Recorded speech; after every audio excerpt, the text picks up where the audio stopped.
Chapter 1. The World of Immortals, Dusk Province. Lu Yun bounced upright in bed, panting heavily with cold sweat beading his forehead. Motherfucker. Shit, that's fucking embarrassing. A lifelong goose hunter had his eyes pecked out by a goose instead. Why the hell was there a layout of certain death in a Han Dynasty civilian tomb? What kind of idiotic, hairy-nosed hateful asshole set up something so foul? Wait. I'm not dead. Frozen, Lu Yun blinked and quickly patted himself down. Ha ha ha ha ha. Not dead. Damn straight. I, Lu Yun, grasp everything beneath the heavens and earth. Everything from time immemorial to present day is at my fingertips. I'm the strongest, the best commandant of tomb raiders there's ever been. So how would I possibly die in an ordinary tomb? If it wasn't for that certain death layout appearing so suddenly, I wouldn't have been trapped either. He continued to cackle. All was fine as long as he wasn't dead. Thank goodness he hadn't lost face for the Grandmaster, the founder of Tomb Raider lineage. But, what a pity I didn't bring that ancient bronze tome out with me. It looked quite valuable. Lu Yun smacked his lips. Wait a sec, where am I? He jerked his head up, scanning his surroundings. It appeared to be a room of ancient flair. Opulent decorations elegantly graced the classically arranged premises. Luminous pearls glowed with soft radiance in the four corners of the room, illuminating the entire space. However, the panorama sent shudders down Lu Yun's spine. Does the owner of this room want to die, or is he trying to cast a death curse on me? The feng shui here is obviously a killing layout of 9-in repudiation. Look at the bronze mirror facing the bed. Isn't he afraid of breeding ghosts with this setup? What the hell kind of place is this? The owner saved me, so he shouldn't want to kill me. Did no one get a feng shui master when they decorated the room? As its name indicated, 9-in repudiation was a feng shui layout that collected negative energy and spirits. If people dwelled within this arrangement for too long, sickness and poor health would visit them, and their lifespans would greatly shorten. Creak. The door to the room opened while a stunned Lu Yun remained lost in thought. Dressed in a green skirt, a young girl walked in holding a tray of food. She looked rather young, 16 years old at most. Waist-length hair flowed down her back and over her shoulders, framing her bright eyes and pearly white teeth. She was an uncommonly good-looking little beauty. Lu Yun had weathered more than a few years of life and seen his share of beauties, but his heart still skipped a beat when he saw this one. A period costume? Are they filming something here? Is she a child actress? No wonder she's so pretty. What film set have I crashed? He panned around again, but found no cameras or crew. Milord Governor, you're awake. The girl picked up a bowl sculpted from white jade and approached Lu Yun. A wonderful fragrance burrowed into his nose. He didn't know if it was from the girl or the soup that sparkled with pale purple luminance. Sparkling soup. Is that even edible? Wait. Lu Yun scooted backward. What did you call me? Milord Governor. Nothing made sense to him. As a grave robber well versed in Chinese history, he knew precisely what she meant with the title she'd used for governor. In modern terms, it meant shepherd, indicating that the office holder was to guide and care for his people. Ancient history saw Chinese territory delineated as 9 provinces, and the governor the highest-ranking official of the province. Such a position had been created in the Han Dynasty. Is this a Han Dynasty film crew? Is this young beauty too caught up in her character and hasn't snapped out of it yet? Lu Yun rubbed his forehead. Miss, you've got the wrong person. I'm not one of your actors, so you don't need to practice your lines with me. Milord, have you suffered from too much shock and lost your mind? This servant is your maid, Wan Feng. The girl's eyes reddened. Don't worry, milord, I will follow you even when you're not the governor. I'll keep you safe. Lu Yun didn't know what to do with such a reaction. Where am I? He turned around, looking for some normal people to talk to. This is Dusk City. Where's Dusk City? There didn't seem to be such a place in China. Dusk City is in Dusk Province, of course. And where's Dusk Province? In Nephrite Major. What's Nephrite Major? Lu Yun was completely lost. Nephrite Major is part of the 9 majors, 10 lands, and 4 seas of the immortal world, of course.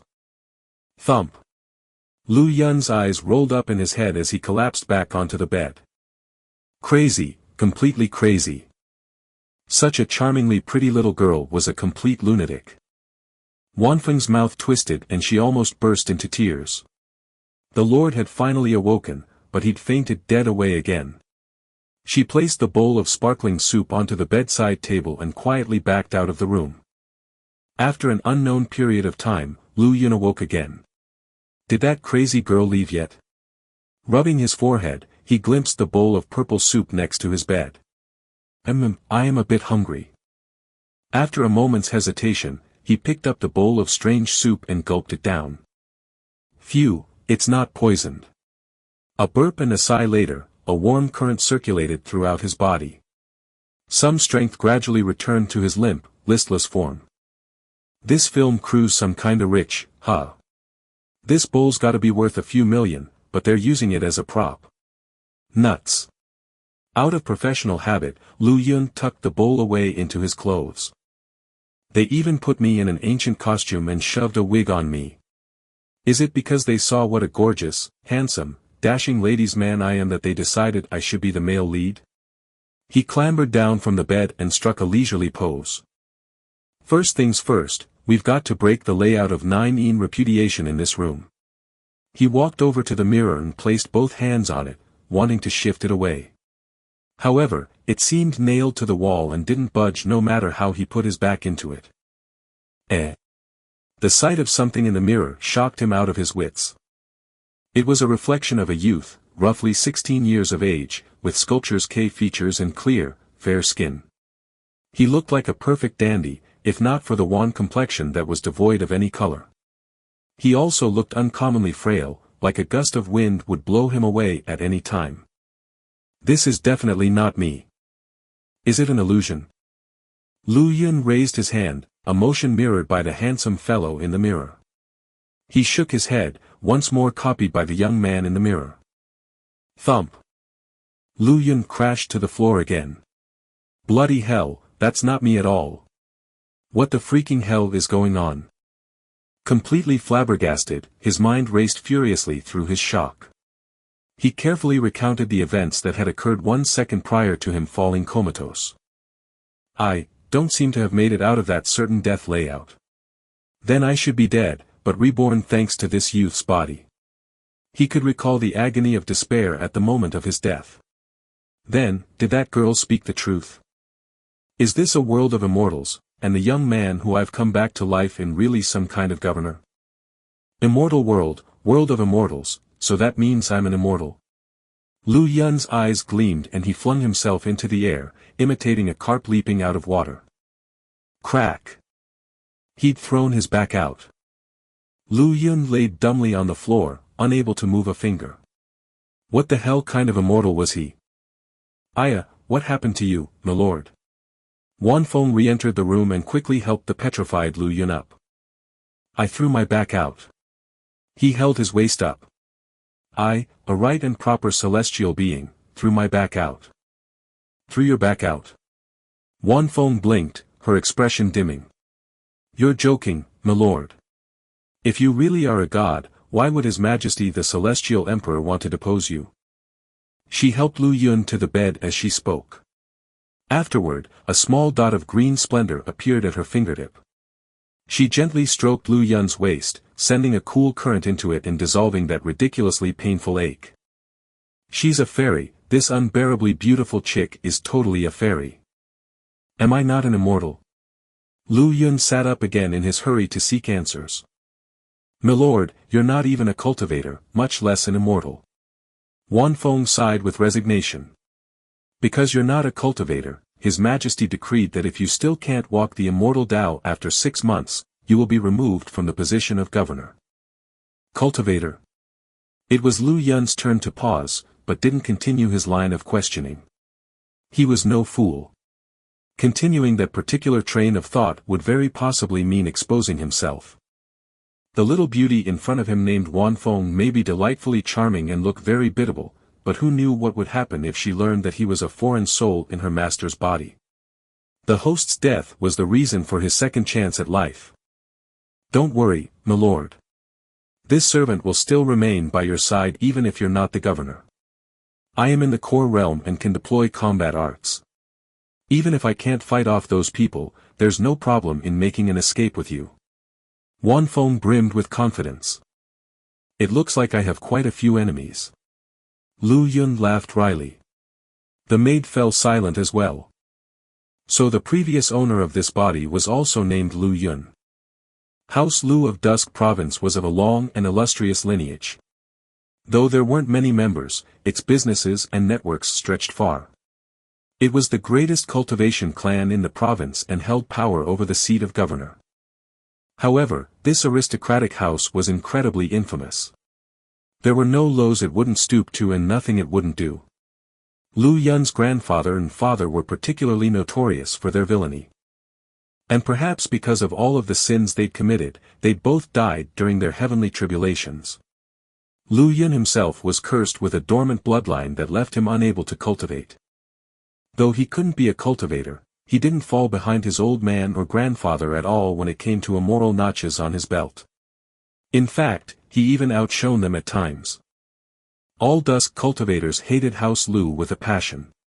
But as the clan of the governor of the province, the house had plenty of experts beneath its banners. Hence, seething quietly beneath the table was all they could do. However, all that changed 3 days ago, when the Celestial Emperor of Nephrite Major issued a decree that if the new governor of Dusk, Lu Yun, was unable to walk the path of cultivation within half a year, he would be stripped of his position. Another clan would be chosen in the Lu's stead. In poor health to begin with, the former governor, a Lu descendant, immediately keeled over in a dead faint and departed the world. Cultivators who normally swore undying fealty to House Lu instantly vanished without a trace. Just as monkeys scattered when a tree fell, so did hangers-on ditch the power they clung to when it fell out of favor. There were still a few left in the governor's manor, but they were all waiting for the new governor to arrive in half a year's time. Wanfeng thought that Lu Yun's mind was unclear from the shock he'd suffered, thus she recounted his current circumstances so that he'd be prepared. Wanfeng, that mirror really annoys me. Move it away from me. Lu Yun pointed at the mirror facing the bed. Understood. Wanfeng waved a hand at the unmovable mirror and sent it casually flying out of the room. That potted plant over there. Throw it out too. Lu Yun's eyes gleamed. Was Wanfeng a divine fairy, or really just a cultivator? He didn't notice that Wanfeng had used the words, walk the immortal Tao, just now, instead of the term, immortal. The maid didn't understand the orders, but followed them nonetheless. The second the plant flew out, Lu Yun felt a bout of stifling air that had been pressing down on him suddenly dissipate. Everything felt much more comfortable and smooth. 9 repudiation was fatal to ordinary mortals, but absolutely nothing to a cultivator in the core realm like Wanfeng. Ah yes, Wanfeng, who decorated this room? Lu Yun asked after a sigh of relief. Grand Steward Shui did. Wanfeng also felt that something seemed to have changed in the room, but couldn't pinpoint exactly what. Grand Steward Shui. Where is he? Lu Yun frowned. Was there someone in the same field of work as him in the world of immortals? The layout in this room had been blatantly fatal feng shui that would kill without a single trace. Lu Yun had been able to come back to life in the body of another precisely because the Lu Yun of this world had died to the 9 repudiation. If he took up long-term residence in this room, he would follow in his predecessor's footsteps. As a first-class tomb raider, Lu Yun had a handle on everything from pinpointing the true location of the coffin in a tomb, to assessing the overall feng shui of the crypt. The formation of the governor's manor needs maintenance, so Grand Steward Shui went out a few days ago to purchase the foundation stones for the formation. Formation? Lu Yun blinked. That's right. Steward Shui is a formation master. There's a defensive one in your room. The Grand Steward specially set it up because you have many enemies. Lu Yun rubbed his forehead. Formations of the immortal world. Feng Shui layouts. Help me up for a look. He took a deep breath in, still feeling a bit weak. All right. Wan Feng reached out with a pair of fair, tender hands to help her master up. When Lu Yun felt her soft, pliable body, his heart lurched. 1. The official translation of this Han Dynasty title is shepherd. The governors were shepherds of the provinces who guided and cared for the people, their flock. 2. This is a huge oversimplification. It's actually a complex science involving the usage of a luo pan, a Chinese feng shui compass, and a golden needle to map out the design of the tomb. Chapter 2. The governor's manor was so large it felt like an enormous park. Landscapes of hills reflected over pools of water, and pavilions played hide and seek with the scenery. The residence was the epitome of luxury both within and without. But in Lu Yun's eyes, this was the devil's den. Enneaworm coffin bearers. 1. Finding this kind of feng shui influence in the governor's manor. If my guess is correct, Dusk Province must be one of the poorest in Nephrite Major, Lu Yun murmured to himself.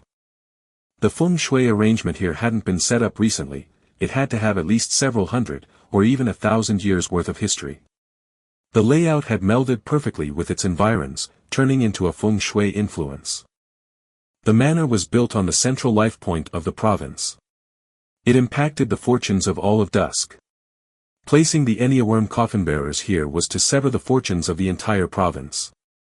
Over time, it would render Dusk into a sterile desert. Milord, you misspoke. This isn't some Enneaworm coffin bearers, it's the Enneaworm Provenance Formation. 9 dragons soar to the sky when it activates. It once slaughtered an immortal bent on causing trouble, corrected Wan Feng. Lu Yun and Wan Feng were currently standing in one of the tallest mooncatcher towers in the manor. It overlooked the entire residence, and even all of Dusk City. But Dusk really is one of the poorest provinces in Nephrite Major. There are very few mines, and barely any immortals. Grand Steward Xue has to travel to a neighboring province to purchase his foundation stones. It looks like feng shui and formations are two sides of the same coin. Do immortals only understand formations, but not feng shui? But that doesn't make sense. People on Earth who dabble in feng shui always say they're the disciple of some god, or are a reincarnated god themselves. Lu Yun was a bit lost as he listened to Wan Feng's explanation. The one thing he could be certain of was that the immortals of this world, or its cultivators, wholly ignored feng shui when setting up formations. This Enneaworm Provenance Formation could execute immortals, but at the same time, it ruined the life point of the entire province and washed away its fortunes. Lu Yun didn't feel that a formation master who was well versed in feng shui would set up such an arrangement. Similarly, someone well educated in feng shui would absolutely point out the current flaws when he saw such a layout. What's that? Lu Yun subconsciously raised his head because he saw a towering mountain far off in the distance, beyond the city gates. Outside of the city's eastern gate, within 100 miles of the city proper, was an immense mountain named Mount Carmine Dusk. Lu Yun's eyes glued themselves to it when he looked at it properly.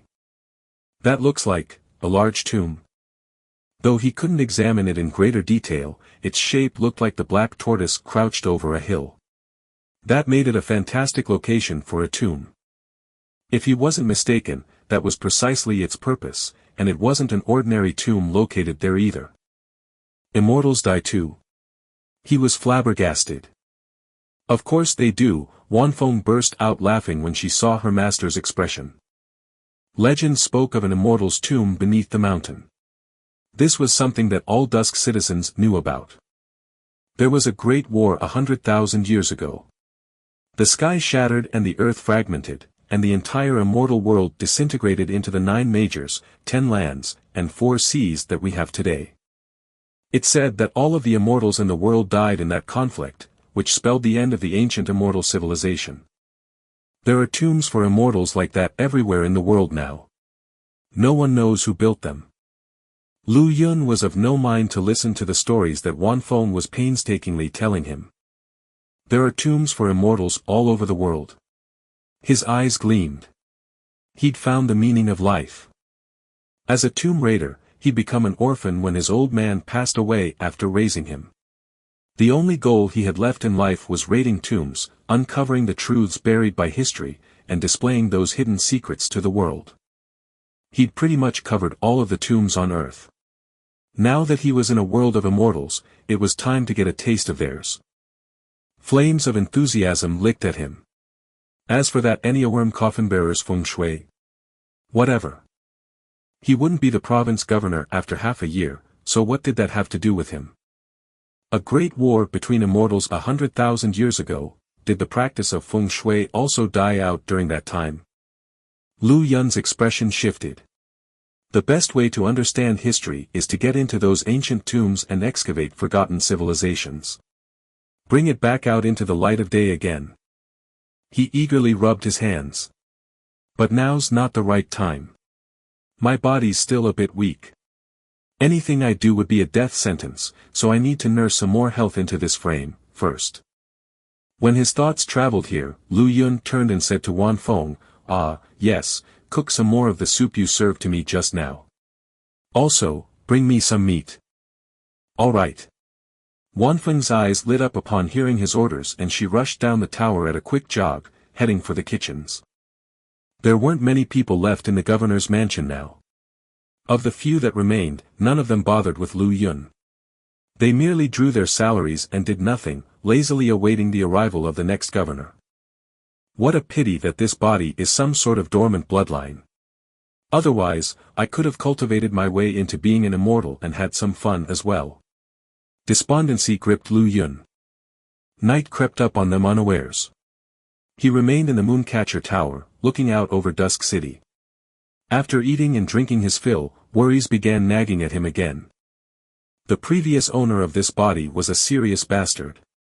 A Class A bastard. Though I'm a tomb raider, a job that goes against the grain of heaven, I profit only off of dead people. I'm still pretty good to the living. But this fellow was thoroughly evil. Beating around the bush to gather information from Wan Feng about his predecessor, Lu Yun felt that he'd be beaten to death as soon as he lost the protection of being province governor. As a vassal of Nephrite Major, he currently enjoyed the Major's protection. Why don't I run away with Wan Feng? I'll hide out in the mountains with that pretty little fairy and sire a few children. When I get bored, I can raid some tombs. That seems like a solid plan. I'll make my getaway after finishing this job. Plots for the future arose in Lu Yun's mind as he looked outside the city at the now dark Mount Carmine dusk. Panic flashed across Lu Yun's face as his brows furrowed. Shadows of 9 black dragons slowly arose from the gardens of the manor. Grimacing and brandishing their claws, they pounced at Lu Yun. There was an inky black coffin upon their backs. Enneaworm coffin bearers. The feng shuis materialized as something tangible. Lu Yun jumped in shock. This was a very vicious feng shui layout. The 9 WIRMs were dragons of extreme Yin, and the coffin they carried was also of extreme Yin that had collected all of the evil spirits beneath the heavens. It wrecked human fortunes and robbed lifespans. Prolonged residence in such a place would destroy families, at best, or end a family line at worst. Compared to that, the 9 Yin repudiation wasn't even worth mentioning. On Earth, this feng shui layout could only indistinctly affect someone's luck, but the one here was a solid, tangible thing. Whoever lived here would see the end of their family line. In all honesty, House Lu was in the final throes of dying out. Just look at how Governor Lu Yun had already died. The most important thing was that they were standing on Dusk Province's life point. An Enneaworm coffin bearer's layout nurtured by the energies of a land's life point. This exceeded the limits of Lu Yun's comprehension. I'm dead without a doubt if this thing pounces on me. No, I won't die, I'll turn into a zombie. Lu Yun wanted to run, but he couldn't move. He could only watch as 9 shapes, each roughly a dozen meters long, charged at his body along with the coffin on their backs.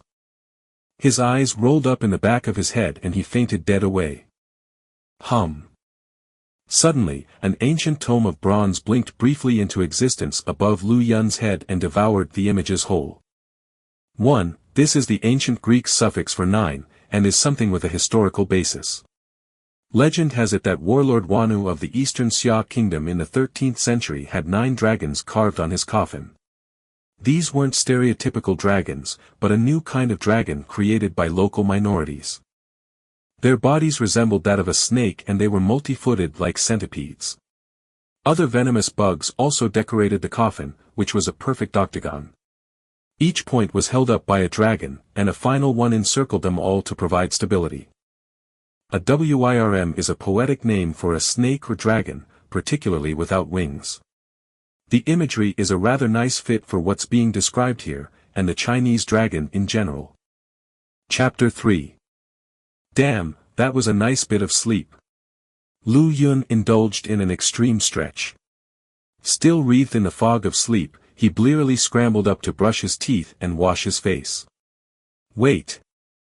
Startled into full wakefulness, he looked vacantly around him.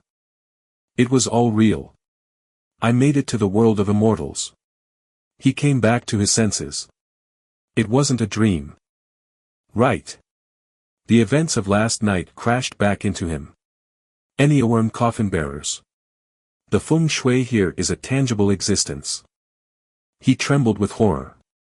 I've got to get out of here, or I'm deader than a doornail. He could unravel that feng shui layout, but one that existed in the physical world was beyond his understanding. An additional minute spent here was one closer to death. He stumbled his way out the room. "Milord, you're awake." Wan Feng was walking toward him with a tray of food, and broke into trot when she saw him exit. She'd been the one to help him back when he'd fainted on the Mooncatcher Tower the night before. Come, we need to leave as soon as possible." Lu Yun grabbed Wan Feng's hand and tore off in the direction of the main door. Leave? Where? Wan Feng looked blankly at her master. Anywhere but here. Anxiety roughened Lu Yun's voice. Your Excellency, you're not going anywhere other than here. A wizened voice sounded at this moment, quickly followed by an old man with a shock of white hair. He'd appeared next to Lu Yun and Wan Feng at some point in time, smiling merrily at them. Where would we go to find you if you left with the governor's seal? Lu Yun felt like he'd crashed into a wall of air the next instant. The strong recoil sent him tumbling to the ground on his butt. Who are you? Grimacing with pain, he rubbed his smarting posterior. You don't know me? The old man blinked. I can consider getting to know you if you have a pretty daughter, Lu Yun declared haughtily, scrambling up. Milord, he's the Grand Steward of House Gu, Gulong, whispered Wan Feng. The Grand Steward of House Gu? Lu Yun frowned. What's the Grand Steward of House Gu doing in my place? Why, I'm here to protect your Excellency, of course, Gulong jeered. You have so many enemies, your Excellency. It wouldn't do for you to accidentally be beaten to death. I may not have a daughter, but I have a granddaughter. Would you like to see her, your Excellency? Lu Yun quickly reacted when he noted Gulong's narrowed eyes and sinister tone. He still had half a year left in his post, but he'd offended so many people that his enemies had sent people to keep him under watch. Or rather, they'd gone one step further and grounded him so that he wouldn't get away. They would move in for the kill as soon as he was relieved of his position. Humph. Lu Yun snorted loftily. He couldn't be bothered with further argument and left with a flourish. He's so ugly that his granddaughter wouldn't be any better.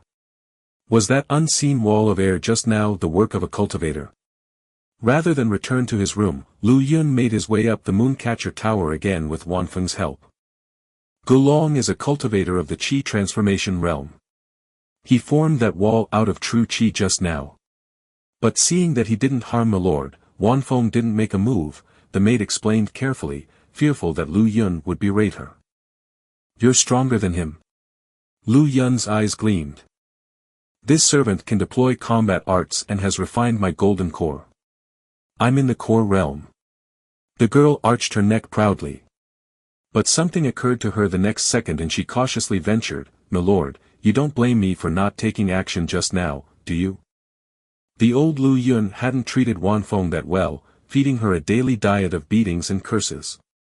She was a foster daughter, taken in by Lu Yun's father when her original family discarded her. If it hadn't been for the old governor, Wanfeng would have died of starvation long ago. Though she knew that House Lu hadn't taken her in out of the goodness of their hearts, she was still very grateful to the governor's family. She never breathed a word of complaint, even when her master whipped a crisscross pattern across her body. Of course, Lu Yun didn't know any of this. Qi transformation. Golden core. He hadn't paid attention to anything else she said. Tell me more about this cultivation business. All right. Wanfeng agreed happily. Since the governor hadn't been able to cultivate before, he'd never paid any heed to matters of cultivation. There are 3 major realms on the path of cultivation, with 9 levels total. Qi, core, and spirit are the 3 realms. Each one is further divided into 3 smaller levels. In the Qi realm, there are the Qi application, Qi condensation, and Qi transformation levels. In the core realm, you form a golden core, then a life core, and finally an origin core. The spirit realm has the nascent spirit, refined spirit, and transformed spirit levels. After that, the cultivator is an immortal. But I've never seen one, so I don't know what realms they have. Lu Yun nodded. Can I really not cultivate? Wanfeng's expression dimmed. You can't. The old lord once sought out an immortal to change your constitution, but the mighty one failed. All right then. Lu Yun twisted his lips into a half-smile. But I heard the old lord say that the immortal mentioned the Oromopnia pill, 1, can change your constitution, letting you cultivate like everyone else. The last bit of trivia suddenly popped into Wanfeng's mind. The Oromopnia pill. Lu Yun's eyes widened. But its recipe was lost a long time ago. The pills left in the immortal world are treasures from long ago. Eating one means there's one less in the world. That's why one pill could be traded for an entire Dusk province. Wanfeng smiled wryly. That's just money, isn't it? He looked outside the city walls again. There was a large Immortals tomb out there. Though there were signs of partial excavation, it remained whole overall. Its feng shui hadn't fragmented, a sign that previous raiders had only tapped into the outskirts, but hadn't yet found the core of the tomb. Oromopnia was so precious because its recipe had been lost. If he found something in that tomb that had also been lost to the passage of time, he might be able to trade for a pill. Wanfeng, you can take care of that Gulong, right? Are there others in the manor that have me under surveillance? Lu Yun recalled that his maid had just said she was stronger than the house steward. Wanfeng nodded. I secretly broke through to the core realm 2 days ago. No one knows, apart from Grand Steward Shui. As for those surveilling milord, apart from Gulong, there's also Gongsun Yu of House Gongsun and Feng Lianqing of House Feng. Gulong and Gongsun Yu are no match for me, but Feng Lianqing is also in the core realm. I've just broken through, so I don't think I'll be able to beat him, Wanfeng said with some frustration. It's enough that you can take 2 of them on. A smirk crossed Lu Yun's face. Let that Gulong follow us. We're leaving town and setting course for Mount Carmine Dusk. Let's broaden our worldview with an immortal's tomb. His blood boiled at the thought of exploring a tomb built for an immortal. Your Excellency, where are you going now? As if agreed on beforehand, Gulong appeared to block their way once more when the 2 of them made it to the manor doors. I'm bored in the manor. I'm going out for a spin around town, responded Lu Yun nonchalantly. Gulong frowned. That won't do. Your Excellency can't go anywhere during these 6 months. Did His Majesty the Celestial Emperor make that rule? Lu Yun sniffed coldly. No, Gulong paused when he heard the question and shook his head. The aristocratic families of Dusk drafted it. Ha ha ha ha ha. Lu Yun threw his head back in laughter. The aristocratic families of Dusk drafted it. Are the noble houses looking to rebel? That's complete nonsense. Gulong's expression shifted. Nonsense? Lu Yun smiled sardonically. There's half a year left to the deadline and His Majesty has yet to strip me of my position, but the aristocracy you speak of dares put the Governor of Dusk under house arrest. What is this, if not rebellion? The steward's expression flickered rapidly. True, Lu Yun was still the governor during this half-year. His enemies had yet to make a move, because they were concerned about the reprisal. Wan Feng, make preparations for me to bathe and burn incense so that I can petition the emperor. I must report that the Dusk aristocracy seeks to rebel. Perhaps in his delight after putting down the rebellion, His Majesty will bequeath me an Aurum Opnia pill. Wan Feng's eyes lit up hopefully when she heard this. You don't have to go to that trouble, my lord. You have a command token to deploy the mighty Dusk army, so you don't need to trouble the Celestial Emperor. It was Lu Yun's turn to have anticipation color his look. Hold. Cold sweat beaded Gulong's face. With Lu Yun's lawless and godless nature, he really might deploy the province's army and exterminate all of Dusk's cultivation clans. Where might your excellency be going? The steward's eyes shifted in rapid thought and smiled in the end. Your excellency has many enemies and will likely be mobbed to death if you leave just like this. Why not have this old servant accompany and protect you? It's one thing if he only stays in the city, but if he leaves it, I'll be able to beat him to death myself. Nothing was off the table when it came to the depths of Gulong's fury. His granddaughter had died at Lu Yun's hands. 1. The straight translation of this pill's name is the 9 orifices/openings golden pill. Frankly, that sounded a bit appalling to me, and for such a magical pill too. Aurum is the Latin word for golden, and opnia is the Old English word for, to open.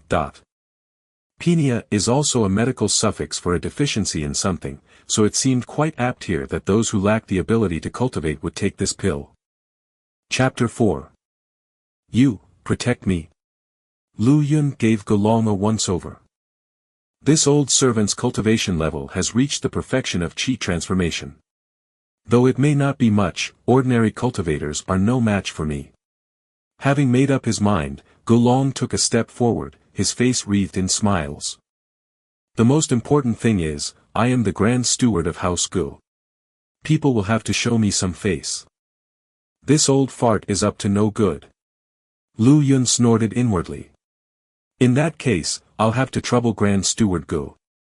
Calamity Lu is showing his face around town. Oh my heavens, is he not dead yet? The heavens are blind. Why is Calamity Lu still alive? She-Devil Wanfeng's out too. Who's the old man?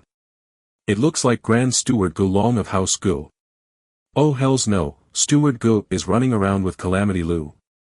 Old Demon Gu.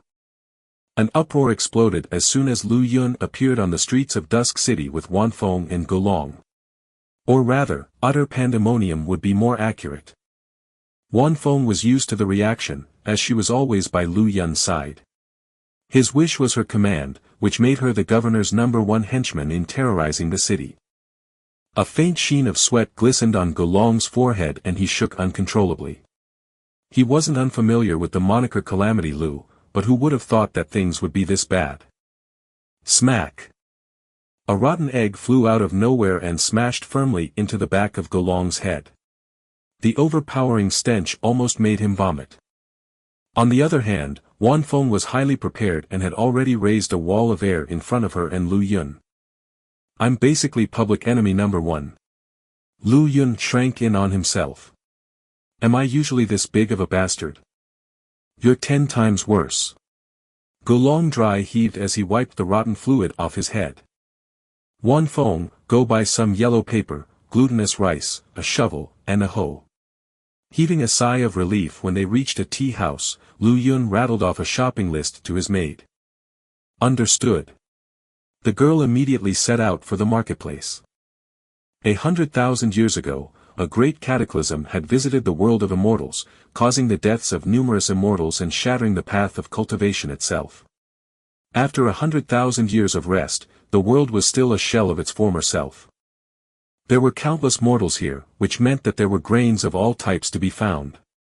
Cultivators didn't abstain from eating until they reached the immortal realm. Hence, they still required nutrition from food. Yellow paper and glutinous rice? Asked Gulong curiously. Lu Yun swept a sidelong glance at the steward. What's with the questions? You're here to keep me safe, not to ask about what you shouldn't know. Having Gulong by his side ticked him off. It would be one thing if the old man was a beauty, but the guy was an annoying old fart. Gulong's lips twisted, but he didn't respond. Wanfeng quickly returned with a bag of glutinous rice, a stack of yellow paper, a shovel, and a hoe. We're leaving the city, declared Lu Yun when he took possession of the first two items. Leaving the city? Joy seized Gulong. To leave the city meant death. You forego the wide path of heaven to barge into hell, which lacks even an entrance. Wanfeng sped for the eastern gate, her hands around Lu Yun's arm and the wind beneath their feet.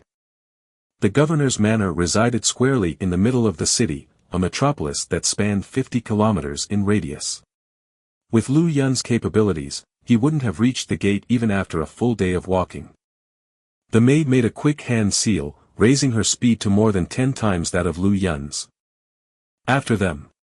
Gulong grit his teeth and tore off in hot pursuit. That chit's reached chi condensation at such a young age. She's a valuable genius. If raised well, she'll become a core realm expert, one day. The steward enviously assessed Wanfeng's cultivation level from the energies rippling around her. In order to hoodwink Gulong, the maid displayed only strength sufficient for the chi condensation realm. Her cultivation level was higher than Gulong's, so there was no way for the steward to plumb the depths of her duplicity. But after 6 months, the girl will meet the same tragic end as that brat. Why not? Gulong rubbed his hands covetously. If I harvest her purine, I'll gain her potential. Perhaps I'll break through in one thrust and enter the core realm. Since you two want to head outside the city, then this present will fall into my lap instead of anyone else's. Flames of greed licking at him, the steward picked up speed. Dusk City, Eastern Gates. The city defenders did a double take when they realized that Lu Yun and Wanfeng wanted to exit the city. The various Dusk aristocracies had just given a unified order forbidding the governor to leave. Halt! Where might your grace be going? A man in the uniform of a military officer hopped down from the city wall, stopping the duo. Does this governor have to seek your approval for whatever I wish to do? Lu Yun snorted coldly at the officer. Not at all. The soldier started with panic. It's just that. Don't worry, Sir Ing, this old servant will protect the governor. Gulong caught up to the group and chuckled merrily at the officer. So it's Grand Steward Gu. Approved. Sir Ing laughed heartily and stepped to the side. Rumor has it that old servant's granddaughter died in Lu Yun's hands. With Gulong accompanying Lu Yun out of the city, he'll take the opportunity to off Lu Yun for sure. This must be why the various noble houses allow him to stay by Lu Yun's side. Anyone else might not be brave enough to kill the governor, but not Gulong's sardonic ridicule flashed across the officer's face as he watched Lu Yun's departing back. The three turned in the direction of Mount Carmine dusk after leaving the city. Your Grace is going to the mountain. A dash of happiness colored Gulong's face when he noted their heading. The mountain is out of the way. It's a perfect place for what I want to do. I'll kill Lu Yun first, then have my fill of Wanfeng. I'll have a good shot at making it into the core realm then. But killing Lu Yun means I won't be able to stay in Dusk Province any longer. The Patriarch had me keep an eye on the brat, most likely to have him die at my hands. I'll be a scapegoat after the bastard dies. Then I'll kill him with no one being the wiser. If I can ascend to the core realm after leaving Dusk, the entire immortal world will be my oyster. The group quickly made it to the bottom of the mountain. Mount Carmine Dusk was a geographic feature that was brilliantly red all over. Since it was an immortal's tomb, the brilliant red color made it an ill-omened place. No one, whether cultivators or mortals, was willing to come near. Though many adventurers frequently attempted to explore the tomb and chance upon lucky opportunities, no one had ever successfully made it inside. Even immortals had died here.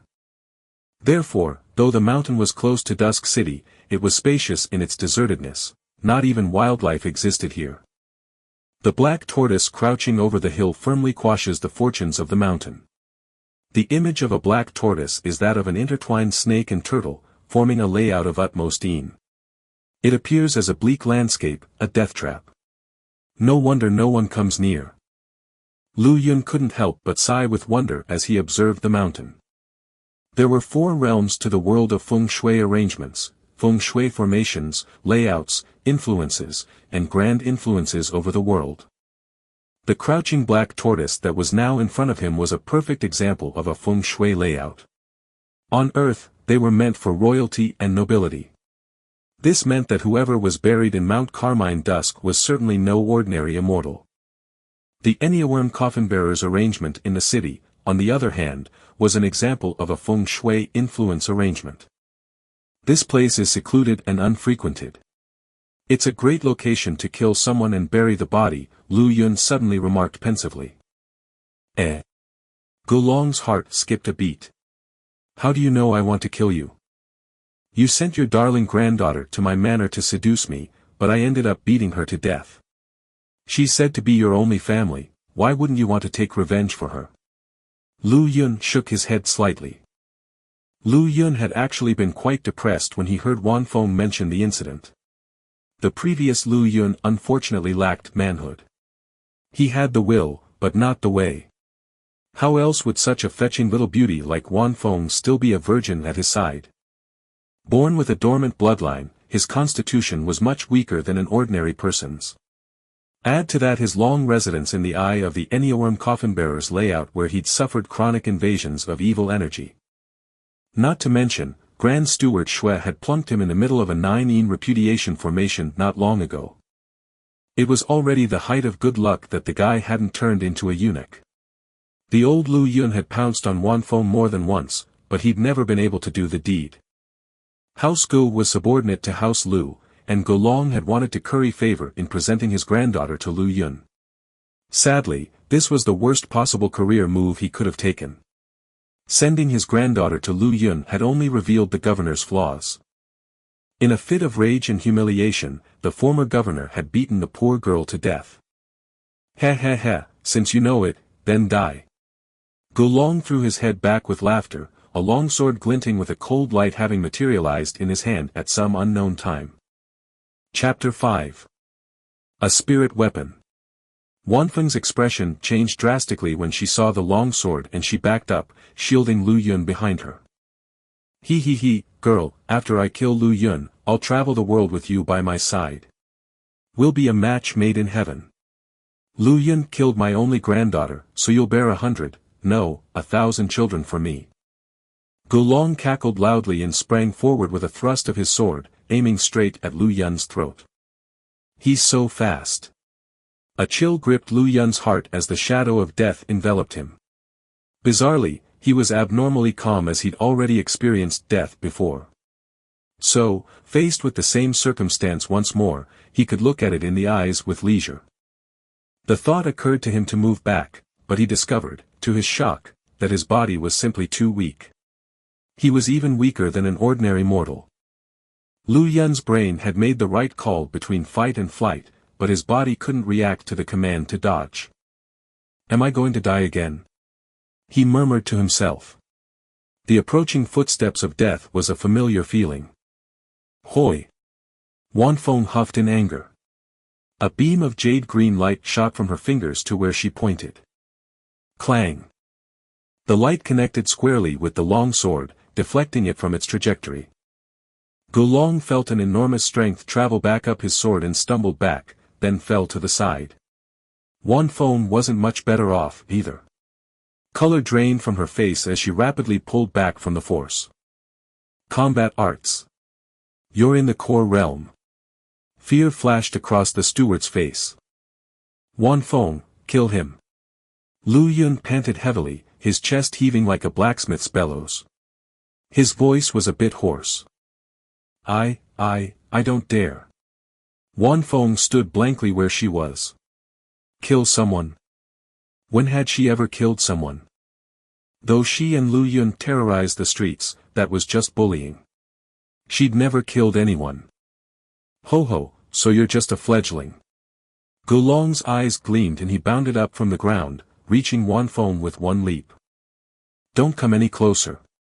Panicking, Wanfeng pointed again and shot out a small ray of jade-green light.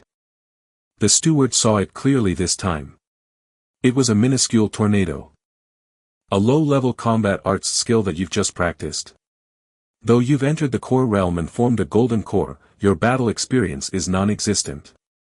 Gulong deftly shuffled past Wanfeng's attack and circled around behind her, bringing the edge of his hand down on the back of her neck.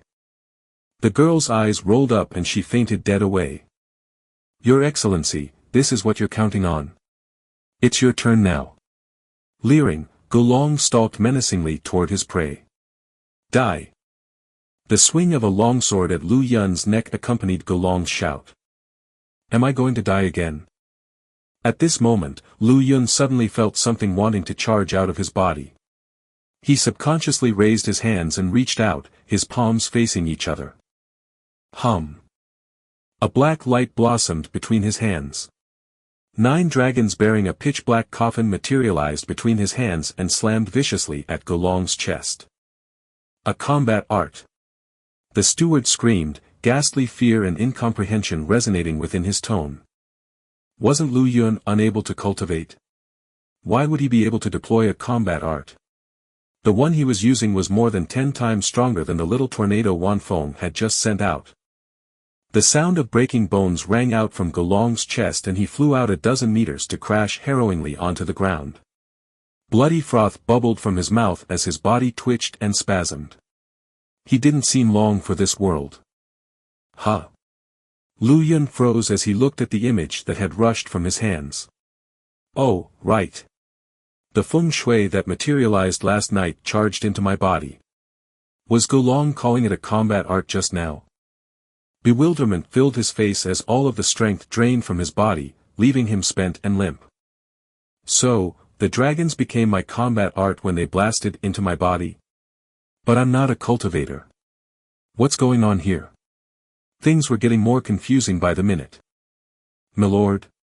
Wanfeng slowly came to after an indeterminate period of time. She cried out loudly when she saw Lu Yun sagged on the ground, Gulong laid out on the opposite side. Milord, are you all right? It's all because Wanfeng was useless and couldn't kill someone. She helped Lu Yun up, her eyes red. Take that sword and cut Gulong's head off. Lu Yun sucked in a few breaths to recover some energy. He was a tomb raider, not a saint. He'd done his fair share of permanently silencing people. He killed because dead men tell no tales, so it had to be done thoroughly. A few extra strokes had to be stabbed into the other's vitals, even when they were dead, to ensure that there was no chance of anything going wrong. Wanfeng locked into place, not sure of what to do with herself. You can go, Lu Yun sighed when he saw the maid's expression. Repeated the girl, turning a lost look at her master. My old self offended too many people. My future is destined to be full of dangers. You can't bring yourself to kill someone or stab a corpse, so you're not suited to stay by my side. I'll be the death of you one day, Lu Yun laid out slowly. Wanfeng was at a loss after hearing her master's words. As the cogs of her mind turned, she abruptly picked up Gulong's sword and walked over to his body. Cutting off his head means I can stay by Milord's side. The girl grit her teeth and slashed at Gulong's neck. How did you know I was faking death? The steward's corpse suddenly leapt up and gathered his strength, punching out explosively at Wanfeng's chest. You're not dead. Wanfeng screamed, then tensed her jaw and deployed her combat art. The long sword reverberated with a crisp note. From. An indistinct sword light shot from the weapon and pierced through Gulong's forehead. Spirit weapon, only a core realm expert could. He fell to the ground, truly dead this time. Wanfeng drew the sword back for another stroke and chopped his head off. She turned back to look at Lu Yun. He would have killed me if you hadn't killed him.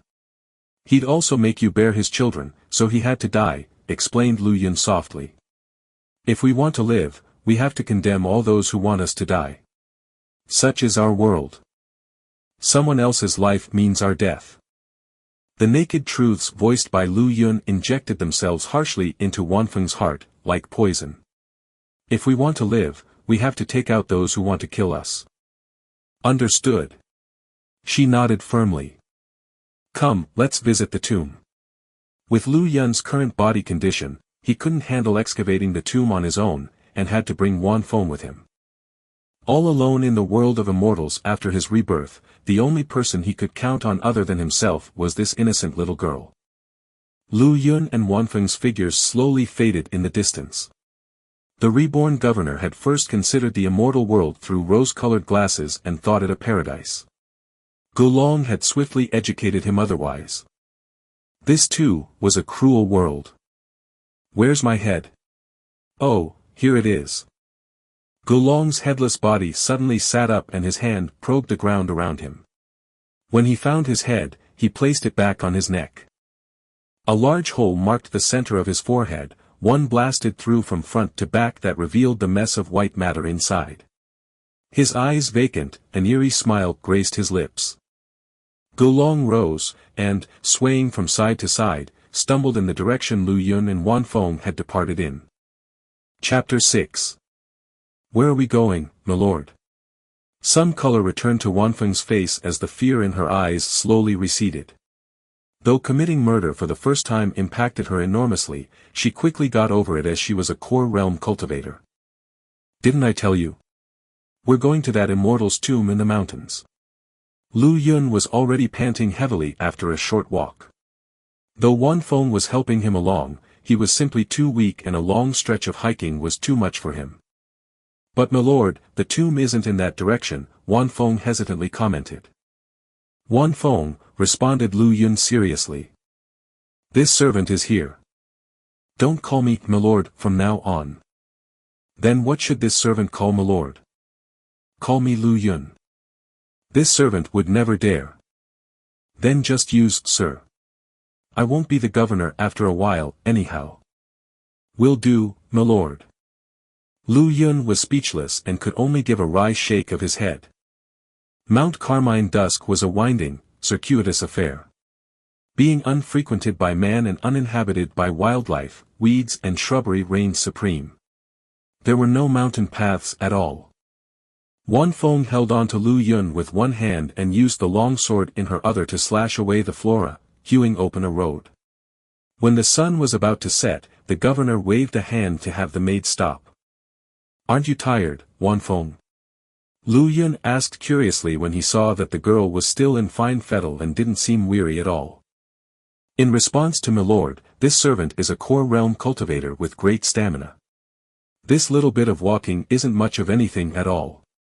There was even a bundle on Wanfeng's back, filled with glutinous rice, yellow paper, a shovel, and a hoe. Some of these items had been on Lu Yun's back at first, but he'd almost collapsed beneath their weight before reaching halfway. Cultivator, when can I become a cultivator? He shook his head. My lord, are we going back? No, we're entering the tomb. Lu Yun's eyes shone when he thought of the riches that would be in it. But the rumors say the tomb is on the south side of the mountain. We're on the northern side, Wanfeng replied haltingly. South side? Lu Yun burst out laughing. The south is the black tortoise's butt. It's the dirtiest place and the height of and evil. Whoever dares to enter through there will find only death awaiting them. Suddenly, he recalled that the maid had once said many cultivators, some of whom were even immortals, had attempted to explore the tomb. But no one had ever come back out. The tomb builder is insidious to trick people with a fake entrance. Wait, it's not a trick, but a trap.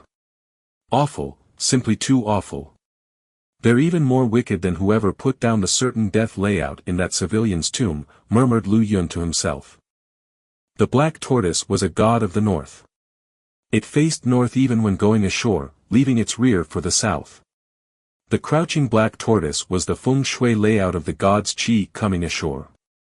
As the skies dimmed, Lu Yun chowed down on a bit of dry provisions and slowly recovered his energy. Wanfeng, dig a hole here and just keep digging downward.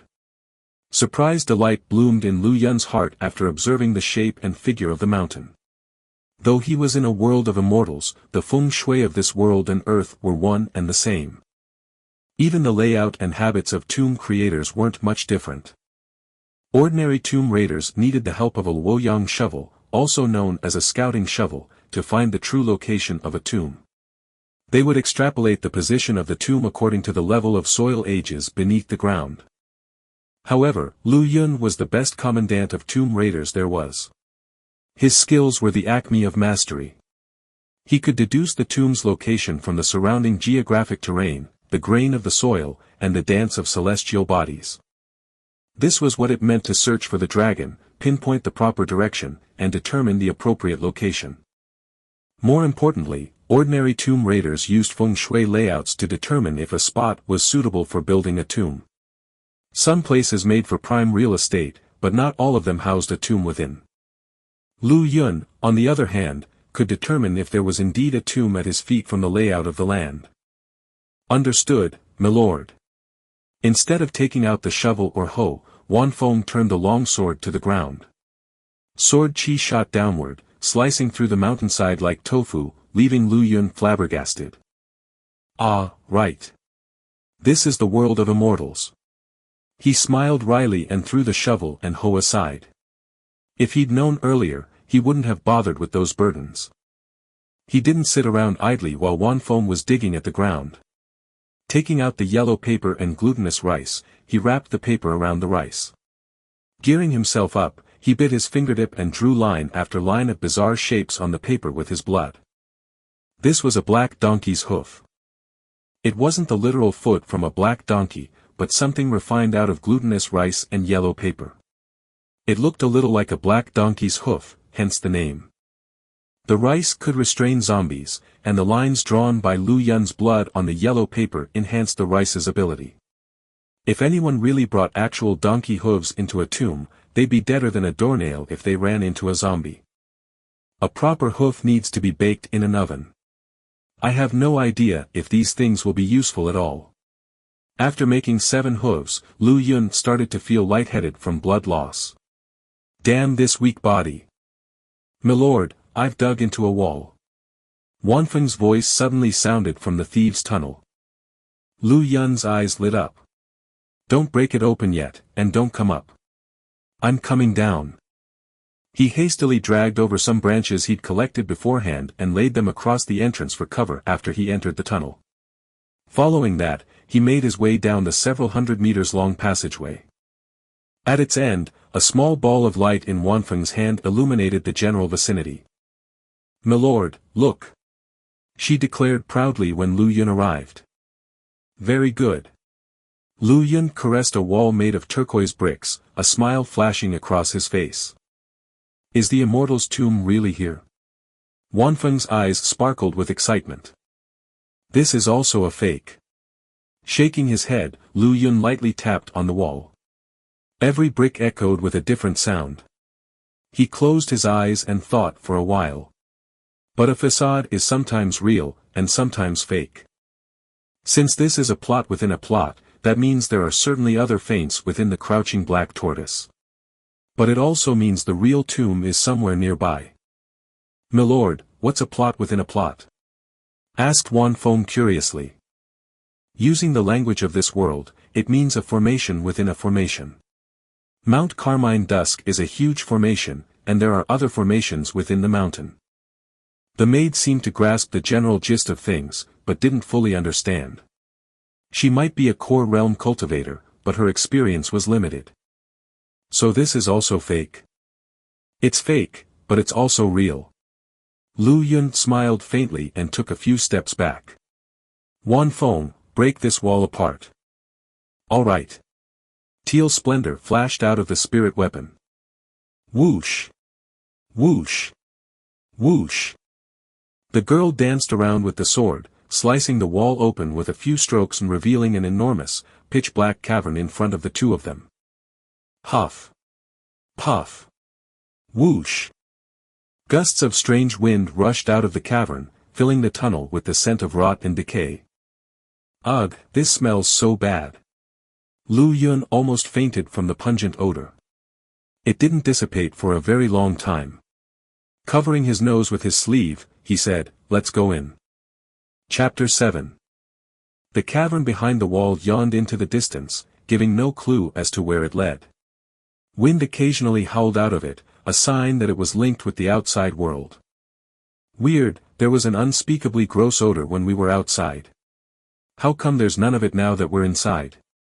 The night pearl in Wanfeng's hand radiated a soft light, illuminating their way. That was tomb odor. Now that the tomb's been opened and the air vented, there won't be any smells. I see, Wanfeng murmured in half-understanding. Evil, completely evil. They built a fake passageway so that no matter what direction we walk in, we'll always end up at the trap on the mountain's south side, Lu Yun spoke sotto voce. Thankfully, he'd calculated the tomb's design through the shape of the bricks they'd just smashed through. He might have actually fallen into the trap, otherwise. But there's a wind in this tunnel, so one of the tunnels branching off from the cavern should eventually lead to an exit, Wanfeng remarked doubtfully when she heard his muttering. That's why the tomb builder is so sinister. The wind we're feeling isn't a real wind, but a product of a calculated layout. It's a death trap no matter which way we walk. Lu Yun approached the stone wall at the end of their chosen branch and sounded it out with knocks and slaps. Though he didn't have a complete handle on the feng shui layout they'd entered, he could roughly deduce the blueprint of the entire tomb from its building materials. This was what was meant by the saying of visualizing an entire leopard by focusing on one of its spots. Wanfeng, crack this stone wall open. The real tomb is behind it. Delight twinkled in Lu Yun's eyes. This layout may be clever, but it's not particularly sophisticated. As he rummaged through his mind, Wanfeng chiseled a large hole in the stone with the long sword. "Milord, this wall is really hard.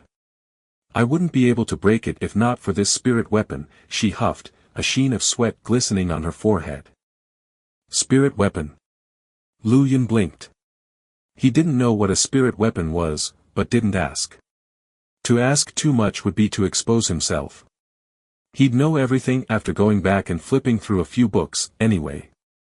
The real tomb should be inside. Can you start a fire? A fire? Wanfeng snapped her fingers, summoning a dancing flame at the tip of her finger. What, this is a thing? The sight shocked Lu Yun to new depths. Milord, this is just a regular mystical art of the 5 elements. Even ordinary cultivators can do it. The maid sighed, remembering that her master couldn't cultivate. Lu Yun nodded and took out a sheet of yellow paper. Lighting it with the small flame, he flung it into the hole that Wanfeng had chiseled through the wall. He fixed his eyes intently on the ball of light. It's burning regularly. There's no problem then, we can go in. Lu Yun sighed with relief. If the ball of flame were extinguished before it burned out, he would have left without another word. Milord, you know so much. How come Wanfeng didn't discover this before? She asked inquisitively as she stared at Lu Yun. How would I be the governor if I didn't know this much? Or, do you know something I should know? His heart skipped a beat, but he maintained cool aplomb on his face. That's true. Wanfeng nodded and deflated slightly. Milord's kept this servant at a distance ever since that time, and this servant is ignored half the time. Lu Yun blinked. That time. The girl turned beet red and fidgeted, refusing to respond. I bet this kid wanted to eat Wanfeng, but didn't have what it took to finish the deed and pushed her away instead. But looking at how she's acting, she probably wouldn't resist if I wanted to take her now. Pushing these thoughts out of his mind, Lu Yun strode into the tomb. Milord. The maid shrieked the moment both of them walked into the tomb proper. What is it? Lu Yun turned back and saw pitch-black darkness. He couldn't even see the fingers of his outstretched hand. The indistinct haze of a pale green ball of light floated dismally in mid-air, Wanfeng's night pearl. My consciousness vanished. Thick unease colored the girl's voice. Thanks to a Night of Cultivation 101 by Wanfeng, Lu Yun knew what that was. A consciousness was the equivalent of a cultivator's eyes. When it vanished, it meant the cultivator was half blind. Don't worry, he reached out and grabbed a hold of her soft hand. There's a feng shui layout here, I mean a formation. The formation is restricting your consciousness. Look, even the light from the pearl is being suppressed. Wanfeng nodded in the darkness and her long sword howled softly, every inch of her on full alert. To most living creatures, the dark was what frightened them the most. But having excavated tombs for many a year, Lu Yun was perfectly at home in such darkness. One could say that this was his home territory. Lu Yun placed Wanfeng's hand on his shoulder. Hold on to my shoulder and follow me. The girl assented. Keeping his body close to one of the walls, Lu Yun probed ahead of him. This should be a burial chamber. His brow furrowed. His questing hand suddenly touched something that protruded from the wall. He lightly pressed down on it. Huff. Huff. Huff. Eerie flames blossomed into existence, illuminating the small chamber. 8 oil lamps were inlaid on the walls. Whatever he'd touched just now had lit them all, but the flames showing through the glass were green. Green fire? Lu Yun shuddered. The green lighting painted a ghastly shade on everything in the chamber, including an enormous stone coffin in the middle of the room. The combination of the green flames and coffin was extraordinarily eerie. This really is the tomb of an immortal, exclaimed a trembling Wanfeng after taking a close look at the stone coffin. Don't touch the coffin. Lu Yun swallowed hard, staring fixedly at the coffin. What a scheme of truths and falsehoods. Smoke and mirrors kept trading places with authenticity in the crouching black tortoise layout of Mount Carmine dusk. Illusion masked reality in the passageway outside, and now fantasy covers up legitimacy in the burial chamber. What son of a bitch built this tomb? Though this wasn't Earth, and Lu Yun was in a new body and new identity, his terrifying trove of tomb-raiding experience had traveled with him in its entirety. He could use his observations to get to the heart of any tomb he was in. This is another gathering spot of Een. Who knows just what horrifying thing's been nurtured here? We need to go, now. He abruptly came back to his senses and yanked Wanfeng to his side, then made for one of the stone doors. Apart from the enormous hole that Wanfeng had just dug, there were 4 exits to this burial chamber. However, only one of them was real. The other 3 led to sure death. Rumble. At this moment, the lid of the stone coffin slowly shifted open, filling the chamber with a rancid stench of decay. 2 blackened arms reached out from the interior. What is that?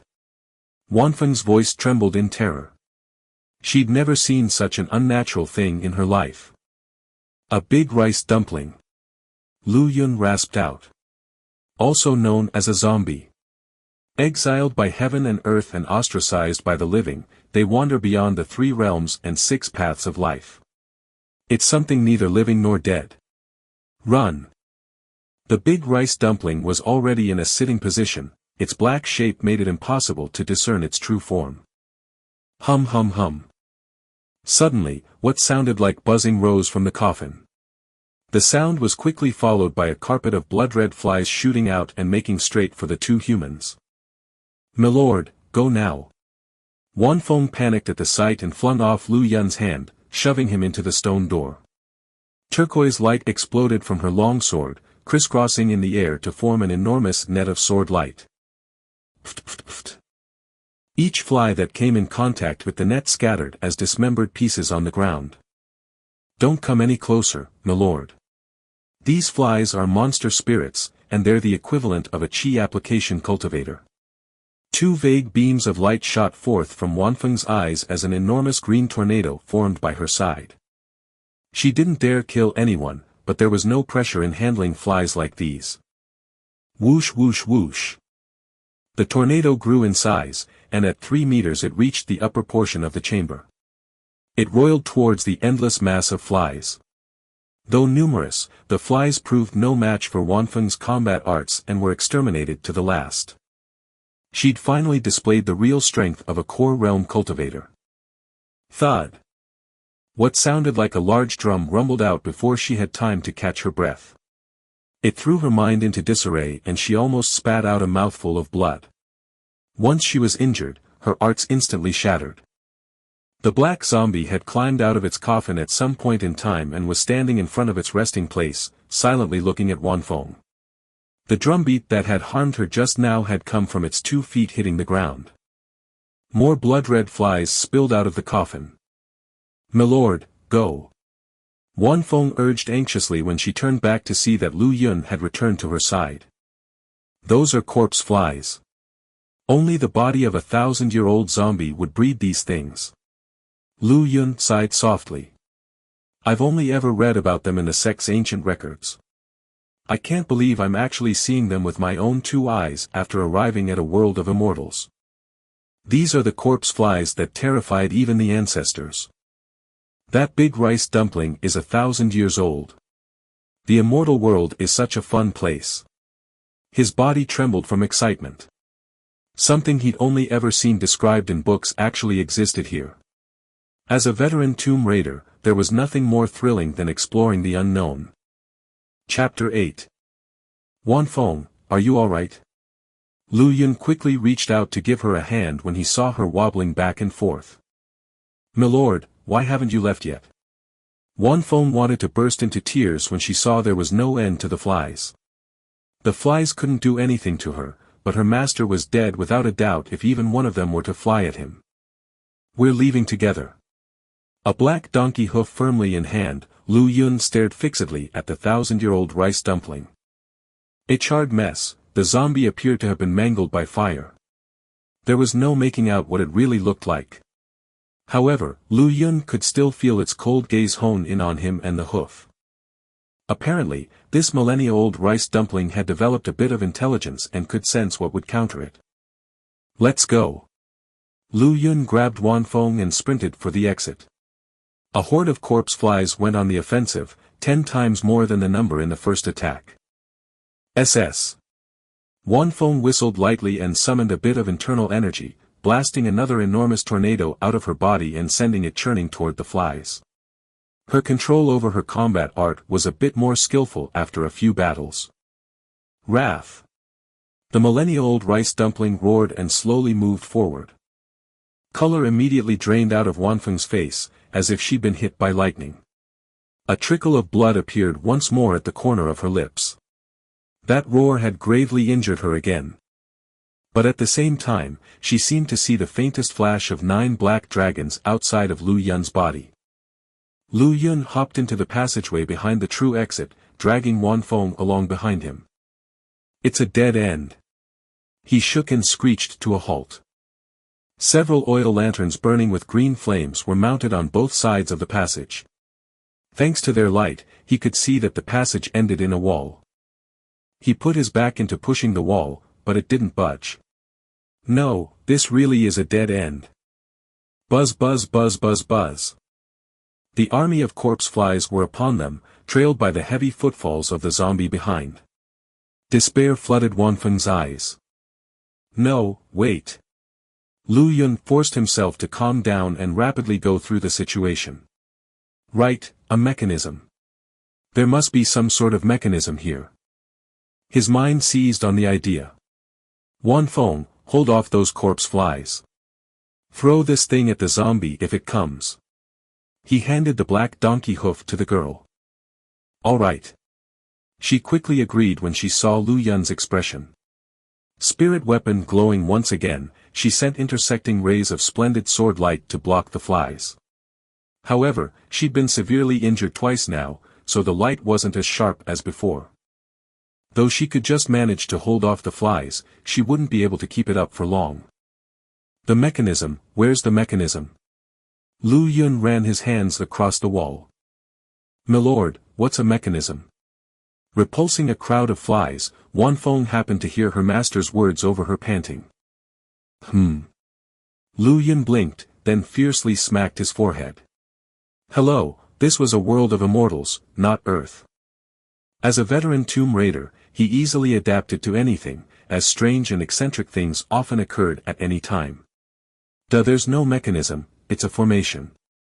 It's a feng shui layout. He widened his eyes to take in all of the details of the wall. It was so smooth it shone faintly, but there were also minute patterns carved into it. Superb workmanship, absolutely stunning craftsmanship. They turned feng shui instructions into a pattern and carved it into this wall. Shock and admiration flashed across Lu Yun's eyes. The feng shui of earth and formations of the immortal world were two sides of the same coin. He might not know formations, but he was a dab hand at feng shui. Once he dismantled the feng shui of a place, its corresponding formations would likewise be unraveled. However, turning the theory of a layout into a diagram and carving it into another surface was something he'd never seen before. This little bit of know-how isn't going to stump me here. All feng shui of the world is irrevocably tied to one potential, 2 principles, 3 essentials, 4 divisions, 5 elements, 6 directions, 7 stars, 8 trigrams, 9 sectors, and 10 orientations. 1. All changes deviate not from this truth. Wanfeng, the sword. He suddenly called out to the girl, prompting a subconscious reaction. Flinging the sword to Lu Yun, she crossed her hands and deployed another combat art, repelling the corpse flies. When the figure of the 1,000-year-old zombie appeared at the head of the passage, she nervously clutched at the black donkey hoof in her hand and refused to give an inch. It was the only weapon she had left. Lu Yun caught the sword backhanded. Oof, so heavy. His arm sank down and he almost crashed to the ground. Hefting the sword with all the strength in his body, he decisively sliced down at one of the lines on the wall. Hum. A soft hum seemed to reverberate through the air as a tiny spark of green flashed by. At the same time, a weight that had been pressing down on Lu Yun's heart spontaneously vanished. "Milord, may we meet again in the next life." Wanfeng keened with despair and charged the zombie. "Wanfeng, what the hell are you doing? Just throw that thing in your hand." Slicing open that line had wrung nearly every last bit of strength from Lu Yun's body. The sight of his maid running headlong at the zombie made him squawk with panic. Eh. Her master's words registering, the girl ground to a halt and chucked the hoof at their attacker. Bang! The hoof exploded in midair, scattering glowing, round grains of glutinous rice at the zombie. Ah, a hoof that hasn't been baked really isn't up to the task. Lu Yun laughed wryly to see his creation destroyed before reaching its target. Yes, he'd been in too much of a hurry. It wouldn't have hurt to wait a few days and enter only after all preparations had been made. Wrath. The zombie emitted a tremendous roar when it saw the rice strewn its way. The frightening soundwave lifted Wanfeng's body and launched her at Lu Yun. "Man, I'm dead again," sighed the young man. Hum. At this precise moment, the image of 9 dragons bearing a coffin suddenly appeared in front of him. The maid felt like an enormous piece of cotton when she smashed into Lu Yun. She was warm and soft and didn't hurt him at all. This girl's young, but she has a great body. This was the only thought on Lu Yun's mind. The massive force also sent him flying, both of them brutally collided with the wall. A small ripple undulated across the barrier, swallowing both of their bodies. Afterward, the line that Lu Yun had sliced open slowly healed.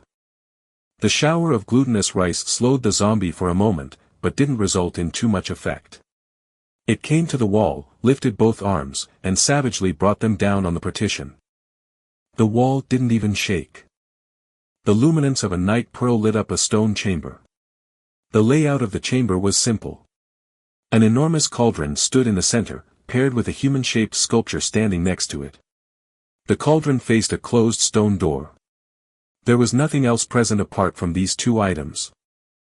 After a long period of rest, a bedraggled Lu Yun scrambled up with the night pearl in hand. "Are you all right, Wanfeng?" he asked, a few hard coughs later. "This servant is fine." Blood seeped out from the corner of Wanfeng's mouth. It was easy to see how serious her injuries must be, given her wan complexion. She sat cross-legged on the floor, quickly recovering from the earlier fight. "Milord, my consciousness has returned," she announced with delight. "Wanfeng, I've already told you, don't call me milord," corrected Lu Yun solemnly. "Just use sir. The maid bit her lip and responded with obvious effort, "Yes, sir." A smile flickered across Lu Yun's face. "It's very safe here, go ahead and rest up." "Understood." A while later, the girl stood up with a bit more color in her face. This stone sculpture looks like a real person." She walked up to the sculpture and lightly rubbed it. It was so cold that it felt like it was made of ice. An involuntary shiver ran through the maid. "This seems to be an annex to hold the possessions of the tomb owner." Lu Yun made a full sweep of observations while Wan Feng was recovering. There was nothing else apart from the sculpture and the large cauldron in the middle. The burial goods ought to be that cauldron, then. "That's the cauldron of a pill master." Wan Feng suddenly exclaimed with delighted recognition. Was the owner of the tomb a pill master? A pill master? The kind that can refine the Aurum Opnia pill? I'm not sure either. The Aurum Opnia pill is a magical pill that disappeared long ago. It said that there were few pill masters who could refine it even before it was lost. Wan Feng shook her head. But this pill cauldron should be a spirit weapon. It's definitely valuable. Her eyes shone with such intensity that they almost exuded visible beams of light. Lu Yun glanced at the pill cauldron. A uniform bronze color, it looked about 4 meters tall. It had to weigh at least several thousand kilograms. "Wan Feng, are you able to move it?" he asked with a rueful smile. The girl shook her head blankly. "I can try refining it, but I'll need a few days." "Then forget it, I'll probably have starved to death by then. Let's go check out some other places." Since the owner was a pill master, this tomb ought to have some magical pills and mystical medicines. Night pearl in hand, Lu Yun made for the large stone door. Trade-offs had to be made in a tomb. Unforeseen events would occur if one was fixated on something they couldn't have. Whoosh! A black figure suddenly shot past. Bam! Something seemed to strike the glowing pearl in Lu Yun's hand and it abruptly shattered. Darkness descended upon the formerly well-lit stone chamber. "Me, sir." Wan Feng leapt forward and arrived at Lu Yun's side. "What was that just now?" Brow furrowed slightly, he warily leaned into his maid. "I don't know," replied Wan Feng. Lu Yun felt all of the hair on his body stand erect. "Who was that?" Wan Feng's terrified voice sounded by his side. "Why did that sound just like me?" She could hear the voice, but in her consciousness, there was no one else here apart from Lu Yun and herself. Yet an eerie voice had sounded from the air. "Wan Feng, summon a flame." Lu Yun forced himself to calm down. Snap! Wan Feng snapped her fingers. Snap! Someone else snapped their fingers on the other side. 2 tiny green flames rose in the darkness at the same time. Through the dim light, he could see the other person. It was another Wan Feng. "Sir, the person by your side is a fake. I'm the real one." An uncanny smile clung to the face of the other Wan Feng. "One, I hope y'all enjoyed this. 'Cause man did it kick my ass lol. Each of these numbers encompasses a world of meaning. 1. The primordial state before the origins of the universe and birth of man. 2. Yin and Yang. Often also refers to pairs like heaven and earth, masculine and feminine, spring and autumn, black and yellow, and even and odd. 3. The overall category for the fundamental building blocks of the universe, earth, heaven, and humanity. 4. 4 divisions of the 28 constellations into groups of 7 mansions. Often referred to as the azure dragon, white tiger, vermilion bird, and black tortoise. 5. The 5 elements of water, fire, wood, earth, and metal. 6. North, south, east, west, above, heaven, and below, earth. 7. The stars of the Big Dipper. Each star is significant in ancient Chinese culture. 8. Also known as the Bagua, the 8 symbols used in Taoist cosmology to represent the fundamental principles of reality, seen as a range of 8 interrelated concepts. 9. The skies are divided into 9 sectors, and tracking the movements of the celestial bodies within helps people predict upcoming weather and other conditions. 10. North, south, east, west, above, heaven, below, earth, life, death, past, future. Chapter 9. Milord, I'm the real one, she's fake. The Wonfeng by Lu Yun's side was on the verge of bursting into panicked tears. Sir, you just told this servant to not call you milord. The other girl smiled coquettishly. So of course the one calling you sir is the real one. Though she was smiling and her mouth was moving, the expression on her freakishly ashen face remained frozen in that uncanny smile.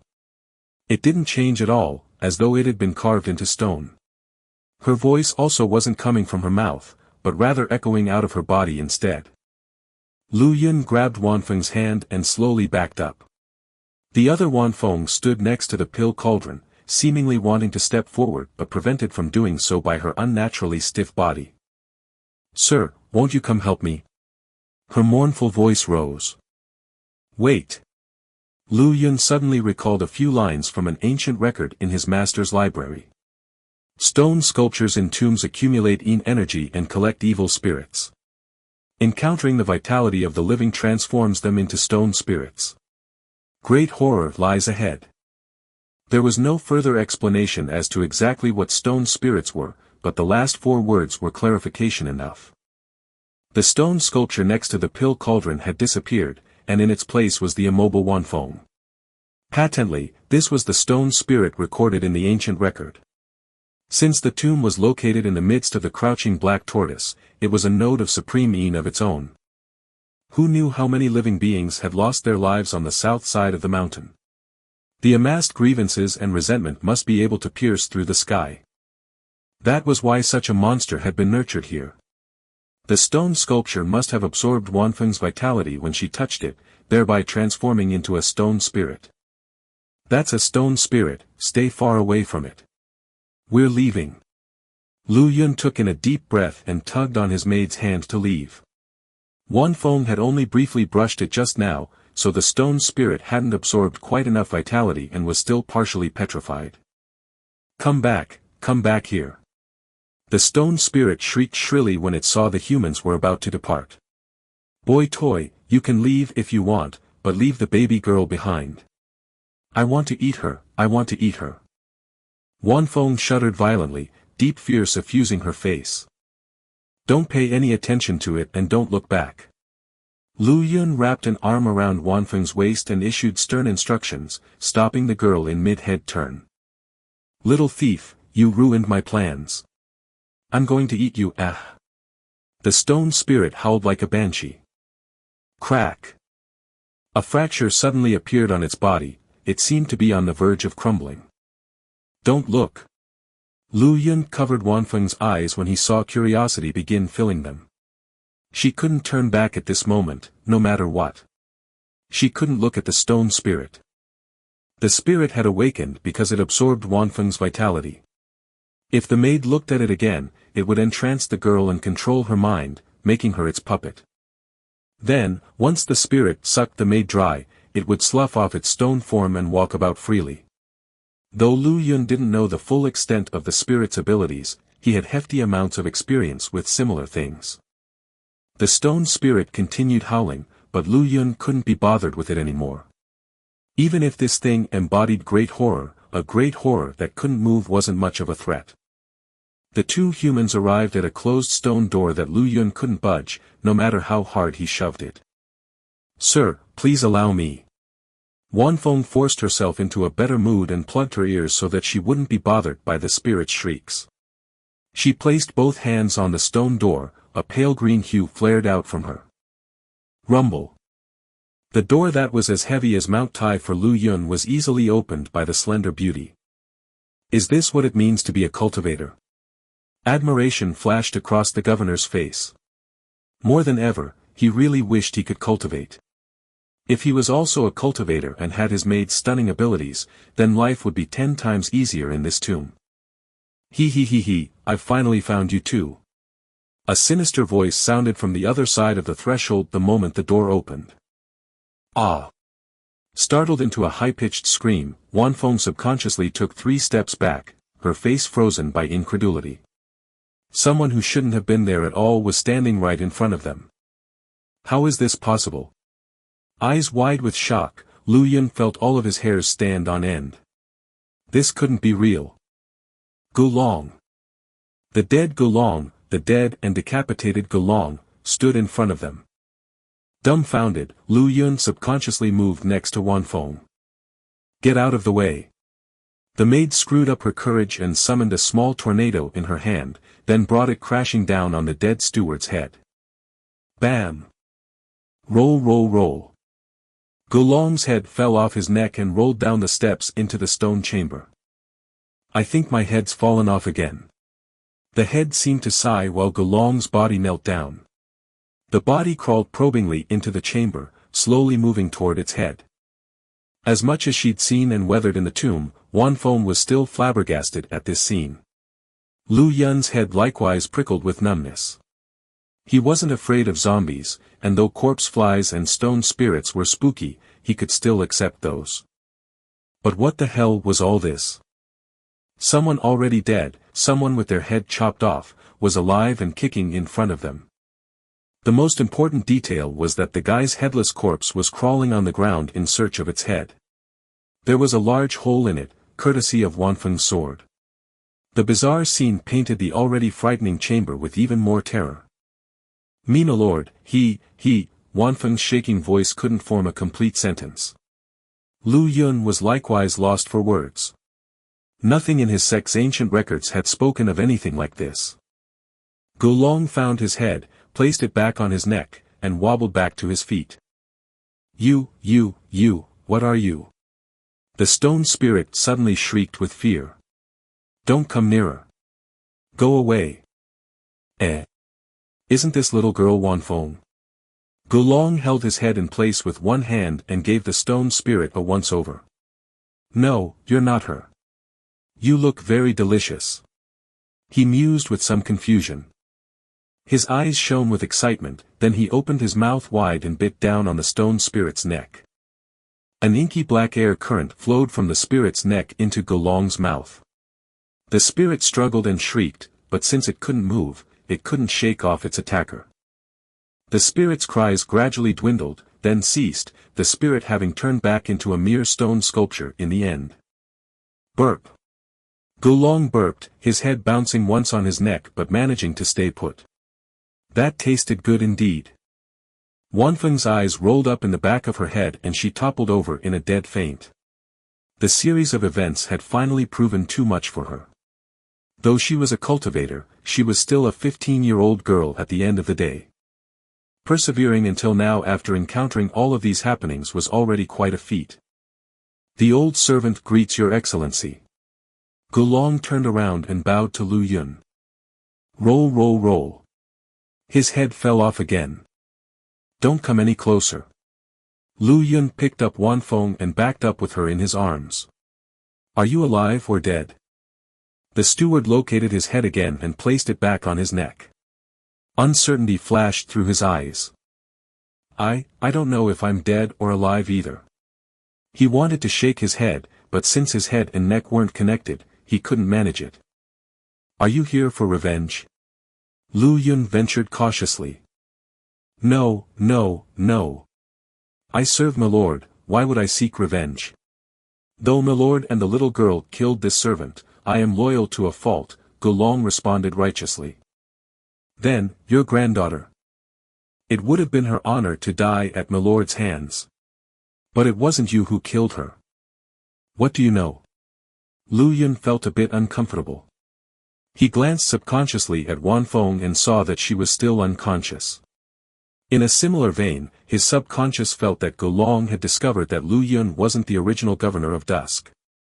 It was that bastard Xue Lang who killed Ninger. Xue Lang was the name of Grand Steward Xue serving in the governor's manor. Lu Yun heaved a sigh of relief. It seemed like Gulong didn't know of his secrets. Then what are you doing here? To follow my lord, of course. Fervor bloomed in Gulong's eyes as he looked at the governor. Lu Yun could almost see Golong's brain boil over with excitement through the hole in the servant's skull. 1. Then how did you get in here? Lu Yun took a few more steps back. There was something very wrong with this Golong. Had he been tainted by the evil energy in the mountain and turned into a zombie? But even a 1,000-year-old zombie was a brainless thing, or had just the barest inkling of intelligence. Apart from his head regularly falling onto the floor, Golong was no different from an ordinary person. This old servant walked inside. I walked and saw a big door. When I opened it, I saw you and Wanfeng. Milord, it's very dangerous inside this tomb. It's very strange and tricksy, let me protect you. Golong spoke with a righteous air, but the hole in the middle of his forehead was really too eye-catching. That's what you said when we left town, grumbled Lu Yun. Then come with me if you say so. It didn't seem like he could get rid of this living, yet not alive, dead but not really fellow. He might as well let him do whatever. The guy spent only a few seconds sucking the horrifying stone spirit back into a sculpture, after all. If Golong had wanted to kill him, Lu Yun would have died a long time ago. Golong cheered and quick-stepped to Lu Yun's side. Bang! Bang! Bang! At this moment, the wall on the other side of the stone chamber suddenly shattered. Countless corpse flies and a millennia-old zombie with a green flame floating next to it charged through the opening. Another yummy thing. Golong almost drooled at the sight of the zombie. But this yum doesn't look easy to deal with. Milord, you leave with the little girl first, leave this to me. He blocked off the zombie's path. Lu Yun had no mind to spare for Golong. He hefted Wanfeng into his arms and rushed out of the stone chamber. Crack. Yum, eat my flying head technique. Golong took off his head and flung it ruthlessly at the big zombie. 1. WTF is going on? EW. Chapter 10. Flying Head Technique. Lu Yun made a strangled noise of resignation when the corner of his eye caught Golong throwing his own head. Was this guy a human or ghost? Even a zombie would lose its movement ability if it lost its head. But look at Golong, using it as a weapon. However, Lu Yun had no further time to dwell on this. He picked up Wanfeng and sprinted out of the stone chamber. All was dark outside of the chamber, there wasn't a single spot of light. His maid in his arms, Lu Yun stumbled forward. He suddenly felt a gust of wind on his face and an abrupt tightening of his scalp. Somehow, his hands loosened and he dumped Wanfeng on the ground. Turning around, he sprinted backwards. Sir, that really hurt. Wanfeng's mournful tone rose in the darkness. You're not Wanfeng, shouted Lu Yun. He needed to get back to the stone chamber. Who is this servant if not Wanfeng? The voice sounded very close to Lu Yun, like it was right next to him. Wanfeng is alive, but you're dead. He'd inadvertently touched the girl's hand just now and though her wrist was warm, there was no pulse. No pulse meant a dead person. Whoever was in his arms was definitely not Wanfeng, so where had the real one gone? Lu Yun's head prickled with horror. Though there were endless corpse flies and a 1,000-year-old zombie in the stone chamber, there was a chance of survival as long as Golong was there. If he stayed to face the unknown bogeyman in the darkness, death was the only possible outcome. Cultivators. Would I be afraid of these things if I was a cultivator? While tombs on Earth might be preternatural, running across just one zombie was like hitting the ultimate jackpot. It wasn't anything like this world, where all sorts of strange and unearthly things abounded. If Lu Yun had Wanfeng's skills, he wouldn't be so, well, useless. Can it be a malevolent ghost? He clenched his teeth and picked up speed. But he realized with shock in the next second that the stone chamber in front of him, illuminating his destination with green light, was agonizingly far away. No matter how hard he ran, he couldn't make it back into the stone chamber. I'm running around in circles. Ghost hits wall. Lu Yun halted, horrified chills running down his back. 1. Ghost Hit's wall was a feng shui formation that beguiled the senses and made one run around in circles on the spot. Another way of putting it was to say that a malevolent ghost had covered one's eyes, creating delusions. Regular Ghost Hit's wall wouldn't entrap Lu Yun at all. The only possibility was that his senses had been hoodwinked by something in the darkness. "Sir, don't you want this servant anymore?" An ominous voice rang by his ear as the fetid odor of decay burrowed into his nostrils. Lu Yun reflexively backed up, but the thing in the dark stuck closely to him, like a second shadow. A putrid smell of rotten fish suddenly appeared in the odor of decay. It seemed that something had opened its mouth wide. "Since you don't want this servant, then how about I eat you? You look very delicious." This was what Golong had just said. This thing had been by Lu Yun's side all this time. Swoosh! Suddenly, Teal's sword light flared in the darkness. "Ah!" shrieked the thing in the dark. A spark of fire lit up the dimness. Wanfeng hobbled over to Lu Yun's side, her face pale. "Milord, it really hurt when you threw me down to the ground." The maid rubbed her butt and looked mournfully at Lu Yun. He grabbed her wrist and felt a pulse. "I was tricked." Realization struck him. He had indeed been holding Wanfeng just now, but whatever it was in the darkness had obscured his senses, making him cast her away. The maid was a core realm cultivator, after all, with the corresponding strength to match it. Their unknown assailant didn't have a chance to attack Lu Yun with her by his side. That must be why it had chosen to deceive his senses, so that he would leave his bodyguard behind. "That was my bad, I fell for the monster's trick just now," Lu Yun hastily comforted. Wanfeng blinked. This was the first time that Lu Yun had apologized to her, ever. Her cheeks flushed red and bashfulness crept into her expression. No, it's all this servant's fault. I was so scared by Golong that I fainted." Whatever had been lurking in the darkness had vanished after being injured by the girl. "What was that just now? Why does everything in here like to copy my voice?" Wanfeng wanted to cry again. "That was a malevolent ghost, I think, but it doesn't seem native to this tomb." Lu Yun relaxed when he saw that Wanfeng was all right. A decrepit air of decay suffused everything in the tomb, but whatever that had been just now was patently out of place here. It felt like it had come from outside. Have other things entered the tomb? Or is it a vengeful spirit born out of all the resentment and hate from the dead souls at the southern side of the mountain? A foreboding feeling slunk into Lu Yun's heart. The massive horde of corpse flies had disappeared after they entered the darkness. What is this place? Lu Yun widened his eyes, trying to see things clearly through the gloom. The fire in Wanfeng's hand was too small, so he could only clearly identify a corner of the space. Is this a room? Sir, this seems to be a lady's private chambers. Thanks to the consciousness of a cultivator, Wanfeng's vision was much better than Lu Yun's. A bedroom? The governor's mind spun rapidly. If there was a room in a tomb, it was most likely where the tomb owner resided in life and thus faithfully copied by the tomb builders. "Sir, come look. There's a painting here." Wanfeng rushed to a corner of the room and stared at a painting hung on a wall. "She's so beautiful," she murmured to herself. Lu Yun followed his maid and peered at the painting with the aid of her fire. It was a stunningly pretty girl of roughly 16 years of age. Her pristine white robes floated in the air and she stood on the back of a sword, clasping a painting scroll in her hand. The image of the white-clad girl jolted Lu Yun's heart painfully when he looked at it.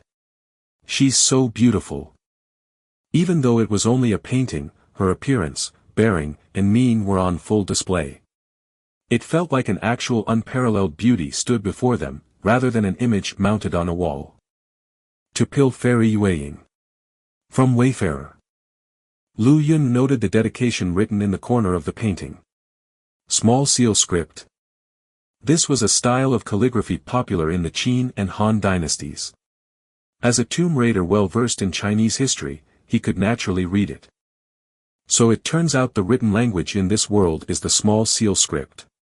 Though it was outside his scope of expectations, it put him at ease as this lowered his chances of exposing himself. Wayfarer. Kill Fairy Yueying. He murmured the names on the painting. Is it possible that the lady in the painting is the one buried in this tomb? Kill Fairy Yueying. Wanfeng's eyes widened with surprise. Why is it her? Do you know her? Yes. The maid nodded. Kill Fairy Yueying was a famed personage from 1,000 years ago. She was the 8th governor of Dusk Province. Legends say that she possessed peerless grace and elegance and was unmatched in her generation. She refined an immortal pill when she was still just a cultivator. However, she was ambushed when undergoing her heavenly tribulation and didn't make it through the trial. Who would have thought that this would be her tomb? Milord. Wanfeng was so excited she almost jumped into the air. Since this is the tomb of the pill fairy, perhaps we can find the Aurum Opnia pill here, or even its recipe. Really? Lu Yun's eyes lit up and his heart raced. He'd be able to cultivate if he had the pill. He would be able to do the things that Wanfeng could do. He would even be able to continue as the master of Dusk Province. The province may be impoverished, but if he altered the Enneaworm coffin-bearer's layout in the governor's manner, he'd change the province beyond recognition. What an invigorating idea. Whoosh! An ill wind rose at his back, as if something was pouncing at him. I've been waiting for you. Wanfeng whirled around, drew an elegant shape with her longsword, and pierced an item in the darkness. Pfft! Something was punctured and splashed sticky liquid toward Lu Yun. Teal light flared from his maid as she blocked it from reaching him. Roll! A head rolled to a stop by their feet. It was rotted beyond recognition, so its species couldn't be identified. Its eyeballs protruded from its sockets and a hole had been drilled through its forehead, like Gulong's. However, its mouth still opened and closed, wanting to bite and tear at something. Wanfeng, chop this head in half. Lu Yun hastily shuffled back in fear. Understood. Wanfeng's maturity had grown after this round of tempering in the tomb and she was more decisive when it came to killing. Raising her sword high, light exploded from it and cut the head into several slices. How dare you copy me? How dare you? She cursed as she hacked with her sword. Within the depths of the tomb, the burial chamber. An enormous sarcophagus floated in the middle of the air, a green flame softly dancing beneath it. It was elegant and sprightly, like a fire elemental, and plainly different from the green flames that Lu Yun and Wanfeng had encountered. 8 shapes clad in black stood chanting around the sarcophagus with raised hands. They seemed to be conducting some sort of ritual. Suddenly, one of their numbers started. My corpse puppet just died. Someone else has entered the tomb. A hoarse voice indicated long periods of lack of normal use. Perfect timing, responded another. We can use them as sacrificial offerings. We need to open Yueying's sarcophagus as quickly as possible and obtain the panorama of clarity. Our sect has plotted for 1,000 years in order to get our hands on it. Nothing can go wrong at this juncture. Damn that wayfarer for burying Yueying's body along with the treasure in this ancient tomb. He's wasted our time for nothing. It won't come back to life this time, will it? Wanfeng looked at the fragments on the ground and pointed, her lips twisted in disgust.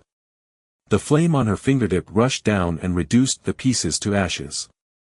Plainly, Gulong's revival was too much of a shock and had scarred her. It definitely won't. Lu Yun shook his head after seeing his maid's actions. But what was that? It confused my senses just now and almost ate me. But since it can be killed, it shouldn't be a malevolent ghost. It's an unknown entity, or maybe just another zombie. He heaved a long sigh of relief. The bedroom should be the antechamber. If my guess serves me correctly, the burial chamber should be right after the antechamber. Wanfeng, make the fire a bit bigger so the whole place is lit up. Understood. Wanfeng extended her fingers. Whoosh! The small flame in her hand jumped up lightly and inflated to the size of a human head, instantly illuminating the premises. It's a girl's room, all right. Lu Yun took a close look around. Though it had lain quiet for 1,000 years, there wasn't a speck of dust anywhere. The layout was refined and exquisite, a clear indication that the owner of the room was pure in heart and spirit. However, there were 4 doors to the room, one for each cardinal direction. Another setup. The sight sent the Dusk Governor into deep thought. This is a layout of the 4 divisions. We just came from the south, which is ruled by fire. That's why there were those green flames. The millennia-old zombie could also break the wall just now because of the fire. Metal rules the west, and is a land of slaughter that brings death to all that enter. Water rules the north, so a swamp should lie behind that door. The burial chamber must be in the east. After a round of calculations, Lu Yun looked at the door to the east and rushed excitedly to it. "Sir, wait for me!" Wan Feng exclaimed. When Lu Yun reached the door, he softly pushed on it. A ripple flashed across it and swallowed him whole. "Milord?" Stunned shock barreled into Wan Feng and she pushed the door with all her might, but it didn't move at all. Ghost hits wall is the literal translation of the Chinese idiom for going in circles in an increasingly fragmented, disjointed manner. I went for the rare literal flair this time because it's also a name. Chapter 11. Lu Yun didn't so much enter as stumble into the burial chamber. He scrambled to his feet and took a look around. This was more of a hall than a room. It spanned a few meters in diameter, the interior extravagantly adorned. An enormous pearl glowed in each of the 4 corners, illuminating the hall. The corners of his eyes twitched. Of course there's someone else here. A giant sarcophagus hovered silently in the center of the hall. Beneath it, 8 eerie-looking figures clad in black stood in a strange formation. Their hands twisted and gestured in front of their chests, forming crimson seals that melded into the coffin. Noting the new arrival, nefarious gazes turned on Lu Yun, sending his heart pounding. Wan Feng. He turned around reflexively to find no one behind him. His maid hadn't followed him through. The door he'd come through was nowhere to be seen, there was only an unmarked wall. Lu Yun's stomach dropped. "Look, a poor bug has chanced upon us." A heavy voice boomed at Lu Yun's ears, grating and lifeless.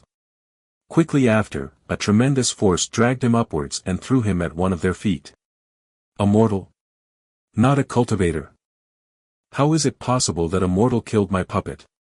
Asked another man, his voice equally lifeless but tinged with surprise. Lu Yun looked up to find a pair of crimson, emotionless eyes assessing him.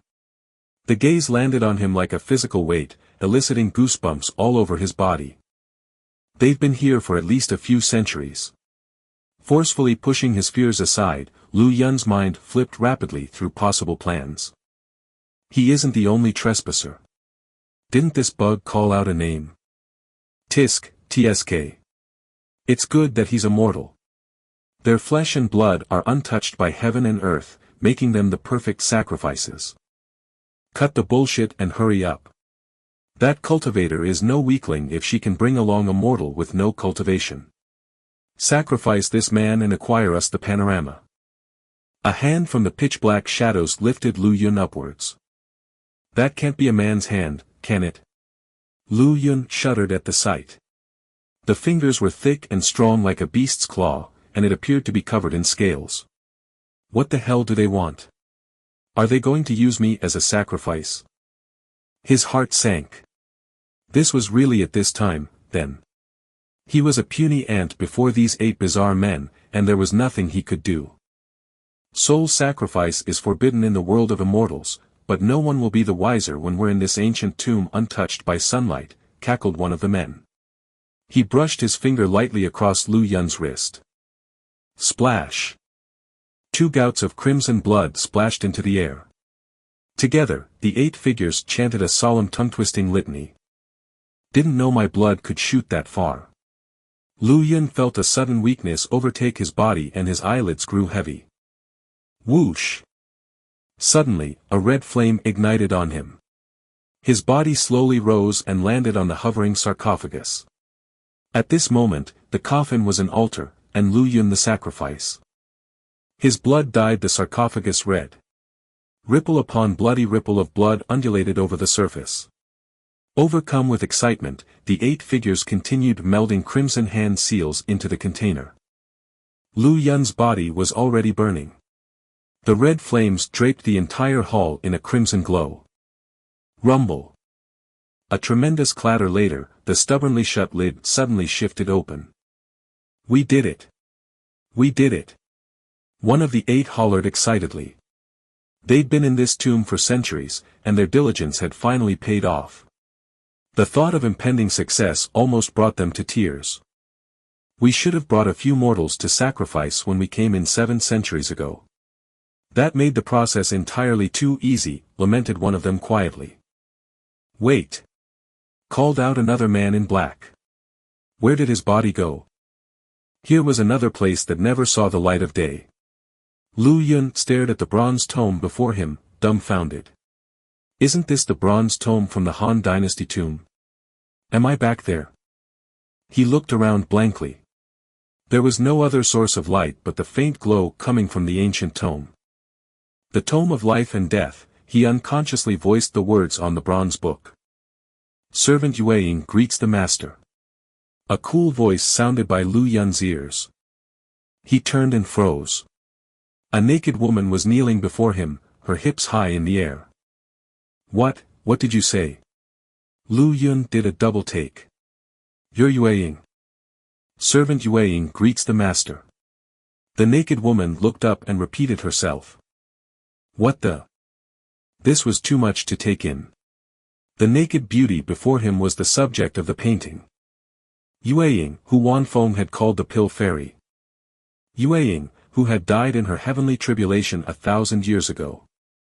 Lu Yun backed away without thinking. She was dead. Yet here she was, alive. Whoosh! Before he could recover from his shock, the tome burst into black flames and slowly opened. 2 names were written onto the first page, Gulong Yueying. What's going on here? Lu Yun felt that his available brainpower was grossly inadequate. The 2 whose names were written in the book had died, but had now come back to life. He himself had died in the Han Dynasty tomb, but reincarnated into the world of immortals. Does all this have something to do with this book? Whoosh! Enveloped by black flames, the tome slammed into Lu Yun's body. Before he could react, a wealth of information crashed into his mind. Reincarnations of all heavens fall within my grasp. Life and death of all realms are at my command. His mouth uttered the words of its own accord. A shudder ran down Yueying's body when she heard the proclamation, and she lowered her just lifted head. 2 rays of profound darkness shot out from Lu Yun's eyes. The method of life and death. His eyes lit up as a cultivation method surfaced in his mind. This was the way of cultivation. Lu Yun had never cultivated before, so he didn't know how. However, his body reflexively reacted and began the process when the method appeared. The method circulated slowly.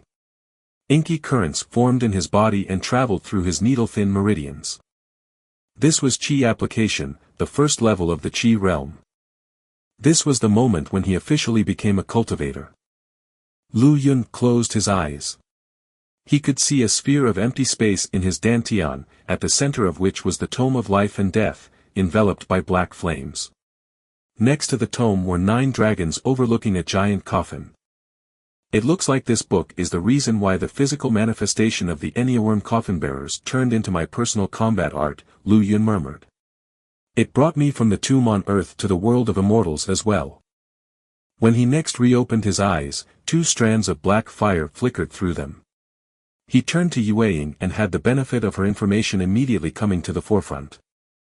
Yueying, 8th Governor of Dusk Province, Nephrite Major. Refiner of immortal pills despite not being an immortal herself. Due to persecution from others, she died in the midst of her heavenly tribulation, her soul fragmented and scattered. Reborn as an immortal of the true immortal realm, she is the first envoy of samsara. Everything about her easily came to Lu Yun, her life experience, cultivation methods, combat arts, and other information. There was nothing about her that Lu Yun didn't know. Yueying knelt on the floor with her head lowered, humility coloring her originally cold gaze. You may rise, offered Lu Yun. Understood. The sight of her rising almost caused a spontaneous nosebleed. Or more accurately, nose spray. Will you put some clothes on first? He stammered, his control slipping. In response to Master, failure to overcome my tribulation left my clothes in ashes. Please forgive my appearance. As she spoke, she slowly twirled, showing off her tantalizing figure in all its glory. A dazzling flash of light then clothed her in a snow-white dress. She now looked identical to the stunning fairy in the painting. She was seducing me. Lu Yun rubbed his nose. Thank F***ck he hadn't embarrassed himself. No wonder Golong and Wanfeng didn't realize that I'm not the original Lu Yun. The Tome of Life and Death is part of the Wheel of Reincarnation. Once it brought me here, I essentially traveled through the wheel and actually reincarnated into the young governor, he mused. Comprehension finally came to him, the tome was the embodiment of reincarnation itself. For reasons unbeknownst to him, it had become part of him. But what does that make me? One of the Yama kings who walks the world of the living. My level seems to be much higher than a Yama king, though. 1. Yue Ying's gaze turned inscrutable. Why is it empty? Where's the panorama? The 8 men were frantically bawling. The disappearance of Lu Yun's body was strange, but ultimately unimportant. They only cared about what lay hidden in the coffin, Pill Fairy Yue Ying's personal treasure, the panorama of clarity. However, neither her body, nor her treasure, were anywhere to be found within the open sarcophagus. Is it possible that Yue Ying wasn't buried here? But why else would the pill fire of the panorama burn under the sarcophagus, then? Did Wayfarer lay down a trap for us? 700 years. We wasted 700 years. The 8 men threw their heads back and bemoaned their lives. They had been the best disciples in their sect. If they hadn't wasted their time here, they would have long become immortals. You have some kind of nerve, exalted immortals sect. Hectored a chilling voice as a beautiful lady in white emerged atop the sarcophagus. Her features were coolly stunning, her long locks and clothes as white as snow. Pill Fairy Yue Ying. How is this possible? You're dead. Cried one of the men in black, terrified and confused. How dare you use my master as a sacrifice? Pay with your lives. She pointed her finger and sent the verdant flame beneath the hovering sarcophagus billowing out explosively. The fire instantly turned the chamber into an ocean of flames. 1. The Chinese hell is divided into 10 courts, each overseen by a Yama king. Chapter 12. Not good. The octet paled, whirling into a formation the instant before the emerald flames descended. A surge of crimson blood repelled the ferocious fires. Yue Ying frowned slightly. What's this? My emerald mistfire was blocked. No wonder you lot could stroll in here so casually. She smoothly unfurled a scroll between her fingers, enveloping the hall in an indistinct aura of light. The panorama of clarity. That's the genuine article, murmured one of the men in astounded shock. So Yue Ying didn't die in her heavenly tribulation 1,000 years ago after all. She's been using this ancient tomb to recover from her injuries. This is the power of an immortal. Whoosh! Enkindled by the panorama of clarity's power, the emerald mist fire blazed forth, burning through the barrier of blood that kept it at bay. My apologies, senior brothers. A sudden roar came from one of them, swiftly followed by a pulsing series of syllables from his throat, terse and peculiar. What are you doing, Lao Noa? Shrilled the other voices. Their comrade Lao Noa had initiated a soul sacrifice art at this juncture, and they were the sacrifices. Boom. Boom. Boom. Sound after clamorous sound rang through the tomb. The 7 victims' bodies spontaneously burst into sanguine fire and imbued Lao Noa's body with their strength. The power he gained from sacrificing 7 spirit realm cultivators allowed him to approximate an immortal strength. Yue Ying was utterly unprepared for this turn of events, and her mist fire dissipated without much resistance. Bastard! She flew into a rage. How dare you sacrifice souls in the world of immortals? A wave of her hand summoned 7 swords out of the panorama and sent them churning toward her prey. Just you wait, Yueying. The exalted immortal sect will be avenged. Lao Nua discharged a shrill shriek and his body exploded. A cloud of blood carrying his nascent spirit surged out of the chamber, then summarily disappeared. Yueying's 7 swords rushed out right after. There was a yelp of pain in the distance. Yueying, you destroyed my nascent spirit. You and I will be enemies until the end of time.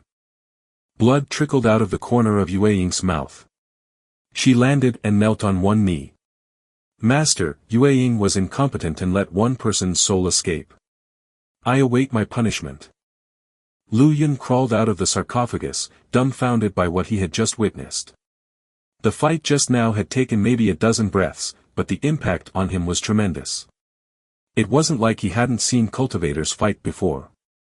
But compared to Wanfeng's fights against Gulong and the corpse flies, duels between immortals were on another level.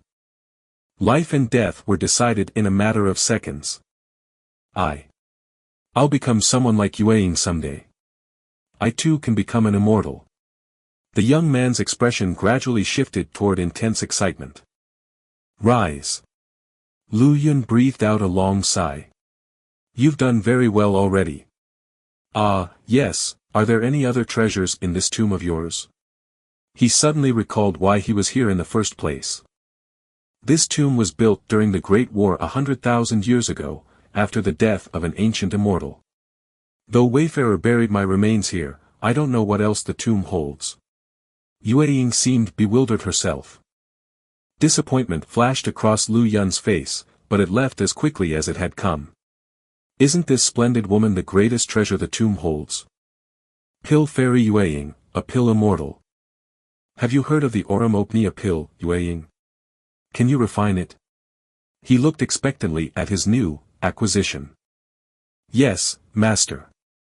Yueying nodded. Fantastic.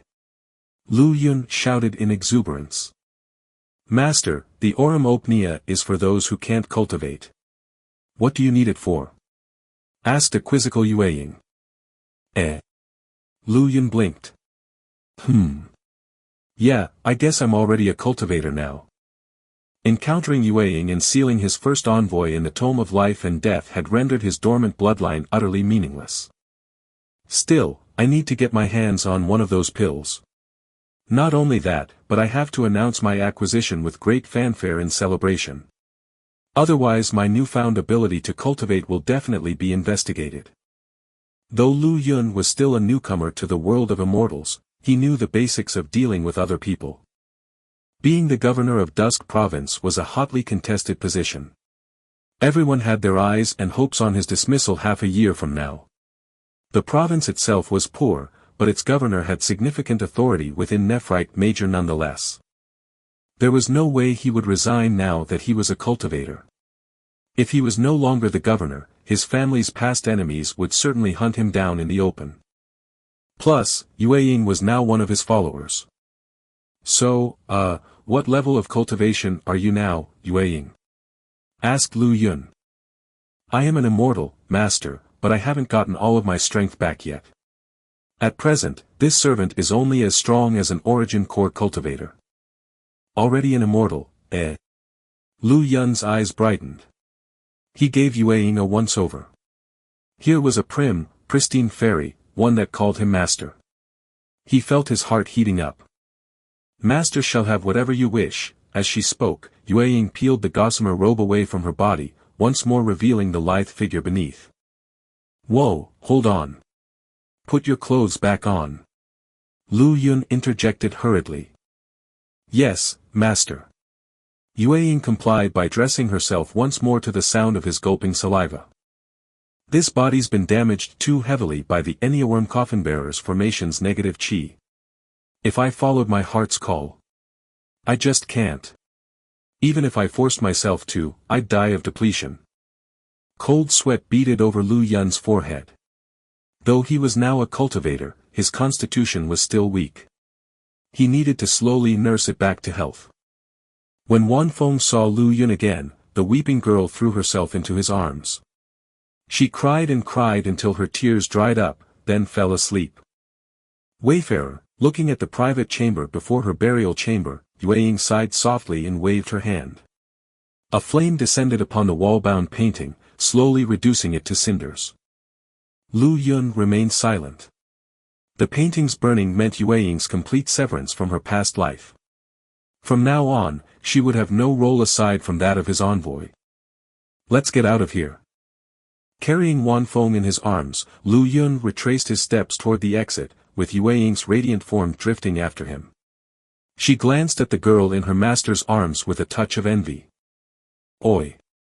Come back here, yum yum.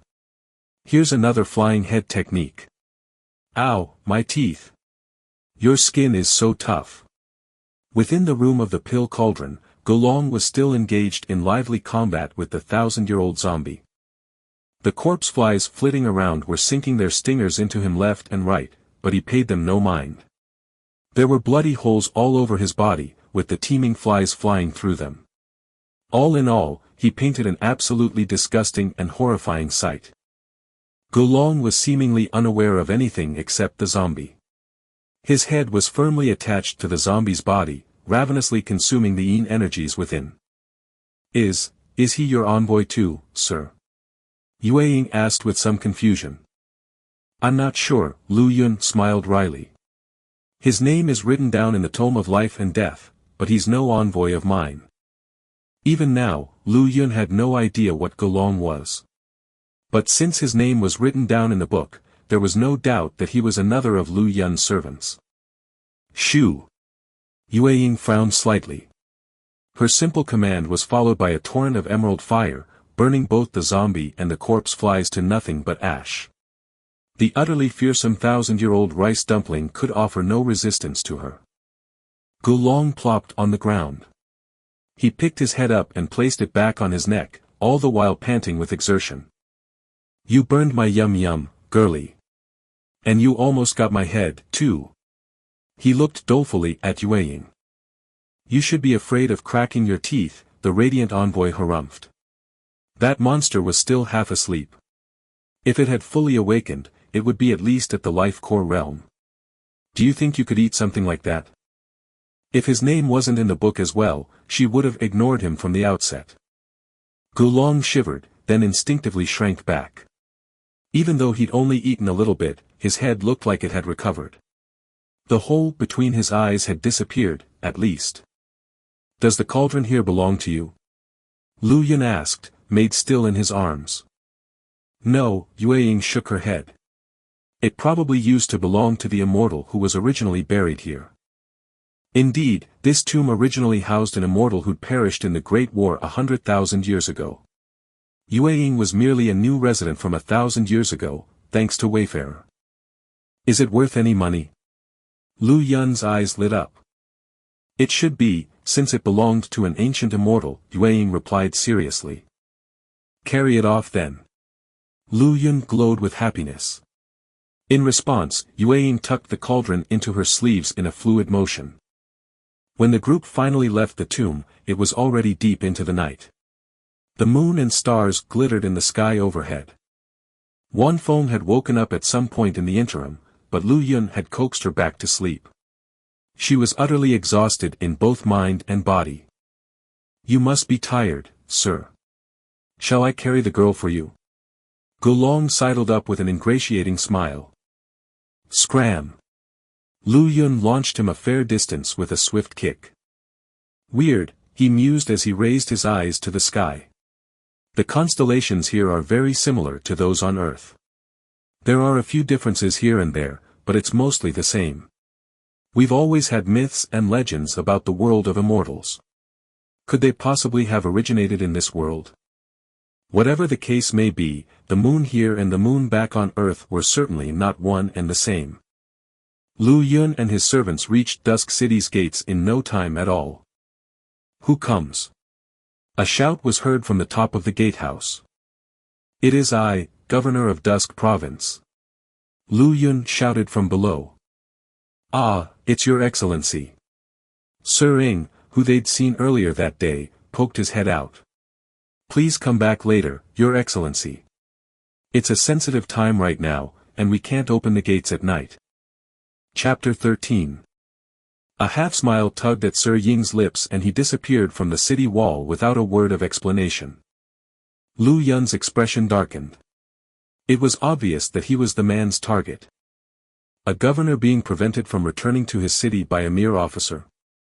If word of this gets out, I might as well just resign. A dark smile graced his face. Allow this servant to kill him, master. Yue Ying's face was twisted in anger. In her eyes, Lu Yun was the master of life and death in all realms. How dare a mere cultivator offend him? No, that's all right. You killing him would be unjustified. People would accuse me of murdering the innocent and use that to move against me. What a pathetic governor I am. The Dusk aristocracy assigned an old servant to monitor me in my own manner. Ha, they think I'm a pushover, eh? Well, they've got another thing coming. Lu Yun rummaged in his clothes and fished out a shiny, palm-sized token meant to be hung on the waist. One side read, Dusk Province, and the other read, Command. It was a token for army deployment. Based on what Wan Feng had relayed, it would allow him to command the heavenly army stationed in Dusk Province. Summon the heavenly army for me. Lu Yun handed Yue Ying the token. Master is also the governor of Dusk Province. Yue Ying's eyes lit up. She'd once been in his position, so she naturally knew how to activate the token. How dare a mere defending officer turn away the governor? He must have a death wish. She held the token in her hand, infusing it with a hazy glow of emerald light. Buzz. A golden beam of light shot into the clouds, illuminating almost the entire eastern side of the city. An enormous door slowly opened at the center of the beam. Ah, Immortals. I thought it'd simply shoot a signal flare or something, but it straight up opened up a portal for the army. Lu Yun clucked his tongue. Sir Ying trembled atop the city wall, stumbling and tripping his way out of the gate tower. He stared up at the door in the sky, his face ashen with fear. He summoned the Dusk phalanx stationed on the shores of the North Sea. Isn't he worried that the sea monsters will seize the opportunity to attack? 1. Hail the command token of Dusk. The Dusk phalanx is hereby ordered to make haste for Dusk City and quell unrest. Yue Ying's declaration trailed the golden light and faded into the portal. Understood. A tremendous army marched out of the door, enshrouded by brilliant light. It was 10,000 strong, uniformly clad in heavy black armor, and bristling with spears and heavy shields. They were an awe-inspiring sight to behold. The very earth trembled when they landed. General Yin Xiantian greets Your Excellency. A man in black armor approached Lu Yun and knelt on one knee. A moment of stunned silence later, heroic excitement rose from Lu Yun's heart. What the hell did he have to fear with such an army at his command? At ease. Mentally preparing himself, he drew a deep breath and declared, Rush the city. Show no mercy for those who resist. No exceptions. He was a tomb raider, survivors of that dark world were quick and decisive. Understood. Yin Xiantian rose to his feet and boomed, Attack. Kill. Kill. Kill. Battle cries threatened to shatter the sky as even the city wall trembled. One after another, heavily armored soldiers charged at the city wall, crushing the city defenders like insects. The eastern city gate fell in only a few breaths of time. Strange. Why is the Dusk phalanx so weak? Yue Ying frowned at the soldiers. Weak? Gulong gulped. He remembered Lu Yun threatening him with the heavenly army before. He'd thought it was a bluff then, but now it was right here before his eyes. That's an army of core realm experts. Sir Yin Xiantian is a spirit realm master. Do you know what that means? He's so far above us that we can't even see the soles of his shoes. He's the same as the heavyweights that spearhead the aristocratic families. My mistake, muttered Yue Ying. It's not that the Dusk phalanx is weak, but that the entire province has declined. Gulong pursed his lips and refrained from commenting. A deep rumble preceded the opening of the eastern city gate. Lu Yun marched into the city, escorted by his soldiers. Sir-ing, officer of the city defenders, was tied up and thrown in front of him. Sir-ing strained his neck to look up at Lu Yun and stammered, Lu Yun, how dare you attack the city? Are you rebelling? Rebel? Lu Yun scoffed. I am the overlord of Dusk Province. Who would I rebel against? Myself? Sir-ing fell silent. He hadn't expected Lu Yun to be this lawless. He'd only locked the young governor out of the city, but this was how he responded. Enemies incoming. Enemies incoming. The city devolved into utter chaos. Formations and restrictions lit up as cultivators and armies within the city gathered and rushed toward the eastern gate. Leading the charge were the three major families in the city, houses Gu, Feng, and Gongsun. Who dares attack the capital of Dusk Province? Are you tired of living? The crowd parted and let through a young man in white, a black longsword on his back. He jabbed a finger at Lu Yun and his companions. Dusk City was a major city under the jurisdiction of Nephrite Major. Attacking the city meant making an enemy out of the imperial court, which would only result in death. Wan Feng, still in Lu Yun's arms, had finally come to. She stood helplessly beside him and stared blankly ahead. The current situation couldn't be more confusing. Lu Yun clasped his hands behind his back and cocked his head at the man in white. How dare I? He scoffed. Ing occupied the city gate and tried to stage a coup. Are you his accomplice? I didn't. Sir-ing got on his knees to attempt a defense, but Lu Yun interrupted him with a kick to his chin that dislocated his jaw. The young man's pupils contracted. I don't care who you are, he huffed. Anyone who attacks the city must be sentenced to death. Guards, take him. That elicited various reactions from the cultivators around him. Some laughed at Lu Yun's misfortune. Some frowned deeply. But even more were genuinely ecstatic. The young man in white was Gu Qingxian, sixth son of House Gu. Departing Dusk Province at a young age to train under his master, he'd only recently returned after the completion of his studies. Thus, he didn't recognize Lu Yun. Most of the onlookers deliberately obfuscated the truth, hoping that Gu Qingxian would kill Lu Yun for them. Even House Gu hoped so. Gu Qingxian's master hailed from an exceedingly powerful sect. No one would say a single word if he mistakenly killed a governor who'd fallen from grace. Not even His Majesty the Celestial Emperor would risk offending a powerful sect for a young man who couldn't cultivate, would he? Understood. Many cultivators rushed at Lu Yun with great gusto. A simple kill was Yin Xuantian's only rejoinder. Thud. Thud. Thud. Brilliant spear slashes descended from the sky, slaying all those who dared make a move. You foolish rats have impudently challenged your superiors. Die. Yin Xiantian stepped forward, his black spear lunging at Gu Qingxian like a wyvern. Spirit Realm. Gu Qingxian panicked. This was beyond his wildest expectations. He himself had only reached the Golden Core Realm and was no match for a Spirit Realm cultivator. Pfft. Before he could react, the black spear pierced through his throat. A prodigy who just returned home after reaching the Core Realm and forming his Golden Core had died beneath Yin Xuantian's spear before he could fully stretch his wings. 1. The character for Dusk is, and the name of the Black Tortoise is, something we've already seen a reference to in the feng shui layout associated with Mount Carmine Dusk. Given the name of the province, there seems to be some sort of connection to the Black Tortoise. In my opinion, what's particularly clever about the Dusk Phalanx name is that the phalanx military formation also resembles the shape of a turtle. Special thanks to Citrus for brainstorming this name with me. Chapter 14. Dead. Gu Qingxian's been murdered.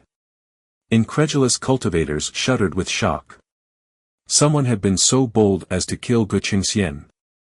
House Gu was the second most powerful clan of cultivators in Dusk Province. With House Lu's decline, House Gu was poised to replace them as the most powerful clan. They were also the most likely to take over the governorship. Major factions in Nephrite Major had spared no effort to raise up House Gu, wanting to extend their fingers into Dusk Province. That was also why Gu Qingxian had returned. No one had expected the young man would be killed so soon after setting foot in the province. You killed the sixth master, Lu Yun. You're dead. You're dead. Those from House Gu just about lost their minds. However, with a spirit realm expert like Yin Xiantian in front of them, they didn't dare do anything but run their mouths. Ha! Ha ha ha! Now you recognize me. House Gu has committed high treason in Dusk City. They attempted to assassinate the governor and attacked the Dusk Phalanx. They were blatantly staging a coup. Soldiers, capture all of the treacherous scum. The cultivators present felt their stomachs lurch. Among them, those from House Gu were the most desperate. The Dusk Phalanx. Lu Yun had summoned the army stationed in the northern territories. They'd thought the soldiers in black armor were merely the remaining militia of House Lu. Located in the north of Nephrite Major, Dusk cherished black as their provincial color. Forces serving the governor's manor wore black as well, so who would have surmised that these soldiers were the heavenly army? While Lu Yun had lain unconscious, factions in Dusk Province made quick work of the Lu loyalists, either transferring them to other posts or executing them with flimsy excuses. Those operations continue to even this day. Even then, House Lu had once been the most powerful family in the province. Though they were on the verge of collapse, their many branches hadn't all been excised yet. There were some remnants left still. How dare you, Lu Yun! Roared a cultivator. The Dusk Phalanx defends the northern border against the sea monsters. What if those monsters invade and conquer our territory because you brought the army here? You'll be the greatest sinner in all of the immortal world. Only 10,000 came. If the remaining 999,000 soldiers fail to withstand the monsters, then the entirety of the Dusk Phalanx may as well end ourselves by self-detonation. Spear still dripping with blood, Yin Xuantian's gaze turned mocking. Kill. Wait. A messily dressed young man with red lipstick imprinted on his cheek elbowed his way through the crowd. Stop. Halt, everyone. He raised his hand and waved a shiny token. I am a special envoy of His Majesty the Celestial Emperor. Under His Majesty's command, halt. You there. What are you doing? Why did you step forward? Back down, all of you. This is all a misunderstanding, Your Excellency. Please be so kind as to forgive them. Well, what are you all still doing here? Get going. The man had called himself a Celestial Emperor's envoy, but he hardly looked the part. He seemed more like a typical skirt chaser who'd been dragged out of his latest foray into the flower bushes. His words held no weight at all. Yin Xuantian's expression changed when he noted the token, but he didn't put away his spear. Dusk Phalanx was the Nephrite Major's heavenly army, but they were commanded by the governor of Dusk. He wasn't going to stop unless Lu Yun commanded it. A mere envoy had no power over the Dusk Phalanx, only the Celestial Emperor himself could override the orders of the governor of the City of Dusk. Greetings, Sir Envoy. The crowd sighed in relief to see an envoy from the Celestial Emperor show up. The tension in the air slightly dissipated. Since you've come in person, then this certainly is a misunderstanding, Lu Yun cheerily joked with a smile. It's not like His Majesty's envoy is going to rebel against His Majesty, is he? This governor really is crazy. The envoy shuddered. If he dared favor House Gu and the others even a little at this moment, this madman would likely order his execution. Thank you for answering the call, General Yin.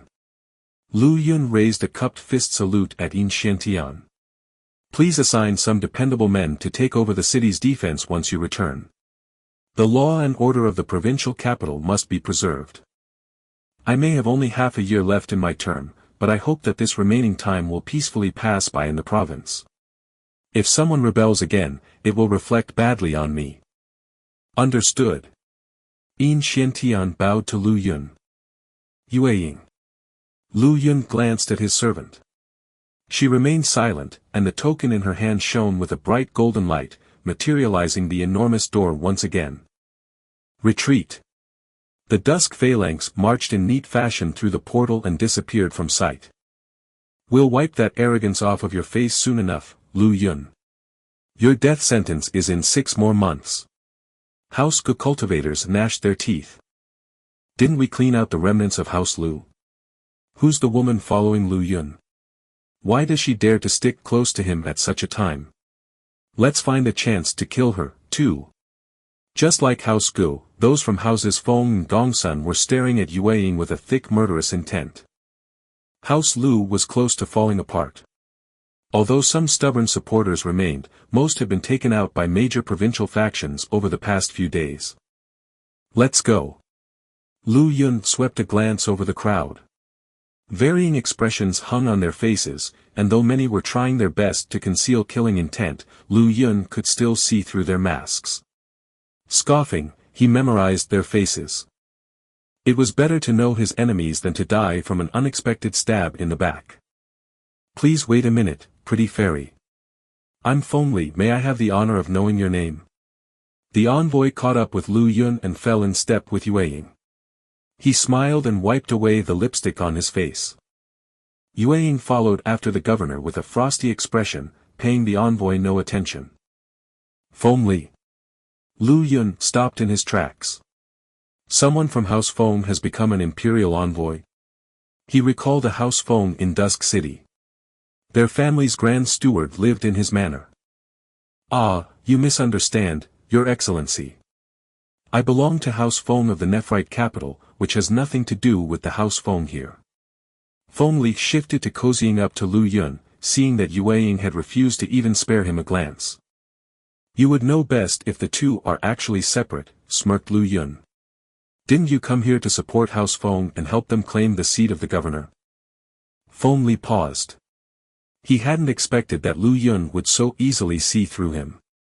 He seems a little different from the simple-minded bully that rumor paints him as.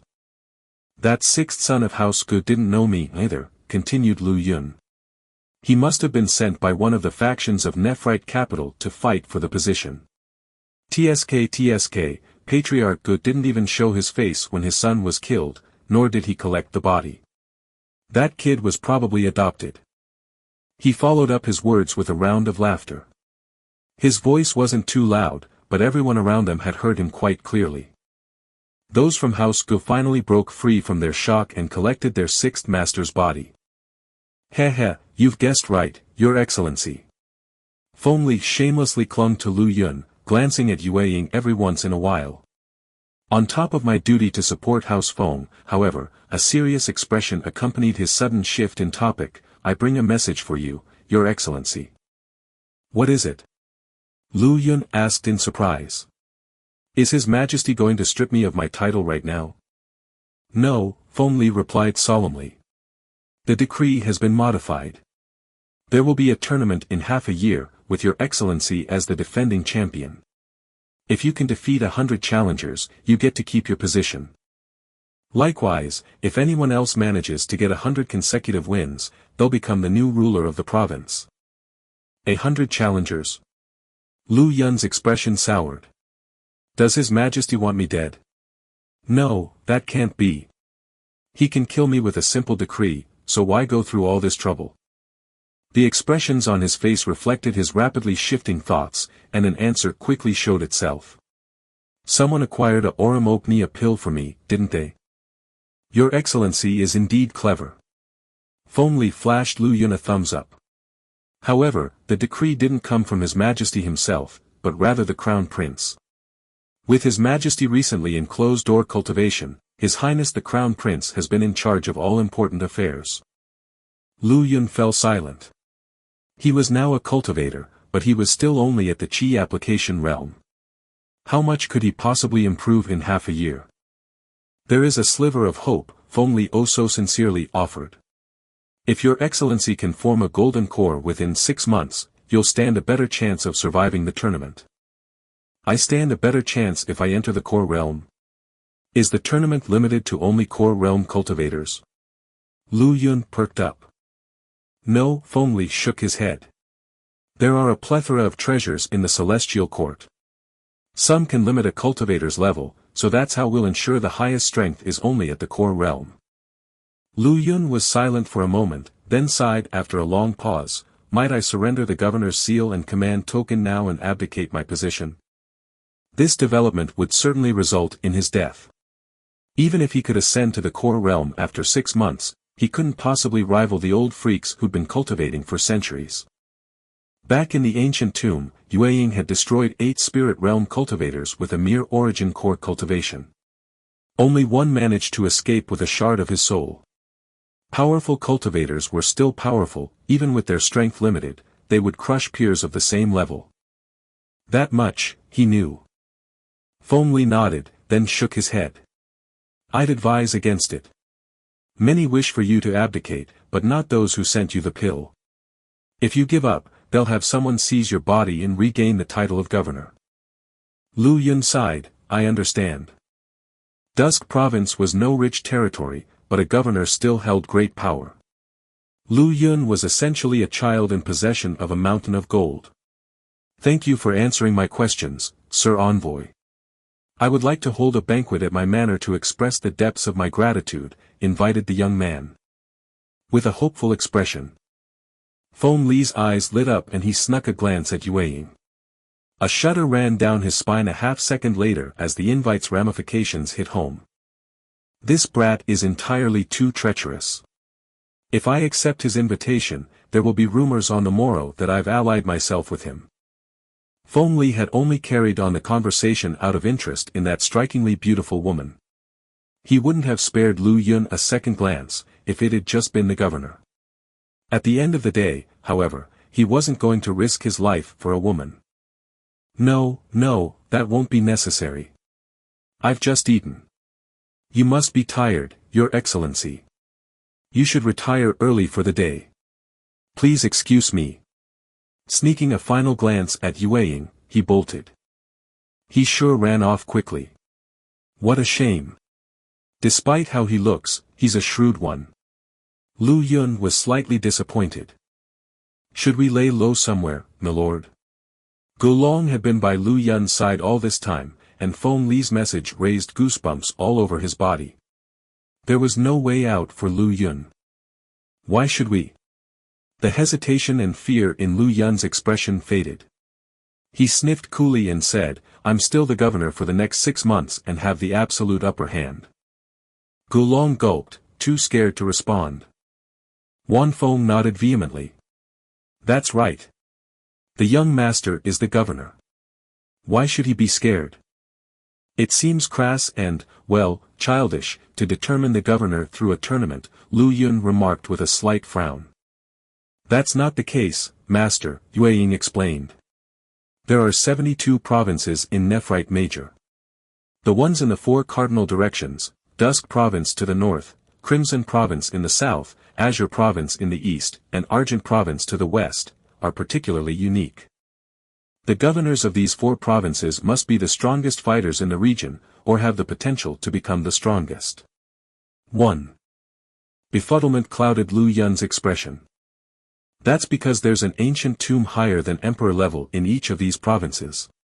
Only the strongest expert of the province can keep a tight grip over the tomb, Yueying explained. These 4 tombs are no regular tombs, and each of them seem to have bred some sort of demon king. Every once in a while, the 4 tombs lose control and hordes of evil spirits rush out to wreak havoc. The 4 governors must use their seals to deploy the power of the province to quell the chaos. The command token is also something that only the 4 governors possess. During Yueying's term, she dealt with 3 such calamities. Tombs of ancient immortals. Lu Yun's eyes lit up. Master, your current cultivation isn't high enough to break the restrictions on the 4 tombs. You'd have to at least be an immortal yourself. Yueying smiled wryly. This master of hers had an unusual passion for tomb raiding, such an occasion was how she came about. All right then. Lu Yun nodded. I'll have to enter that ancient tomb in Dusk Province sooner or later. As for the disturbances, well, he'd be more concerned with riots of the living. As a bona fide Yama king, How could he possibly be afraid of any trouble from the dead? Gulong cackled. Milord can be much more than a mere governor. You could be like the ancient immortal emperors wielding absolute rule. Enough of that, Lu Yun interjected. Find an excuse to return to House Gu, and notify me as soon as they make a move. Something must have happened for the patriarch to not show his face even after his son died. At your service. Gulong said eagerly. Please excuse this old servant. When Lu Yun returned to the governor's manor with Wan Feng and Yueying, the place was well lit. A chubby, diminutive old man in the accoutrements of a steward approached them. Ayaya, Wan Feng, you're finally back. I thought that brat Lu Yun had kidnapped you and was getting worried. The old man stepped forward and reached for Wan Feng's hand, an action swiftly blocked by Lu Yun when he saw that the maid didn't know what to do. The governor growled with a frown, What do you think you're doing, Xue Lang? Oh, your excellency. Greetings from this old servant. Xue Lang was surprised to see Lu Yun block him, but quickly recovered and cheerily cupped his hands. Right this way, old willow. This is the girl I was talking about. Her spiritual root is of Empyrean grade, and she formed a golden core before she turned 16. 100,000 premium spirit stones for her is simply a bargain, isn't it? The steward shifted to the side to allow an old man in green to stride out from the door. He gave Wan Feng a few inquisitive glances, then noticed Yueying off to the side. Indeed, her spiritual root is of Empyrean grade. She'll make an excellent vessel. Old Willow nodded slightly, then continued, and I'll pay another 50,000 for the woman there. Grand Steward Xue's eyes lit up. Wonderful. 150,000 premium stones for 2 women. Please step out of the way, Your Excellency. 1. These correspond directly to the 4 sacred beasts, whether in terms of color and direction. The black tortoise is associated with dusk, and I ended up choosing dusk because the Chinese character used for the province name also means profound, as opposed to straight-up black. Dusk is the meeting point between night and day, a time of transition, mystery, and possibilities. Crimson and azure are self-explanatory, and argent was a slight struggle. The white tiger is associated with the metal element, and calling it the metal province seemed slightly silly. The word argent won out because it means silver or a silvery white color, which better corresponds to its sacred beast. Chapter 15. I'm rich. I'm rich. 150,000 premium spirit stones for 2 pieces of eye candy. Who would have thought that I would be a rich man myself one day? This way, even if I lose the province stewardship, I'm set for the rest of my life. Grand Steward Xue gleefully muttered to himself and rubbed his hands together. What are you standing around for, my dear Excellency? You should step aside as quick as you can. As your servant, I can't put my hands on you. Oh no, no, no, that would be horribly rude. I was born into a scholarly family with many cultivators, so I most certainly can't commit such an act of impropriety. The smug steward couldn't refrain from exulting in self-satisfaction. But that doesn't mean no one else can. Your Excellency, do you know who this is? This is Old Willow from the Skunda range. It wouldn't be good if he hurts you. 1. Weren't you supposed to be out buying foundation stones? Lu Yun asked frostily. Heh, I'm out of here in another 6 months. What would I be buying those for? Chuckled the steward. Priority focus goes to earning spirit stones for the future, of course. Naturally, this is all my private property. With all due respect, my dear Excellency, it has nothing to do with you. The bold Willow, in question, paid no mind to the conversation between Lu Yun and his steward. His eyes were fixed upon Yueying. That Wan Feng has a heavenly spirit root, but this other girl has an immortal one. An immortal spirit root will guarantee the golden immortal realm, at a minimum. If I use her as a cultivation vessel and take that root for my own, won't I become one too? The old man drooled at the tantalizing possibility. Grand Steward Xue instantly colored when he heard this. That's not how business is done, Old Willow. If it's like that, you can't have her without at least 200,000 premium stones. He added hurriedly. With Wanfeng, that's 300,000 in total. That's a tidy sum, but well within the range of affordability. Sure, 300,000 it is. Old Willow smacked himself on the head for his mistake. Enough. Lu Yun growled in a low voice. Who gave you the authority to sell my people, Shui Lang? The late governor, of course, chuckled the steward. Right before he underwent his tribulation, he instructed that I would have the final say in this household before you turn 16. Wanfeng and that woman by your side are part of this house, are they not? Since they are, I have the right to sell them. Wanfeng was dreadfully pale, her heart running amok with fear. The usually kindly Grand Steward was a monster in this moment. I'm not 16 yet, eh? Lu Yun furrowed his brow. It seemed his dead father had chosen the wrong person to entrust his son to. Now you know not to judge a book by its cover, Wanfeng. Yes. Wanfeng bit her lip and nodded emphatically. He, I could say the same for your father. He took Wanfeng in precisely so that she could be a cultivation vessel for you. Her heavenly spirit root was meant to counteract your dormant bloodline. Too bad you can't get your little buddy up, eh? That will never work for you. Shui Lang dispensed with all pretenses in this retort, retaliating with a supercilious smile. Wanfeng lowered her head. She was even whiter now, if such a thing were possible. A larger hand clasped itself over her own. Its warmth caused her body to tremble, then relax slightly. All right, enough chatter. It looks like you can't speak on this young governor's behalf. Well, that doesn't matter. I'll take these two with me now. My servants will be over with the rest of the stones later. Old Willow was growing impatient. A number of vines suddenly extended from his body and roiled toward Wanfeng and Yueying. An old tree spirit from the Skunda range is making trouble in Dusk Province's capital. How very brave of you. A chillingly dangerous expression flickered across Yueying's face. She ascended into the air, white robes drifting in the wind. 7 swords fanned out from her and instantly slashed the vines to pieces. In the next moment, they followed the guidance of her fingers and shot toward Old Willow in 7 streaks of emerald light. An origin core cultivator. It was Old Willow's turn to pale, but his expression turned satisfied in the next moment. Is that so? That's lovely.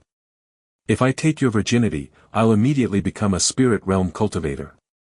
The old man was no man at all, but a late-stage core realm tree spirit who'd lived for more than 1,000 years. Snap, snap. Old Willow's body began transforming.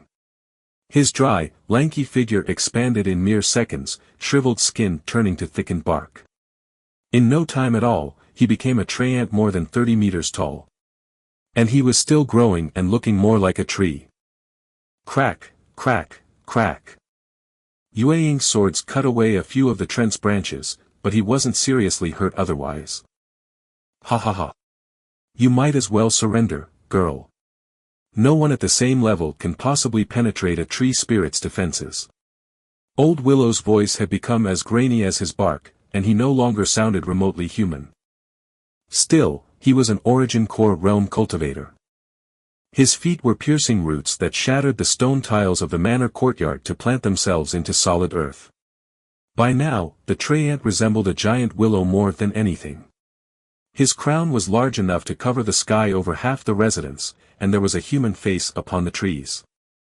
Bark. So it's you, you old monster. I couldn't do anything when you fled into the Skunda range 1200 years ago, but here you come knocking today. On the way back to the city, Yueying had roughly estimated that it had been 1200 years since she was ambushed during her heavenly tribulation. 2 baleful green flames flared in her eyes. Boom! She slammed her body into the monstrous willow, trading a vicious blow with her enemy. Who are you? Old Willow colored again, this time in shock. This rotten luck. I didn't expect that brat to bring back an origin core woman. Thank goodness I invited Old Willow here today, or I'd be dead otherwise. Cold sweat dripped down Shui Lang's face. I'm only late-stage golden core myself. I can't possibly intervene in a battle between two origin cores. I'll hide for now and get payment after Old Willow takes that woman down. But before then, I should seize Wanfeng for my own.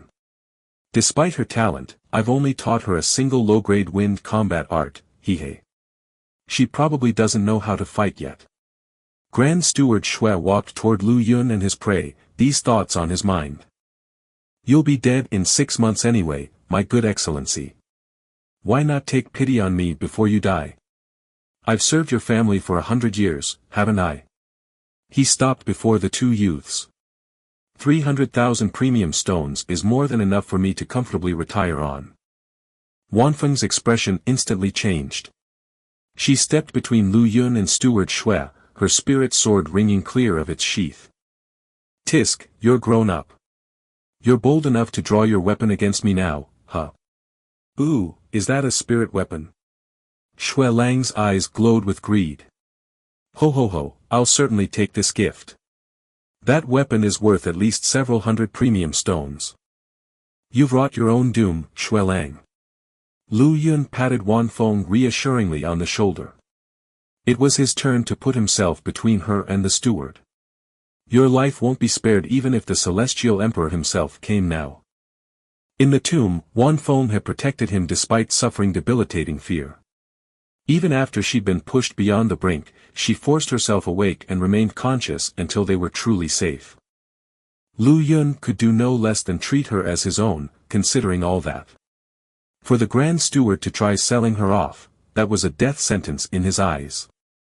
You still think your governorship holds any importance, you mewling whelp? Do you imagine anyone will answer your orders? You're about to be a homeless stray very soon. Shui Lang cackled. I've decided to depart from House Lu. I am no longer your servant, thus there's no problem with insubordination. Die. His expression was vicious as he reached out a palm and brought it crashing down on Lu Yun. Move. Lu Yun swept the anxious Wanfeng behind him, then drove both hands forward. 9 draconic forms appeared around him, inky and potent. Thump. Shui Lang's withered palm made forceful contact with Lu Yun's body. The 9 shadowy dragons shook, sending the old steward flying like a dead leaf. How can this be? Shui Lang's eyes widened incredulously. Lu Yun had used a combat art. 1. The boy with a dormant bloodline that precluded him from cultivating had deployed a skill that was supposedly inaccessible to him. The robust energies the Grand Steward felt were more than a match for his own. Encountering such abrupt resistance had sent him flying, while Lu Yun remained firmly in place. Shadows coalesced around him like a casket, safeguarding his body within. Little bastard. You became a cultivator without anyone knowing. You've learned a powerful combat art, too. Shui Lang picked himself back up off the ground, disheveled and spiteful. I'll come back later, after Old Willow deals with that woman. Deciding this, he made a mad dash for his life. A dark yellow light from the sword beneath his feet hoisted him aloft and took him toward the city's outskirts. You're not going anywhere. Roared Lu Yun. His hands made a strange seal, causing a phenomenon like a number of small, golden dragons to swarm between his fingers. Boom! There was a sudden quake throughout the entire residence. 9 golden dragons rose from the ground of the governor's residence and flew into the skies, enveloping the entire capital in their influence. The Enneaworm Provenance Formation. Who activated it? The cultivators who just sent off the plague, Dusk Phalanx, were scared anew by the soaring dragons. Lu Yun. It has to be him. What does that crazy guy want, exactly? The members of House Gu were chilled to the bone. The Enneaworm Provenance Formation didn't only protect the governor's residence, its range included all within the city's limits. In other words, anyone inside the walls was theoretically open to attack. It would be trivial for the Formation Master to destroy House Gu, if he so wanted. I underestimated that brat. He's more decisive than I thought. Having just returned home, Feng Li looked up with considerable awe at the 9 dragons in the sky. Both of Dusk Province's major weapons have made a showing, eh? That'll be enough to daunt certain individuals. He spoke of the formation in the city, and the dusk phalanx in the north, both had made appearances tonight. The Enneaworm Provenance Formation. Are you trying to kill me, you little bastard? Those proved to be Xue Lang's last words. He shrieked hideously as one of the dragons turned him into a bloody mist with a twist of its body. Get out of the way, Yueying. Blood seeped out of all of Lu Yun's orifices. Powering the Enneaworm Provenance alone was too much of an exertion for him. Without the Tome of Life and Death in his body, as well as the Enneaworm Coffin Bearers, he would have been sucked dry at the moment of its activation. Die! Roared Lu Yun. He pressed both hands down in a vicious motion. Boom boom boom. 9 draconic shadows slammed into the giant willow in the middle of the courtyard. 1. Skandhas are the Buddhist 5 factors that constitute and explain a sentient being's person and personality. 1. Please keep in mind that cultivation levels will initially be disorderly because 1. The path of cultivation was severed in the Great War, in the synopsis, so not a spoiler, and 2. For a reason which will later be revealed. Cultivators in this world are essentially babies learning how to burp, turn over, and crawl. Chapter 16. 9 golden dragons emerged, light gleaming off burnished scales and scaled claws. They exactly fit the image of the mythical dragons of Earth. Each was more than 5 kilometers long, but their bodies shrunk as they dove, simultaneously slamming into the giant willow. Old Willow yelled in terror, but he was unable to stop the dragons from quickly shredding him to pieces. A faint scroll of painting emerged beside Yueying, protecting Lu Yun and Wanfeng from the debris. Is he dead? Lu Yun collapsed to the ground, utterly drained. Even lifting a finger felt like too tall an order. The willow tree spirit is dead, master.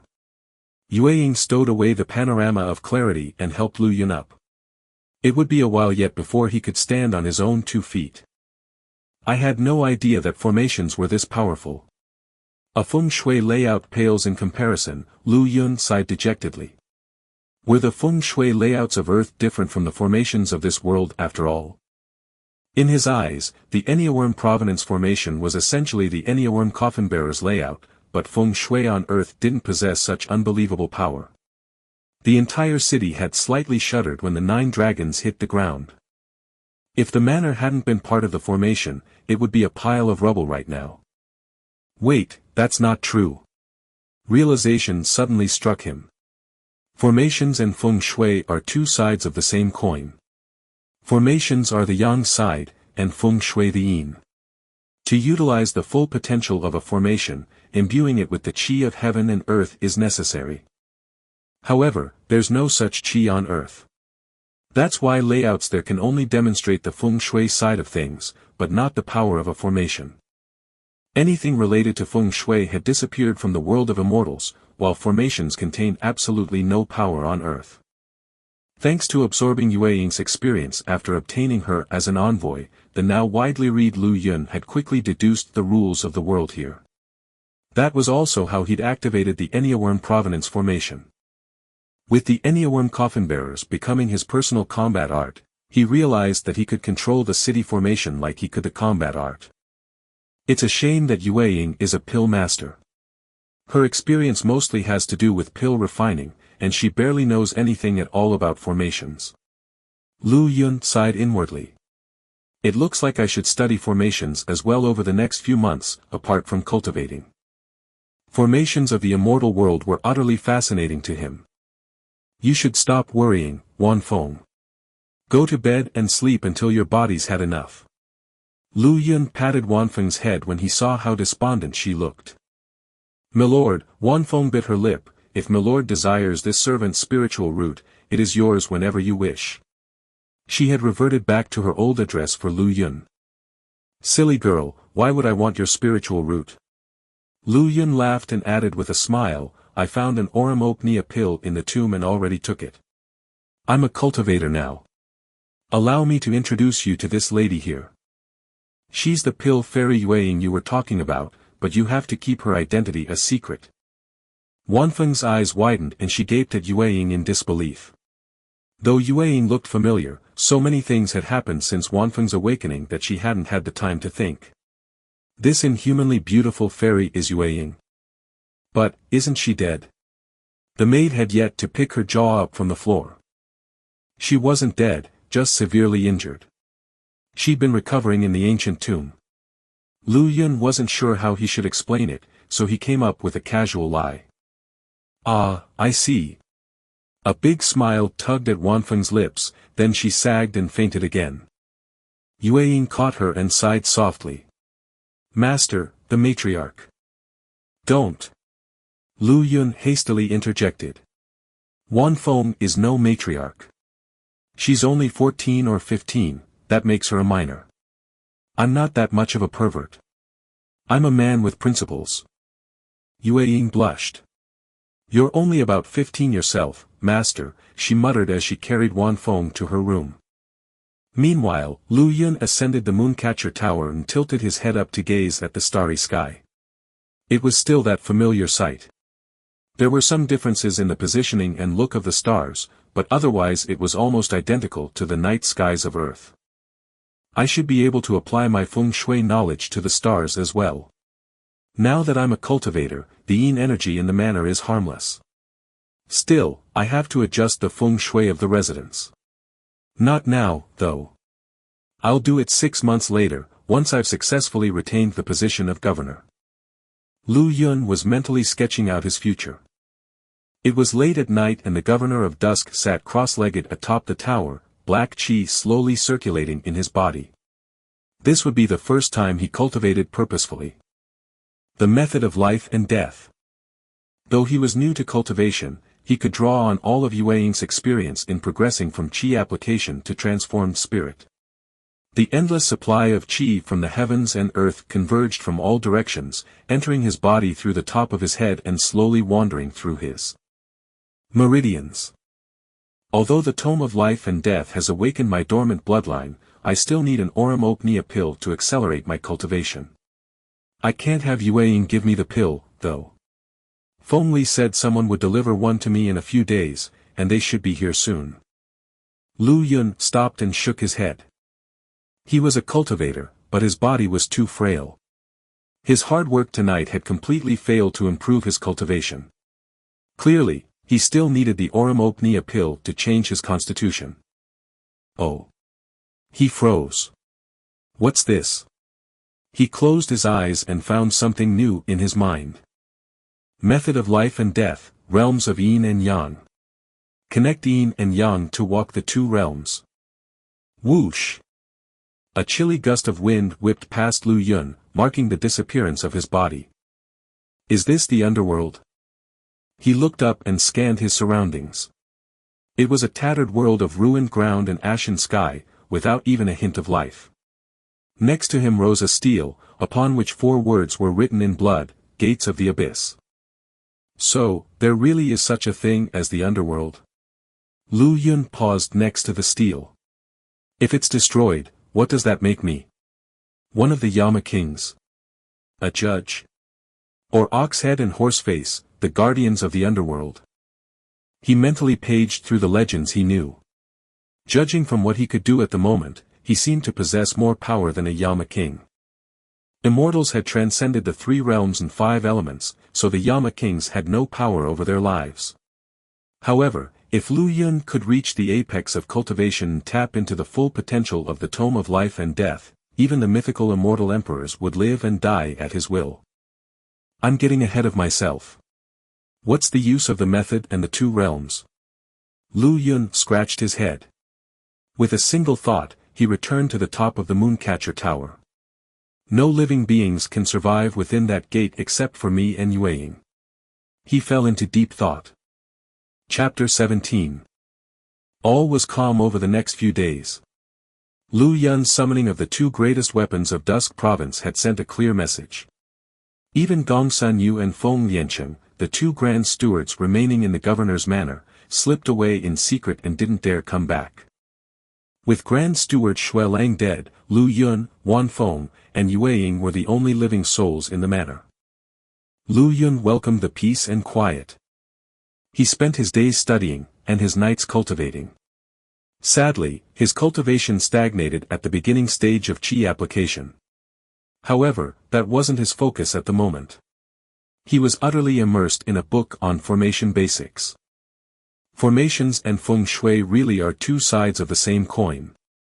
He'd set up a few formations according to the book, most of them were familiar to him as feng shui layouts. Even if he didn't recognize a formation, he could still deduce its properties with the knowledge he possessed. As he learned the basics of formations, he found his understanding in feng shui improving as well. Noon, the 7th day since arriving at the world of Immortals. Lu Yun was reading on a recliner in the backyard when Wanfeng rushed to him in panic. A group of thugs just barged in, sir. They demand your presence. The maid's face was pale, seemingly terrified. They've finally come. Lu Yun sat up and put away his book. Good timing. I was worried that my cultivation has been progressing too slowly. Since they're here, I'll soon be able to cultivate openly. Stay put, Wanfeng. Yueying, come with me. Understood, her cool voice sounded before the lady in question appeared at Lu Yun's side. Her cultivation had been gradually recovering. She'd now reached the peak of origin core, one step away from the spirit realm. Lu Yun had deployed the Dusk Phalanx and activated the Enneaworm Provenance formation a few days ago, intimidating those plotting against him and causing them to temporarily stand down. Now, however, a new set of men had recklessly barged into his manor. They clearly didn't follow current events, and neither did Feng Li inform Lu Yun who his pill deliverers were. Judging from Wanfeng's expression, they must have exceedingly rude attitudes. That bastard Feng Li's up to no good. Many were waiting for a clash between the thugs and Lu Yun, hoping to benefit from the aftermath. Within the main hall of the manor, a haughty-looking young man occupied the main seat, with 4 followers serving by his side. You're Lu Yun. The young man gave Lu Yun a once-over and threw a box at him. The main family paid a heavy price to acquire an Oromopnia pill for you. You should be grateful. You're our dog from now on. You bite whoever we tell you to attack, understood? As for my name, you don't deserve to know who I am, he sneered. How dare you? Yueying's expression darkened at the insults. A tremendous presence rose from her being, targeting the young man. You court death. The 4 followers stepped forward. Cyan light exploded from their bodies and broke apart Yueying's might. Immortals. Yueying's face tightened and 2 emerald flames rose within her eyes. Stop! Commanded Lu Yun. His servant lowered her head, the flames in her eyes dissipating. Tisk, not bad. It seems that this branch has cultivated some loyalists during these hundreds of years in Dusk Province. The man made a gesture and the 4 followers stepped back in unison, retreating to positions behind the young man. The main family? Lu Yun asked with a frown. Are you a member of House Lu? No, the Lu clan. The man nodded. I thought you were nothing but a lapdog, but it seems you have one remaining defender after the decline of your family. TSK, what a beautiful woman. He looked at Yueying with appreciation. He'd seen his fair share of fairies, but someone as beautiful and pure as Yueying was a rare sight. I'm going to take both her and the girl from earlier. No objections, The man cast Lu Yun an amused look. Lu 13, take the woman. Lu Yun burst into laughter. The young man paused. Why are you laughing?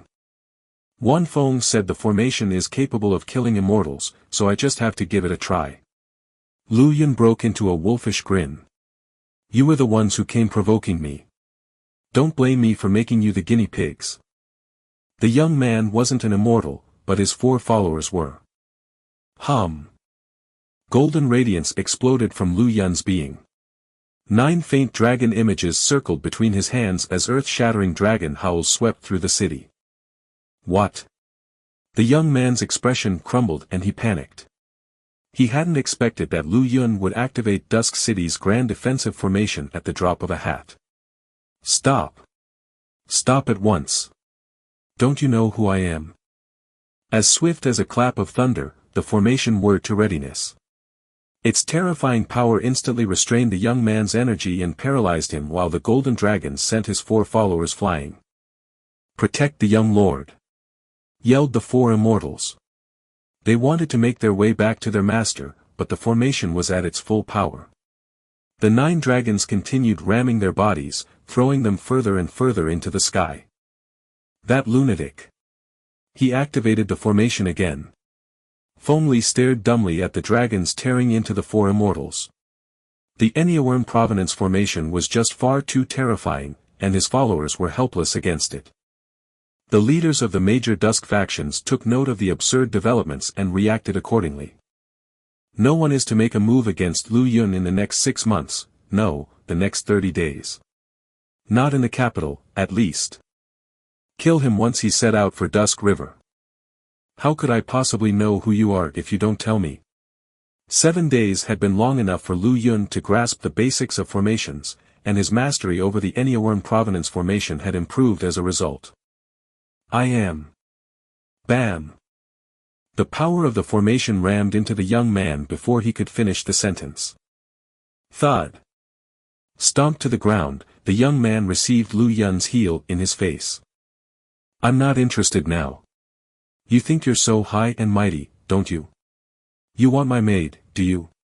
Treat me as a dog, eh? Who the F***ck do you think you are? Lu Yun's lips twisted into a sneer. Tell your master that if they want me to work with you and be your mouthpiece, they'd better make it worth my time. The hell is a shitty Oromopnia pill? Thud. Lu Yun kicked the visitor out of the manor. The young man's arrogance and natural air of superiority was proof that he was highly regarded in the Lu clan. In other words, he was just like those wealthy silk pants on earth. He would never report that he'd been humiliated by Lu Yun, it was far too humiliating. Instead, he would exact revenge himself. Likewise, it would be unwise of Lu Yun to kill the young man. He didn't want the Lu clan to send someone more powerful after him, or risk being slaughtered by some old freaks. He looked up at the 4 immortals with fire in his gaze. Die! He roared. The image of Enneaworm coffin bearers manifested over his body and the formation went berserk. The 9 dragons duplicated at amazing speed into hundreds, no, thousands of dragons that tore the 4 immortals to pieces in midair. Hum. A faint buzz sounded around Lu Yun as a soft breeze of otherworldly wind swept by. The gates of the abyss cracked open to admit the 4 immortal souls. So it seems that every time I kill someone, their soul passes through the gates to become a soldier of the underworld, Lu Yun murmured as the formation faded away. Over the past few days, apart from studying formations and cultivating, Lu Yun had finally figured out what the gates of the abyss were. The souls of anyone he killed entered the gates and became his personal troops. Gulong had been Lu Yun's first kill. At the time, the gates had yet to open, so his name was written into the Tome of Life and Death instead. The book later resurrected him, but it couldn't exercise much control over the old man, as it was lying dormant in Lu Yun's body. It wasn't until Wan Feng had killed the newly resurrected Gulong that the old man came fully under the book's control and became Lu Yun's servant. Grand Steward Shui and Old Willow hadn't been that fortunate. The Tome of Life and Death recorded only the first person Lu Yun killed. With the gates of the abyss now activated, the book influenced the souls of anyone he killed to become his infernum, a soldier of the underworld. Unfortunately, they would cease to exist if they strayed too far from Lu Yun outside of the gates. As he grew more powerful, his troops would naturally gain more freedom of movement. Terrible, just terrible. Lu Yuanho, the pride of his generation, was beaten to an inch of his life and thrown out like a dead dog. Fengli clucked his tongue as his subordinate briefed him. He certainly won't let this slide. The others won't allow Lu Yun to live either. There's only a month left until the Dusk River Sacrament. Lu Yun will die as soon as he leaves the city and loses the protection of the Grand Formation. Should the Feng clan make a move as well? His elegant eyebrows drew together. Who the hell hid that treasure in Dusk Province anyway? This is the middle of nowhere. His hands behind his back, Fengli paced back and forth. If not for the treasure that many immortals were after, they couldn't care less who the governor of the province was. Sir Envoy, Lu Yuanho of the Lu clan requests an audience. A chilling voice sounded from outside the door. Feng Li shuddered. Turn him away. His voice rose almost an octave. It's only been a few days, Feng Li, but you're already plotting against me. Tell me, how would you like to die? Lu Yuanho suddenly appeared by Feng Li's side. Blotchy bruises covered his swollen face, but his eyes were as sharp as blades and shot daggers at Feng Li. Don't come any closer. Feng Li stuttered fearfully. I am His Majesty's special envoy. I represent His Majesty. If you dare lay a finger on me, His Majesty will hold you responsible. His Majesty?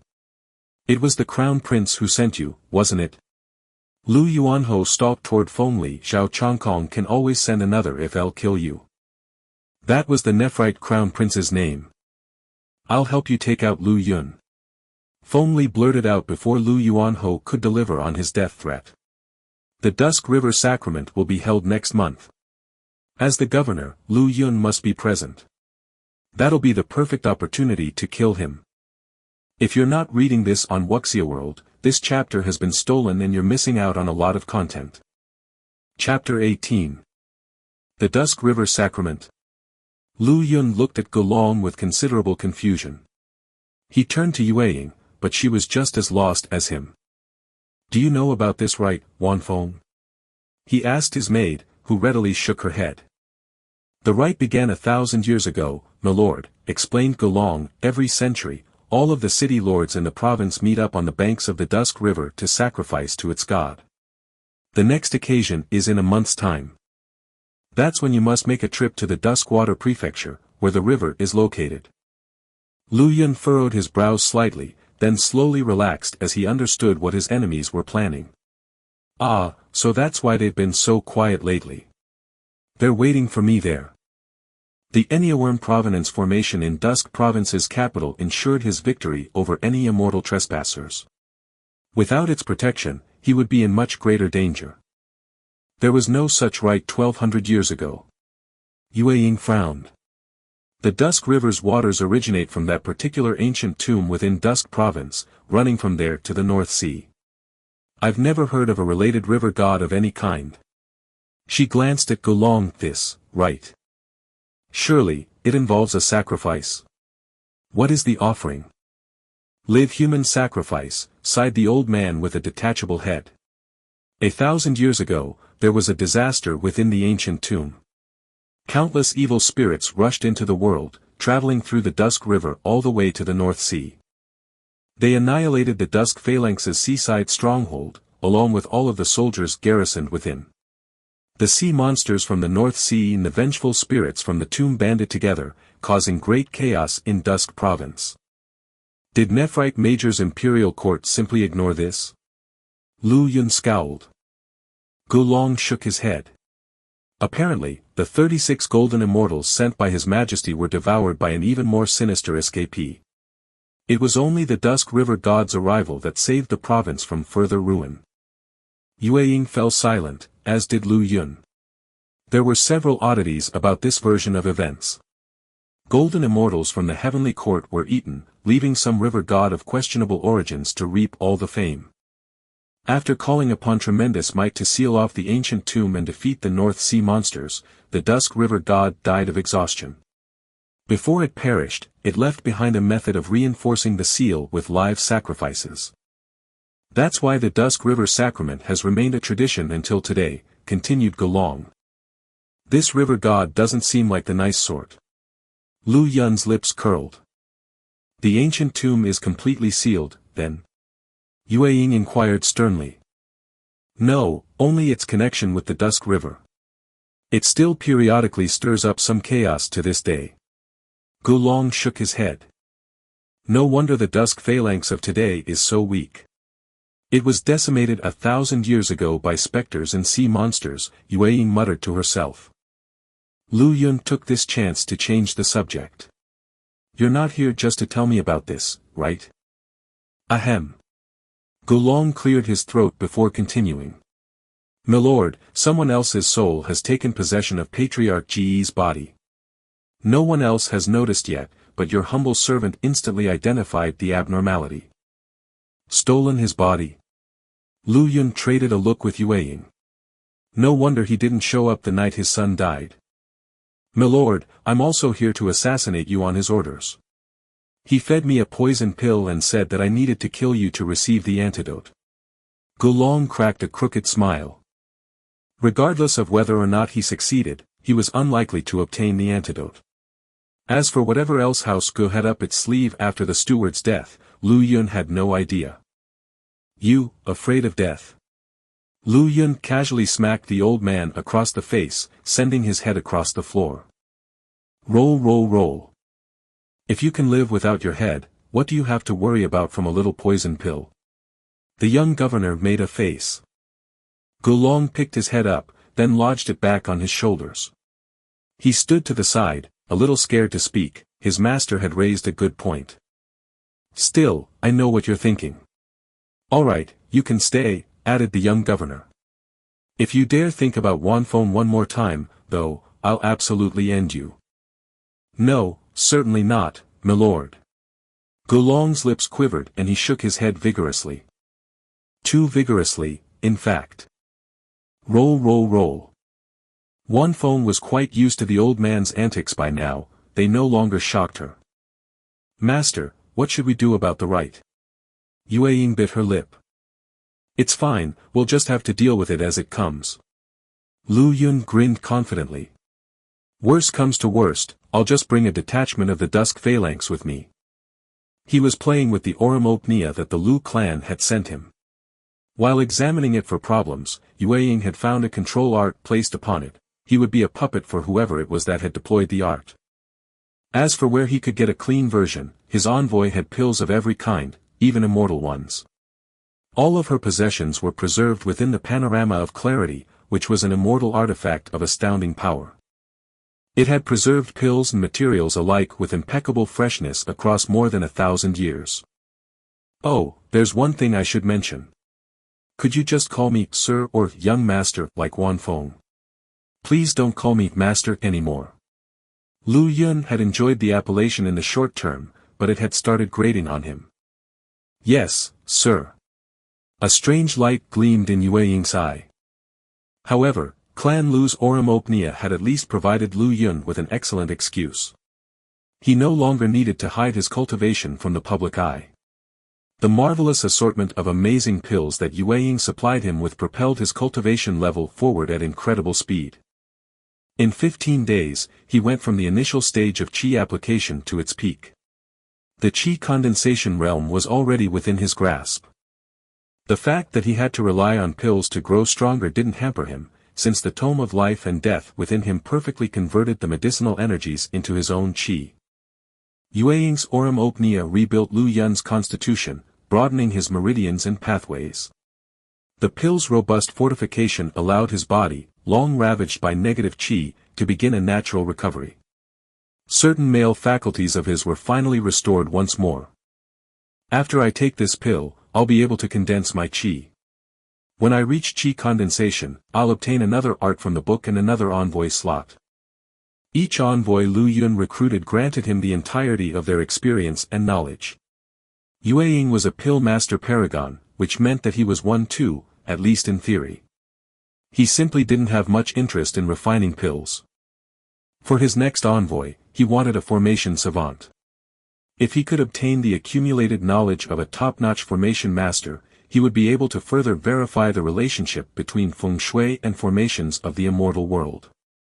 The faint gold pill transformed into a current of energy that flowed into Lu Yun's body. Boom! The young man trembled as his cultivation broke through to the next minor realm. Qi condensation realm. Method of life and death, bean soldiers. Lu Yun opened his eyes suddenly, utterly bewildered by what he'd just received.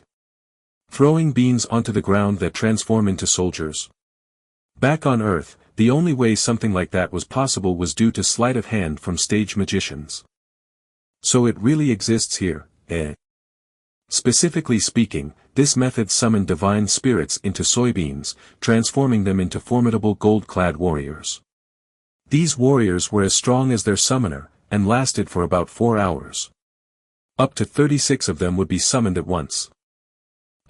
Murmured Lu Yun, doesn't this mean that if I become an immortal emperor of legend, I'd be able to create 36 legendary immortal emperors? This was even better than walking the realms of Yin and Yang. Chapter 19. What? Lu Yun's gone. Lu Yuanho shot to his feet when the report came in. Under the threat of the Enneaworm Provenance formation, cultivators in the city had stopped causing trouble for the governor. They didn't dare even keep an eye on him. Who knew if Lu Yun would recklessly activate the formation without forewarning again and slaughter them all? It wasn't until a few days after Lu Yun had left Dusk City that the aristocracy even noticed that the governor's manor was completely empty. He's courting death by leaving the city. After him. Lu Yuanho immediately ordered. However, the 4 immortals serving him had already died at Lu Yun's hands, leaving Lu Yuanho with only Feng Li's subordinates to command. Of this, Feng Li dared not complain. In Nephrite Major, he was a noble scion with no skill in anything but womanizing. If he hadn't latched onto the crown prince's thigh, he wouldn't even have landed the position of envoy to Dusk Province. Meanwhile, Lu Yuanho was highly regarded and a representative genius of his clan. Though he wasn't yet an immortal, he was an influential figure in Nephrite Major. In other words, even if the young genius killed Feng Li, the crown prince would just send another envoy without complaint. That won't be necessary, brother Lu. Feng Li hurriedly objected. Lu Yun is still the governor of Dusk, which makes him a member of the Nephrite court. Going after him so openly will attract criticism, and his majesty won't take it too kindly if he finds out.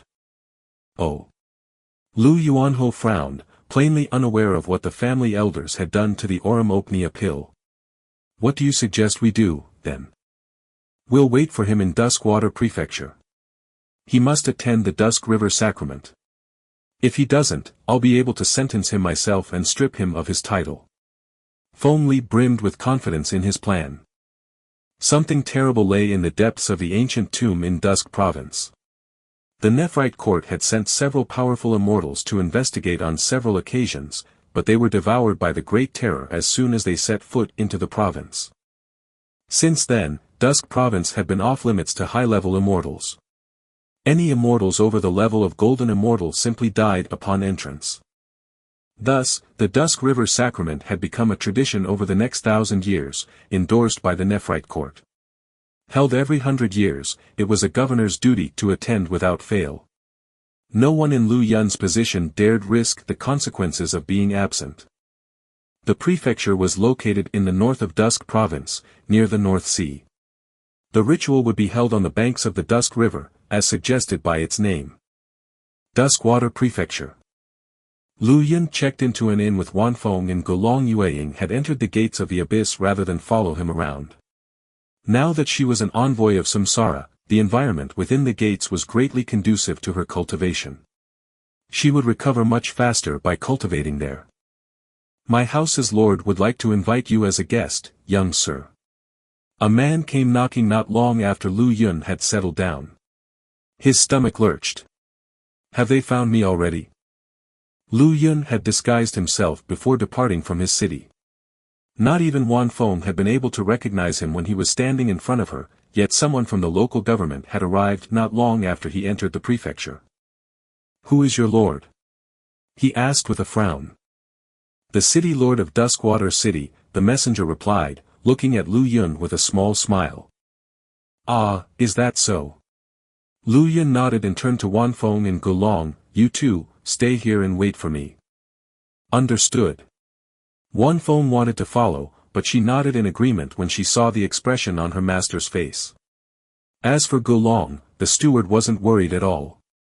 Within the gates of the abyss resided 4 immortal-level errand boys that Lu Yun could summon with a single thought. It wasn't likely that anyone in this city could threaten him. He had kept a low profile on this trip, but he'd also purposefully left a trail of breadcrumbs to trap those who were conspiring against him in the shadows. Unfortunately, those people had been scared witless. They all wanted him dead, but none of them wanted to risk keeping too close an eye on him. Therefore, his trip from Dusk City to the heart of the prefecture had been a surprisingly peaceful one. This Duskwater City Lord must be someone important. What City Lord's manor? This looks more like the residence of the Crown Prince himself. There must be something more to this local ruler.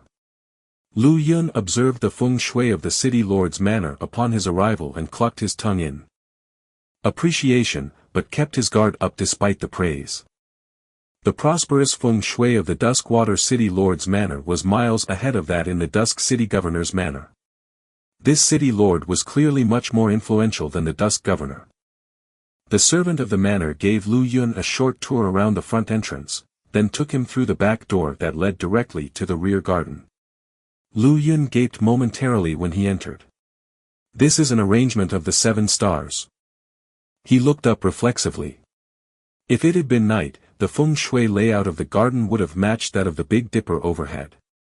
This must be an impressive formation, but alas, I'm only an amateur and can't really tell what's special about it. Nevertheless, he recognized the feng shui layout. The weakness of the layout was also the weakness of the formation. This is the restricted area of the manor, Your Excellency. Please don't run off on your own.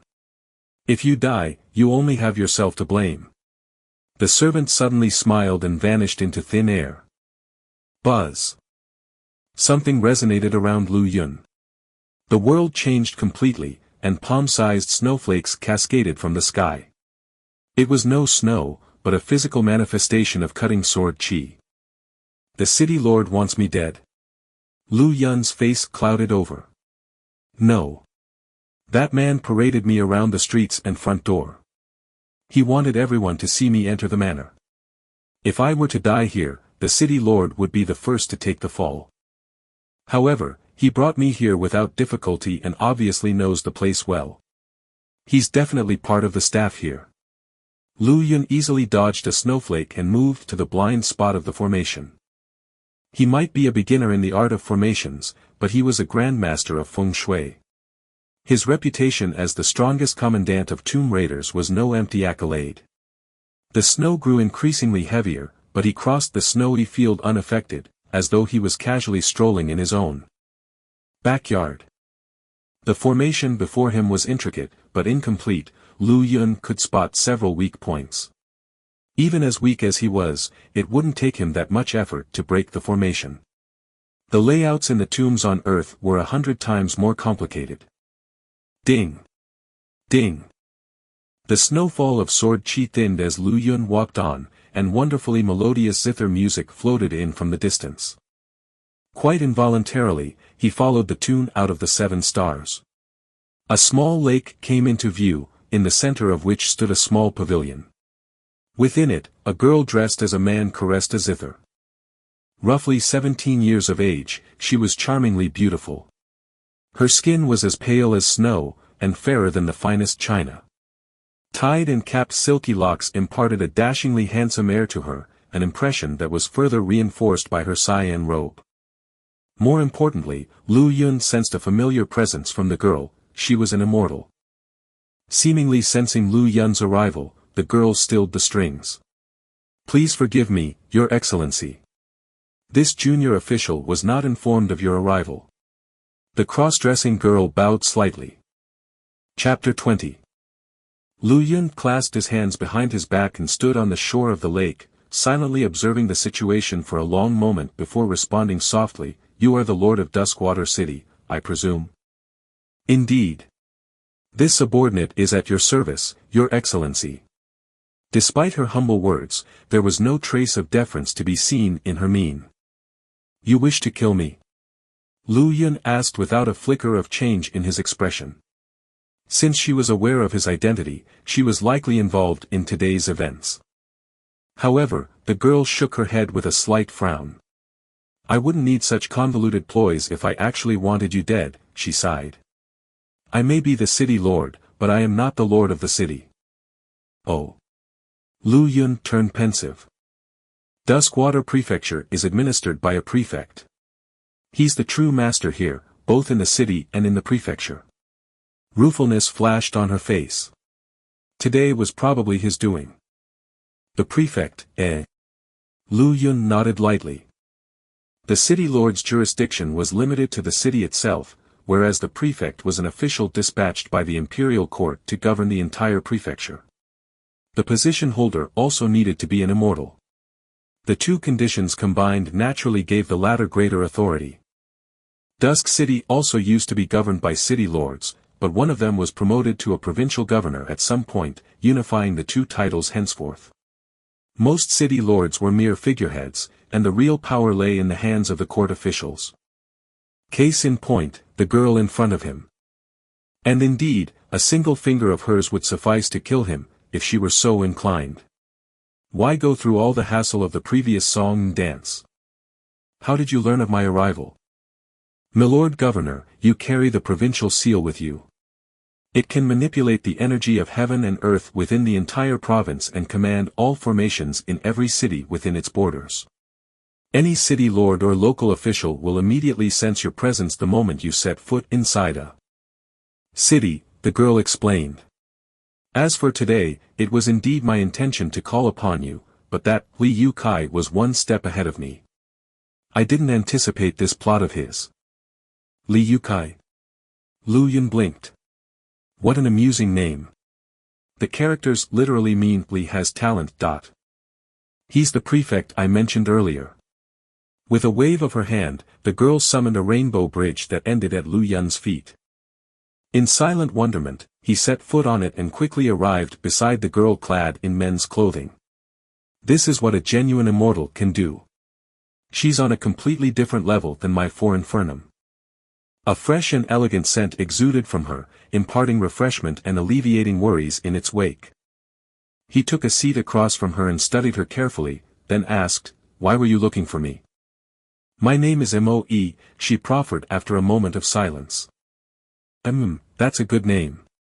With an embarrassed cough, Lu Yun squeezed out a few random words after an awkward silence. "Your Excellency, I want to strike a deal with you." Moe thought for a moment. "I'll protect you during the sacrament and help you survive the trial. In exchange, you'll help me handle Li Yu Kai."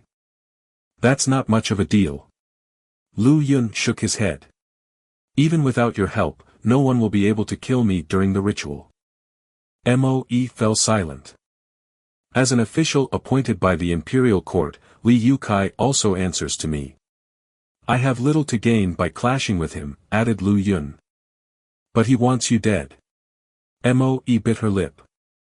"So do many others," Lu Yun chuckled. "What's one more?" Moe quietly considered her options. For now, she was a mere figurehead without any real authority to speak of. "Since you're the city lord, you must know if there are ancient tombs nearby." Lu Yun suddenly changed the topic.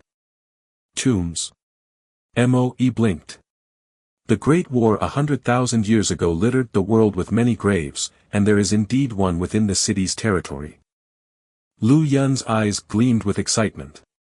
As things stood, everything he possessed thus far originated from the tombs of immortals.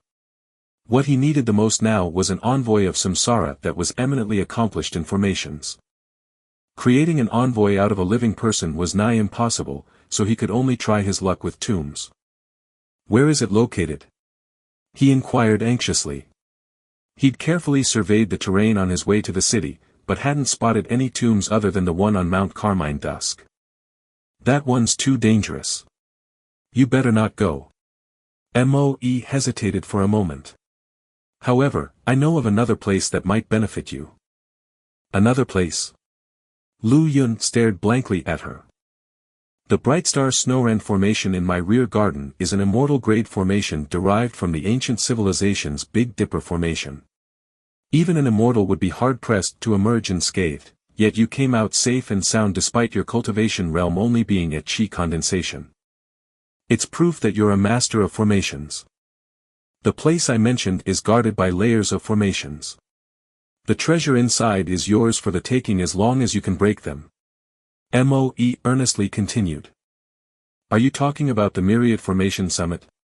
Lu Yun asked with a faint frown. Inside Duskwater Prefecture was a terrifying mountain called the Myriad Formation Summit. It was guarded by a multitude of formations from its foot all the way to its peak. It was the prefecture's greatest forbidden ground. Thanks to Yue Ying's experience and memories, he was naturally aware of its reputation. The mountain was taboo long before the disturbance of Dusk's great tomb. Even golden immortals would be powerless to escape it. Who are you to gift its treasure to me? Lu Yun shook his head. I'll accompany you there. Once the relic is in your possession, you'll help me deal with Li Yukai, Moe asserted, firmly serious. Do you know what sort of relic it is? Lu Yun was tempted.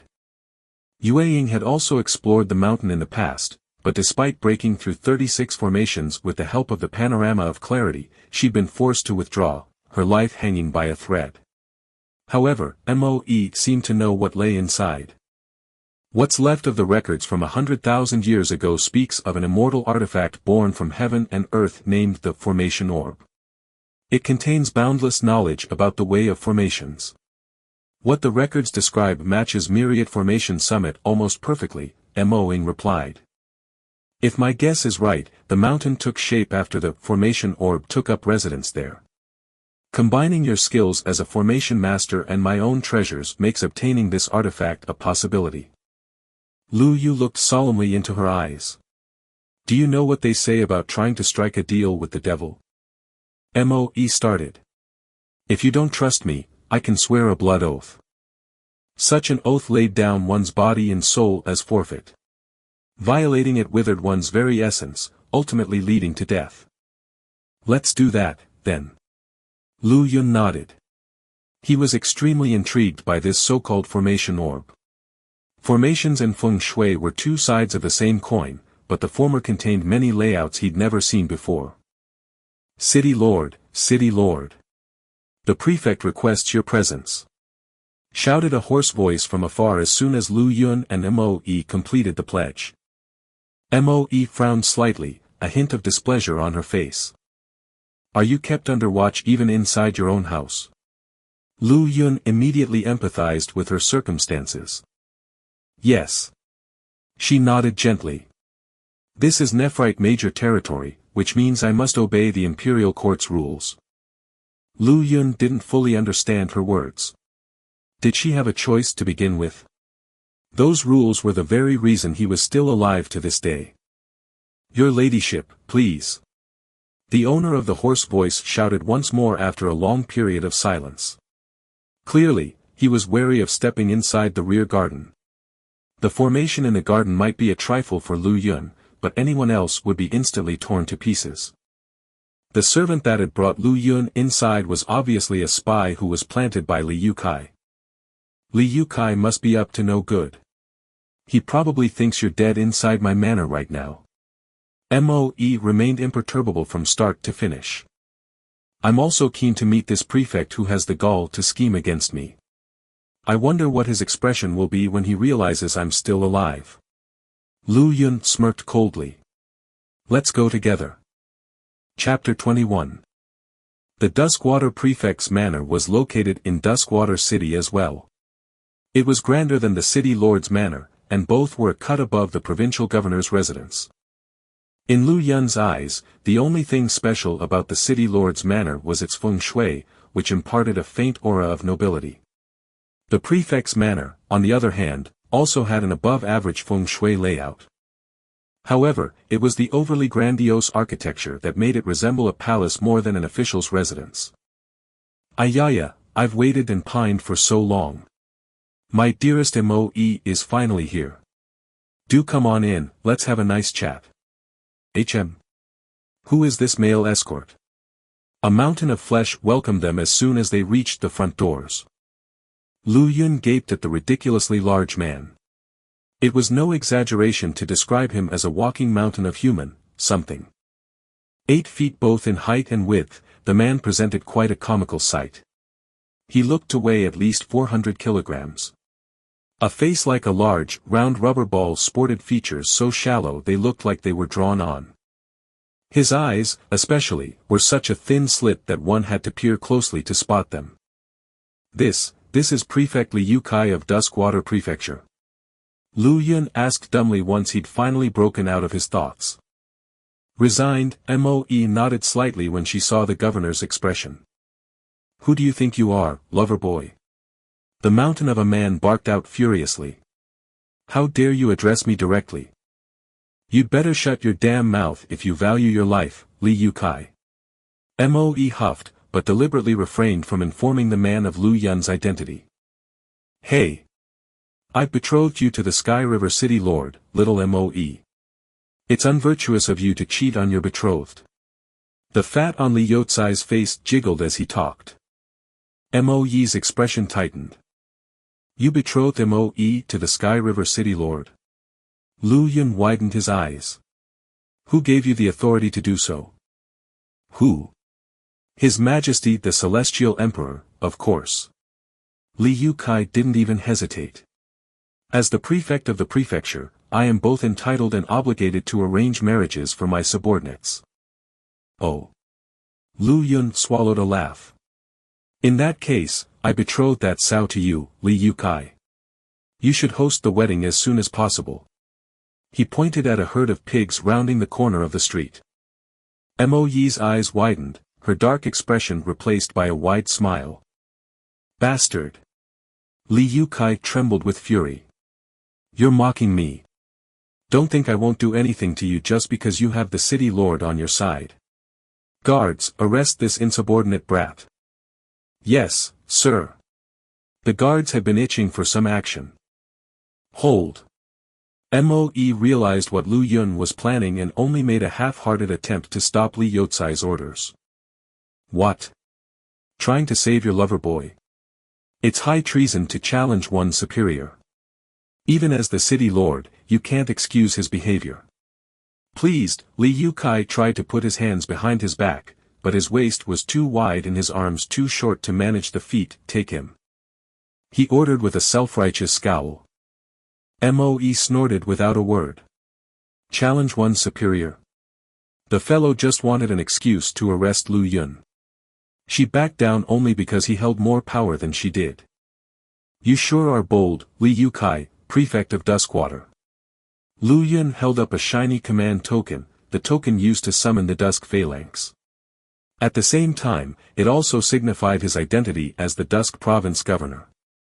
How dare a mere prefect arrest the governor of the province? This is treason. The mountain of flesh froze. He tried his best to open his eyes, but they remained two thin lines. Who are you? Li Yukai shuddered. He had a bad feeling about this. I'm holding the command token of the Dusk Phalanx. Who else do you think this governor is? The Dusk River Sacrament is upon us. Naturally, I've come to oversee the ritual. Lu Yun raised the token in one hand and put his other hand behind his back. Li Yukai pointed a trembling finger at Moe. You set me up. I did no such thing. The city lord smirked. Didn't I tell you to stop? You just didn't listen. It's high treason to challenge one's superior. Lu Yun brandished the token in his hand. You were obviously up to no good when you ordered my arrest. Guards, arrest Li Yukai and strip him of his title. The Duskwater City Lord will be the acting prefect for the moment. He shook his head. In addition, that sow there looks like a fine beauty. A match made in heaven with Li Yukai, so to speak. I hereby betroth her to our former prefect. The wedding will be held without delay. There were still mortals in the city. A swineherd just so happened to be herding his pigs past the prefect's manor at that moment, and was giving it a wide berth out of fear. He had his back pressed flat against the other side of the road as he carefully made his way past.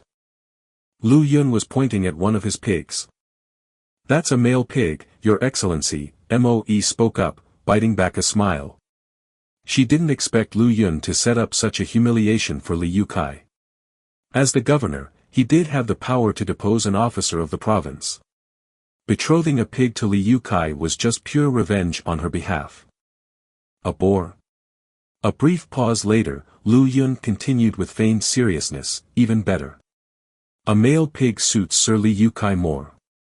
You there, I'll give you an inferior rank spirit stone as the bride price, and I'll play matchmaker for the former prefect. The swineherd was only an ordinary person, and couldn't help but violently shudder when he heard Lu Yun's words. He could sense Li Yotsai's murderous gaze settling on him, even with how small the prefect's eyes were. Please have mercy, my lord. I don't want to die yet. He was on the verge of tears. Leave the pig and get out of here, Moe huffed at his fearful face. Relieved, the man abandoned his entire passel of pigs and bolted. When the gods fought, mortals suffered. If the man had accepted Lu Yun's spirit stone, the prefect would have decimated him later. The city lord's dismissal had saved him from Li Yotsai's revenge. So you're Lu Yun? Li Yukai bit out, his chest heaving. You're really stripping me of my position. He doesn't have the right to do so. A faint voice traveled in from the front gate, followed by a young man in black with some servants by his side. His features were fine, but his skin was dark and covered in thick, ugly scars. It looked like centipedes were crawling all over his face. There's only half a year left in your term, Your Excellency. You have no authority to remove any officials in Dusk Province during this period, the young man said, his expression turning to mockery. Lu Yun frowned. Is that so? He looked up. And who are you? What gives you the right to interfere with the internal affairs of Dusk? I am an envoy of His Majesty the Celestial Emperor. I represent him. That gives me all the right to intervene, sneered the young man. I'm also in charge of this year's Dusk River Sacrament, not you. Mo Yi's face clouded over. She didn't expect there to be an imperial envoy in her city. There's someone like you in Dusk City as well, Lu Yun responded after a bemused pause. Foam Li. The young man scoffed. That useless piece of trash was sent by the Crown Prince. He isn't His Majesty's envoy. I, on the other hand, have an imperial decree, making me a true envoy. All right then. Lu Yun nodded. So I can't strip Li Yukai of his title, but I at least have the right to betroth the boar to him, don't I? You're marrying off a male pig to him. The envoy's wide eyes fixed Lu Yun with a look of disbelief. Li Yukai wishes to betroth the Duskwater City Lord to the Sky River City Lord. Since this is the case, I'll marry off the pig to him. I do have that authority, don't I? Lu Yun said easily. If I can't even do that. He thought for a good while, then continued seriously, then I'll summon all 1 million heavenly soldiers from the Northern Territory. If anyone has any objections, we shall all perish together. 1. The command token in his hand glowed with a faint golden light. You're as mad as the others in your clan. The young man looked intrigued. Well then, I'll stay out of this. However, I expect a seat at the wedding. Amused, he didn't take Lu Yun's threat personally. Can't it be a sow? Li Yukai pleaded pitifully. If it's a female pig, I can at least coach her in cultivation and help her transform into a pretty little spirit. No. Lu Yun, Moe, and the young man denied in unison.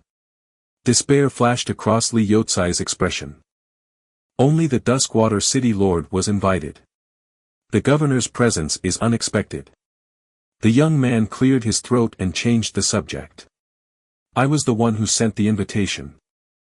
You. Moe frowned. Someone had wanted to use her hand to kill Lu Yun, and she'd pinned the responsibility on the Yukai. However, that didn't seem to be the case anymore. Otherwise, Li Yukai wouldn't have failed to recognize the governor and fallen headfirst into his trap. Was it this envoy's doing? The lords of the 7 cities under the prefecture's jurisdiction have all convened. Excitement tinged the young man's face. All right, let's go investigate Myriad Formation Summit. Myriad Formation Summit? Lu Yun frowned slightly. He'd been discussing the mountain with Moe. What a coincidence that the envoy had the same destination in mind. All right, he agreed before Moe could make up her mind. This official wouldn't dare defy His Majesty's envoy. The young man paused. You're going as well. If anything happens, I'll summon the Dusk Phalanx. I'm sure 1,000,000 soldiers will be able to eliminate any threats. Lu Yun responded matter-of-factly. I'm interested in the treasures there, too. So be it, then. The young man hunched in on himself. 1. LOL WTF. WTF. Was the pig not ridiculous enough? Chapter 22. The Myriad Formation Summit didn't exist in Duskwater Prefecture 5,000 years ago. Where the mountain sat now used to be the 8th city under the prefecture's jurisdiction, Truewater City. One fateful day 5,000 years ago, a mountain had fallen from the sky and landed on the city. It then released a myriad of strange formations, killing all of the denizens. Not a single soul had escaped the city alive. Now, only the mountain stood where a bustling city had once been. Before the incident, Dusk Province had been no different from the other provinces in Nephrite Major. The Tao of Immortals was flourishing, and though it'd be too much to call Truewater a city filled with immortals, there were still a good number of them. The incident that destroyed Truewater marked the beginning of the decline of Dusk Province. The chi in the environment deteriorated and cultivators' progress slowed. The province nosedived after the death of Yueying, the 8th governor of Dusk Province, 1,000 years ago. Overnight, it became the most barren of all provinces in Nephrite Major. Mo Yi's tale about the mountain's origin made Lu Yun's heart itch with anticipation. There was an ancient city under the mountain. Anything buried and forgotten by history was fatally attractive to tomb raiders like him. You seem very interested in these things. Moe was caught off guard by Lu Yun's visible excitement. Lu Yun smiled. Don't you find it satisfying to recover forgotten histories from beneath the earth and bring them back out to the light of day? Moe nodded after a pause. True, the world of immortals was in shambles after the Great War. It's only been rebuilt because of the artifacts excavated from the ancient tombs. She sighed faintly. However, the tombs are very dangerous. There's always great casualties during every excavation. Right. Lu Yun nodded in agreement. The greater the danger, the greater the gain.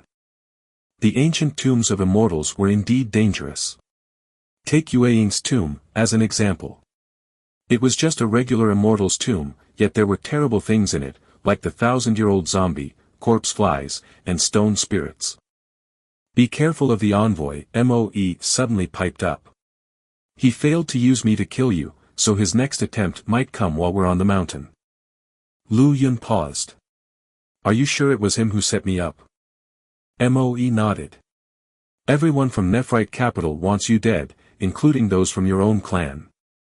Lu Yun fell silent. There seemed to be something more at play here. Something set his position apart from that of the other governors. Are you going to mount Myriad Formation, milord? This old servant will follow you. Gulong volunteered himself with a righteous look on his face. See, sir, this servant will go as well. Fear tinged Wanfeng's expression, but she clenched her jaw and volunteered. Gulong will do. You should stay in the city lord manor. Lu Yun patted her head and chuckled. It's fine if Gulong dies, but I'd feel terrible if you get hurt. You're playing favorites, sir. Wanfeng's face flushed red and the tips of her ears turned crimson. Her voice was as faint as a mosquito's buzz. Sweet talker, huffed Moe. So our governor does live up to his reputation as a shameless skirt chaser. You should be careful, girl. Don't let him fool you. Lu Yun's expression turned awkward. Pretty big sister, my house's lord isn't a shameless skirt chaser. He's still a virgin. After racking her brains, that was the only argument Wanfeng could come up with. Even more abashed, Lu Yun stayed silent. A chuckle forced itself out of Moe. You're so pretty, big sister, Wanfeng said curiously. Why do you dress as a man, instead of a woman? Moe wore men's clothes and went without makeup, but it still wasn't enough to conceal looks and elegance that were worth cities. She shook her head without a response. Once prepared, Lu Yun set off with Gulong, Moe, and the others. He didn't take Yueying with him. She'd yet to fully recover her cultivation, still falling a step short of the spirit realm. Besides, she could teleport to Lu Yun anytime through gates of the abyss. That would be his trump card, when the circumstances called for it. The young man in black still hadn't volunteered his name. Standing beside him were the extremely despondent Li Yukai, and the other 6 city lords of the prefecture. All of the latter were origin core cultivators, and they knew who Lu Yun was, but showed no respect for him. It was apparent that they'd flocked to the young man's banner. "Here you are, Moe." One of the 6 city lords perked up when he saw Moe and reached for her hand. This was the city lord of Sky River, who Li Yukai had betrothed Moe to. With an impassive look, Moe lifted her hand out of the way. "You!" Anger flashed through the city lord's face and he threw Lu Yun a vicious glare. "Enough." Irritation colored the tone of the young man in black. "Since everyone's here, let's leave for the mountain." "Understood." The Sky River City Lord could only oblige, since his liege had commanded it so. Moe is pretending to be weaker than her mark. No one present realizes that she's an immortal. Strange, why am I able to see through her pretense? Lu Yun could tell that Moe was an immortal, and an August immortal at that. There were 6 levels to immortals: true, Empyrean, August, golden, arcane, and peerless immortal. What surprised Lu Yun was that Li Yukai, looking like more meat than man, was also an immortal. He wasn't at Moe's level, however, but was an Empyrean immortal nonetheless. As for the young man in black, Lu Yun couldn't fathom his cultivation level. There was a faint shadow shrouding everything about him. If he didn't care to display it, no one would be able to get a read on his cultivation. Moe must be the strongest in the province. No golden immortals dare set foot in dusk, which makes August immortals the highest possible peak of strength. That's a very fat thigh. I need to hug it tightly, Lu Yun silently decided. Li Yukai obviously thought Moe was at his mercy, because, as an Empyrean immortal, his cultivation was superior to hers. However, she only obeyed the prefect out of consideration for the rules of the Nephrite court. She wasn't going to violate the local laws if it wasn't absolutely necessary. A stupendous and luxurious fortress ship cut through the sky, traveling to the mountain about 250 kilometers away from Duskwater City. This is it. Lu Yun stared dumbly at the mountain soaring high into the clouds, his eyes widened in awe. This is it. Moe nodded. I, too, was stunned the first time I saw the mountain. Surprised and appreciative noises rose from the others, as well. The mountain towered grandly into the air. Easily thousands of meters, a faint shroud of mist swirled all about it. Myriad Formation Summit. More like Myriad Get F** Ket Summit. There's an entire city buried beneath this mountain. No, wait. A shudder ran down Lu Yun's spine. This is an enormous burial mound. All of ancient Truewater City was entombed beneath this gigantic burial mound from the sky. Chapter 23. Myriad Formation Summit was, in fact, an enormous burial mound, and a mound was very different from a tomb. Though they were both places to bury the dead, they signified very different things about those buried within. Tombs were subterranean complexes filled with palatial grandeur, plenty of annexes, and numerous traps. Only those of considerable importance in life obtained such eternal dwellings. Burial mounds, on the other hand, were humble and plain. The simplest sort was just a coffin a few feet beneath the ground, with some extra earth atop it. Their inhabitants tended to be pedestrian and plebeian. Lu Yun habitually ignored any mounds he saw. He was a tomb raider, not a grave robber. There wasn't much to find within commoners' mounds, and anything there wasn't worth the trouble. Myriad Formation Summit, is a burial mound? Is that what you're telling me? Moe was quite taken aback. You're joking, right? How can there be a mound this big? Lu Yun was dumbfounded as well.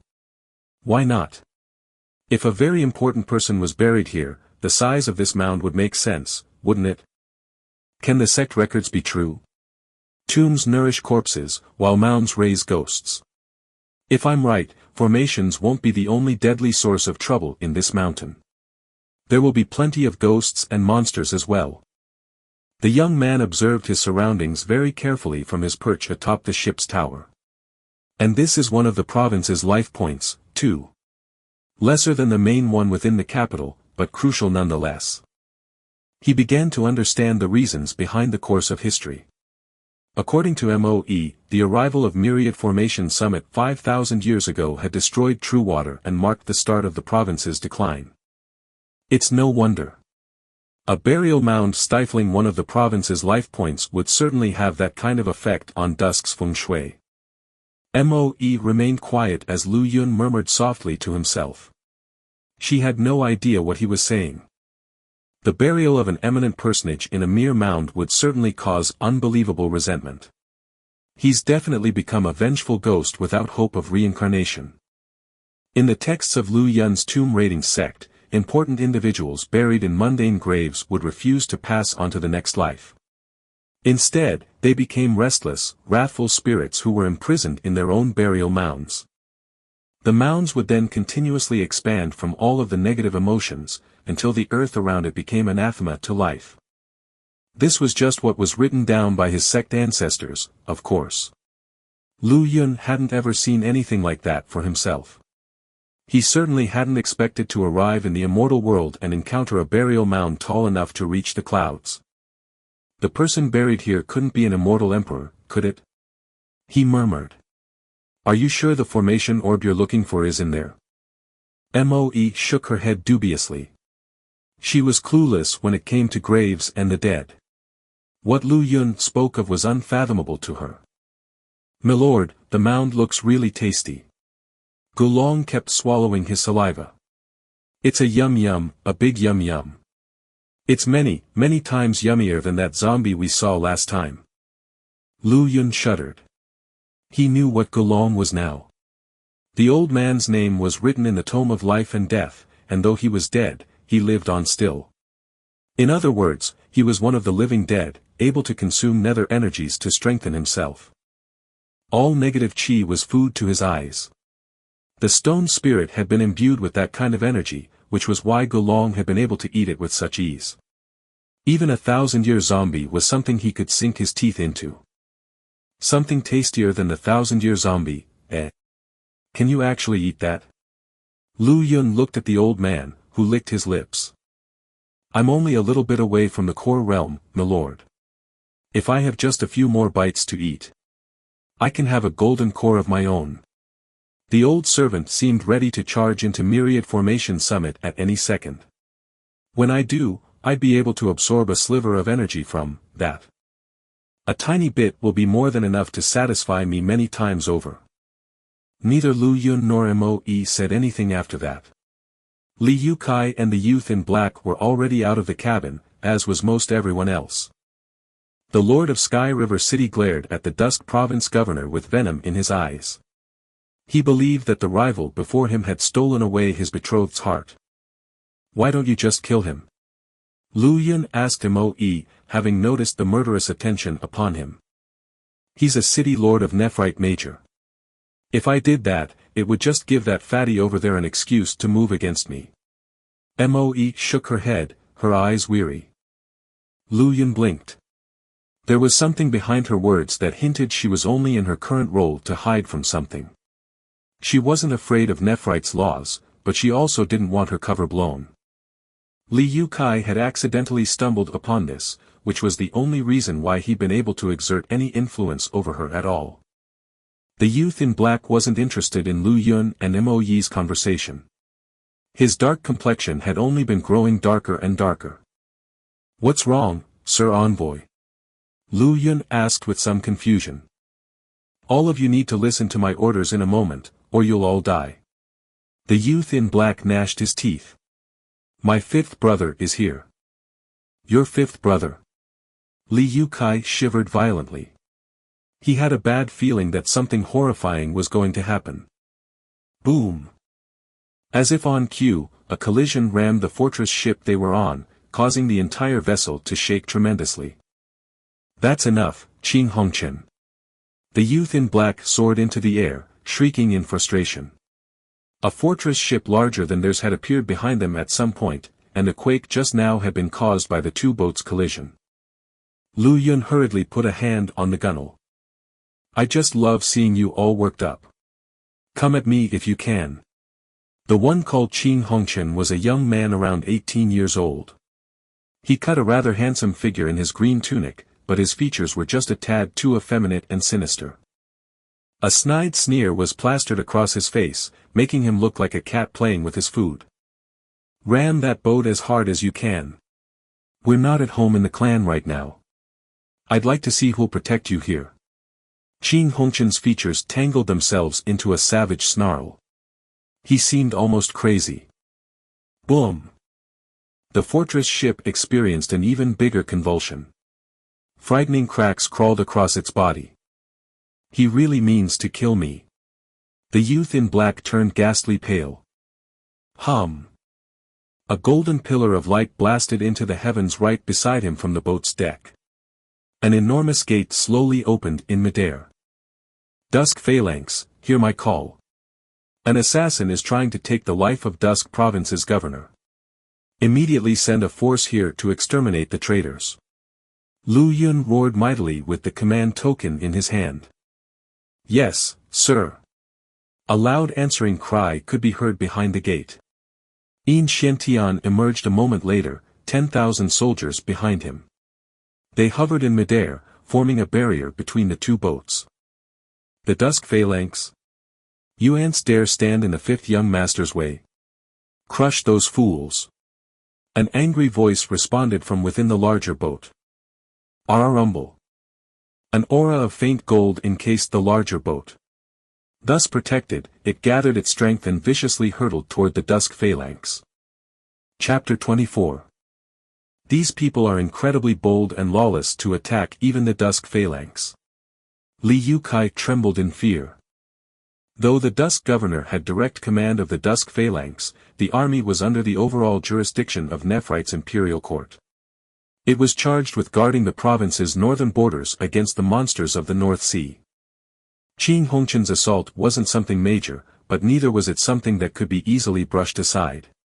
But before the fat official could react, a tremendous force picked him up and threw him at the larger ship. Huga! He instinctively shouted as loudly as he could. A burst of energy exploded from his body, blasting right into Qin Hongchen's fortress ship. Boom! The sparkling golden light upon the fatty made him look like a mountain of treasure, and the impact of his body against the ship was enough to slam it aside. You intend to oppose me, Li Yukai? Qin Hongchen's cool voice slowly rose from the deck. Li Yukai shuddered. He froze in midair, breaking into impassioned wails. I didn't do anything. Which bastard tossed me out here? Show yourself, right now. Moe stood at Lu Yun's side, completely unperturbed. However, Lu Yun had clearly picked up on a gust of fragrant wind that had preceded Li Yotsai's flight. The Dusk Phalanx's post at the northern border is very important. You should avoid calling on them if possible. Her wispy voice made its way into his ears, to which he could only shrug. You're very brave to attack the Dusk Phalanx, fifth brother. Do you intend to rebel? The youth in black floating in the void paid no heed to Li Yotsai's antics, focused as he was on his brother. I recorded what you did just now, and we'll sort things out after we get back to the capital. He flicked his sleeves in derision, then returned to his own vessel. Ha ha ha. You think you can trip me up with something so minor, Qin Han? You think too little of your fifth brother. Qin Hongchen addressed the youth in black by name. I wouldn't think so, if you were actually my kinsman. But you're just an adopted slave who was given our surname. All you have today comes from my father. Shut up. The youth in black had clearly hit a sore spot. Qin Hongchen's face contorted in rage and his chest heaved with emotion. He flushed a dangerous purplish red. You're asking to die here, Qin Han. Qin Hongchen glared murderous daggers at his brother and his voice was edged with steel. Hoi fatty Li Yukai. My fifth brother holds grudges for life and he always repays his debts. You blocking his way here today means that he'll cut you up and fry you tomorrow, do you hear me? Qing Han grinned as he looked at the trembling Li Yukai. The rotund official's face blanched in fear and frustration. He'd heard of Qing Hongchen before. The boy was famous in the capital, where they'd both come from. After all, Dusk Province didn't have many native immortals. The youth was renowned for being brutal, petty, and extremely hard to deal with. Oh. I'll get whoever framed me for this. Li Yukai gnashed his teeth angrily, then allowed his fleshy cheeks to droop down in a cheerful smile. His intensifying aura told a different tale, though. The radiating presence spoke of a peak Empyrean immortal. Are you threatening me, fatty? Qing Hongchen snickered. No, it's a misunderstanding. Li Yukai remedied hurriedly with a beaming simper. We came to Myriad Formation Summit to hunt for treasure, not to fight. Let's all get rich in peace, shall we? So you are threatening me, then, Qing Hongchen repeated his accusation darkly. The fatty was an Empyrean immortal who'd repelled the fortress ship with a single strike, saving the 10,000 Dusk Phalanx soldiers behind him. Despite his prestige, Qing Hongchen wasn't an immortal yet and was no match for the fat official in his way. It wasn't a stretch for him to assume that he was being browbeaten into submission. We should all just get along. Riches in peace. Li Yukai was still all smiles. Qing Hongchen responded with an angry smirk. He was about to say something, but his sprightly old advisor intervened. Fifth young master, you'll only create unnecessary trouble by intercepting the seventh young master here. Since he wishes to enter Myriad Formation Summit, you can deal with him inside. The old man smiled proudly. If he dares enter the mountain, his life is as good as forfeit. The seventh young master was Qing Han, of course. Qing Hongchen's eyes lit up. He suddenly recalled who the old man was, the 13th ranked formation master in Nephrite Major, called Formation 13th by most who knew him. I will rely on you then, Senior 13th. We're leaving. A wave of Qing Hongchen's hand signaled his fortress ship to withdraw. The vessel disappeared into the horizon in mere moments, and Yin Xuantian's troops disappeared soon after. Color had yet to return to Li Youcai's face. He looked with doubt and suspicion at those on the ship. He'd definitely been sent flying by someone's foot just now, but despite being a peak Empyrean immortal, he had no idea who the culprit was. Was it a ghost? Wondered the fatty with some confusion. He was actually quite strong. Though he was only a peak Empyrean immortal, he could easily beat most August immortals. The one who'd booted him out was at least a golden immortal.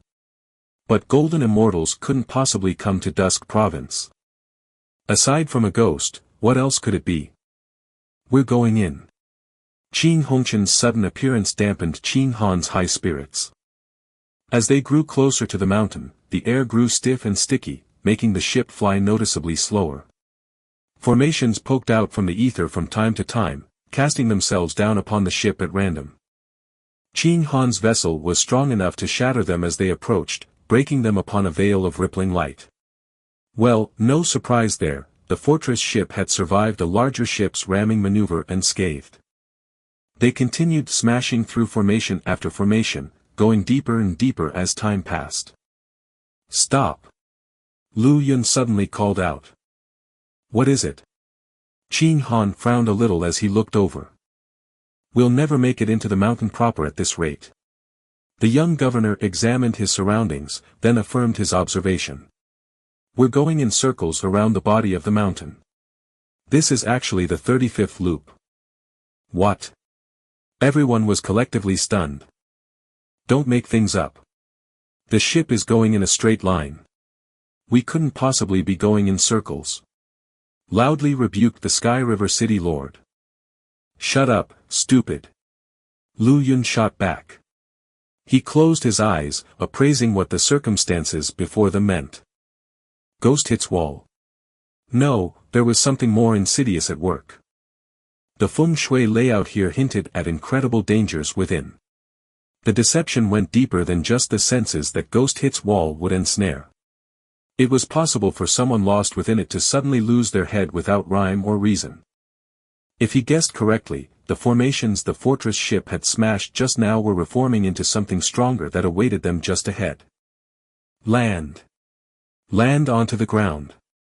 We need to head inside on foot. If we circle around one more time, we'll all die. Cold sweat beaded across Lu Yun's forehead. Take the ship down.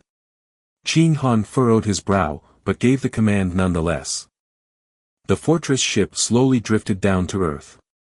Boom! As if on cue, an enormous formation materialized in the sky. Fire and blade painted the firmament red with destruction, consuming everything within its range. They couldn't help a collective shudder when they landed. What a powerful formation, Qin Han muttered as he looked at the tear in the air. My ship wouldn't have survived it. Only strength surpassing a golden immortal could tear through space in such a fashion. Once everyone had alighted from the fortress ship, Qin Han put it away. Look! Gulong suddenly cried out. There's things floating in midair. Why didn't we see them earlier when we were in the sky? Chapter 25. There were items and corpses floating about, all of them in pieces. Even the corpses were more torn limbs and bones than whole bodies. Those are left over from people who attempted to enter the mountain by air, Lu Yun said calmly. If we'd been a bit slower about landing, we'd be part of them now. Qin Han shuddered, then transformed that emotion into a vicious glare at Li Yukai. I didn't know that would happen either. Color drained from the fatty's face and he wanted to burst into tears. It had been his idea to travel to the mountain with the fortress ship as their protection. Why didn't we see those things earlier? My consciousness sensed nothing dangerous. Your consciousness was also confused by the layout, Lu Yun said as he observed the landscape. You. It must be you. Accused the Sky River City Lord with a finger in Lu Yun's face. No one else can see what's wrong with this place. How can a chi condensation weakling like you see through everything? Milord Prefect is an Empyrean immortal. Do you understand what that means? He's an immortal on high, far loftier than all of us. You're just a bug. You should consider replacing him, Li Yukai. Lu Yun's expression darkened. That city lord kept targeting him because he appeared to be close to Moe. Though she was dressed as a man and wore no makeup, she was still stunning enough to topple a city. The Sky River City Lord considered her as his personal property the moment Li Yukai had decreed the match. Seeing her interacting so closely with another man while giving him the cold shoulder ignited a raging jealousy in his heart, and he could barely stay rational. Oh. You want to replace me, eh? He snarled with a feral grin. Honored envoy, everyone wants this kid dead, don't they? People are only staying their hand out of consideration for imperial dignity. Why don't I do the dirty deed for the greater good today? The Sky River City Lord manifested a sword. Qin Han didn't say anything, an indication of silent approval. His first attempt to kill Lu Yun through Moe had failed. He'd only brought the governor along to finish the job. Good, very good. Li Yukai raised both hands in agreement. This is Myriad Formation Summit. We can kill him and say he died in the mountain due to his weak cultivation. No one will be able to fault us for that. Lu Yun had betrothed the male pig to him. With Lu Yun dead, the ridiculous arrangement would be forgotten as well. The prefect raked a murderous gaze over the other city lords, who hurriedly voiced their support. Ha ha ha ha. Laughter rang through the area. Qin Hongchen appeared out of nowhere with his men and crowed with laughter. Qin Hongchen.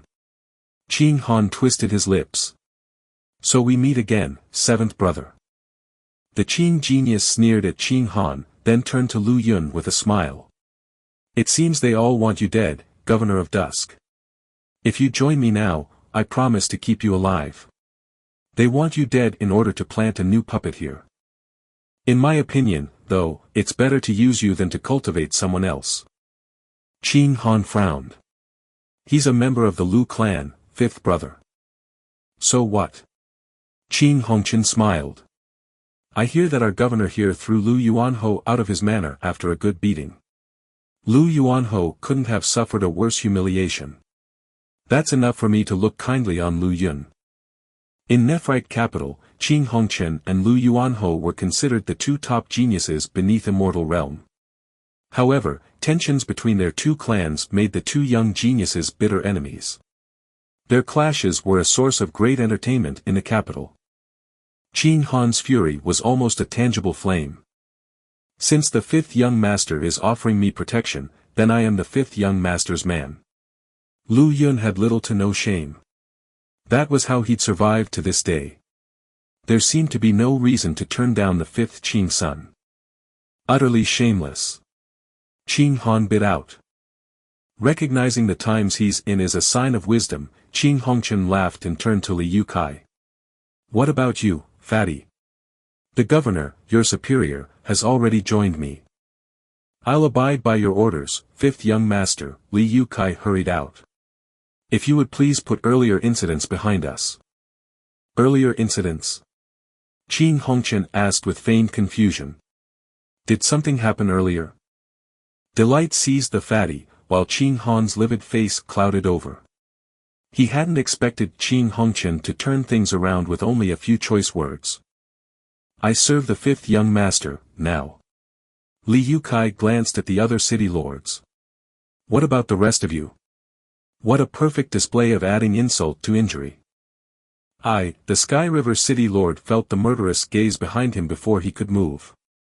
I'm loyal to the venerable envoy, of course. Despite their reluctance, the city lords had to stay on Qing Han's side. There was no doubt that if they dared betray the envoy, he would make quick work of them. As a spirit realm cultivator, it would be a piece of cake for him to kill a few Origin Core city lords. Qing Han calmed slightly, but his eyes remained cold. All right. This is my little brother, so we shouldn't embarrass him too much, Qing Hongqian chuckled. Why don't we work together to venture into the mountain, seventh brother? Go on then. Qing Han shuddered, fear and despair tightly gripped his heart. This elder brother of his wouldn't hesitate to kill him, if an opportunity presented itself. This was no simple infighting within the clan, but the common wish of the clan majority. Qing Hongqian had only spared his younger brother because he needed cannon fodder for the exploration, but he wouldn't let Qing Han leave the mountain alive. They hadn't yet entered Myriad Formation Summit proper, and even the fringes swarmed with danger. A single misstep could land them in a formation that could get them all killed.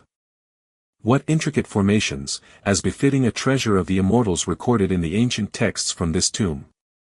Formation 13th muttered in awe as he observed his surroundings. With his guidance, the group made it to the foot of the mountain with no fatalities, despite plenty of narrow scrapes. We should stop, Lu Yun objected suddenly. If we go further, we're as good as dead. Oh. Everyone turned to him questioningly. Formation 13th was just about to take apart the first formation and scoffed upon hearing those words. Scared, little junior?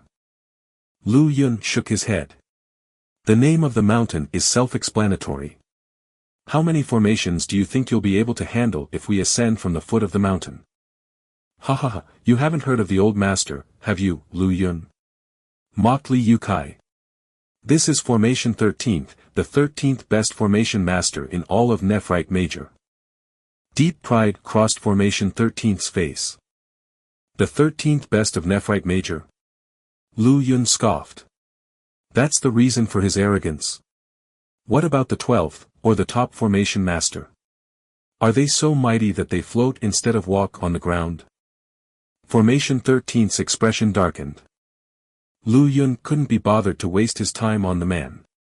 He continued, the mountain has stood in Dusk Province for 5,000 years. High-level immortals could still enter the province up to 1,000 years ago, yet the mountain stands still.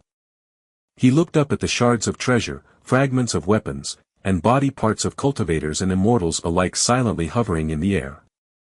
His point was clear. Countless formation masters had tried to unravel the mountain over the past 5,000 years, but they'd all failed.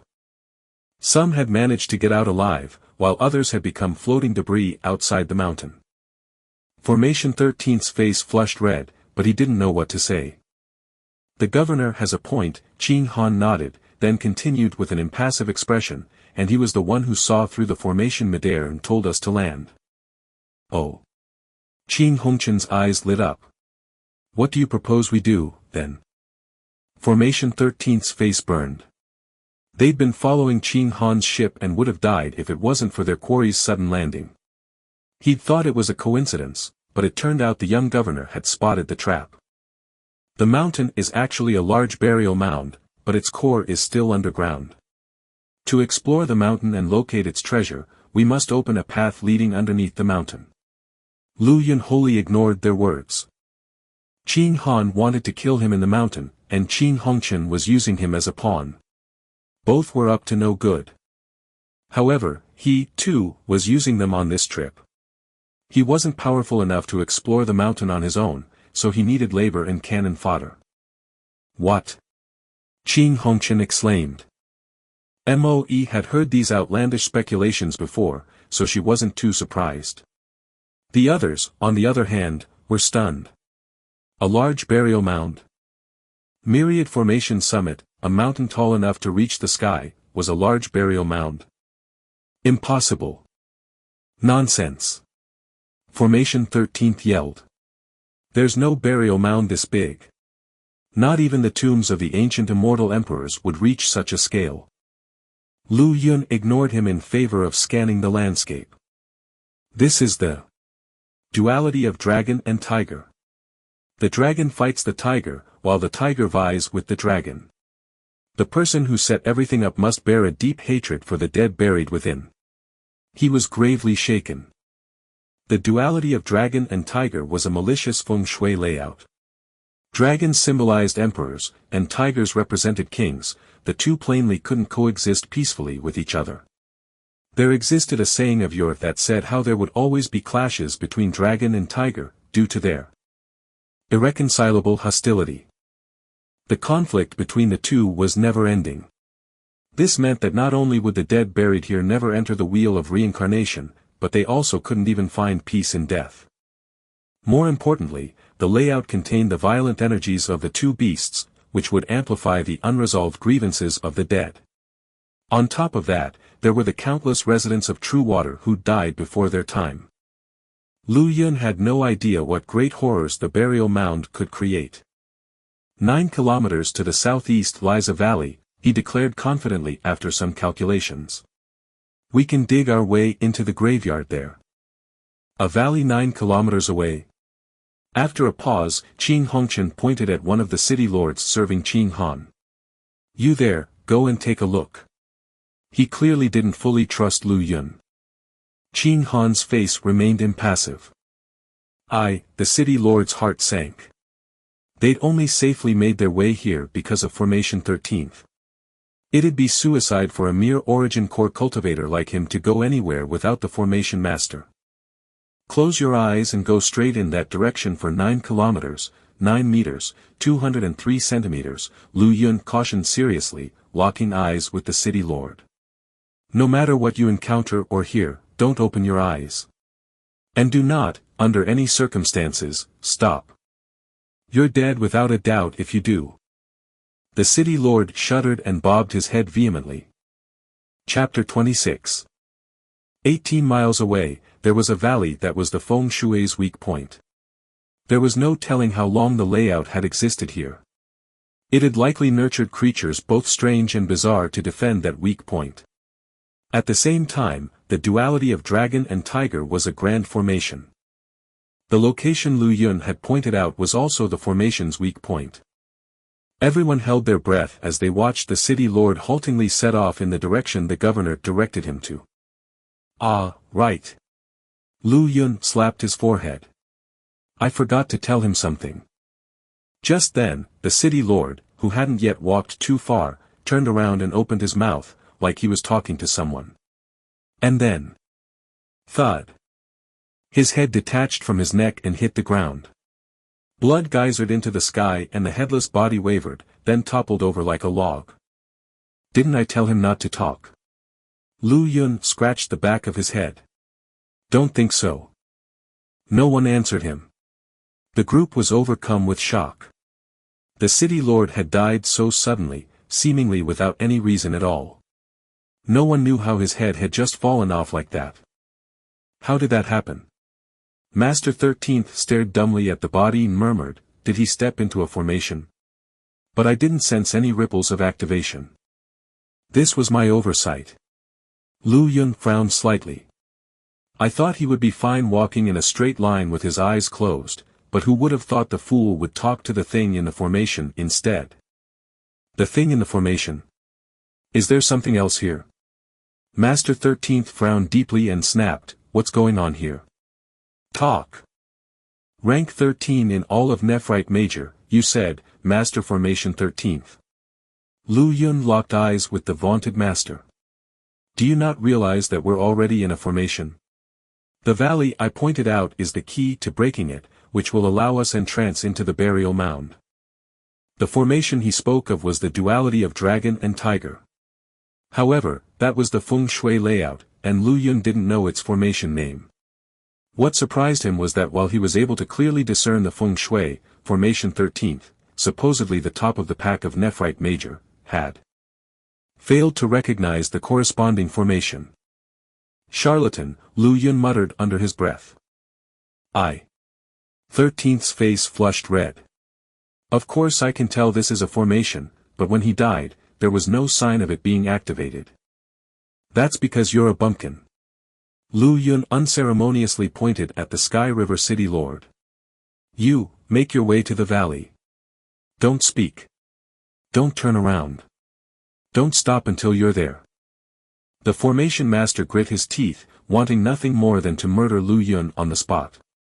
However, Qin Hongqian shook his head slightly to prevent rash actions. Why don't you go yourself? The city lord's expression tightened. Are you trying to get me killed, then take my fiancé afterward? Her expression darkening, Moe bit her lip without a word. Oh, fiancé.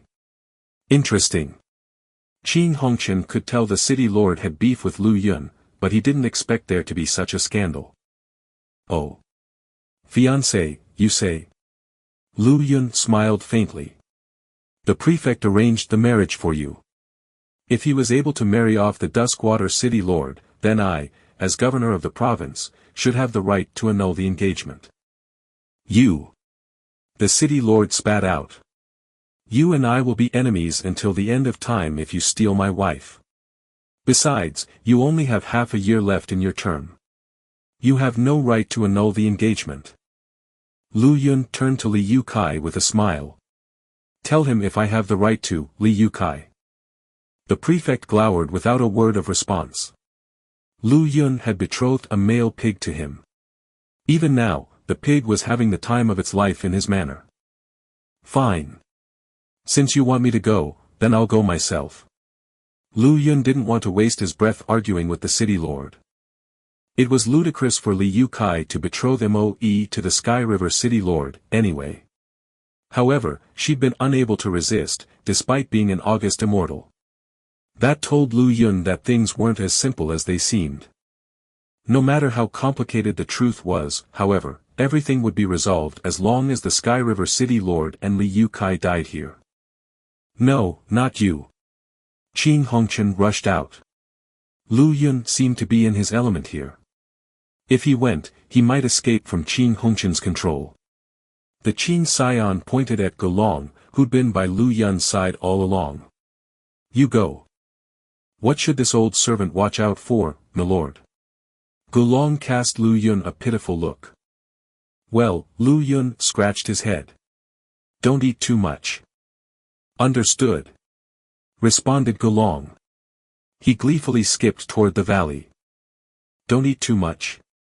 The Qin brothers shared a confused look. Ha! I thought there was something haunting this place, but it turns out it's a delicious snack. Take my flying head technique. Gulong suddenly yelled from his position in the southeast. Under everyone's horrified looks, he took off his own head and flung it with great force. Is he a man or a ghost? Li Yukai blurted out in shock, rubbing his eyes hard. Lu Yun clapped his hand to his forehead. The old servant always lost control, like a horse ripping free of its reins, whenever he saw something made of negative or yin energy. A ghost, Qing Han muttered woodenly. Actually, that's not his head, Lu Yun said seriously. That's his treasure, it just looks like a human head. What are you doing, Moe? What are you grabbing my head for? He plucked Moe's delicate hand off his head and brushed his tousled hair. She'd gripped Lu Yun's hair and pulled upward, checking whether his head was detachable as well. Good. Moe let go with a sigh of relief. You're normal. Of course I am, Lu Yun grunted, annoyed. A strong vibration came from some distance away, followed by Gulong's delighted cheers. Ha ha ha. Milord, this old servant has finally ascended to the core realm. Oh.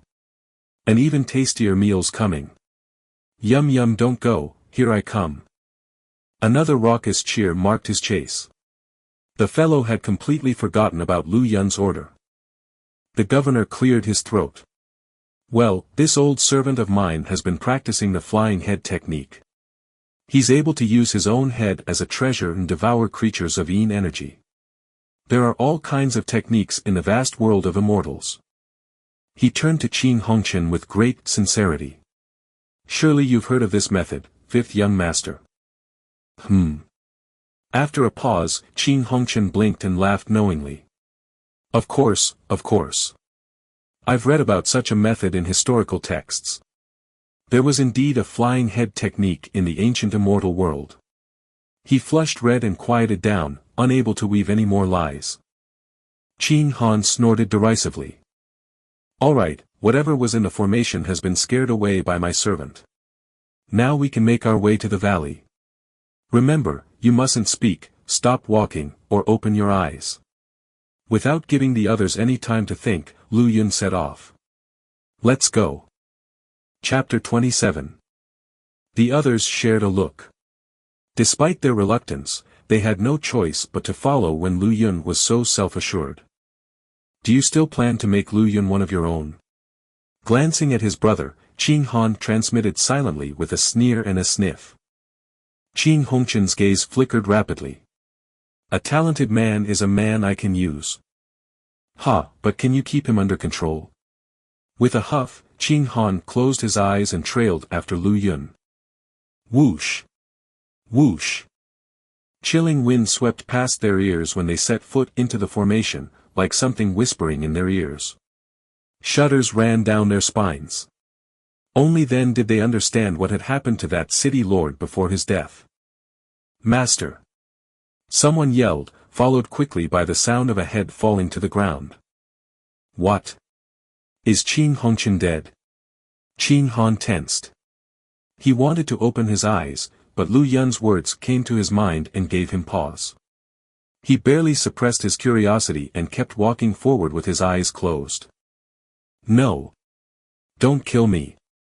Another yell, and another thud of a head hitting the ground. Li Yukai is dead. Moe shook slightly, but her expression remained calm and unaffected. Finally, the group reached their destination and everyone opened their eyes.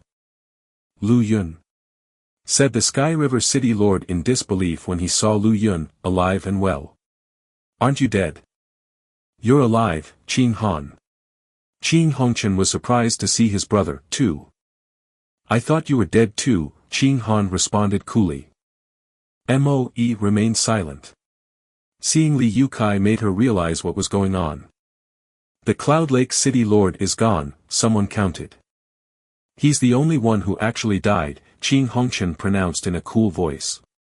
He most likely opened his eyes when he heard someone die, which made him the one casualty. Lu Yun pursed his lips without a word. Gulong had scared away the strongest beings in the formation, leaving only a few weaklings, yet someone had still died at their hands. Formation 13th looked back thoughtfully in the direction they came from. This is indeed the eye of the formation, he said, pointing at a light violet shoot of grass.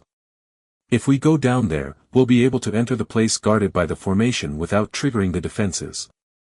Lu Yun nodded. That shoot of grass disrupted the layout, leaving a weak point in the duality of dragon and tiger. Dig here, and we'll be able to enter the great mound. Lu Yun's breath quickened. A great burial mound. Buried beneath it was someone with unimaginable power. Their unresolved grievances were strong enough that they'd turned a mere burial mound into an enormous mountain.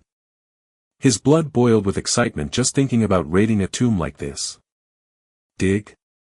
The Sky River City Lord scoffed. You're trash who couldn't cultivate before, all right. We cultivators have mastered the techniques of the 5 elements. An earth-bending combat art will get us underground without digging. Lu Yun shrugged and gestured at him to go on. You can't do that. Formation 13th shook his head. There are always strange formations in ancient tombs that can negate a cultivator's consciousness, or even their combat arts. Digging a path down is the safest way to go. The city lord's face turned blue, but he wasn't going to argue with the formation master.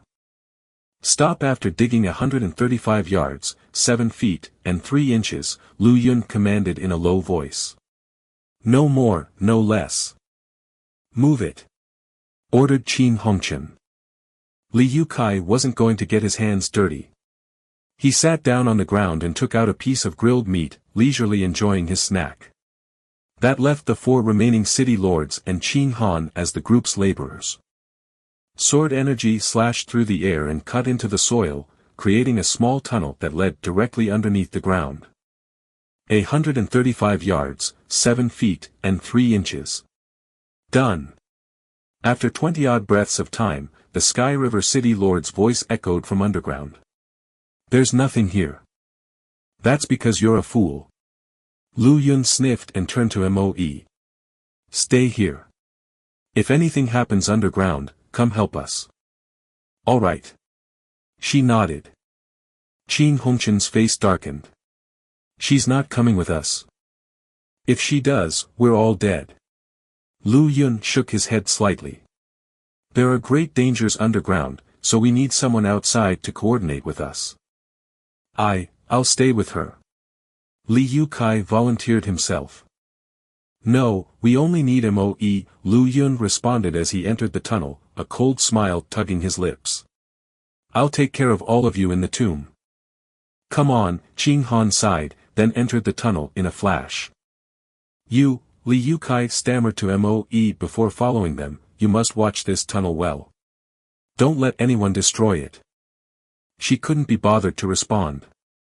Oh, heavens above. An excited exclamation traveled from the end of the tunnel. There are so many immortal weapons and treasures here. What's that? An immortal pill. There really are treasures here. Li Yukai was already fantasizing about his potential loot. He picked up speed as he rushed down the tunnel. A teleportation formation.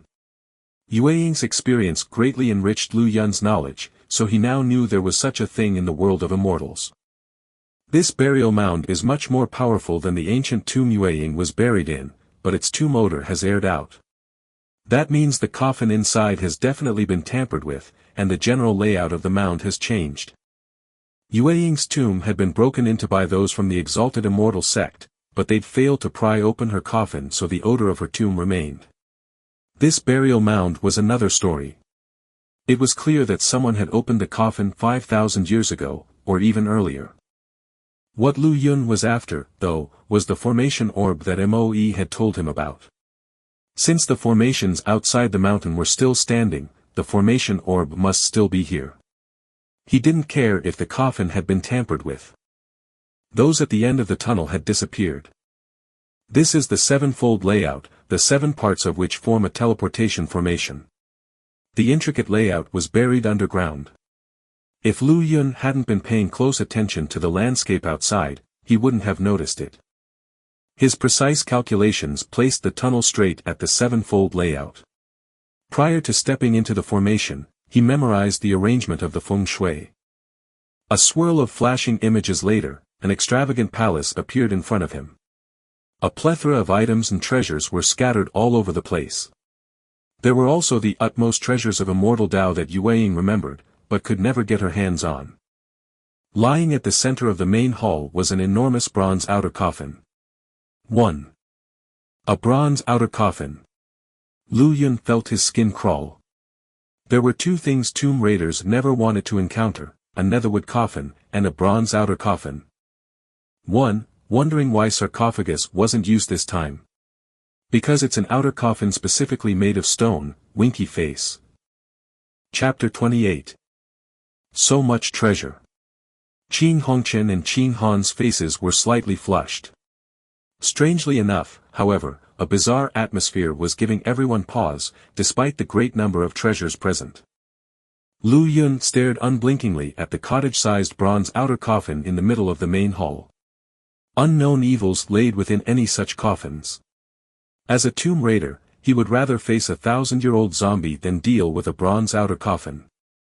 Back on Earth, the sect of tomb raiders that Lu Yun belonged to was prestigious in its field. Flourishing and prosperous, there was once a legion of them all over the world. However, they'd once encountered a bronze outer coffin during an excavation, which marked the thriving sect's fall from grace. Their numbers dwindled, until finally, there was only Lu Yun. With his reincarnation into the world of immortals, there was no one left of his sect on Earth. But this is the world of immortals, and I'm a cultivator now. That coffin isn't going to stop me. He trembled with great excitement. He would see with his own 2 eyes just what kind of evils lay within the bronze outer coffins that had doomed his sect. 9 Heavens Ganoderma. The Scriver City Lord suddenly shouted. A legendary supplement surpassing even 9th rank ingredients. Consuming it will immediately make one an immortal. He roared and rushed to one of the corners to fight for the Ganoderma. Bastard, get back here. Liu Kai cried out in panic. There's a formation over there. Crack. Out of nowhere, black lightning struck the city lord. He screamed as his body was fried into a lump of charcoal. Crack crack crack. He triggered a mechanism, and bolts of lightning showered down, striking everyone in the room. Master 13th. Qin Hongqian shouted, his expression panicked. Eyelids twitching, Formation 13th stooped down and put a hand on the ground. BZZT. Lines of formation etchings appeared on the tiles of the main hall. A powerful defensive formation abruptly materialized, shielding everyone within. However, there seemed to be no end to the lightning, which ruthlessly struck the formation again and again. What a formidable thunderstorm. This is the tribulation cultivators undergo when they ascend to immortality. Blood trickled down from the corner of Formation 13's mouth, his eyes shining with disbelief. What is this formation? It summoned an immortal's tribulation. Get the hell out. He sent a pulse of power through the formation, pushing everyone but him and Qin Hongqian out of it. The main hall was flooded by an electric sea, tearing everyone outside the formation to pieces. It's all an illusion. Lu Yun lifted his hand and watched as a strand of lightning thicker than his arm struck him. It hurt. Every cell in his charred body was screaming, and he could smell burned flesh. The pain is so real, he murmured. If not for the lightning, I wouldn't have seen through the illusion. His body healing at an unnatural speed, he put his hands behind his back and leisurely strolled further into the main hall. Cultivators and immortals crave treasure, so there's an endless supply of that here. They fear heavenly tribulations the most, so that happened too. And right, the bronze outer coffin is one of my biggest fears. Something sensed my fear and created it. I've already died once, though, so why should I be afraid of a mere coffin? Lu Yun chuckled, then disappeared from the main hall. A faint white figure flickered and followed suit shortly afterward. Master 13's formation had been broken. With a final cry, he and Qin Hongqian collapsed to the floor, unconscious. Is this the underground palace of the burial mound, or is it True Water City? Lu Yun scanned his surroundings as he walked, his eyebrows furrowed. Strange. Why is there light underground? As soon as he said that, his vision went dark. Something is following me to confuse my senses. This is an enhanced version of Ghost Hits Walls. He stopped in his tracks and closed his eyes, silent and unmoving. A soybean manifested in his hand, which he lightly threw into the air. A faint vibration manifested a 7-meter-tall giant in golden armor before Lu Yun. Bean soldiers. Bloody hell, is there anyone as evil as you? The giant barely made a sound before he died, then disappeared. Chilled to the bones, Lu Yun stood rooted to the spot. There was a bottomless pit in front of him, one that had devoured and decimated the bean soldier as soon as he fell in. The soldier's spirit had now returned to the other world. Thank heavens. I knew I was in an illusion, but I couldn't see through it. If I'd taken one more step, I would have fallen to my death. Lu Yun's back was drenched in cold sweat. Knowing he was surrounded by illusions didn't mean he could pierce through them and see the environment as it truly was. There was a faint, whispering sigh, and the world around him changed. Rays of strange red light cut through the darkness, signaling the return of his vision. Palm-sized bugs clung to the stone walls around him, their red glow illuminating the room. The bugs remained unmoving, seemingly asleep, but Lu Yun felt his hair rise of its own accord. Corpse flies. A whole colony of glowing corpse flies. They were several times bigger than the flies in Mount Carmine Dusk, each of them as large as his palm. It looks like something's following me. It created the illusions to lure me here so that the darkness would devour me. The fact that it didn't just kill me tells me it can't. A large door slowly opened next to Lu Yun in the next moment. Infernum Lu Tian greets the master. Holding a large sickle, a man dressed in a black robe appeared beside Lu Yun. He was one of the 4 immortals Lu Yun had killed with the Enneaworm Provenance formation. They had been Lu Yuanho's followers that had been bestowed the surname Lu, and were named Tian, Di, Xian, and Huang, respectively. Get up, Lu Yun ordered. Take off your uniform and follow me. Understood. Lu Tian hurriedly took off his robe. There were many dangers within the Great Burial Mound, and Lu Yun would be safer with Lu Tian protecting him. What's going on? After an indiscernible period of time, Formation 13th and Qing Hongqian finally came to. The surroundings were illuminated by luminous pearls. There were no extravagant palaces or exotic treasures. They were in an enormous stone chamber, surrounded by piles of skeletons. Who knew how many had died in this place? Was it all an illusion? Formation 13th felt his skin crawl. He hadn't realized it at all. Where are the others? Other than skeletons, the only ones left in the chamber were Formation 13th, Qing Hongqian, and the Sky River City Lord. The latter was lying prone on the floor, seemingly dead. Scowling, Qing Hongqian stepped on the City Lord. Are you dead or not? 5th Young Master.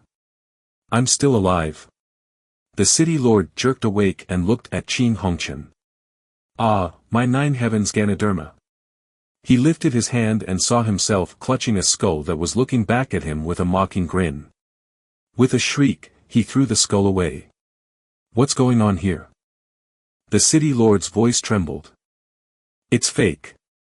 It's all fake, Formation 13th sighed. Lu Yun was able to see through the illusion. He's better than me. Lu Yun has joined my banner, which makes him one of mine. How dare he abandon me? A cold, vicious smile tugged at Qing Hongqian's lips. If he can see through the illusions here, I'll make him be my guide. Chapter 29. Sunlight had never touched the depths of this burial mound. Tunnels formed by unknown forces were illuminated by the crimson glow of countless corpse flies, painting an eerie and macabre scene.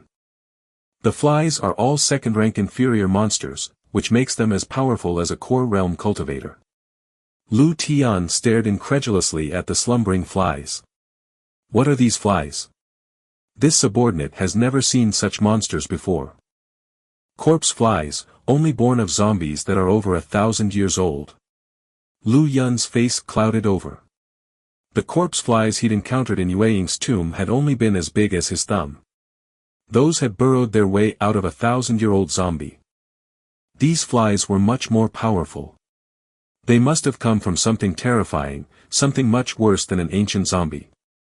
Wait. Alarm shifted Lu Tian's expression. There's a consciousness brand on you, Master. What? Lu Yun tensed. Thanks to Yueying's experience, he knew that a consciousness brand was a locating art that allowed the user to track its prey.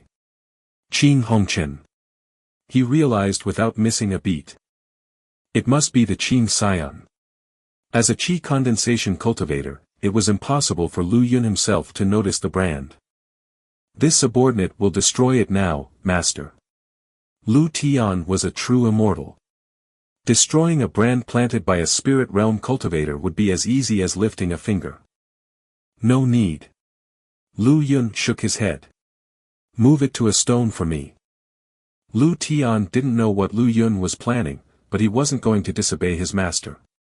He attached the brand to the tail of his master's shirt, then cut off the offending piece of fabric and stuck it to a stone. With a conniving smirk, Lu Yun threw the stone into the bottomless pit in front of him. Let's go. He cackled, speeding off with Lu Tian. Cunning, what a cunning man, muttered a faint, disembodied voice in the air. If I was as cunning as he is, I wouldn't be here today, eh? But, who am I? The terrain underneath the burial mound was a complicated maze. The mound had patently merged with Truewater City. Fortunately I have some knowledge under my belt, or I'd get lost in the maze. Lu Yun clucked his tongue. The feng shui layout here was extremely complicated and every part was interconnected. Even an immortal like Lu Tian was feeling out of his depth. Nevertheless, Lu Yun was able to calculate the right path and continuously made his way toward the center of the mound. Things would be much easier if I had my compass. All tomb raiders treasured their feng shui compass, also known as a luopan. His, however, had been left behind on Earth when he was reincarnated. What's that? Lu Yun abruptly stopped in his tracks. A humanoid figure was wobbling its way to him. A zombie. Lu Yun's eyes were wide with shock. A zombie in a burial mound? That didn't make sense. It was common knowledge that zombies were found in tombs, while burial mounds saw mostly ghosts. His chance of encountering a ghost should be much higher than encountering a zombie, yet here the zombie was, the first thing he'd encountered. It stumbled and swayed as it walked, its body tattered and rotten. The marks of decay everywhere indicated that it wasn't a particularly powerful zombie. Humph. With a scoff, Lu Tian decapitated the zombie with a flash of sword energy from his hand. The zombie stumbled a few more steps forward, then collapsed to the ground. What a thick layer of yin energy. Lu Tian took in a deep breath, then shouted in panic, "It hurts, master. Help me." Gurgle. The underworld soldier's transformation was a sudden one. Rotten patches spread throughout his body. In no time, he'd turned into a bag of poorly pieced-together body parts, just like the zombie. "Help, master." A grating voice ground out from his rotten mouth. His cheeks had decomposed, and his eyes fell out of his sockets. "Master, help me." Lu Tian reached out for Lu Yun. "What the hell?" Lu Yun hurriedly dodged to the side. "Help, master. It hurts." Lu Tian stumbled after the governor. "He's dead." Lu Yun's stomach lurched. Lu Tian was one of Lu Yun's infernum, but his name wasn't in the Tome of Life and Death. Death, for the infernum, was permanent with no hope of resurrection. He's dead, and his soul has scattered. His body's turned into the zombie from earlier. Lu Yun tamped down his terror and ran. Ha, ha ha ha. Are you abandoning this subordinate, master? Lu Tian chased after Lu Yun with an eerie smile. Take him. Lu Yun threw a soybean behind him. A flash of gold heralded the emergence of a majestic warrior in golden armor. Watch yourself, ghoul. This god will send you to where you should be. The warrior growled and took a step forward and twisted the zombie's head off with his bare hands. Ha ha ha. Such a weak ghoul, too weak to warrant my attention. Highly pleased with himself, he threw his head back with laughter even as his body rotted away at a tremendous speed to become a giant zombie. Too weak to warrant my attention. He turned to look upon Lu Yun with rotten, unblinking eyes. Disperse. Commanded Lu Yun as he ended his combat art. The giant zombie morphed back into a decomposed soybean and fell to the ground. The dusk governor panted heavily, his back drenched with cold sweat. The zombie wasn't particularly powerful, he muttered. Even I could easily break its neck. Any bean soldier that Lu Yun summoned was only as powerful as he was. If the warrior could easily wring the zombie's neck, he could too. If I did it myself though, I would also turn into a zombie. What the hell was that? He searched through his memory and came up with nothing. It must be a delicacy of the world of immortals. He was probably the only one who could so nonchalantly consider a zombie a local delicacy. Ha ha ha. Treasure. So much of it. I'm rich, I'm rich. Loud, penetrating laughter reached Lu Yun's ear. Li Yu Kai. That fool is here, too. With a tight expression, he carefully made his way to the source of the laughter. A stone chamber. A black coffin, haphazardly surrounded by 8 smaller coffins, was in the center of the chamber.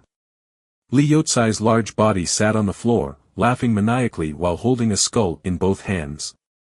Ninophilia specter fostering, Lu Yun muttered as he stared past Li Yotsai's shoulders. There was a faint white figure perched on Li Yotsai's back, its slender arms covering his eyes. Noticing Lu Yun's approach, the figure turned and stared unblinkingly at him. Chapter 30. Ninophilia specter fostering. Legend spoke of special ghosts created when 9 maidens, born on a Een hour of a Een day in a Een month during a Een year, were buried alive together in a mother coffin and 8 child coffins. They weren't ghosts, in the usual sense, but extraordinarily evil specters that killed without discrimination. Lu Yun had only read about this technique in the annals of his sect, but had never seen this utterly repulsive ghost breeding method in practice. So ghosts really do exist. He reflexively cried out in astonishment, and the white figure behind Li Yu Kai looked at him. Holding a pile of skulls and giggling mindlessly, the fatty abruptly jerked to seriousness. Who goes there? What is it? On high alert, he stood up and scanned all around him. 2 hands stretched out from the white shadow and covered his ears. Oh, it's just a large rat. Strange, why's there a rat in here? Grumbled Li Yu Kai. His bulky frame plopped back down, grabbed another skull in a tight hug, and resumed his silly laughter. Well, we're in a world full of gods and immortals, so what's so strange about a ghost? Lu Yun murmured placatingly as he observed the white shadow. A female voice drifting from place to place reached his ears. Who are you? A face, very pretty but bloodlessly pale, poked out from behind his head. You dare come so close to me, Lu Yun smiled coldly. The black fire inside his dantian gently jumped. Ah, a miserable scream echoed in the air. He turned around to see a girl of around 17 years old crouching on the ground, trembling. Her figure was dainty, and though her features were charming, her face was fully devoid of blood. Her body was also semi-transparent. A ghost. It was Lu Yun's first time seeing one, but there was no doubt as to this girl's nature. I have no power over existences like zombies that exist outside of the 3 realms and 5 elements, but how dare a mere ghost like you approach me? Black flames ignited within his eyes. These tongues of fire were the bane of every ghost in the world. Mercy, mercy. The young girl knelt on the ground and kowtowed repeatedly. Strangely enough, Lu Yun could still see the white shadow behind Li Yu Kai. Her face was also ashen with fright. Ninophilia specter. 9 girls of extreme Een refined into a single entity. It's a single body with 9 souls. Lu Yun took a deep breath. Who created you? The girl looked up blankly and shook her head. You don't know anything. Lu Yun frowned slightly. I've been here ever since I became aware of the world, the girl answered pitifully. Have you met the others? Lu Yun continued to probe. The girl nodded. Where are they? But he laughed wryly as soon as he asked. No need to answer, I think I know where they've gone. It was obvious from the mess of skulls and bones scattered on the ground that she'd killed them all. If not for his arrival, the fat Li Yu Kai would likely have soon perished as well, his yang energy absorbed by the girl. The girl pouted and sulked, I'm so cold. I can only warm myself by absorbing the yang energy from the living. You might as well come with me, Lu Yun offered, his eyes shining bright. Mercy please, my lord. The ghost prostrated herself again. I'll die the moment I set foot outside this place.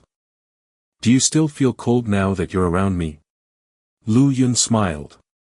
The girl blinked in surprise, then shook her head.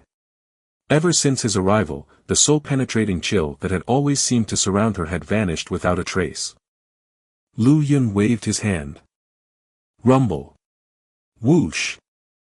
A haunting wind arose as the phantasmal gates of the abyss opened. The girl froze on the spot. A look of intense, urgent longing floated onto her face. The underworld behind the gates was the final destination for every departed soul. Only there could they be finally reincarnated. A formless power sucked the 9 coffins within the stone chamber inside the gates. These coffins were the foundation of the girl's existence. If they were destroyed, she would perish along with them, so the safest place to stow them was within the gates. Stay by my side from now on, declared Lu Yun. What is your name? My lord, my name is Yueshan. The girl leapt up from the ground, excitement plain on her pale face. Yueshan. Can you control that fatty? Lu Yun asked. Yes. Yueshan nodded, but then shook her head. I can make him see what I want him to see, but I can't control his will. That's enough. Lu Yun grinned mischievously. Make him follow me. Wow. So much treasure.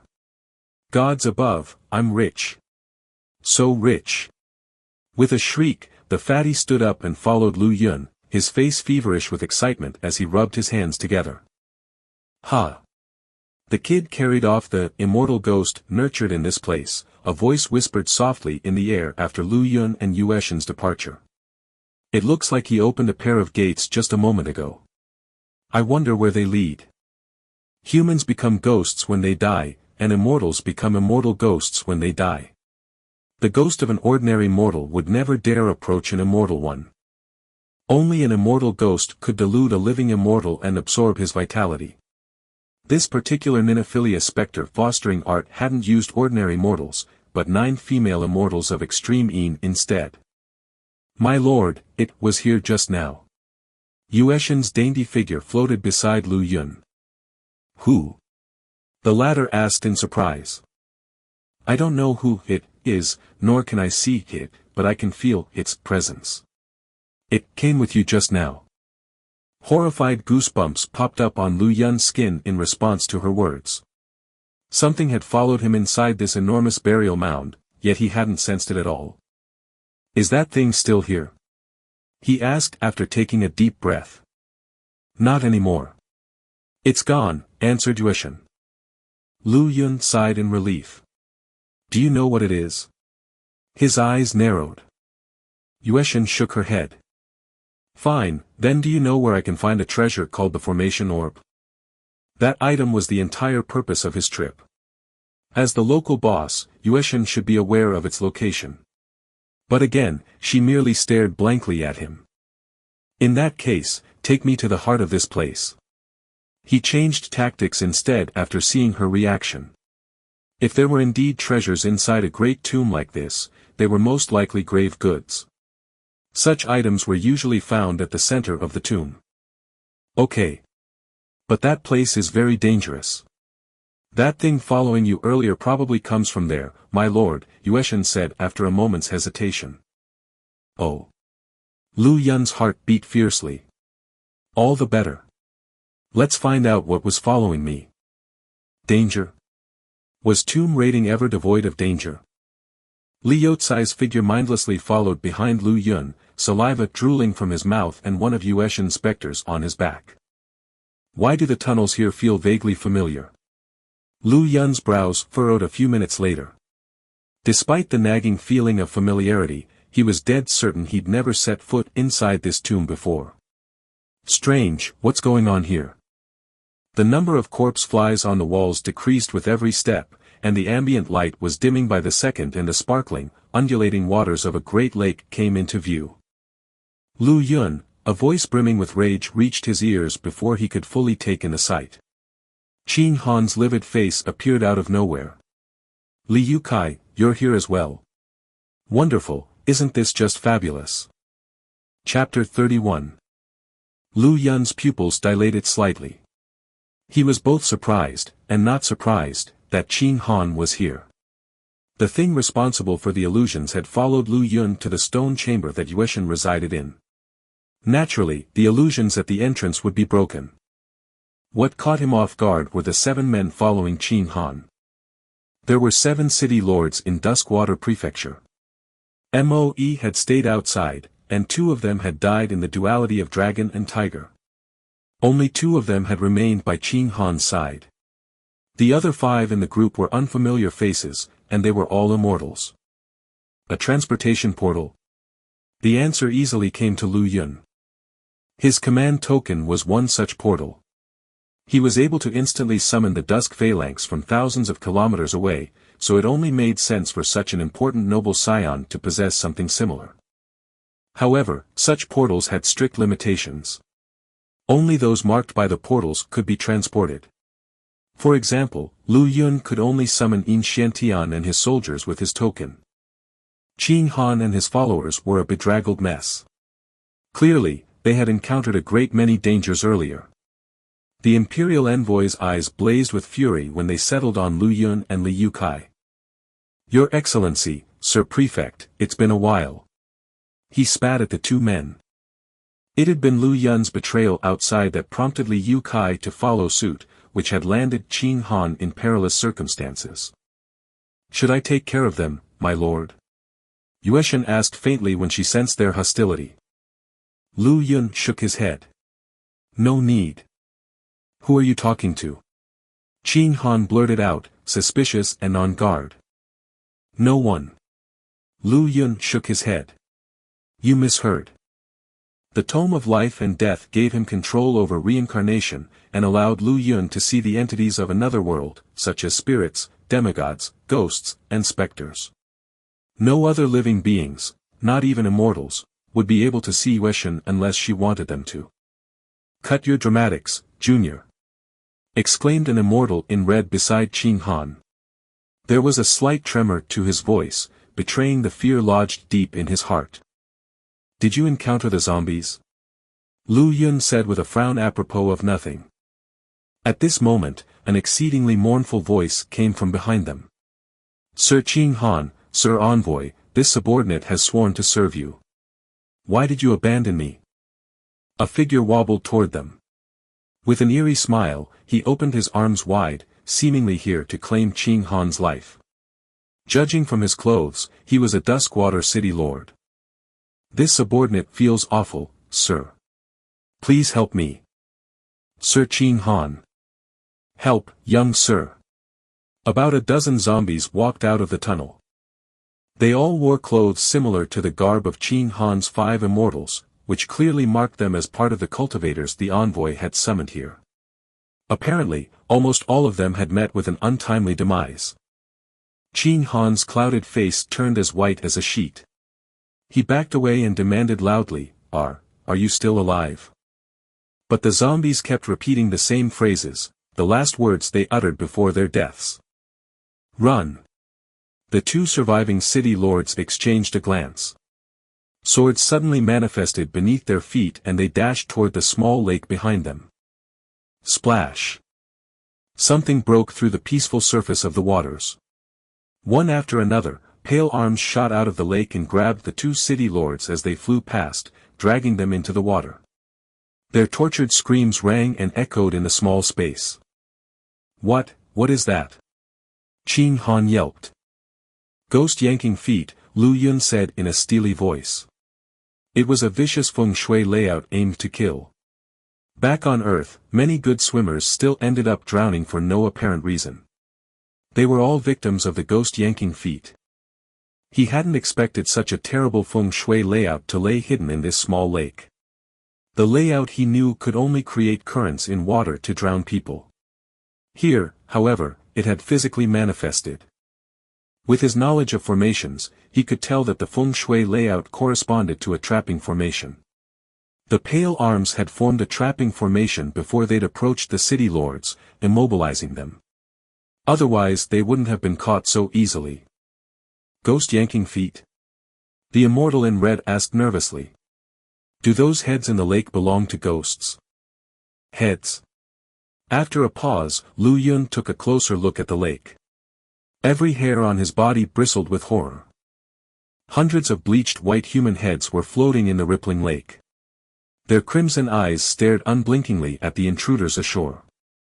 The arms dragging the city lords down were their hair. Corpse fish. Lu Yun cried out. Those who die an untimely death in water never resolve their grievances, so their bodies never decompose. Once they're eaten by fish, the fish grow a human face, inheriting the grievances of the dead and seeking living souls as a replacement. It was said that such fish were responsible for the first instance of ghost yanking feet. There are at least hundreds of them. How many people have died prematurely in this lake? There had to be immense unresolved grievances for a body to not rot, and the body had to be untouched by light of the greatest yang, the sun. No matter how vicious the spirits were, as long as there was sunlight, the bodies would rot. Every single one of the fish had devoured the resentful injustices of a corpse for it to grow a human face. Splash! One of them swam ashore, its pale arms reaching out for Lu Yun and the others from the top of its head. Terrified, they hurriedly moved away from the lakeside. Sir, young master. The zombies had gotten close, grabbing at Ching Han. What should we do? Yelled an immortal. He was at his breaking point. Ching Han gnashed his teeth and growled, throw the zombies into the lake. That's right. The zombies are creepy, but they aren't that strong. We'll throw them into the water. The immortal, suffering a mental breakdown, rushed a zombie and hurled it toward the lake. However, he screamed as soon as he touched it. His body quickly rotted and assimilated into a zombie himself, falling to the ground. Heart sank. All the color had drained from Ching Han's face, and Lu Yun felt a knot in his stomach. Anyone who touched one of the zombies would become one of them. What manner of monsters were these? Allow me. A cool voice came out of nowhere. A scenic panorama slowly unfolded, allowing a beauty to stride onto the scene. Dressed in white, her long hair framed a frosty expression on her face. Whoosh! Emerald fire blazed, instantly reducing the zombies coming their way to ashes. Yue Ying landed beside Lu Yun and bowed slightly. Sir. Lu Yun sighed in relief. Turns out fire is the zombie's bane. You did well. Thank you for the compliment, sir. Yue Ying's lips curved into a joyful smile, driving away the heavy atmosphere of the terrible burial mound. That's emerald mist fire, muttered Ching Han. Chapter 32. Sensing the emerald mistfire's terrifying might, the corpse fish slowly fell back. Tentacles that had already reached the shore withdrew as well. Even so, the fish kept their heads afloat, their crimson eyes opened wide as they fixed spooky looks at the humans. Now tell me, where are we supposed to go? Ching Han asked Lu Yun after regaining his composure. So you don't want to kill me? Lu Yun had been ready to let Li Yukai go on a murderous rampage. Ching Han's question came rather out of the blue. Why would I do that? Sneered Ching Han. You seem familiar with this place, so be a good boy and lead the way. If I get my hands on the treasure, I might even spare your life. Lu Yun rubbed his nose and didn't comment, instead glancing at Yueshan beside him. The girl pointed at the lake's opposite bank, quietly saying, you have to cross the lake if you want to reach the heart of the tomb. We have to get past this small lake to reach the center of this tomb and find the coffin buried within, Lu Yun repeated, a little hesitant as he looked at the fish. What are you waiting for? Go and clean up these creatures. The red-clad immortal standing beside Ching Han shouted at Yue Ying, his eyes lingering covetously on her figure. If not for Ching Han's presence, he might have given free rein to his base desires. Are you stupid or what? Lu Yun's temper flared the moment he heard the man. A little peeved, he snarled, each fish is the equivalent of an immortal-grade trapping formation. My shadow servant is just at the spirit realm. You're sending her to her death if she faces them. Yue Ying was his trump card. He wouldn't have let her appear except as a last resort, but there was no telling what might have happened earlier if he'd let those zombies get too close to him. The urgency of the situation had compelled him to call on her to eradicate them. Yue Ying was a full-fledged immortal. She hadn't yet fully recovered her powers, but her panorama and 7 swords made her an immortal's match nonetheless. Even so, Lu Yun would rather not have her show the full extent of her abilities. Rather than waste time arguing, the red-clad man barked at another immortal at his side. Then you go. Tidy up those fish. He was clearly of higher status than the other immortals, if he was able to order them around right in front of Qin Han. Though the envoy's face betrayed his displeasure, he didn't gainsay the red-robed man. The blue-clad immortal hesitated. When someone had killed one of those strange zombies earlier, they'd turned into a zombie themselves. Who knew if these so-called corpse fish weren't the same? Don't worry. Those fish might be spooky, but they aren't zombies. You can slaughter the lot in any way you see fit, Lu Yun explained when he noticed the man's qualms. The blue-clad immortal nodded, then took a deep breath. His sword streaked into a brilliant ray and flew into the sky. Once above the lake, it burst apart in a downpour of radiance that ruthlessly slammed into the water. The lake's serene surface instantly frothed with bloody waves as an endless rain of sword light made short work of the fish. The onslaught stopped after a dozen breaths, leaving the lake fully pigmented with a scarlet hue. The corpse fish had been exterminated to the last, their corpses floating belly up. Hurry up, let's go. Lu Yun yelled all of a sudden. Helped by Yue Ying, his figure swiftly flew past the lake. Li Yukai was one step even faster. Murmuring nonsense like, "Give me back my treasure," or the like, he also reached the opposite shore in the blink of an eye. Let's go. Although startled, Qin Han reacted fast enough. A dim purple sword light enveloped him, bringing him to the other side.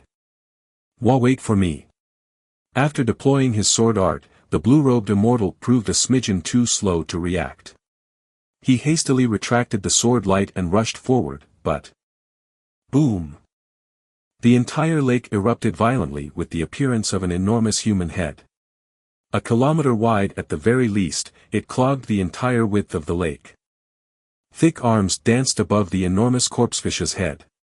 No sooner had the blue-robed immortal reached the lake's center than the tentacles twined around him, dragging him into the fish's waiting mouth. His blood-curdling shriek was echoed by the soul-numbing sound of chewing. Horror raked over the assembled group. Hiss hiss hiss. The fish produced a sibilant sound resembling that of a snake. Above its head, pale arms stretched toward the bank. Break! Shouted the red-clad immortal. Scarlet rays of sword luminance emerged from his hands and cut off the gruesome appendages. Young master, hurry and leave. This fish is at least in the august immortal realm. Color had drained from the red-clad immortal's face. Though he'd successfully repelled the corpsefish's attack, he'd suffered heavy injuries in the process. Hence, he set foot on his sword, ready to fly away, but crashed heavily to the ground a mere few feet later. I can't fly. He shouted, horrified. The corpsefish's sphere of activity is limited to the water. We'd better move away from the lake, Lu Yun declared gravely. The corpsefish earlier weren't tiny by any stretch of the imagination, but they'd rivaled a normal human size at most. The one they faced now was a leviathan that stuffed the waters full with its head alone. Is there a space restriction formation in here? Sure enough, the enormous corpsefish sank beneath the surface when they left the shore, no longer visible. Probing their current surroundings with his senses, Qin Han's expression turned grim. Both cultivators and immortals alike took flying for granted, and to be deprived of flight was like a mortal denied the use of his legs. A space restriction formation? Good. Great. Lu Yun clapped and laughed aloud, his eyes gleaming with glee. We can no longer fly. You call that great? Qin Han scowled in annoyance. Of course it is. Lu Yun grinned. Both tombs and graves are made to protect something. The presence of this formation implies that we're nearing our goal. Onward ho!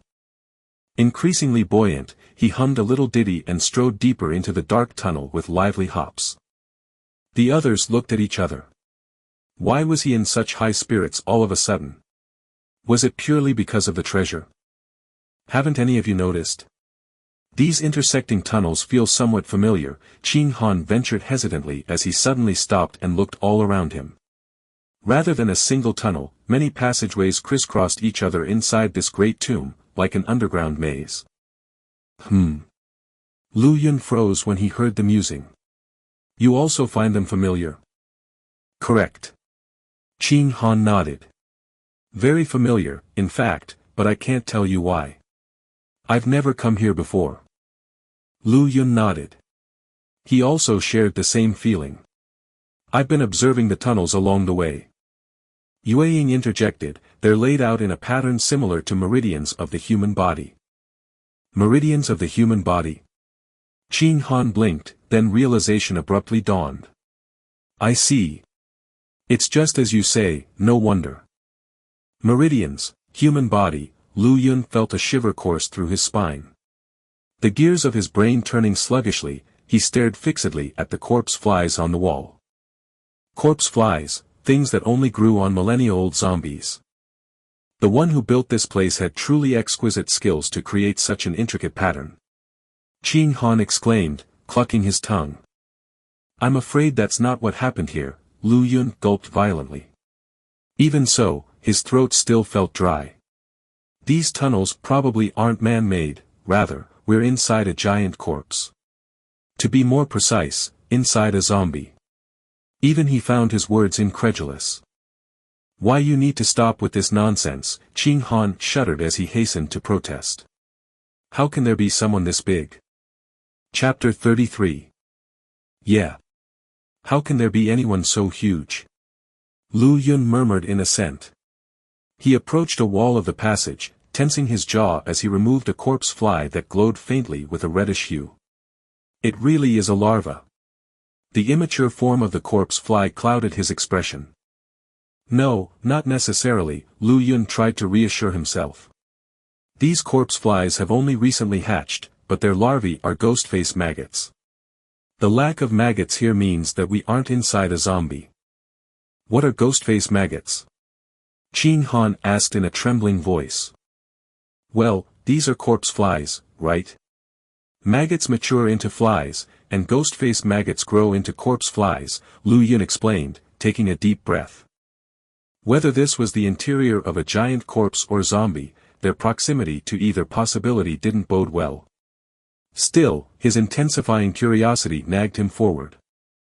Let's keep going. I'd like to see what else is here. As a tomb raider, a natural desire to excavate secrets tickled at him. Stop making up these outrageous lies. The immortal in red cried out. I'll kill you right here and now. Li Xing. Qin Han called out suddenly. The red-clad immortal violently shivered. Please forgive me, sir. His expression was respectful, but there was well-hidden venom in the back of his eyes. Keep going. Qin Han demanded coldly. An indeterminate amount of time later, the entourage stopped once more. What's that? The envoy's pupils contracted slightly and he glanced at Lu Yun for guidance. A layout of the 9 sectors. Lu Yun sounded tense. I see the 8 trigrams hidden within. The pathway that had been 9 meters wide became narrow up ahead. 9 jet-black coffins barred their way forward, each about a person tall. The others found no significance in the chaotic arrangement of the coffins. Sure, it was sinister and uneery, but nothing was particularly noteworthy to them. However, Lu Yun was of a drastically different opinion. The coffins formed a terrifying layout based on the 9 sectors. 1. The 8 trigrams layout underneath melded with the one on top to form a very peculiar killing formation. Any carelessness would doom the group beyond redemption. Lu Yun knelt and drew in the earth with his fingers, making rough calculations to figure out the changes of the formation. What are you playing at now? Snickered Li Xing when he saw the young governor's odd behavior. Shut up, if you don't want to die, Lu Yun retorted without raising his head. Grand Stewardly, you shouldn't get upset with an ant like him.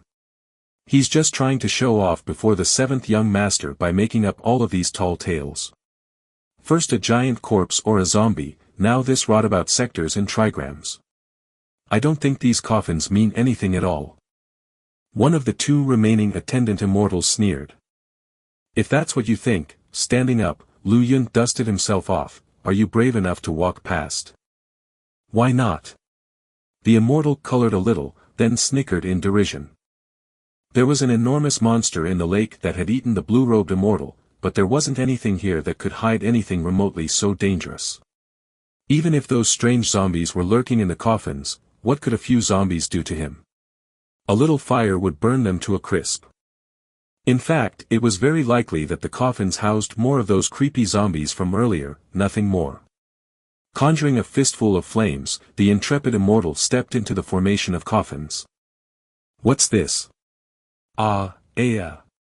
A frightful shriek sounded out, then was prematurely cut off. Absolute silence reigned afterward. Those who remained outside had no idea what had happened. What was that all about? Goosebumps popped up all over Li Xing's body. He possessed the strongest cultivation level here, as a peak true immortal who was very close to Empyrean. Nevertheless, he hadn't picked up anything whatsoever about what had happened between the coffins. I can't very well stop someone from jumping off a cliff, can I? It was Lu Yun's turn to snicker. Don't you see the fearsome formation that these coffins represent? Formation? What formation? Li Xing scoffed.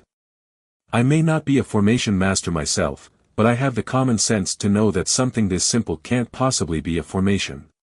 A few coffins scattered on the ground? What a joke. In the world of immortals, formations were generally complicated affairs. What was before him was nowhere close to what he would expect a formation to be. The Tao has its origins in the simplest of things, countered Lu Yun. The first formations came from marvelous arrangements of natural stone that embodied the fundamental laws of the world. He'd read about these things in his sect's texts. Of course, the words described feng shui layouts rather than formations, but the principle was the same. Tao is simple. Qing Han felt an invisible wall before him shatter with a boom. Tao is simple. His excitement grew as he pondered this. If you think this formation is so simple, why don't you have a go? Lu Yun hadn't noticed Qing Han's reaction as he focused on Li Xing with a half-smile. The immortal reddened, unable to respond. Strange, I've done nothing to offend that man. Why does he cause trouble for me at every turn? Lu Yun frowned a little. He glanced back at Qing Han, the rush of elation upon the latter's face had already receded. Qing Han wants to kill me so he can put his own men in the Dusk governorship. Why is he hesitating now, then? This Li Xing seems to be his representative, but not entirely with his permission. The young governor could make neither heads nor tails of the situation. If you aren't brave enough, then keep your mouth shut. He turned solemn, rolling his words slowly. Follow me carefully. Don't deviate a single footstep. Saying this, he stepped between two coffins and into the formation. Qing Han, Yueying, the fatty under Yueshin's control, and the two other immortals tiptoed behind him as careful as could be. The moment they entered the layout, the temperature around them suddenly dropped to a bone-chilling frigidity. An instinctual shiver spread throughout the crowd. Lu Yun wove between the coffins, following the path to safety he had calculated before entering. You were only a step from safety just now. Why did you turn back? Li Xing suddenly interrupted. You can go that way if you'd like. Lu Yun continued on his own path. Li Xing angrily ground his teeth together, but he didn't dare disagree. After we get out, I'll slaughter you even if Qing Han insists on protecting you. His thoughts grew vicious. Deep down, he bore no respect whatsoever for his young master. Aha! One of the other immortals shouted with unexpected glee. What is it? Everyone else stopped to look at him. This coffin, it's made of jade soul wood. An ingredient surpassing 9th grade in quality. Excitement was plain upon the immortal's face. He reached out a hand to caress the coffin in front of him. "Don't touch that." The sheer stupidity of the gesture instinctively elicited a loud rebuke from Lu Yun. Creak. Before he was done talking, the coffin's lid opened of its own volition. A bloody, skinless hand reached out from it and grasped the immortal's neck, then pulled him inside. "What the hell is this thing? Young master, please save me." The immortal shrieked a hair-raising yelp that was drowned out by a series of loud chomping noises. "A blood corpse!" Lu Yun shrilled with alarm. "We need to get out of here, quick. Don't look at that coffin." He turned and bolted after that screech. The others shuddered and followed behind him as closely as they could. "A ghost? Mommy! Don't let it catch me." No one knew what Yueshin showed the blindedly Yukai, but the fat man was just as terrified as the rest. A grisly head emerged from the coffin that had opened a moment prior. Its crimson, unlidded eyes were fixed upon the backs of the living. He he he he he, laughter that made one's flesh creep echoed through the maze of coffins. "Don't look at it." Sensing potential stupidity, Lu Yun hastily shouted a warning. In response, Li Xing fearfully jerked his half-turned head back around. They finally broke free of the formation a few moments later. Lu Yun immediately slumped onto the ground, panting with exhaustion. A blood corpse, a real blood corpse. People actually raise these things. He looked back at the coffins with lingering fear. Blood corpses were a forbidden secret that went unrecorded in any texts. They existed only as a legend among tomb raiders. Encountering one was like a brush with death. Even his master's books held nothing about them. No one knew when the stories about them had first begun, but all tomb raiders were aware of their dangers. "Leave!" The nearby Yueshin uttered an abrupt cry of admonishment, dispelling a faint, bloody shadow that hid in their field of view. What was that? Still distressed, Lu Yun looked to his spectral friend. "The blood corpse followed us because Li Xing turned around just now. Thankfully, it's a lot weaker when separated from those coffins, so I could deal with it." Yueshin breathed a sigh of relief. "That's good." Lu Yun did the same. If someone got a good look at a blood corpse, no one in the world could save them, not even in this world, where immortals abounded. "Who are you talking to?" Qing Han's face was as bloodless as the others. The memory of the immortal who'd become corpse fodder was fresh on his mind, as was the heavy scent of blood. That Lu Yun was talking to thin air only scared him all the more. "I'm talking to a ghost," Lu Yun exhaled. "You're a spirit realm expert, Sir Qing Han. You aren't scared of those, are you?" Qing Han's lips were blue, but he shook his head. Li Xing was just about to kill Lu Yun, but what he heard just now froze him in his tracks. "I can overcome ghosts, intimidate them so they won't come near, or even subjugate them, but a blood corpse followed us just now." Lu Yun's face flickered with uncertainty. No one could fully explain what a blood corpse was. He had thought it was a kind of zombie, which was why its ability to take gaseous form had thoroughly surprised him. In fact, he found it rather mind-boggling. Thankfully, Yueshin had managed to drive the vastly weakened creature off. Once outside its abode, it commanded only a fraction of its true strength. "Are we going further in or what?" Lu Yun asked Qing Han, whose eyes flashed with resolution. "Yes, we're going in. There's something inside Myriad Formation Summit, and it will be mine." 1. Recall the 10 numbers of Taiji philosophy from a few chapters back. 1. Recall the 10 numbers of Taiji philosophy from a few chapters back. Chapter 34. "What is it?" Lu Yun asked without thinking. "None of your business. Keep your nose where it belongs." Li Xing snapped. The Dusk Governor shrugged nonchalantly. With a sigh, Qing Han faintly explained, "It's of utmost importance to me. I have to find it." "The formation orb?" Lu Yun asked with brows furrowed. That was what he was here for. "No," Qing Han shook his head. "The formation orb is tempting, but a connate great treasure like that isn't for a cultivator like me." Only Dao immortals who've plucked a Dao fruit have the right to possess such a heavenly treasure. 1. Alright then. Lu Yun nodded. Things are only going to get more dangerous as we head further in, so all of you have to listen to me. Otherwise. He glanced at the formation of coffins behind them. 2 immortals had already paid the price of ignoring him, their lives.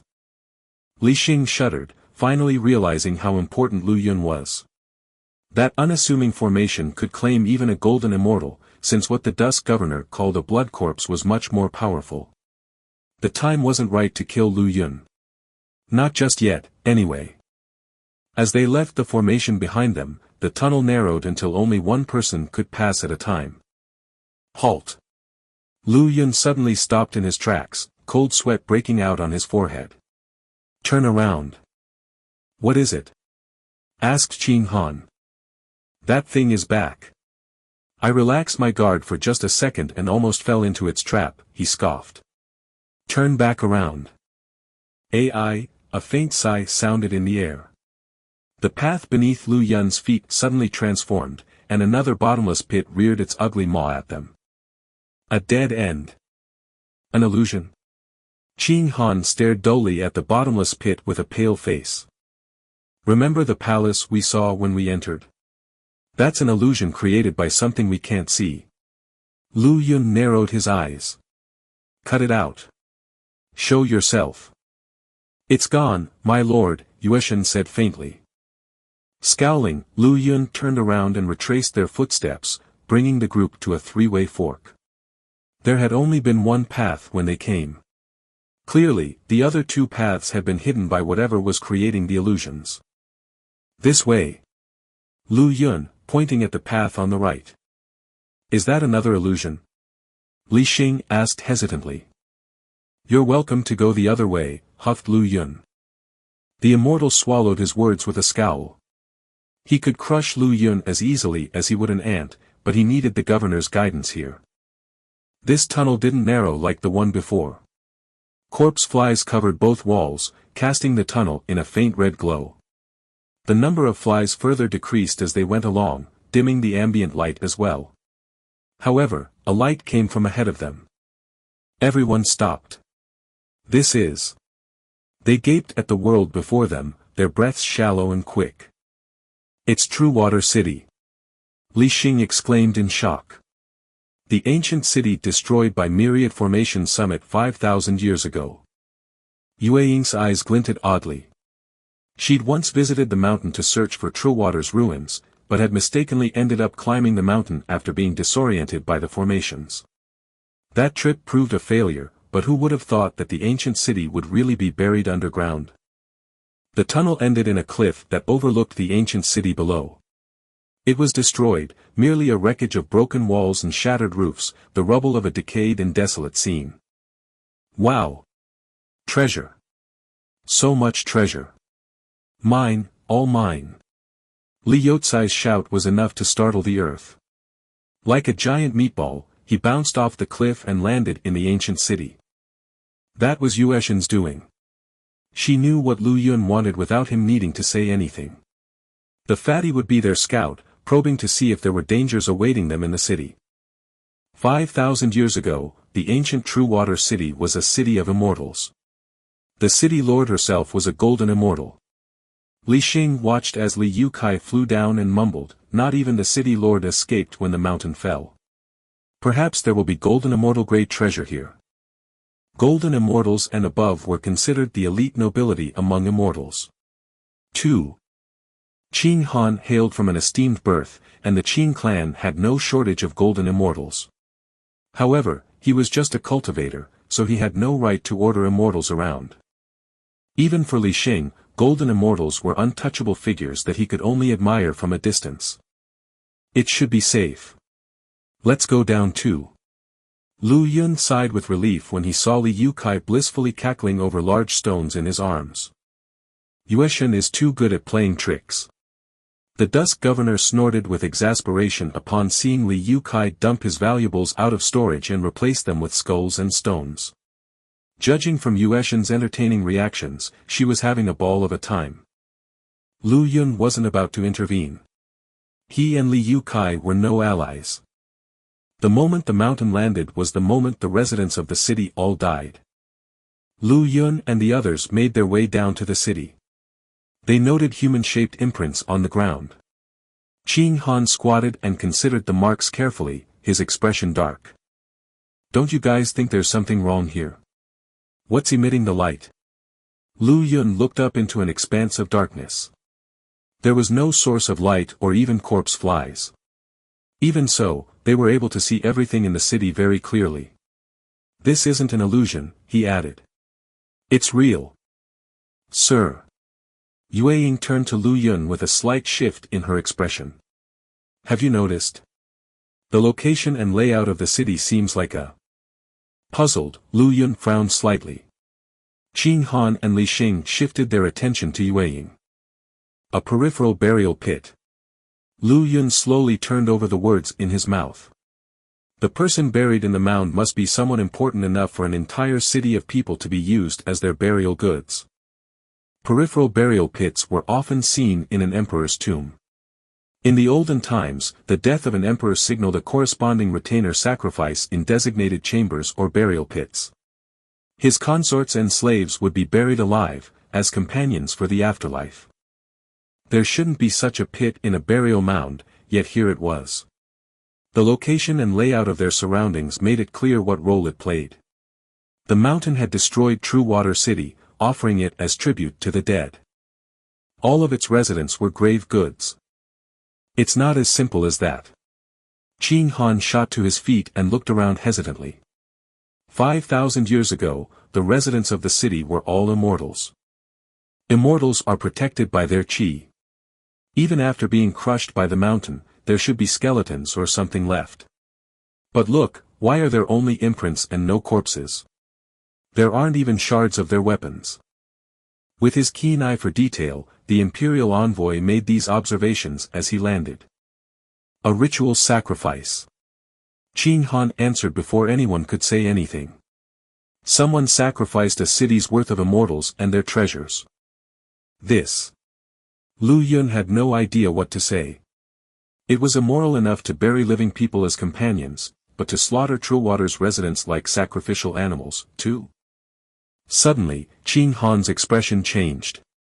An indistinct purple sword manifested in his hand and he slashed it at Lu Yun's neck. 1. Connate means naturally born, innate. 2. Just a reminder that this is the 4th level of immortals. Chapter 35. Qing Han's sword was too fast. Neither Yue Ying nor Yue Shen were able to react in time. He wants to kill me. Was the only thing Lu Yun could think of as purple light enveloped him. In the face of danger, his strategy was to retreat into the gates of the abyss. But when faced with Qing Han's intimidating sword light, his thoughts moved sluggishly, and he couldn't react at all. Thud. There was a dull impact near Lu Yun's ear, followed by a strange, wet sound. Sticky, cold liquid splashed his face as a tortured cry assaulted his eardrums. Startled, he whirled around to find a woman lying on the ground, whimpering with pain. Well, something that resembled a woman, at least. Its skin and flesh were jelly-like and they clung to the exposed bones, as though they'd been submerged in water for quite some time. Its disheveled hair stuck together like aged seaweed and its pale, pupilless eyes stared straight at Qing Han.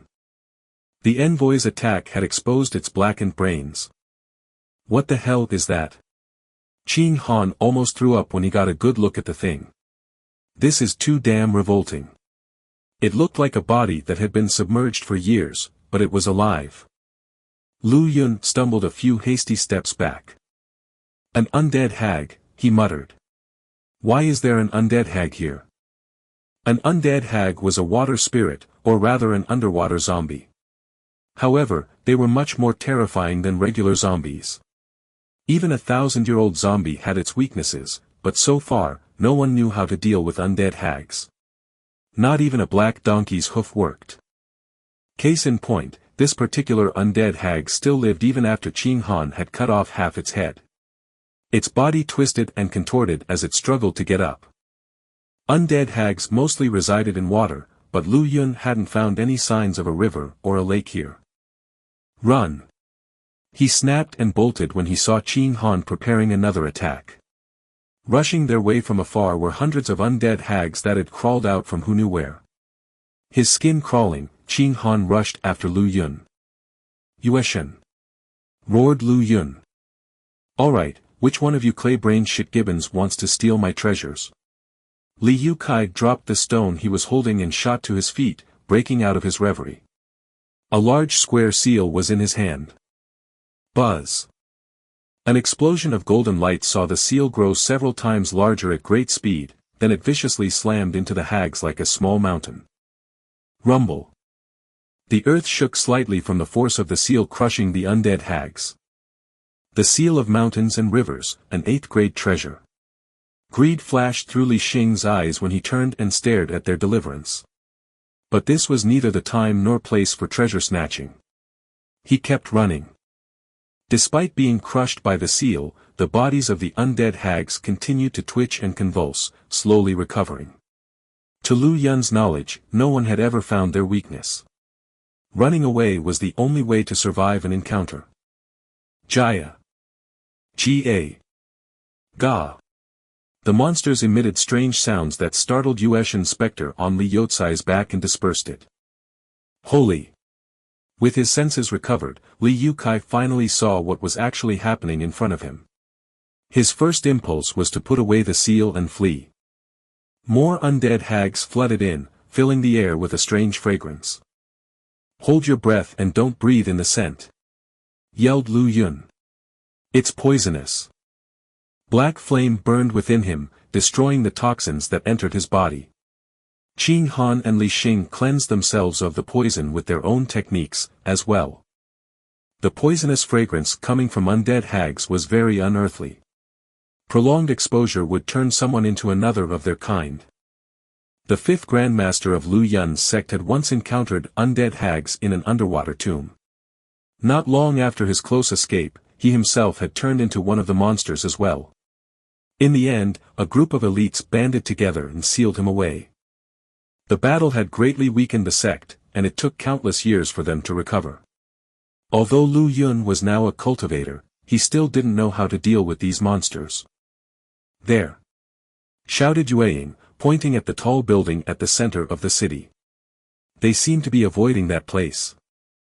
Lu Yun perked up. "Let's go then." The undead hags were very fast. They caught up to the humans in an instant, but gradually lost speed the closer the group drew to the tall building. Something about it intimidated them. Once they'd reached the building, Li Yukai dropped to the ground, his chest heaving like bellows from heavy panting. "What is this place? What are all of you here? Where are my treasures?" He looked around, befuddled. His eyes lit up in the next instant. "Oh! Here's my precious." A satisfied smile tugged at his lips. Yueshin's startled specter was back to distort Li Yotsai's perception. "It really is a mythical immortal ghost." Qin Han shuddered violently as he observed Li Yotsai's behavior. Records spoke of immortal ghosts that were almost impossible to shake off once a person was haunted by one. "Thanks." Lu Yun glanced at Qin Han. If not for the young man, Lu Yun would have been a delicious meal for the undead hag. Sure, he had the Tome of Life and Death, but it didn't make him invincible. A bite from the monster definitely would have killed him. If he died, Yueying, Gulong, and the 3 remaining infernum within the gates of the abyss would cease to exist as well. Qin Han huffed in response to Lu Yun's show of gratitude. Lu Yun rubbed his nose awkwardly. "What is this place?" Li Xing asked curiously as he considered the tall building. "How is it able to drive off these terrible, undying monsters?" The hags continued moving even when missing half of their heads, or after being mashed into meat paste. That made them undying creatures in his eyes. "It's an altar." Lu Yun looked up. The building was about a dozen yards tall and completely black. There were strange symbols and patterns all over the architecture. The undead hags kept a distance of about 30 yards from the altar, a deeply terrified look in their ghastly pale eyes. The living souls residing within true water were buried alive, then sacrificed. This must be the sacrificial altar for those living souls. Lu Yun took a deep breath and murmured, I didn't see this altar when we were on top of the cliff. What are you suggesting? Qing Han demanded darkly. The altar must have sensed us coming, or rather, sensed living souls approaching, Lu Yun responded in a strained voice. That was why it reappeared. It wants to sacrifice us as well. Do you mean the altar is alive? Qing Han asked in startlement. I don't think so. There must be something else here. For example, whatever has been creating the illusions. We'll know once we get up there. Chapter 36. Grand steps led up to a magnificent square altar, which was framed by a collection of lofty terraces. As soon as the group set foot on the steps, they felt they departed from this world and entered a different one. That's. A flush-colored Qing Han's face the moment he reached the peak, the relic at the center prompting his trembling. A painting scroll radiated a faint blue aura as it floated silently above the ground. This was the objective of his trip. The portrait of emptiness. Yue Ying was also affected by the sight. The ultimate goal of her exploration more than 1,000 years ago was to find this artifact, but her attempt had proved fruitless. How curious for it to appear now upon this strange altar, almost like it was suppressing the altar beneath it.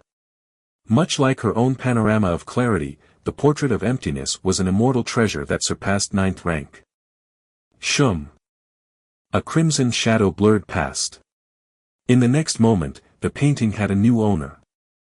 Li Xing. Qing Han colored when he saw who it was. He. Did you really take me for your servant, you piece of trash?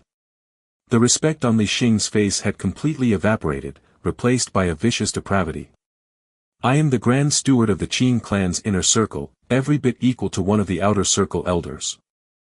You're just one of the clan's discarded pawns, how dare you order me to and fro? Now that he'd obtained the portrait, he had no reason to maintain a front. You, Qing Han wavered and almost fell over. You're a servant. Do you intend to rebel against your masters? Rebel? Li Xing roared with laughter. As long as all of you die here, who's going to know what I've done? A blue haze emanated from his body. He'd poured his energy into the portrait, and the tiniest bit of the treasure's channeled power could crush any immortal, to say nothing of cultivators. Moreover, a mysterious force seemed to be guiding him in refining the painting. Stop him! Qing Han shrieked. Yueshen. Lu Yun knew that if Li Xing succeeded, he'd be the first one to die. Son of a, stealing my treasure from under my nose. I don't think so. Under Yueshen's control, Li Yukai once again pulled out his seal of mountains and rivers, slamming it toward Li Xing. Well met. A reddish flame burned in Li Xing's eyes and he suddenly produced a copper coin between his fingers. The seal is mine. I order you to fall. Clang. The palm-sized coin drifted across the air, light trailing behind it like two gossamer wings. It began emanating a golden glow. Bang! The power dissipated from Li Yotsai's seal. It crashed to the ground, refusing to budge any more no matter how much its owner tried to manipulate it. After my seal too, are you? Come at me, you pathetic excuse of a man. Seeing his seal struck down by the strange coin had completely riled up Li Yukai. His waddling form charged Li Xing. The treasure-fall coin. That's Qin Hongchen's. Why do you have it? Qing Han demanded loudly in surprise. The coin was an item that could strike down any treasure, but the frenzied Li Xing was deaf to this question. He only had eyes for Li Yukai. Piss off! He exclaimed. A stifling blue light flared out of the painting and shunted the fatty aside. Blood trickled out of Li Yotsai's mouth. He made another pass at Li Xing with a resentful look. Alas, the true immortal that he should have easily beaten was bolstered beyond belief by the portrait of emptiness. He's controlled by that scroll. I can't touch him. Yueshen wanted to help, but the portrait's light repelled her. In fact, she was nearly forced into visibility. Her 8 specters went up in smoke upon exposure to the eerie radiance. Yue stood at Lu Yun's side, firmly shielding him with her body. All powerful paintings have their own souls, she remarked quietly. When I first won the panorama of clarity, I, too, nearly fell under its influence. Li Xing's mind is no more. His soul and consciousness have been crushed, and the soul of the painting is now in charge of his body. Ha ha ha ha ha. Roared Li Xing. He rushed at Lu Yun in a blue blur. Die. The cry echoed the decisive sentiment in his eyes. He was hellbent on killing the Dusk Governor. Why does he want to kill me so badly? Lu Yun was chilled to the bone. He wasn't scared of dying, per se, but the sheer hatred he perceived from this Qing servant was visceral. Since Li Xing was no more, this murderous impulse could only be a lingering obsession. The painting spirit would naturally gravitate toward accomplishing such things for its host. Go. Yue raised a hand, summoning her 7 swords. They hurtled toward Li Xing in an unbroken chain. Out of my way! Howled the man who was little more than instinct. He slammed his sleeves into the swords, scattering them to the ground. Yue attack had only served to push him a few steps back. Blood welled up in Yue mouth. Nevertheless, the ashen-faced envoy stood resolutely in front of her master. Die, die, die. Cracks appeared all over Li Xing's body.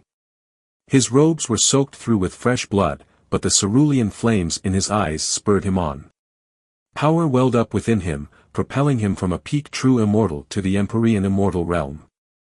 A long trill from Yue heralded her scrolls unfurling in midair. She was finally unleashing her strongest trump card, the panorama of clarity. Her blazing emerald mist fire dyed the entire altar of verdant green. The Pano, Rama. Li Xing growled like a savage animal. Die. He conjured a mystical blue flame that warded off its green counterpart. Lucent void fire. Qing Han was utterly fixated upon the fire between Li Xing's fingers. He called out its name through tightly clenched teeth.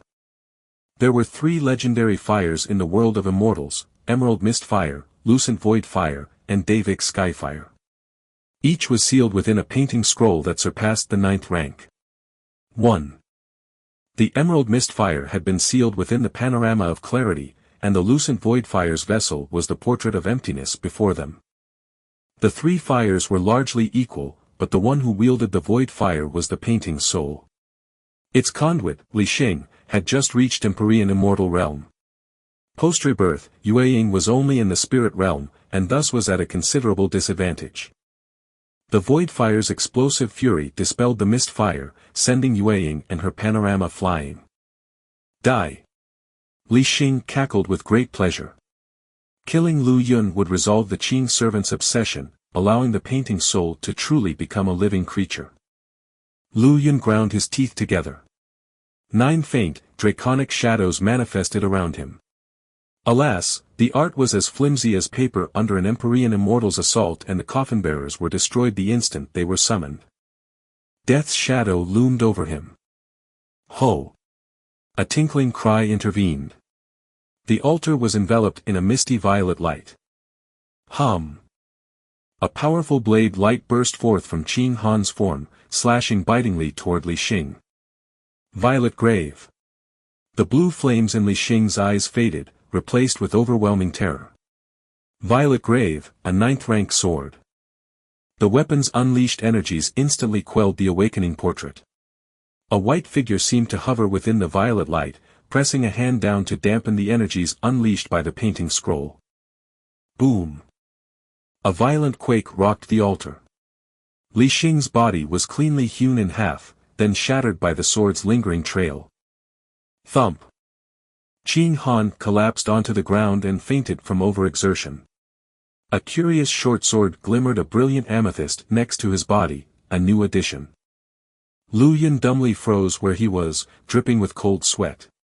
If Qing Han hadn't helped him just now, he really would have died once again. His trump cards were as fragile as glass before the threat of absolute strength. He dropped down to the ground, panting with exhaustion. It looked like there was someone in the sword's light just now. Lu Yun rubbed his eyes and looked in the sword's direction again, but nothing was there. A hallucination, maybe? He turned his eyes toward the others on the altar. Li Yukai was grievously injured and completely unconscious. Yueshin's 8 copies had been destroyed, and she was quite hurt herself. Yueying had been knocked off the altar, her status unknown. Why did he hate me so much? Lu Yun flicked a glance at the pieces of Li Xing on the ground. How many awful things did this Lu Yun guy do before I came along? He muttered with some lingering fear. Earth's Lu Yun hadn't made any enemies since arriving in the world of immortals. Therefore, the only possible explanation was that these grudges were debts unpaid by the previous owner of this body.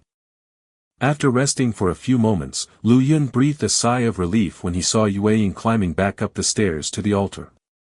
Not that he was worried that she'd actually die, since as long as he lived, she could be revived through the Tome of Life and Death. The altar is about to activate very soon, sir. We need to leave as quickly as possible, or we really will become sacrifices. The panorama of clarity had shielded Yueying from almost all damage. The portrait of emptiness was placed here as a seal. Lu Yun nodded in affirmation. Are you alright, Yueshin? I'm fine, my lord. I've only lost my specters. Yueshin drifted aloft once more. The flight restriction formation had no effect on her. Can you control the fatty? Lu Yun pointed at Li Yukai. He's an Empyrean immortal. If he was awake, I'd only be able to hoodwink his senses, but I can completely possess him now that he's out cold, answered Yueshin. Good. Lu Yun breathed another sigh of relief. He wouldn't have known what to do if it weren't for her help. Yueshin's assistance in Li Yotsai's body would make the road ahead considerably easier. There were many more dangers within the burial mound, and a meat shield like the fat immortal was invaluable. The Dusk Governor picked up the seal of mountains and rivers and tossed it back to the fatty, then pocketed the golden coin. This bad boy is mine now, he chuckled. What should we do with him, sir? Yueying glanced doubtfully at Qin Han. The young man was still crumpled on the ground in a listless heap. He saved me just now, didn't he? Sighed Lu Yun. I really didn't expect that from someone who tried to kill me earlier. Qin Han could have cut down Lu Yun along with Li Xing, but had only killed the latter in the end. Furthermore, he'd protected Lu Yun by using the violet sword to shield the Dusk Governor from harm. This portrait of emptiness is what he came here to find, right? Lu Yun plucked the scroll off the ground as well. Without energy to fuel it, the painting rested quietly in his hand, pulsing with an eerie blue light. He hesitated a moment, then helped the unconscious Qin Han up. Shoving the portrait of emptiness into the noble scion's embrace, he gathered up Violet Grave for safekeeping. Finally, he put the other youth on his back. Let's go. Lu Yun wasn't going to take the painting that Qin Han had come for. There was an unspoken rule among tomb raiders that if someone found what they were searching for, they had the right of first claim. This rule applied universally, whether the other raiders were friend or foe. This kid is skinny and heavily tanned, but he's surprisingly soft. A fleeting thought flickered through Lu Yun's mind. The altar was completely empty now. Freed from the grip of the portrait of emptiness, the altar was slowly stirring to wakefulness. Runes on its foundation were lighting up, readying for actuation. If the group dawdled any longer, they really would be sacrificed. The undead hags were scared off by the disturbance, fleeing in every direction. Lu Yun and the others took this opportunity to flee unhindered through the ancient city. It only took a few moments before they scaled the opposite cliffs. As soon as they reached the top, a black sphere of energy enveloped the city behind them. Everything disappeared in a burst of lightlessness, including countless hags that shrieked with anguish. Only imprints remained on the ground afterward. Lu Yun traded a terrified look with Yueying. If they'd stayed any longer, they would have been consumed as well. Ah, a soft sigh sounded at Lu Yun's ear. All of you need to stop walking forward. It doesn't matter if you die, but you'll get me in trouble too. 1. Davik is derived from Deva, the heavenly realms in Buddhism. The third legendary fire literally translates to Tushita, the fourth realm. Chapter 37. So you finally show yourself. Lu Yun wasn't at all surprised to hear the voice. It didn't appear often, but every time it did, an illusion led Lu Yun and the others astray at a critical juncture. Thankfully, he'd seen through the illusions every time. When the owner of the voice finally showed itself, the visage that appeared took his breath away. His heart skipped a beat upon seeing a face worthy of launching 1,000 ships. Silver hair ran down to a shapely waist and hip, framing perfect features that stirred the soul. A long, loose robe of silver silk covered a lanky, limber body. The arresting sight fulfilled all standards of beauty in the world. There were no words worthy of describing this being. Even Yueying and Moe paled in comparison. Flawless, second to none, unequaled. But damn, it's a man, sighed Lu Yun. Indeed. This mesmerizing, sublime creature who could seduce all living souls was a man. Has it shown itself, sir? Asked Yueying. She knew there was something in the burial mound that could create illusions, but it had stayed hidden until now. You can't see it? Lu Yun asked after collecting himself. Yueying shook her head slightly, her delicate eyebrows knitted together. No one other than you can see me, not even the immortal ghost. But why are you an exception? His voice was a soft murmur straight out of one's dreams. You're not a ghost, so what are you? Lu Yun asked without much thought. Me. The man paused and shook his head with a lost expression. I don't know what I am. And why am I here? He frowned, struggling to find an answer. What's your name? Lu Yun reached out to touch the man, but his hand went straight through the other body. The man seemed more like a shadow than a living soul. My name? It seems to be Miao. He continued with uncertainty, it's been too long since anyone called me by name, but I think it's Miao. Do either of you know someone called Miao? Lu Yun asked Yueying and Yueshan. The woman and ghost shook their heads. Go back, Miao said abruptly. You've obtained what you want. Go back the way you came. The air around him rippled, painting a faint path leading to heaven in front of Lu Yun. Stop it with the illusions. Hectored the dusk governor. Miao trembled, and the illusion disappeared. Lu Yun's expression lightened. That's the only thing you can do, isn't it? Miao smiled wryly. His illusions were almost flawless. Many had entered the burial mound throughout the course of history, but all of them had ended up disoriented by his tricks. They either turned back and left, or were trapped in here forever. This freak called Lu Yun, however, wasn't affected at all. Go back, Miao cautioned seriously as he watched Lu Yun. If you go in any further, you'll die, and you'll drag me down with you. I want the formation orb, responded Lu Yun. I'll leave after I get it. The response elicited a pause, then a smile. That's fine enough. The thing called the formation orb isn't stored in that most dangerous place. I'll lead the way, volunteered Miao. Lu Yun cast a suspicious look at the newcomer. Miao knew he was being overeager. He awkwardly explained, your current path leads to the center of the burial mound. Only death awaits if you go there. Things won't end well for me then, either. Lu Yun nodded. Lead the way. If you pull any tricks, I know 100 ways to take you out. A paper talisman appeared in his hand. It didn't belong to the world of immortals, it was an exorcism talisman from his world. He'd drawn it with the black flame in his dantian, and it could suppress any evil spirits or beings of Yin. Miao shuddered at the talisman. He didn't know why he was afraid of it, but he was. Tunnels clustered along the cliff, bringing to mind the notion of an ant's nest covered in holes. Miao picked one out and entered it. Do you know who's buried here? Asked Lu Yun. He trailed after the man with Yueying on high alert. Yueshan controlled Li Yotsai's body and brought up the rear. Miao shook his head. This place is a hodgepodge of creatures and monsters. Fights break out every single day.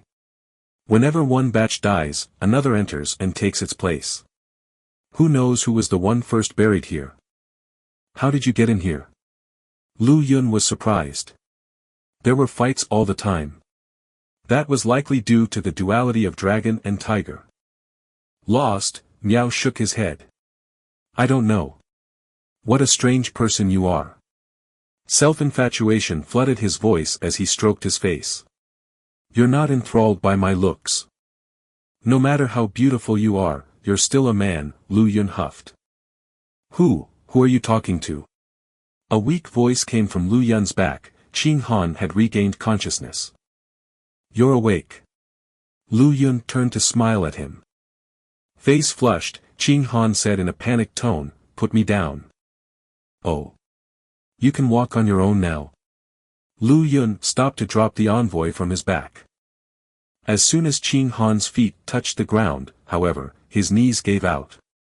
Only Lu Yun's quick reflexes saved him from planting his face onto the ground. Don't touch me! Yelled Qing Han. An irritated Lu Yun pulled away and called out for Yueshan, Fatty, you carry him. Under Yueshan's control, Li Yukai waddled toward Qing Han. You stay away from me as well. Qing Han just about lost his mind. He turned to Yueying, help me up. So you're after my house servant. Furious, Lu Yun grabbed Qing Han and wrestled the envoy on his back. It's me or the fatty. Pick one. Take advantage of Yueying. Dream on. Qing Han lay bonelessly on Lu Yun's back, so desperate that he wanted to cry. Of course he would pick Lu Yun when given the two options. Lu Yun had wanted to leave the Imperial envoy with the possessed Li Yukai, but the prefect's mission was to fall back and deal with any unexpected developments. That left only Lu Yun, and he wasn't going to just leave Qing Han behind when the young man had saved his life. Plop. The portrait of emptiness fell from Qing Han's arms due to his earlier dramatics. Lu Yun picked it up and returned it without hesitation. You're giving it to me. The envoy stared at the back of Lu Yun's head in disbelief. You wanted it, Lu Yun said matter-of-factly, so it's yours. This is an immortal treasure beyond the 9th rank. Qing Han couldn't believe his ears. Even arcane and peerless immortals would bitterly fight over such a treasure. Cut the crap and take it, Lu Yun grumbled. Do you want me to have it so badly? Qing Han shut his mouth and tried to put away the painting, but he was too weak to even properly lift his arms. I don't think you can use this sword right now. Let me borrow it for the moment. Lu Yun drew violet grave from his waist and waved it at its owner. The latter nodded. Did you eat something sweet? Lu Yun asked suddenly. The envoy paused. What? Good thing your breath doesn't stink, Lu Yun grumbled. Qing Han's face was almost flush with Lu Yun's ear, each of his exhalations hit Lu Yun's ear and cheek. There was a faint sweetness to his breath, and though Lu Yun had never wanted a man to breathe on him, at least it wasn't foul. AI. Miao looked at the two of them and rubbed his forehead. What's that sigh for? Lu Yun glanced at Miao. Already reddened by Lu Yun's words, the sudden question befuddled Qing Han. I didn't. I wasn't talking to you, Lu Yun responded casually. There's another guy you can't see. Qing Han shuddered. By the way, you should really work out more, Sir Qing Han, Lu Yun commented suddenly. Work out? Qing Han didn't understand what the Dusk Governor was trying to say. Men should have a body of iron muscles and strong bones. Look at you. You're all soft skin and tender flesh. It's all flab, where's the muscle? Your chest, especially, ow. Why are you biting me? Lu Yun abruptly yelped as Qing Han bit his ear. Let go, let go. Stop it. He shook his head violently. Qing Han didn't let go until much later, then spat a few times for good measure. You talk like you have any muscle yourself. He growled. Lu Yun blushed. He hadn't had the chance to properly work out since inheriting this body. Though he was more toned than Qing Han, he still wasn't all that muscular. If it weren't for reaching the condensed Qi realm, he wouldn't even be able to carry Qing Han. The young man wasn't heavy, but even a 40-kilogram burden was too much for the past Lu Yun to bear. I know a weight training regimen. Once we get out of here, let's train together and see who succeeds in getting pecs first, Lu Yun snickered. Qing Han tightened his jaw and scoffed, train together. You agreed to serve Qing Hongqian, my archenemy. Aren't you afraid he'll kill you? Qing Hongqian. Lu Yun snorted. He even looks like a rat. His tongue is barbed silver and he changes his mind at the drop of a hat. Why would I serve him? I was just putting up a front. Qing Han fell silent. Why are you carrying that ugly thing? Miao asked faintly once they'd stopped talking. He's nothing but a burden. After a moment of silence, Lu Yun responded, he saved me. I'm not going to just forget that and leave him behind. I don't understand you people, Miao complained, befuddled. He saved you once, but he may get you killed now with him dragging you down. That's why we're human, Lu Yun said easily, while you don't even know what you are. Miao's expression turned awkward. Emotions flashed through Qing Han's eyes as he listened to Lu Yun's response. You're talking to that invisible thing again. My name is Miao, the man corrected. He said his name is Miao, Lu Yun relayed. And he called you an ugly thing. The further they went, the more water there was. Toward the end, Lu Yun's ankles were submerged. You should think about how you're going to deal with those strange creatures up ahead. Turning solemn, Miao abruptly stopped in his tracks and re-emphasized, you mustn't die here, or I'm doomed. Undead hags? Lu Yun narrowed his eyes. Wait, they're dead. Those are ghost-face maggots.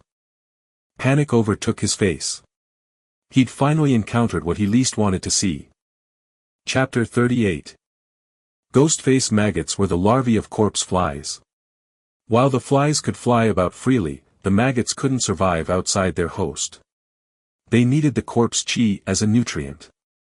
Once they were separated from their host zombie, they would slowly wither to death.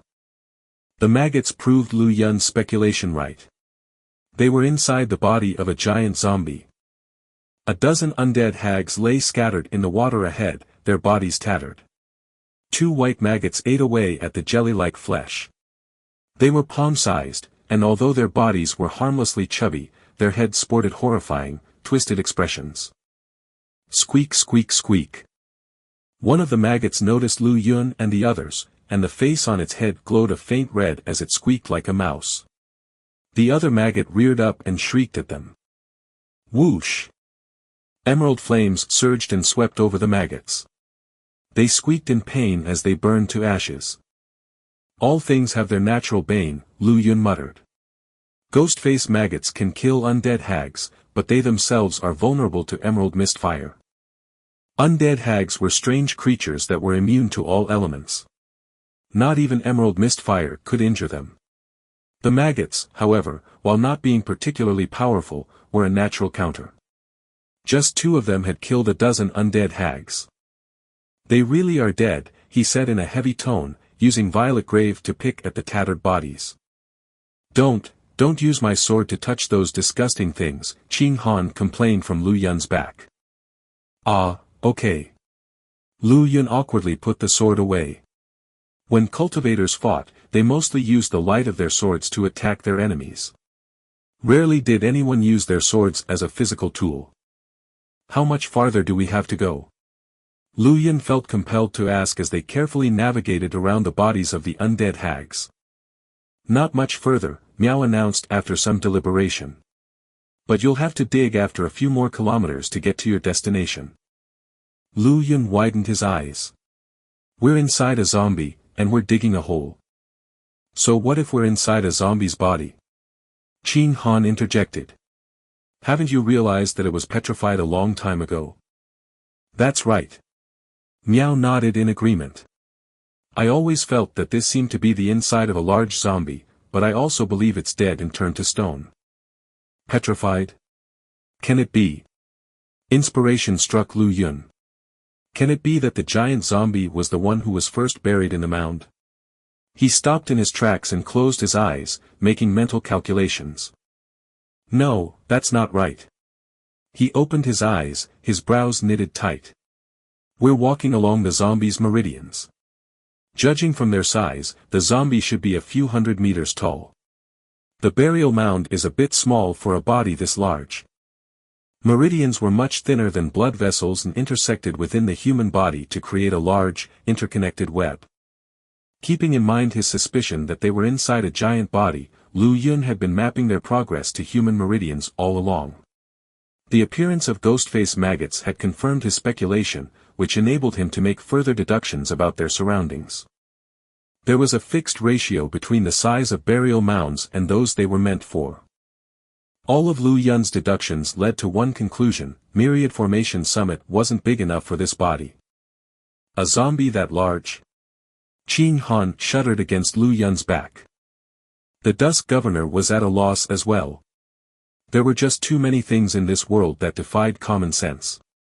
Screw it. We'll take it one step at a time, and get the hell out of here once we get the formation orb. If it didn't make sense, there was no use dwelling on it. There were many mysteries in ancient tombs, especially those in the world of Immortals. If Lu Yun insisted on getting to the bottom of everything, his head would have exploded a long time ago. The conclusion resolved the knot in his mind and his steps became lighter in response. Careful, there's a formation ahead. Lu Yun paused at the development and readjusted Qin Han by the hip, bringing the envoy closer. Strange, what's a man's ass so soft for? He muttered without thinking, as his eyes, and thoughts, were fixed on the misty formation ahead. Shadows stumbled and paced within the formation, marking the presence of many entities. Qin Han glared viciously at Lu Yun's ear with a tightened jaw. He'd love to bite this bastard again. Yueying, Yueshan, follow me closely, Lu Yun ordered with a slight tremor in his voice. Yueying nodded and moved up to closely shadow her master. This strange formation has claimed many lives. You must be careful, your deaths will also be my doom, Miao sighed faintly. He was merely a shadow that could create illusions. There wasn't much he could do. A feng shui layout's not gonna stop me. If I fall into the same trap twice, I might as well kill myself right here. Veins throbbed noticeably in Lu Yun's forehead due to his stress. He clutched tightly at Qin Han's thigh, his fingers digging into the flesh. The envoy could sense Lu Yun's anxiety, so he just bit his lip and swallowed his complaints. Lu Yun didn't recognize the formation, but he recognized the feng shui layout it corresponded to. Certain death. That was how he died back on Earth. He was killed by a layout of certain death when exploring a Han Dynasty tomb. It had been concealed within a layout of life. He'd fallen into the trap in a moment of carelessness. Now, in this enormous burial mound, the same layout, sans any concealment or facade, was once again before him. Here we go again. Yueying and Yueshan could sense his change of mood. They held their breaths and watched Lu Yun without a word. The very air congealed, the stillness broken only by a pained groan from the envoy on Lu Yun's back. What is it? Lu Yun asked with a tremble. The interruption had made him realize that he was too nervous. If he entered the layout of certain death in that state, he would be dead without a doubt. My leg hurts, Qin Han admitted with exasperation, his face bright red. I didn't mean to. Lu Yun hurriedly let go of Qin Han's leg. Why does it feel so good to touch his leg? He shuddered and almost threw Qin Han off his back. I like women, he muttered. I like women. Qin Han's eyes blazed with rage. What did you say? Shut up. Snapped Lu Yun. He slapped Qin Han on the ass, making the young man shriek. The latter wanted to fight back, but couldn't muster any strength. Without further ado, the governor stepped into the formation and white fog replaced the scene. Follow me closely, Lu Yun commanded his two unearthly followers without turning around. Don't believe anything you see. And you stay put as well. He snarled at Qin Han. He knew that if he hesitated any longer, he would grow nervous again, which would cloud his judgment. That was why he'd stepped right into the layout the moment he relaxed. There were all kinds of terrors and traps within. From behind him came a soft scoff. It was Yue. She'd cut something's arm off with her sword, but it continued wiggling even after falling to the ground. An undead hag. There was an undead hag within the formation. The water had now reached his waist, and the biting cold kept assaulting Lu Yun's nerves. There was no movement behind him. Yue had also disappeared. Your servant is gone," stammered Qing Han. "Shut it." Lu Yun growled like a wild animal. He grabbed Qing Han's buttock with the hand that had been holding the envoy's leg, twisting with all of his strength. The pain almost made Qing Han cry. It was the only thing Lu Yun knew to do in response. Yue was dead. She died the moment she cut down the undead hag. However, she wouldn't stay dead. The Tome of Life and Death would resurrect her, just not immediately. "Follow me, Yueshan. Don't lose the fat guy." Lu Yun's chest heaved as he moved forward, 1 inch at a time. He could feel something entwining his legs beneath the water. Fake. It's all fake. If I believe anything, I'll die. That's what makes this a layout of certain death. It's a realm of illusions that can kill. He roared gutturally as terrible monsters pounced at him one after another. He saw Xuelang and Old Willow coming for him, blood streaming out of their eyes. He saw himself back on Earth being executed by firing squad for his crimes. A large truck hit him, smashing him and running over the pieces. These were all illusions that the layout created based on his memories and fears. Don't turn back, don't fight back, and don't flinch or dodge. Not even when something is about to eat me. If I fight back, I'll die. Back on Earth, Lu Yun had died in attacking a monster that was about to eat him. The illusions here were simply too real. Terrors continued assaulting his senses, trying to force him to believe what he saw. He could see through Miao's creations, but not the ones in this formation. If it weren't for his resolute will, or if he hadn't known what he was dealing with, he would have believed everything in front of him. Lu Yun felt a sudden surge of envy for Qing Han. The young man was terrified out of his wits and shrieking mindlessly. Though he believed the illusions, he was too weak to react, so the layout couldn't hurt him. Lu Yun clenched his jaw so tightly that his gums began to bleed. He widened his eyes and stared down an undead hag approaching them. "Move!" Miao shouted anxiously at his ear. "That's a real one. You're out." Chapter 39. Shut your mouth and stop talking. Sensing that Qing Han was about to speak up, Lu Yun viciously pinched the young man's butt, turning whatever the envoy was about to say into a yelp. The undead hag moved, through the two of them and vanished without a trace. We're at the center of the certain death layout. Everything you see or hear is an illusion. The layout will extract your soul the moment you answer anything, so keep quiet if you want to live. Listen to me. Just close your eyes and shut your mouth. I don't want to hear a word out of you, even if you hear your ancestors calling out to you. That includes me talking to you right now. Listen, but don't you dare reply. Lu Yun said, his tone brooking no disobedience. Resting against the dusk governor's back, Qing Han nodded in silence and closed his eyes. What he'd experienced inside this burial mound was far beyond his comprehension. Damn it, why is your ass like a woman's? Lu Yun's aggressive tone sounded again. Although highly aggrieved, Qing Han kept his lips sealed. The dusk governor heaved a long sigh of relief. I pinched his ass just now out of pure instinct. Holy feck. Am I turning gay? He lamented inwardly. No, wait. I didn't do it because it feels good to the touch. There was no other choice, given the situation. It was the only way to make him shut up. Right. A little spooked, he repeatedly reassured himself. On his back, Qing Han suddenly weighed like an uncomfortable burden. I definitely don't swing that way. Nope. Not to mention, Qing Han might not be the most ugly guy out there, but no one would ever call him a looker. Damn it, what do his looks have to do with me? I don't swing that way. Resisting the urge to ditch Qing Han there and then, Lu Yun made his way forward step by step, wading into ever deeper water. Inside this formation, the water was the only thing that didn't lie.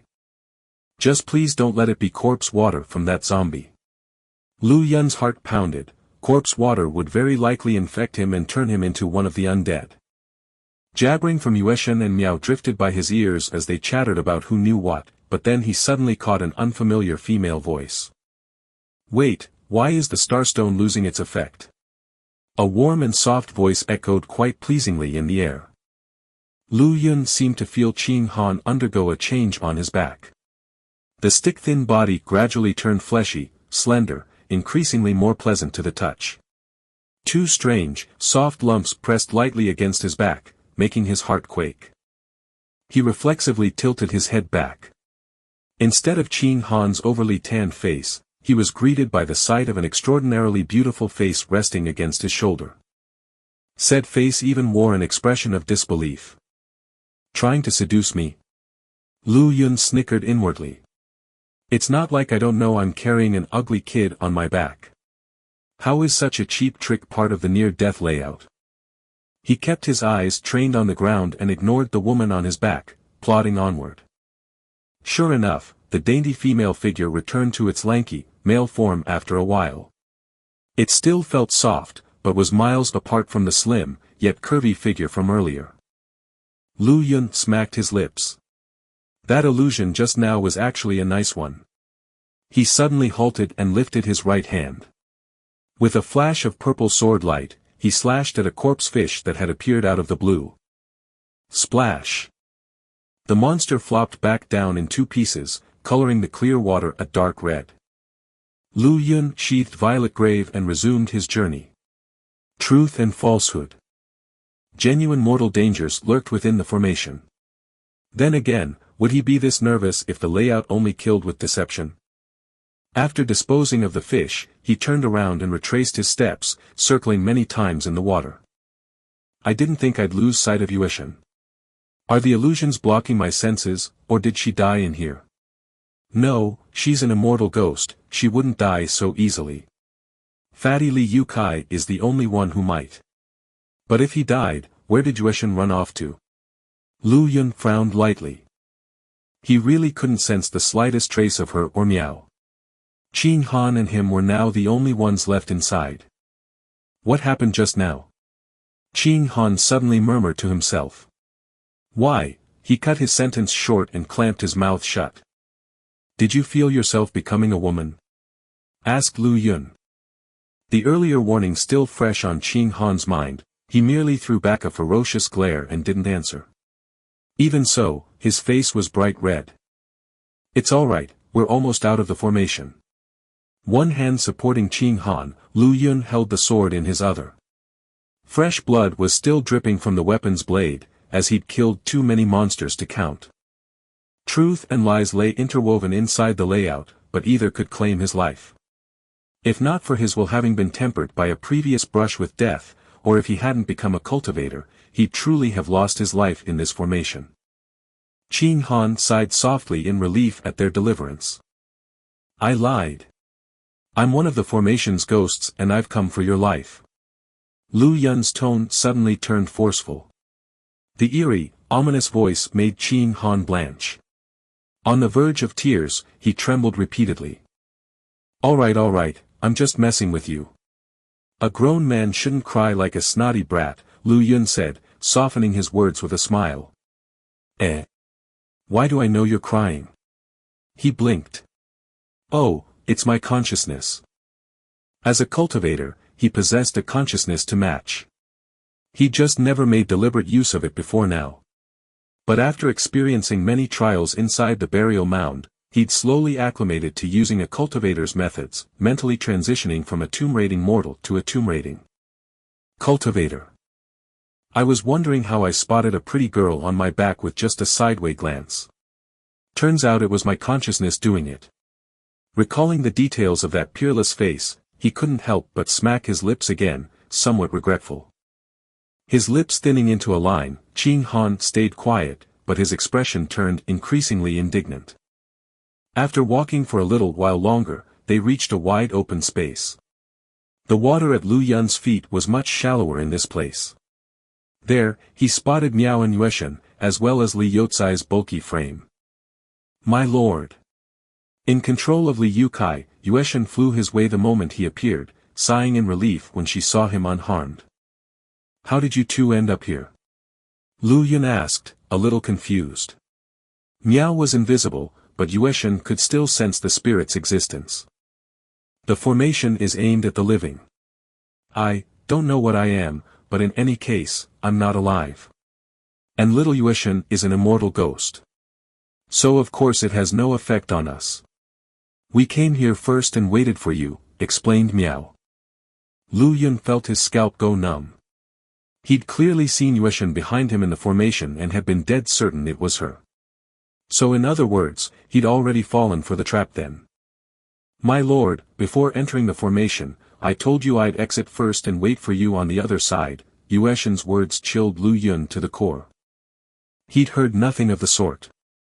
So something had enthralled him before he'd even entered the formation.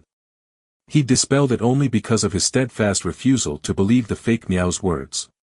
It was also around the same time that the Yueshan following him had vanished. In that case, did you see me reply to you? He slowly inquired. You nodded, my lord. Yueshan also seemed to notice something out of place. It even fooled an immortal ghost. What can it be? Whispered Lu Yun. I told you this place was dangerous. You should have listened to me, Miao grumbled. A thought struck him and alarm was suddenly writ large on his face. Where's the girl who was with you? She's not dead, is she? No, she's bringing up the rear. She'll be here soon, Lu Yun lied casually. Yue Ying really had been behind him, but her senses had also been fooled at some point, so she hadn't heard his warning. That led her to attacking an illusory undead hag, spelling her death inside the layout. Thankfully, she was an envoy of samsara and could come back to life because of the Tome of Life and Death, so she'd appear again after a little while. Good. Good. As long as she's not dead, repeated Miao. You seem very afraid that we'll die in this place. What's going on? Lu Yun frowned. I'm not telling you. Miao threw him an eye roll. Blinking, Qing Han hesitantly ventured, are you talking to something right now? He'd already seen Yueshan. The ghost was controlling Li Youcai at the moment and wasn't visible, but he could sense her presence all the same. Miao, however, didn't seem to exist at all. The sight of Lu Yun talking to empty air made Qing Han's skin crawl. Something. I'm no thing, you ugly eyesore, I'm Miao. Retorted the outraged man. He said, I'm no thing, you ugly eyesore, I'm Miao, repeated Lu Yun. Oh, okay, Qing Han softly acknowledged against his back. Aren't you mad he called you ugly? Lu Yun paused. What's there to be mad about? I can't see him, and didn't he call himself a nothing? Eyes closed, Qing Han rested against Lu Yun's shoulder, not even aware that he no longer found the action repulsive. Miao's mouth twitched. We're at the right spot. Time to dig. The formation orb is right below our feet. He pointed at the damp ground. Are you sure you want to continue? Lu Yun nodded resolutely. Qing Han, do you have any other immortal swords, flying swords, or anything like that inside your storage ring? He asked with a glance at Violet Grave in his hand. My storage ring. Qing Han tried to lift his hand, only to give up bonelessly in favor of an annoyed retort, if I could use it, do you think I'd still be on your back? Lu Yun's gaze fell on Li Youcai. Yueshan unlocked the fatty's ring and dumped out a pile of very useful, and valuable, bones and stones. Very useful. And valuable. Sigh. Shutting his mouth, Lu Yun took out 2 soybeans and flung them aloft. Hum. Hum. Resplendent golden light blossomed from the 2 beans, followed by 2 2-meter-tall armored figures lumbering out of thin air. For what reason did these summon this divine general? One of them boomed. Dig a tunnel over here. Lu Yun pointed at his feet. Dig?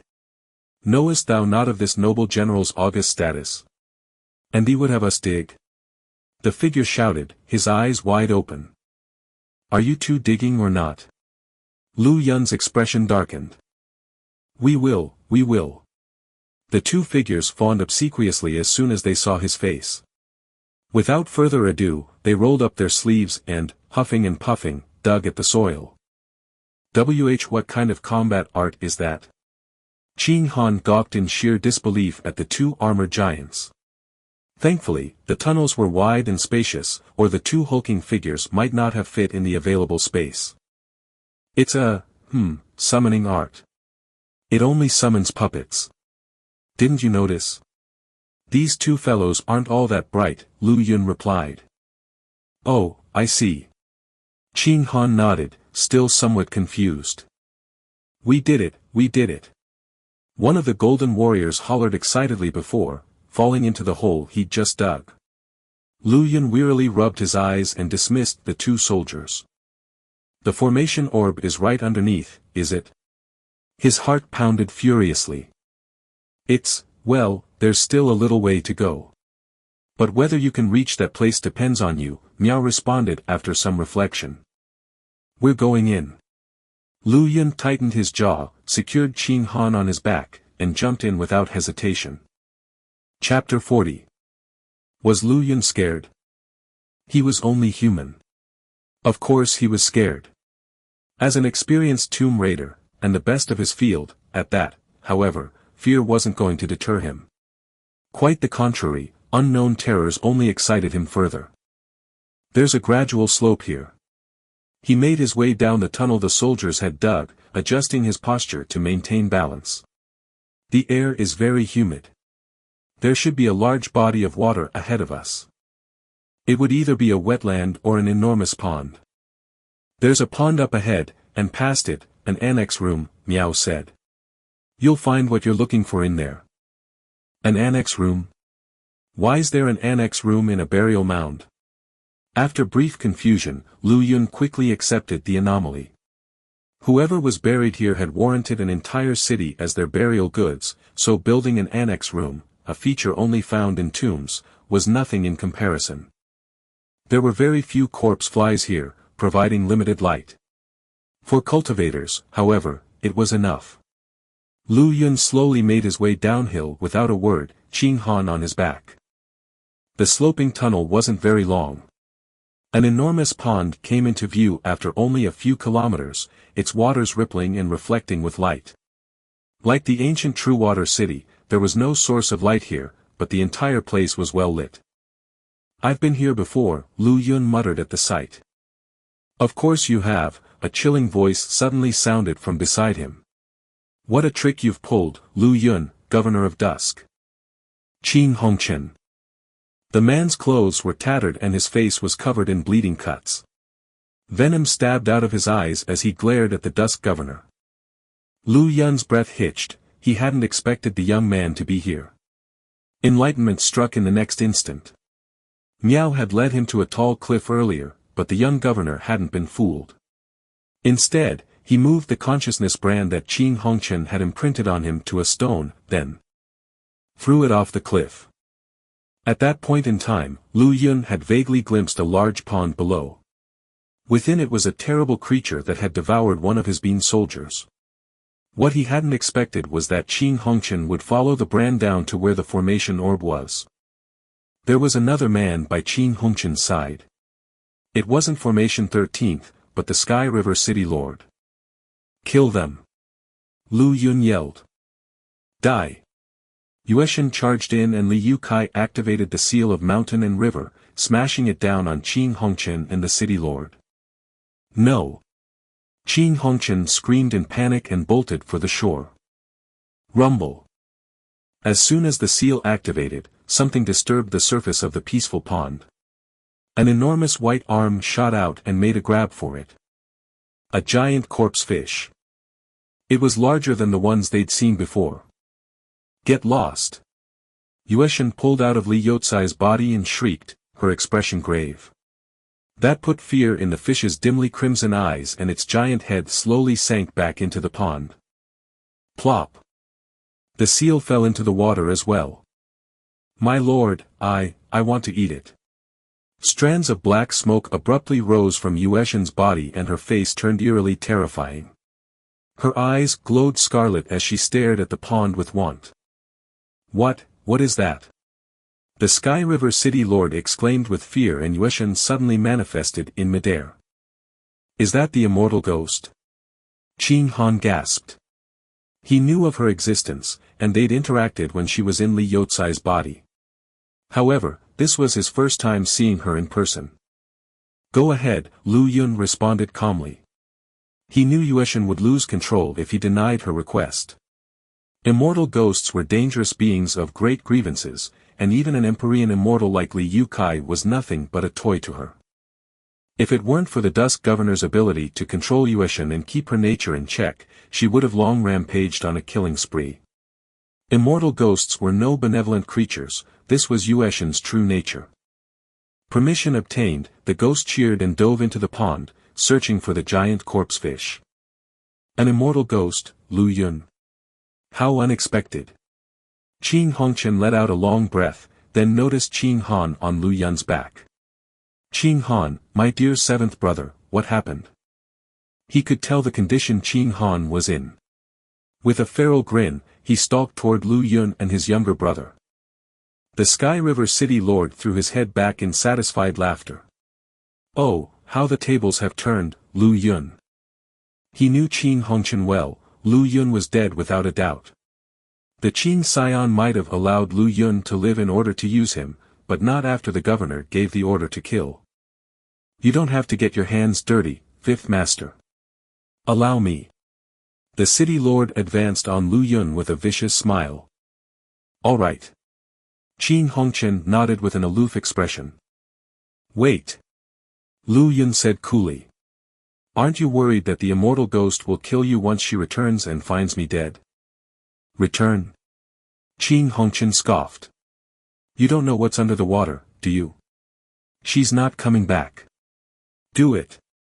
He scoffed. And kill Qin Han, too. So what if you're the governor? You court death by stealing my fiancée from me. Die. The Sky River City Lord took a step forward and slashed at Lu Yun, his sword flaring with brilliance. Buzz.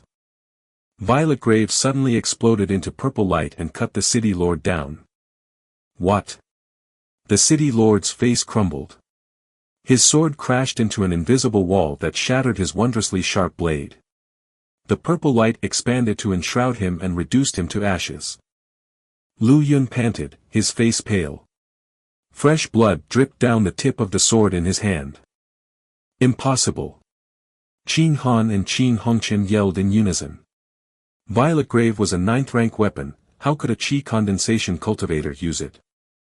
Qin Han had depleted all of his energy and strength to use the sword, and still couldn't move even now. Lu Yun, on the other hand, was simply breathing a little faster. Nothing is impossible. I wouldn't have come to explore this burial mound with you guys if I didn't have a few tricks up my sleeve. Lu Yun's breathing was labored and his face flushed. I have some strength left in me. Even if I can't kill you, I can at least injure you severely. That means death in this cursed place. He wasn't afraid of Qin Hongchen. There were 3 true immortals within his gates of the abyss. However, Lu Yun didn't want to summon them just yet, Formation 13th was still lurking somewhere. He didn't think the man was dead. Even someone as useless as the Sky River City Lord had survived, so an immortal like Formation 13th must still be alive. The only explanation for his absence was that the man had betrayed Qin Hongchen and was now in hiding. As the 13th best formation master of Nephrite Major, he would surely detect that there was an invaluable treasure hidden in the burial mound. Lu Yun looked around and found that Miao was also missing. What do you want? Qin Hongchen said with narrowed eyes, his tone murderous. We'll work together to find the treasure, Lu Yun said seriously. It's a fair competition after that. Work together? Sure, Qin Hongchen scoffed. But I'm more powerful than you. If you want an alliance, kill Qin Han and give me his head as proof of your allegiance. Chapter 41. Proof of allegiance. Sure. Lu Yun smiled slightly. Qin Han tensed. Was the Dusk Governor going to kill him? Qin Hongqian started. He hadn't expected Lu Yun to be so agreeable. However, Lu Yun's tone changed. You die first. Kill. Qin Hongqian's thought process had momentarily been derailed by the unexpectedly easy capitulation. He suddenly sensed a terrifying killing intent looming behind him. A true immortal. Qin Hongqian's stomach lurched. He ignored the killing intent and spun around, sprinting away from the vicinity of the pond. Hum. An invisible barrier emerged and crushed the true immortal's attack in its infancy. A tall wave once again reared from the pond. Hair resembling wilted seaweed shot at the true immortal, entangling and dragging him into the waters. It then swept around the bank, seemingly searching for other prey. Qin Hongqian sat on the ground, panting. Ha, ha ha ha. You have a true immortal, too. He sneered, but there was a trace of desperation beneath his curved lips. He had a transportation portal on him as well, but every immortal he'd summoned had died here. What the? Lu Yun was slack-jawed with shock. That had been one of his infernum. He wanted the Nether Soldier to sneak a fatal blow against Qin Hongqian, then retreat back into the gates of the abyss. Unfortunately, the soldier's attack was blocked by the formation the moment he showed up. Once dragged into the water, he'd instantly lost his life. No immortal can use their power here, Qin Han explained calmly, prone on Lu Yun's back. Anything of their power level triggers the formation and makes the things in the pond attack. So that's what's going on here. In control of Li Yotsai's body, Yueshan had previously deployed the full power of an Empyrean immortal. That had lured the corpsefish out of the pond and negated Li Yotsai's attack. Lu Yun's infernum had attracted another monster. From the glimpse he'd caught, it was an undead hag. However, the pond remained undisturbed when the Sky River City Lord died. Only immortal-level strength would trigger the local restrictions. He'd now lost 2 infernum in short succession. Not bad, Lu Yun. It seems that you really want me dead, Qin Hongqian snorted derisively. He manifested a cyan sword with an indistinct haze and advanced imposingly on Lu Yun and Qin Han. You've used up your tricks, though, so let's just see who's the one going to die here. You can certainly try. Lu Yun's face clouded over and violet grave shone brightly in his hand. I admit I can't defeat you, but I'll make you pay before I die. Just try me. He bared starkly teeth.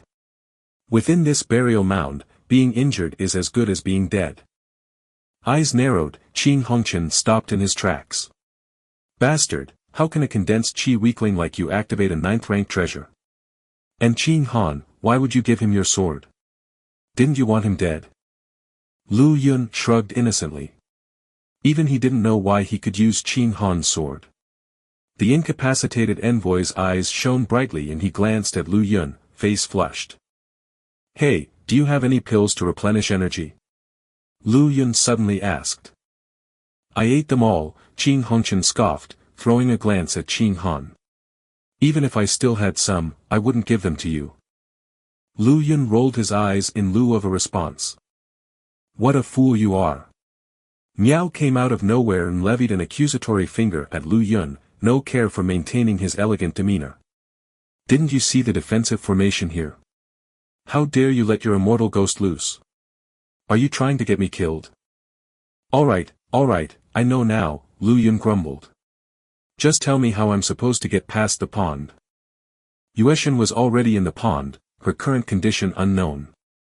Fatty Li Yukai was sound asleep as his spirit recovered. Miao's reappearance had allowed Lu Yun to relax slightly. Who are you talking to? Qin Hongqian's eyes widened at the Dusk Governor's words. Even immortal ghosts left traces of Yin energy in the air. Not everyone could detect it, but a genius like Qin Hongqian could. This time, however, he sensed nothing. The only thing where Lu Yun was looking at was an empty void. I don't like him, pouted Miao. Even ugly eyesore Qin Han is more likable. Lu Yun repeated his words to the brothers. But I don't like him, Qing Han yawned lazily with narrowed eyes. Lu Yun hadn't let the envoy off his back. Qing Hongqian would absolutely attack his brother as soon as he was physically on his own. Miao sniffed seductively, eliciting instantaneous goosebumps all over Lu Yun's body. My beauty would absolutely conquer that ugly eyesore if he could see me. My looks are unrivaled. The spirit caressed his own face, pleased, then his tone turned serious. You have two options. First, you can wait until Yueshan returns. This is her territory, so she can take you to the other side. Second, you can use the portrait of emptiness, which you've given to ugly eyesore Qing Han. The former won't work. Who knows when Yueshan will return? There's obviously something else here, too, and any delay will only put us in more danger. As for the latter, a malicious smile tugged at Lu Yun's lips. He pointed at Qing Hongqian and whispered, "Can you lure him into the water, Miao?" "No." Miao screamed. "You can't kill another. One's dead already, no more life shall be lost here. Otherwise, the dragon will come back to life and I'll be the first one doomed." "What do you mean, the dragon will come back to life?" Lu Yun widened his eyes. "There's a dragon here." "No, nothing." Realizing that he'd let the cat out of the bag, Miao changed the subject. "I can create an illusion realm and trap him. You may use the painting without concerns." He disappeared after that, and Qing Hongqian's eyes became lost in space. No one knew what he was seeing. Miao just said that if another person dies, a dragon will be resurrected. Lu Yun murmured. This was too much for him to process. A dragon? Resurrected? Qing Han was stunned as well. There's a dragon here. Splash. A head popped out of the water and a dejected Yueshan floated into the air with a pout. "I lost it, my lord." She'd lost her earlier viciousness and now looked like a little girl immensely saddened because she'd dropped a piece of candy. Lu Yun sighed in relief when he saw Yueshan resurface. Whatever the deal was with the dragon, it could wait. "Are you alright?" He considered her closely. "I'm fine," Yueshan responded unhappily. "I lost the big guy." "That's alright, there are plenty of others here." Miao said, "This is your turf." "What's under the water?" "My turf?" Yueshan looked lost. It was obvious that she didn't think of the place as her territory. There's corpse fish, undead hags, and ghost-face maggots beneath the water. She thought for a moment longer and declared with great certainty, "And that's not regular water in the pond, but corpse water. Any living beings will die if they fall in." Chapter 42. Corpse water. Lu Yun shivered reflexively. Thank goodness he hadn't tried to cross the pond on impulse. He was under the impression that corpse water tended to be yellowish, muddy, and generally rancid smelling. The pool before him, on the other hand, was perfectly clear, like ordinary water. Without Yueshan's warning, he wouldn't have been able to tell. When a normal person ran afoul of corpse water, the best they could hope for was zombification. How are we supposed to get across it? Lu Yun's expression was rather dark. This water probably originated from the humongous corpse they were in. "My 9 coffins, they'll float on corpse water," Yueshan replied hesitantly, after some deliberation. "Corpse water has no density, so not even a feather will float upon it. But my coffins are rather special. I think they should probably work." "Well, it's worth a try." Lu Yun wasn't exactly filled with confidence. Corpse water was a special substance that zombies and rotting corpses exuded. It was incredibly toxic, and once pooled, nothing could touch it without being consumed. Only a few specific monstrous species could survive in it, like corpse fish, undead hags, and corpse flies and the like. "If they sink, you'll need to go down and salvage them," he added. Yueshan's 9 coffins had originally formed a Ninophilia spectre fostering layout, the basis of her existence. Now that they'd entered, and the art assimilated by the gates of the abyss, she would exist even if they were scattered, as long as the coffins remained intact. "All right," Yueshan agreed readily. Lu Yun conjured a pitch-black coffin with a wave of his hand. It landed on the surface of the corpse water pool, spinning around once before achieving solid buoyancy. It works. His eyes lit up. I knew it. I told you Yueshan would be able to do it, Miao exclaimed proudly upon his return from bespelling Qing Hongchen. Why did you tell me to use the portrait of emptiness then? You should have told me about the coffins in the first place, Lu Yun huffed. The invisible spirit could only smile sheepishly. Stay still on my back and don't move, the young man instructed Qing Han, who nodded slightly. The latter couldn't move even if he wanted to. Possessing Li Yotsai's body once more, Yueshan leapt onto the coffin and sprawled atop it. Lu Yun jumped next, landing squarely on the fatty's back. The coffin's lid was closed, and there wasn't much room upon its surface. Li Yotsai's large body occupied most of the space, which forced Lu Yun to stand on his back. Ditching her rotund host, Yueshan re-emerged and began pulling the coffin along. They drifted slowly through the pond like a small boat. A number of bloody or pallid eyes stared at the coffin from beneath the surface, but the immortal ghost's presence daunted the corpse fish, preventing them from appearing. A number of undead hags also tailed them. They weren't scared of Yueshan, like the fish, but they were oddly wary of her coffin. There's someone on the other side. Who is it? Could it be Formation 13th? Qing Han whispered suddenly from Lu Yun's back. That's not a person. Close your eyes and don't look at it. Lu Yun put his fingers over the envoy's eyes. Not a person. Then what is it? Taken aback, Qing Han obediently shuttered his eyelids. An immortal ghost, a vengeful one. Lu Yun's eyes were fixated upon the white shadow on the other shore. It wore robes white enough to instill ghastly despair. Long, sable strands of hair trailed to its feet. It stood silently at the water's edge, its back apparently turned to Lu Yun and company. Nevertheless, the young man felt two palpable daggers of venom drilling into his body. Such intense resentment. This ghost is different from Yueshan, who fears me because she's hung onto her sentience and rationality.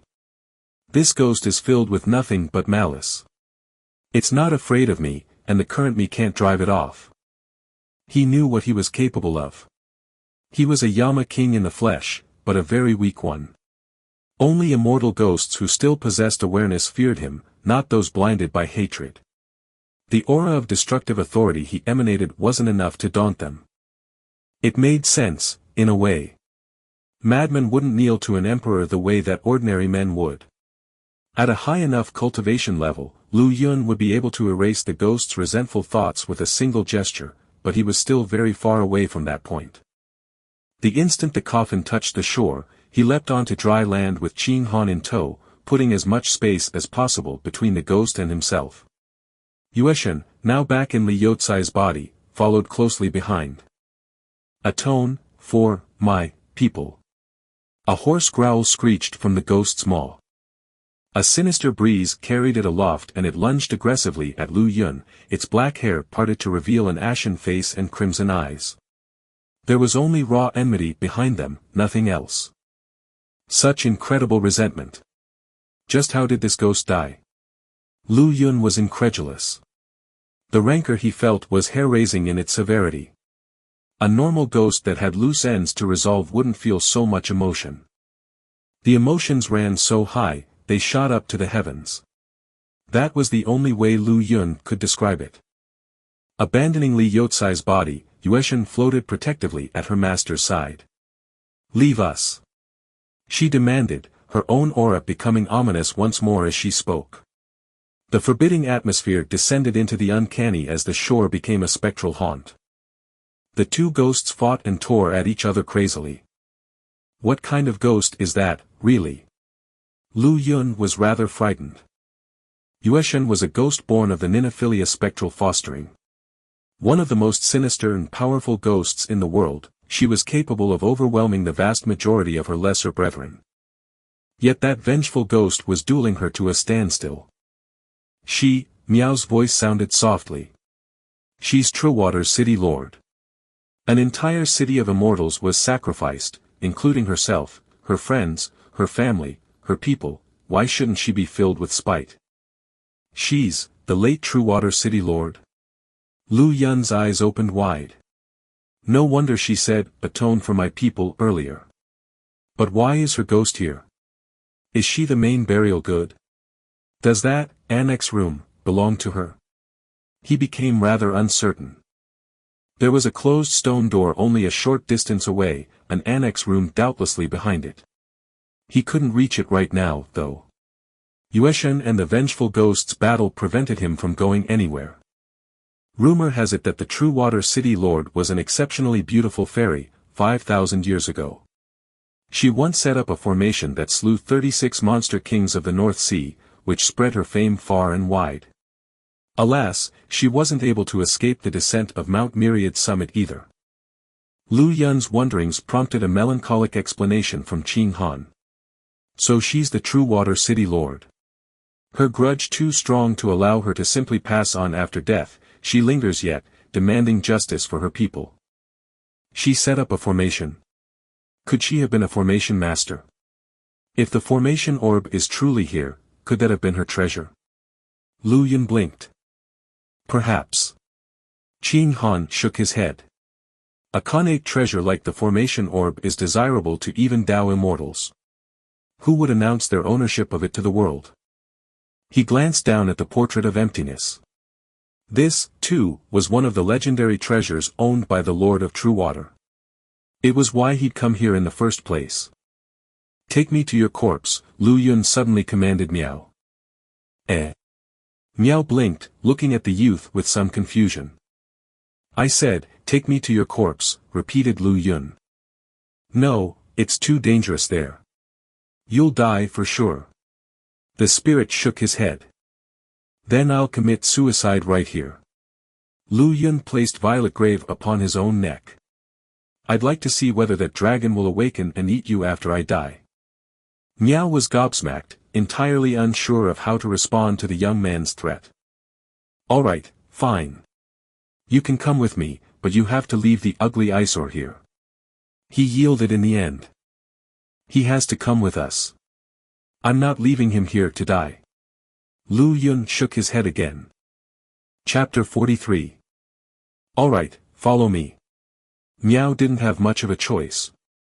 He was truly worried that Lu Yun would slit his own throat on an impulse, or even kill Qing Han. Well, the latter was more likely than the former.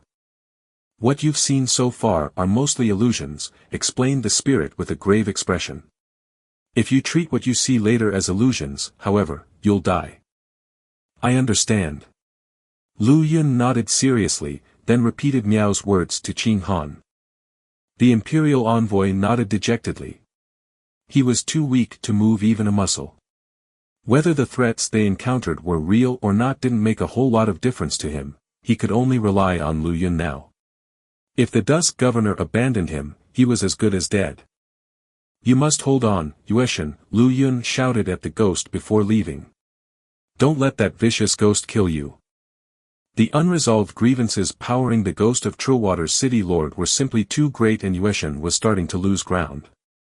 Don't worry, my lord. My spirit will coalesce in the coffin formation even if she kills me. That greatly reassured Lu Yun. He'd already sent her coffins into the gates of the abyss and re-established the Ninophilia Spectre fostering layout. Find Miao's body and make him my second envoy of samsara. That was Lu Yun's new goal. Miao was clearly somebody. Truewater City was destroyed 5,000 years ago by Myriad Formation Summit, but the spirit recognized the City Lord, which meant he'd been buried here for more than 5 millennia. His soul still remained strong after all this time, and he could even spin illusions. He must have been inordinately powerful when he was alive. More importantly, his experience and memories would be invaluable, allowing Lu Yun to avoid the dangers in the burial mound and go wherever he wished. He'd be able to deal with the City Lord's ghost then, too. Under Miao's guidance, Lu Yun ascended a steep cliff with Qing Han on his back and entered another passageway. This one was wide and damp, submerging Lu Yun's ankles in water that chilled to the bone. The further in he ventured, the deeper the water became. This isn't corpse water, is it? Lu Yun asked nervously. There was once an enormous lake near True Water City called the True Water Lake, Qing Han answered quietly. This water should be from that lake. Lu Yun sighed with relief. That makes sense. If this were corpse water, I'd be a zombie already. Given the number of hidden rivers and ponds here, True Water Lake must have fractured from the impact of the mountain and become part of the giant zombie within the burial mound. Enough chatter, Meow interrupted them in a grave tone. Before he could say anything else, a piercing tiger's roar broke through the air, followed by the boisterous racket of percussion. Make way for the Tiger Prince. Shadowy figures floated across the space in front of Lu Yun and Qing Han. Qing Han widened his eyes in disbelief. The Tiger Prince? There was a silhouette of an enormous tiger among the shadows, sprawling on a litter that was being pulled by 3 dragons and escorted by a myriad of other beasts. Lu Yun was likewise seized by shock. The shadows seemed unassuming, but they were sentient and they could talk. So that made them real beings, as opposed to illusions. Now he understood Meow's warning. Don't talk. Don't even make a sound. If any of the shadows notice you, you're dead, Meow said quietly. Once they consume you, they'll turn into living souls and escape the burial mound. You'll be trapped here in their stead. Sensing that Qing Han was about to say something, Lu Yun grabbed his butt and gave it a firm twist, repeating his actions from the layout of certain death. The envoy shut his mouth with a tremble and glared angrily at his ride, who stared pensively as the carriage passed and only relaxed after it was out of sight. Stop glaring at me. Do you think I like grabbing a man's ass? Lu Yun huffed unhappily. Qing Han was on his back, so it was the only way to alert him without talking. Qing Han's face turned red, but he knew the governor was right. This was neither the time nor place to dwell on it, anyway. What were those? He asked with a trembling voice instead. Immortal ghosts? No, Lu Yun shook his head. I don't know what they are either. Meow shook his head as well. They aren't living beings, since they're only shadows. But they aren't ghosts either, since they don't have a soul. I can't put my finger on it. I know what they are, Lu Yun said, cold sweat beading his forehead. But I need to confirm my speculations. The Tome of Life and Death shifted slightly in his dantian, sending out the shadows of the Enneaworm coffin bearers. The 9 shadow dragons hovered in the air, bearing a large coffin. What the? Qing Han widened his eyes. Isn't this the same as the shadows just now? To him, Lu Yun's dragons felt almost identical to the Tiger Prince and the other shadows. You're right. They're layouts, just like the Enneaworm coffin bearers. A chill spread through Lu Yun's body. The physical manifestation of the Enneaworm coffin bearers was already a big enough shock. In this burial mound, however, feng shui layouts had not only gained physical forms, but also intelligence. So this is the duality of dragon and tiger. An idea struck him like lightning. What? Qing Han asked nervously. The duality of dragon and tiger is a layout of conflicts. It prompts 2 opposing forces to clash endlessly, so that whoever is buried here will never have peace. The dragon bears claws and scales, while the tiger gives rise to hundreds of beasts. The various other major and minor feng shui layouts scattered around here came to life because of their energy and joined the fray. Lu Yun turned to Meow. There must be some mysterious power at play to make that a reality. No wonder you've been keeping me away from this place. Meow nodded, half understanding. They weren't in the burial mound until 5,000 years ago when the mountain dropped down from the sky. Lu Yun frowned deeply and searched for an explanation, but came up with nothing. Forget it. He breathed out. The answers will come to us once we reach the center of the burial mound and see the truth of the duality of dragon and tiger. Let's keep going. His eyes shone with excitement. There was nothing more exhilarating than uncovering the unknown. The further they went, the more living feng shui layouts they found. As long as Lu Yun and Qing Han remained silent, though, the layouts couldn't sense them. Whoa! Lu Yun dodged a living layout, only to be greeted by a piercing scream. An undead hag lunged viciously at the dusk governor from the waist-deep water. Shit! Caught off guard, he hurriedly dodged the attack and cut down the undead hag with violet grave. Its head thudded to the ground. However, its headless body still charged at him as ferociously as before. Lu Yun decisively cut the hag into pieces with shadowy sword copies. Violet grave was a 9th-rank treasure, sharp enough to cut through the undead hag like butter. However, every piece of the creature's flesh and bones were still alive, and they continued to lunge at Lu Yun. Buzz! Violet grave shone brightly, knocking the pieces away as Lu Yun made a sudden dash forward. Who dares intrude upon the territory of King Tiger? A voice suddenly boomed as a giant shadow dropped from above, targeting Lu Yun. The human felt as though the air around him had thickened, greatly slowing his movements. Living souls! The giant shadow cheered. Eating one of you will allow me to join the living and escape this place. Out of my way! Lu Yun shouted and thrust outward with his hand, deploying the 9 dragons at the shadow. Dragons! It screamed in panic. The Enneaworm coffin-bearers tore the shadow to pieces and devoured it. Huh, that works too. Lu Yun stared at his feasting dragon shadows, dumbfounded.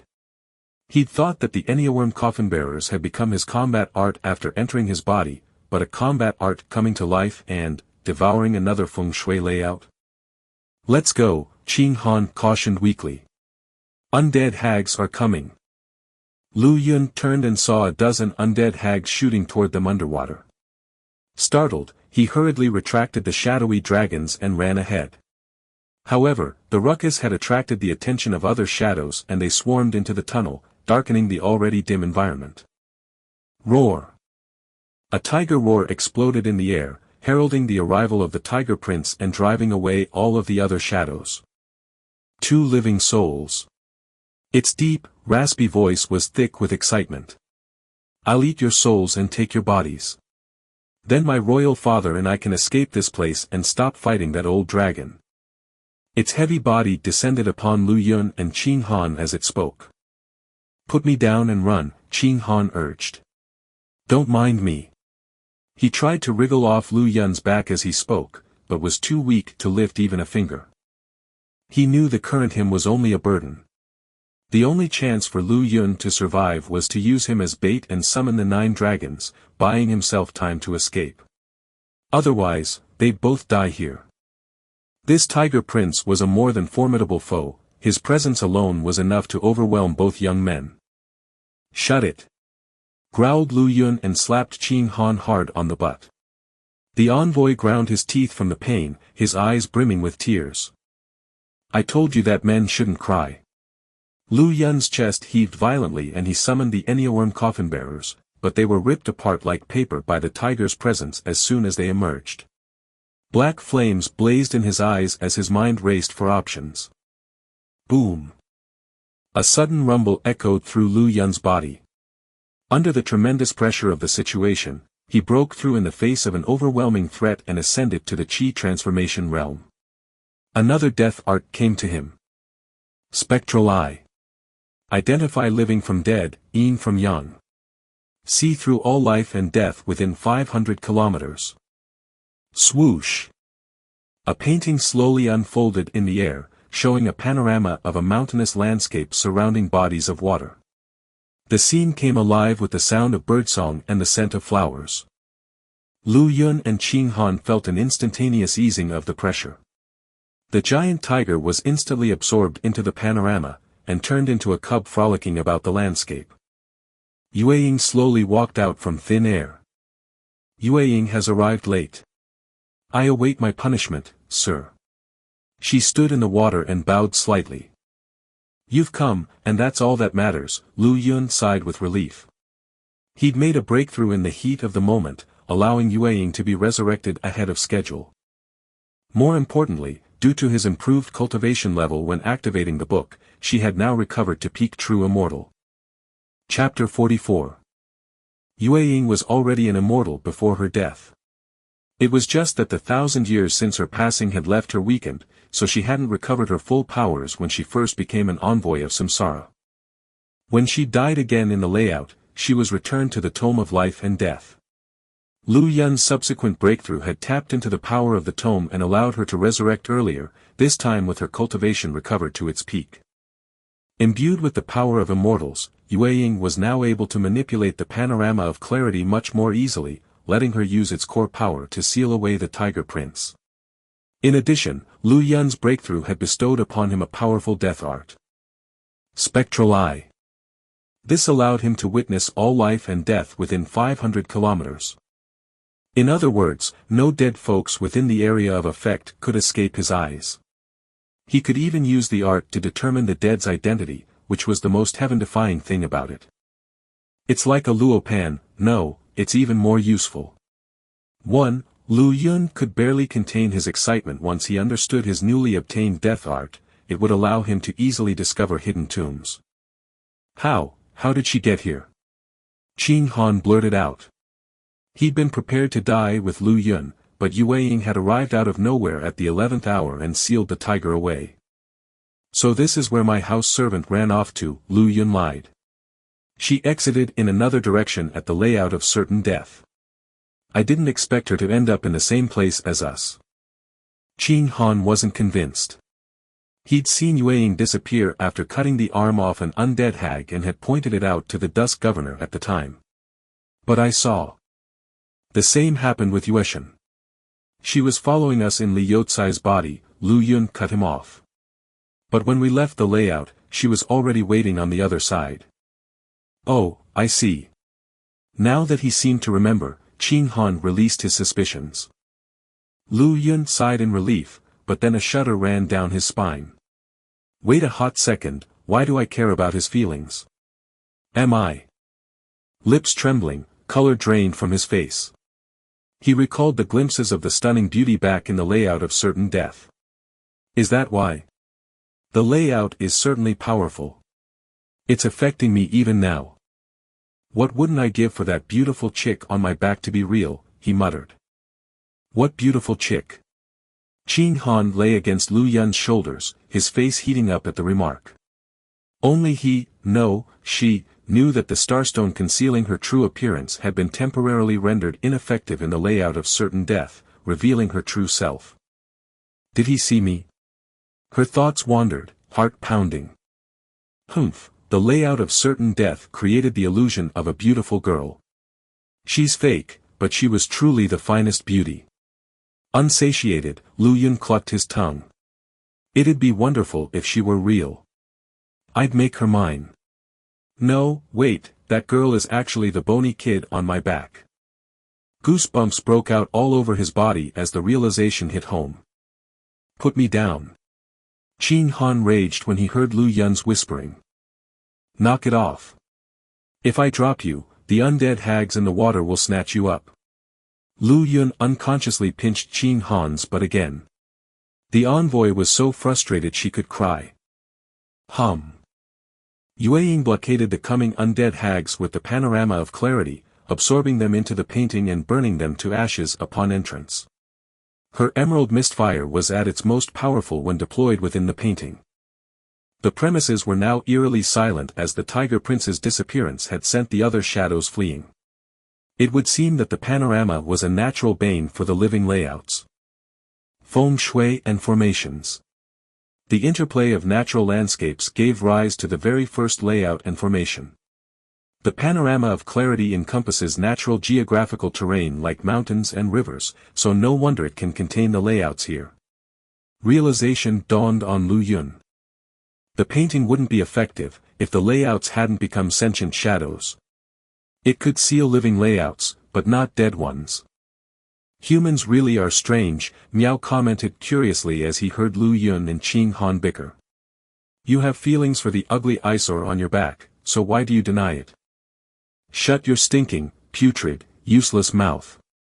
Lu Yun flew into a rage. He had feelings for Qin Han. A fecking man. Lu Yun was damn certain that he was as straight as the straightest fecking arrow. Feeling awkward, Miao fell silent. What did he say? Qin Han asked curiously, sensing Lu Yun's anger. You shut up, too. Lu Yun twisted Qing Han's buttocks again, making the young man grimace in pain. I think that for my kind, touching each other's tail is a gesture of affection, Miao pointed out. The ugly eyesore doesn't have a tail, but doesn't it mean you like him if you keep pinching his butt? Lu Yun balled his hands into fists and hoisted Qing Han higher. I really can't touch his ass again. Why does a man's ass feel better than a woman's, anyway? He was getting confused himself and had absolutely no idea why he was acting like this. It has to be a lingering effect of the layout of certain death. My subconscious must still think I'm carrying a beautiful girl. He took a deep breath to drive away the intrusive thoughts. Stop thinking about ass. Qing Han's eyes were misty with tears and his dark face reddened, his thoughts straying to unknown places. Here. Miao stopped and pointed ahead. There's my body. Lu Yun took a good look. There was an elevated road before them, wide and gently sloping upwards. At the end of it hovered a floating summit, the top of which sparkled with an unknown object. Have you noticed? Qing Han asked quietly just as his ride was about to set foot on the path. The road looks like a tongue. Lu Yun's expression tightened at the observation. He quickly turned back and looked up. So that's how the dragon coils around the tiger. An enormous human face came into view above them. It spanned more than 6 miles long, its eyes widened by emotion. A large crater punctured the center of its 2 eyebrows, which seemed to be the cause of death. Flanking the human face were the heads of a dragon and tiger. Both were sculpted from mountainous rock and were the same size as the giant's skull. Most of the 2 beasts' bodies were piled atop the giant, forming a bizarre arrangement. The duality of dragon and tiger. So this was its true form. Lu Yun could also see the tiger's eyes fixed on Yueying, a hint of murderous resentment in its eyes. The layout is too enormous. It won't be easy for the Tiger King to manifest and escape. He understood the viciousness in the tiger's eyes. Corpse coffin, Qing Han remarked faintly. What? Lu Yun tilted his head and looked at the envoy with his consciousness. After a purposeful pause, Qing Han relayed an old tale. I once read descriptions of a strange race from an ancient text retrieved from an Immortals' tomb. They existed 100,000 years ago, before the War of Immortals. Whenever their kin died, they hunted down members of other races and used those bodies as coffins for the dead. Lu Yun gaped. You said the mountain is a large burial mound, but also that the giant body didn't fit the proper size ratio of the dead to their final resting place, Qing Han continued in a soft, measured tone. If my guesses are right, the body itself is a coffin. There should have been a tomb housing the corpse coffin, but it was destroyed. The burial mound and the duality of dragon and tiger were set up afterwards. That explains everything. Lu Yun sucked in a breath. The burial mound and the duality of dragon and tiger were probably set up by the body's friends or family in revenge. The body wasn't this big in the beginning either. The grievances of the dead buried in the corpse coffin enlarged the surroundings after their tomb was replaced by a burial mound. 2. Qing Han nodded, but froze in the next second. Look. His voice trembled. Doesn't that face look like Yueshan? That, Lu Yun's eyes widened with shock, and he mouthed, so the Ninophilia specter fostering layout was actually set up to protect and nourish her soul. Yueshan's final fate in life had been to serve as a corpse coffin. Someone had downgraded the palatial tomb around her into nothing more than a pile of dirt and established the duality of dragon and tiger, which provoked the dead's grievances. That, in turn, ballooned Yueshan's body in the burial mound, turning it into the myriad formation summit that everyone knew. The person then entered the burial mound and collected the fragments of Yueshan's soul, setting up the Ninophilia specter fostering to resurrect Yueshan. Indeed, resurrection. They were in a place of extreme yin and death, the extremity of anything led to its counterpart, or in this case, life. In Lu Yun's sect, there were records of a feng shui layout to resurrect the dead. It was said that such a layout could be found within the mausoleum of the first Qin emperor. However, the layout was dispersed in the end, so the emperor had remained dead. A new person must have entered and changed the layout again. They moved the poles of life and death away from the formation sustaining Yuetian. That's why she became a ghost instead of coming back to life. The 9 sectors and 8 trigrams were originally nourishing an immortal body for Yuetian to resurrect in. However, the new person's adjustments turned the body into a blood corpse, instead. Lu Yun turned back to look ahead. The summit floated at the highest concentration point of death energy in the mound, which meant it was also the only point of life in the mountain. This was where Miao's body was. 1. Your friendly neighborhood Etvo reminds y'all that a luo pan is a compass used in feng shui, used for determining direction and locating items. 2. Remember, tombs are for elites and nobility, while burial mounds are for common nobodies. Tearing down a tomb and throwing a bunch of dirt onto the coffin instead would be a huge insult to the dead. 1. Your friendly neighborhood Etvo reminds y'all that a luo pan is a compass used in feng shui, used for determining direction and locating items. 2. Remember, tombs are for elites and nobility, while burial mounds are for common nobodies. Tearing down a tomb and throwing a bunch of dirt onto the coffin instead would be a huge insult to the dead. Chapter 45. What are you staring at me for? Seeing Lu Yun look back in his direction, Miao couldn't resist caressing his face. Have you finally been conquered by my unparalleled looks, perhaps? He said, a little bashful. I'd rather feast my eyes on the pretty girl from the certain death layout, snorted Lu Yun. Qin Han made a moo and blushed once more.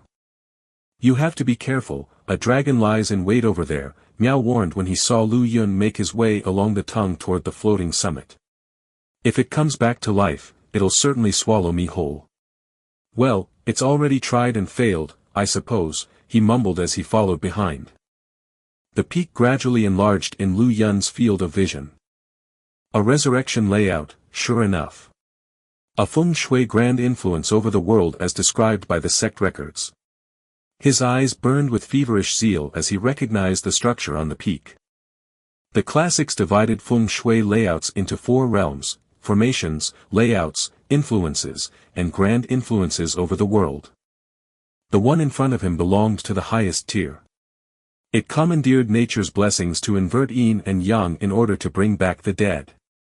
For a tomb raider and feng shui master, such a grand influence exuded an attraction that was impossible to resist. Of course, the 4-tiered classification was based on knowledge from Earth, and his perspective was much broader now that he'd arrived in the immortal world. Grand influences were certainly not the be-all and end-all of feng shui. There absolutely was greater power to be found. This is, he abruptly froze. A bronze outer coffin. He squeezed out the words through clenched teeth. Isn't that the one we saw when we first came in? Asked an equally baffled Qin Han. Is it real, or illusion? It's real. Lu Yun took a deep breath. Yue Ying quietly stood by, wielding the panorama of clarity and alert against lurking dangers. Her treasure kept the living layouts at bay, ensuring that they were too intimidated to approach. The bronze outer coffin lay peacefully at the center of the resurrection layout, the sole recipient of its restorative effects. Does that belong to you? Lu Yun asked, his eyes riveted on the coffin. This metal container was identical to the one Miao had conjured at the entrance. Even the runes on the surface were the same. No, Miao shook his head, rather aggrieved. My body is over there. He pointed at a tiny corner on the summit, outside the layout. Over there rested a small, fluffy thing the size of a human palm. Its figure gently rose and fell in rhythmic fashion. A fox? Lu Yun gawked and looked at Miao. Is that what you are, a fox? A fox? I suppose you could say that. Miao stared vacantly, then nodded, seemingly unaware of his own species. Also, you're not dead. Lu Yun's spectral eye could discern the status of life from the creature. Really? Miao blinked. If so, why am I standing here? You're asleep. Lu Yun scrutinized the small fox. Indeed, it was simply resting, its body undulating up and down with its breathing. And you're dreaming. The Dusk Governor found the notion a little absurd. This is nothing but a dream. Nothing but a dream. Meow repeated, dumbstruck. Correct. Right now, you're merely a dream, while the rest of us are inside your dream. That's why no one but me can sense your existence, because, you're not real, whispered Lu Yun. The fox, or rather, Meow's soul, hadn't popped out of his body, and neither was he astral traveling. He was just dreaming, pure and simple. The ancient Chinese legend spoke of Wei Zheng slaying a dragon inside his dream. 1. As a mere mortal, Wei Zheng possessed no nascent spirit and couldn't have sent his soul outside his body, yet he'd slain a honest-to-goodness Dragon King merely by dreaming of it. Meow's case was strikingly similar. Lu Yun could sense his existence, thanks to the Tome of Life and Death, but the spirit was indiscernible for everyone else, Yueying included. Or rather, he didn't exist at all for them. He could conjure mirages and create illusions to mislead his victims because the entire burial mound had become his dream world. No wonder. That explains why the dragon never managed to eat me. How can it swallow something without substance? Meow applauded merrily. Soon enough, his figure began fading, then ultimately vanished from sight. The little fox is about to wake up. Yueying whispered. Is it the invisible Meow you spoke to? The possibility stirred Qing Han's interest as well. Ah. Too bad, Lu Yun lamented. I thought he was dead, but the rascal was just napping. Since Meow was alive, Lu Yun couldn't take him as an envoy. He couldn't very well kill the little fox, could he? I'd probably get my ass handed to me in a fight anyway. Yawn. The white fox gradually roused from its slumber, its big, sapphire-like eyes looking around in confusion. Yip yip yip. Yip. Yip yip. It opened its mouth and barked cutely a few times. I think I was dreaming. In my dream, I met a strange man who told me I was dreaming, a baby voice echoed out from the little ball of fur. Meow. Lu Yun called out tentatively. The fox froze on the spot and its ears perked up as it hastily turned around. Lu Yun. So you're not a figment of my imagination, but real? Wait, that means everything in the dream was real. The fox blurred into a white flash as it pounced on Lu Yun. So everything was real after all. Curled on Lu Yun's shoulders, the fox softly rubbed its cheeks with its front paws. I should have let you sleep a little longer. Lu Yun rubbed his forehead. You're of no help now. Says who? The disgruntled fox protested. It leapt down from Lu Yun's shoulders and released a dreamlike radiance. Soon enough, Meow's peerless beauty made another grand entrance. Only now, there was a fluffy tail swishing behind him. A small mirror in his hand, he admired his features, the very picture of self-conceit. My nap didn't mar my beauty at all, thankfully. Is that Meow? A dumbfounded Qing Han stared at the paragon of beauty. What do you think? Ugly eyesore, are you blinded by my stunning looks? Meow made a full turn, as narcissistic as ever.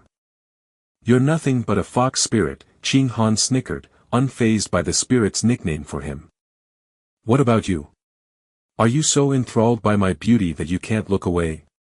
Meow ran over to Yueying and struck what he believed to be a dashing pose. I only have eyes for milord, she responded quietly after giving him a cursory glance. It was no small blow for the crestfallen Meow. What an insensitive bunch of weirdos. Did the standards of beauty change this much while I was asleep? Alright, enough of that, Lu Yun interrupted. What's the deal with the bronze outer coffin? Why is there a coffin here in the first place?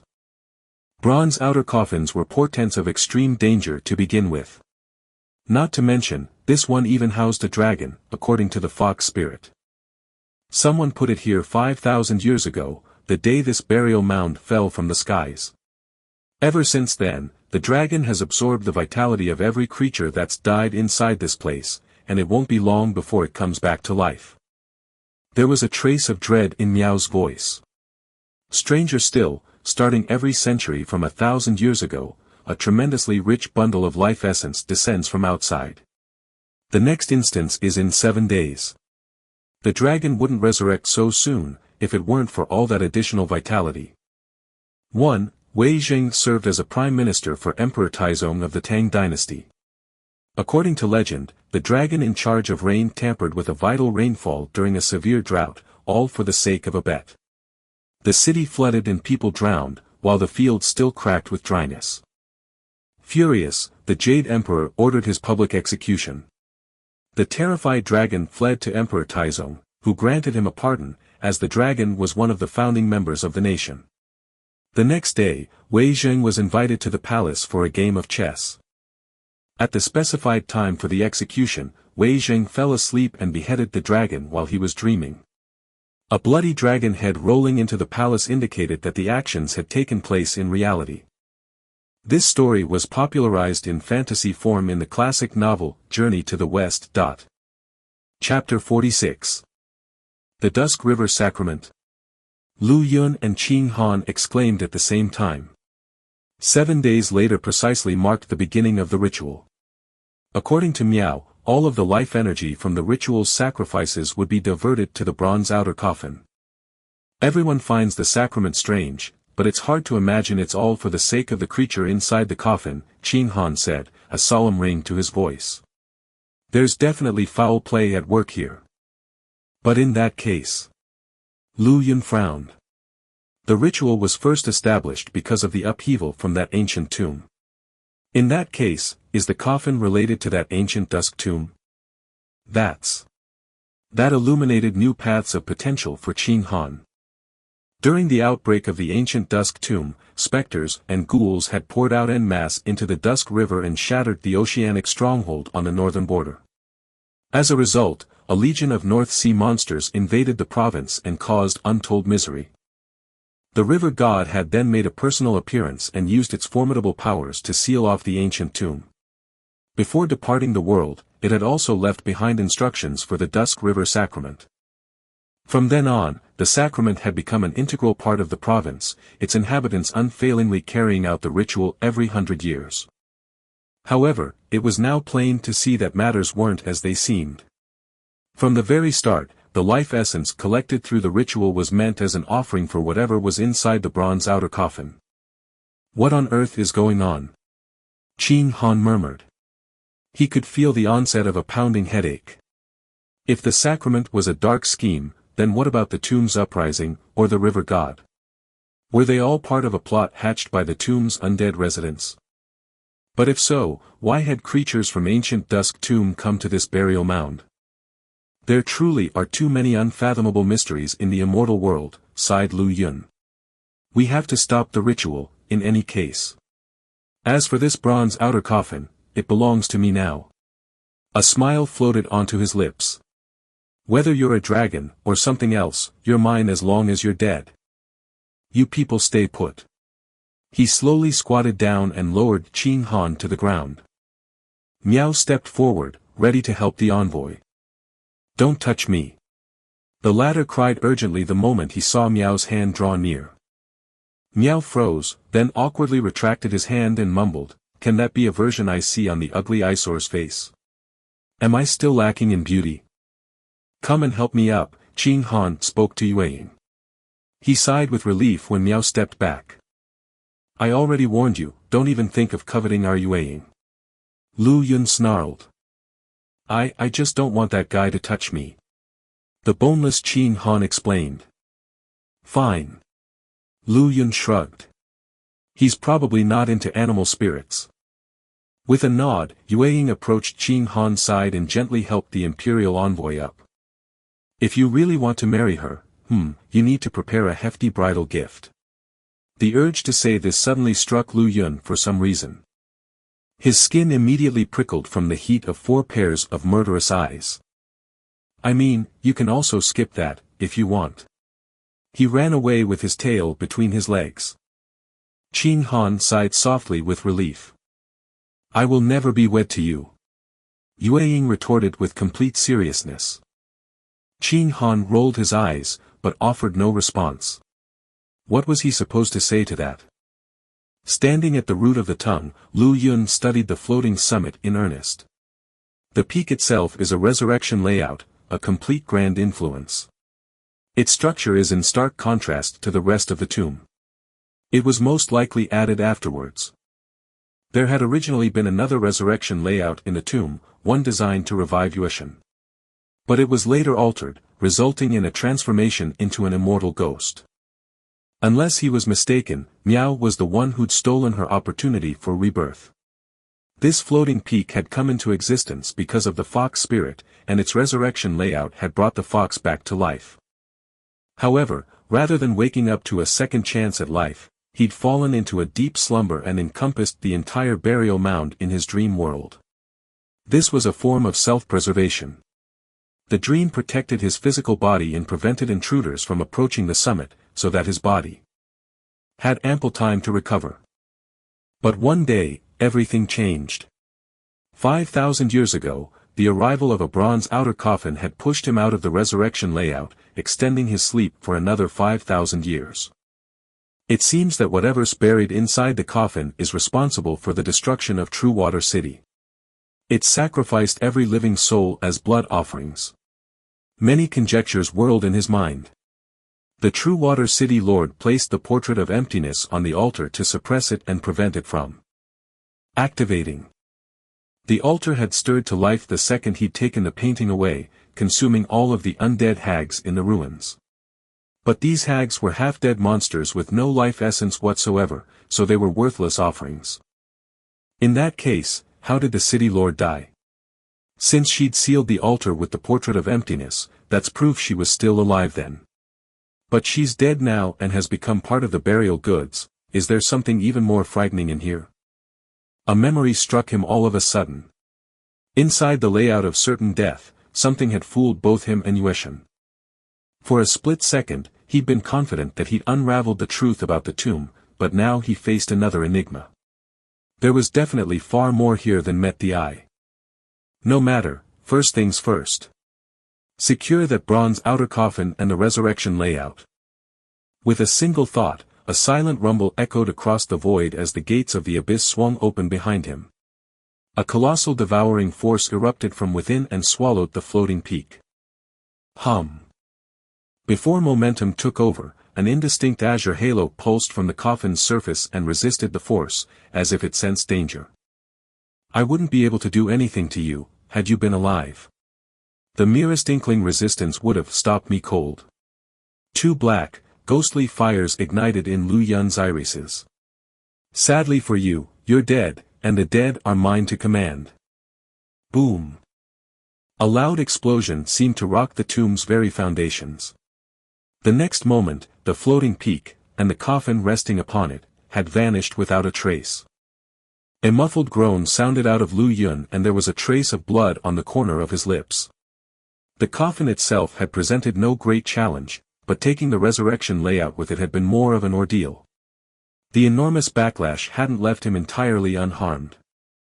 What a formidable storage item! Murmured the immobilized Qin Han as he looked upon the scene, leaning against a boulder.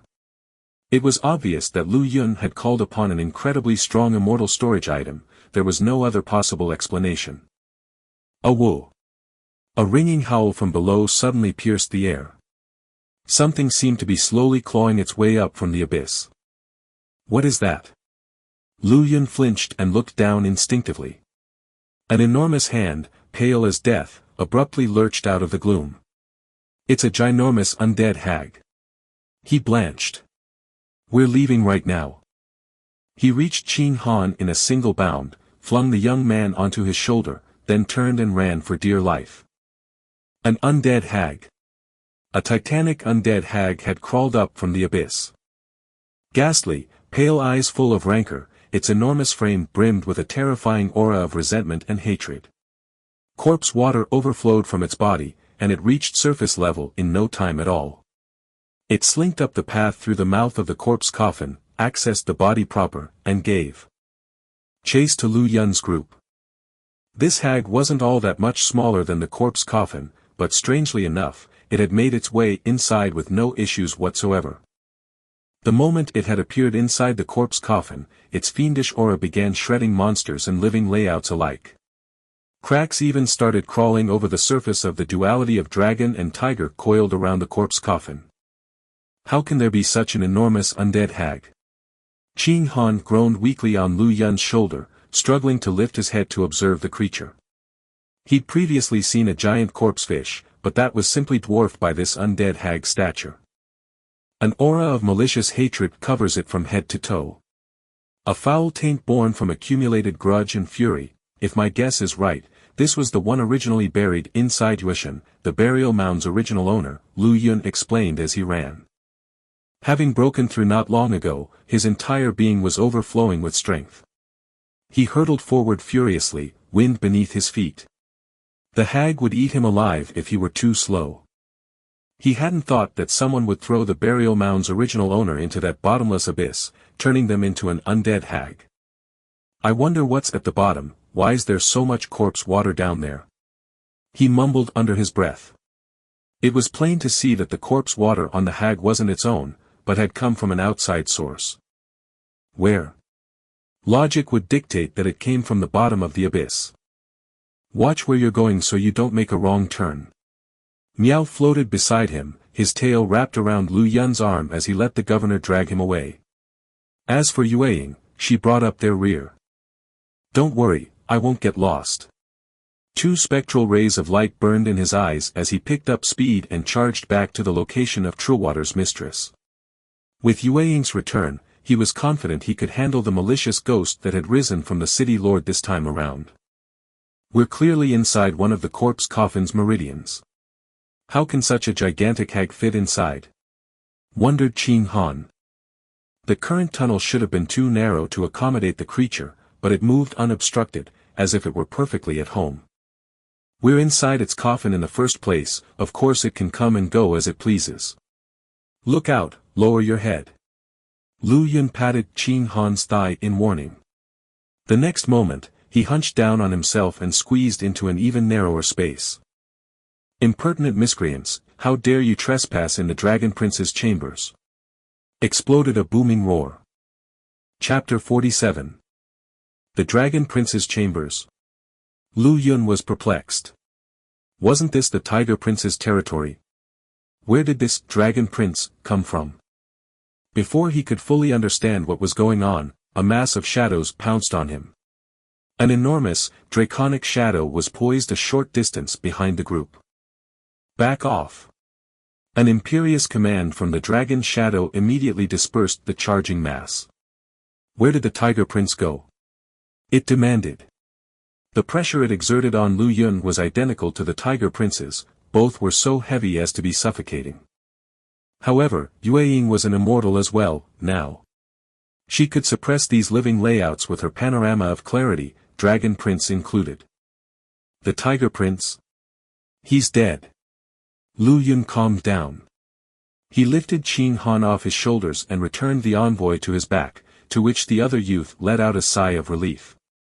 No, the Tiger Prince isn't dead. There was a hint of expectation in the Dragon Prince's voice. Where did you send him? Send me there too. What? Lu Yun traded a stunned look with Yueying. The Tiger Prince and I share the same life. If he were dead, I would disappear as well. The Dragon Prince was only a shadow, but his yearning was nearly tangible. He's not dead. Instead, he's undergoing metamorphosis. I can feel that he's evolving to a higher level. The Dragon Shadow's voice was low, indistinct, and altogether strange. I know what's going on. He met you earlier, didn't he? The place he's gone to must be the reason for his transformation. Yueying. Lu Yun glanced at the brilliant envoy. Yueying. A thought popped into Qing Han's head. The panorama of clarity. No wonder. So Yueying didn't die 1,000 years ago. He didn't dwell on it, however. Within this burial mound, Lu Yun had displayed a wide range of incredible talents. He wasn't strong himself, but his collection of tricks had resolved every problem so far with ease. He must have many secrets about him. The 8th governor of Dusk Province was rumored to have died during her heavenly tribulation, but whether she had actually died or not, who knew? That was 1,200 years ago, regardless. Yue Ying understood her master's intentions. She extended her fingers, slowly unfurling the panorama of clarity. The painting depicted mountains and rivers in washed ink, but there was a new addition, a small tiger, napping in the midst of the landscape. There. The Dragon Prince's voice was filled with longing. Send me in. I can do that, Lu Yun allowed. But first, you need to tell me how we got here so suddenly. I'm sure we were in the Tiger Prince's territory. I brought all of you here. The Dragon Prince calmed down once more. If I hadn't, you would have died at that undead hag's hands. Lu Yun frowned, but said nothing. The Tiger Prince and I are spirits born of this space. He and I are bound to each other by our existences. He represents the body, and I, the spirit. The rules here force us to fight tooth and nail, but they also prevent us from ever coming face to face. We can only fight our war by proxy, as in sending other creatures at each other. Our proxies were also born of this place. Lu Yun finally understood the situation. The duality of dragon and tiger couldn't allow the two kingly creatures to actually come face to face. If they did, they would fight to the death. If one of them was gone, the layout would also be broken. No wonder they were separated by the duality of body and spirit. He recalled the tiger head outside the corpse coffin, and the venom in its eyes. That head was the tiger part of the layout, spawning the Tiger Prince from its essence. Now that the Tiger Prince was gone, the Tigran portion would disappear shortly thereafter, leaving only the draconic. If the Dragon Prince went into the panorama of clarity as well, the entire layout would dissipate. This is the mind space of the coffin, where I've taken up residence. The undead hag can't come in here, so you're safe for the time being, continued the Dragon Prince. Aha, so that's it. Lu Yun nodded. If the Dragon Prince embodied spirit and thought, then his residence was a purely mental space. Wait a second. What mind space? That coffin can think for itself. Qing Han instinctively shrank back. No, it's not the coffin's mind, it's the undead hag's, corrected the Dragon Prince. She was the one that was originally buried in the tomb. Because of what she turned into, her soul hasn't been able to enter the wheel of reincarnation. In fact, it's eroded to nothingness. On top of that, her mind was extracted and fused into the corpse coffin, so she would suffer for eternity. Her corpse gradually transformed into an undead hag, sealed away in the abyss by the floating summit. If it were me, I would do the same. Lu Yun nodded. This is the only fitting retribution. Qing Han flattened his mouth in disgust. Don't curl your lips like that, the Dusk Governor chuckled. What would you do if your family members were refined into corpse coffins? He meant it as a rhetorical question. I'd wipe out the perverted race responsible, then refine the one buried in my family into a corpse coffin themselves. Give them a taste of their own medicine, so to speak. The suffering visited upon the coffin itself would be transferred to the mind of the buried individual. Qing Han fell silent for a time. My family isn't all that kind to me, he remarked quietly. A strange feeling entered Lu Yun's heart. That's enough of that, he coughed softly. What's down in the abyss? He tried to examine it using his spectral eye, but the energies of life and death there were too chaotic. He could see nothing but the teeming dead. I don't know, responded the Dragon Prince. But maybe the fox does. He nodded at the nearby Meow, who shook his head slightly. I don't know either. The abyss is outside the boundaries of the burial mound. I tried to go down there a few times in my dreams, but ended up back here every time I jumped in.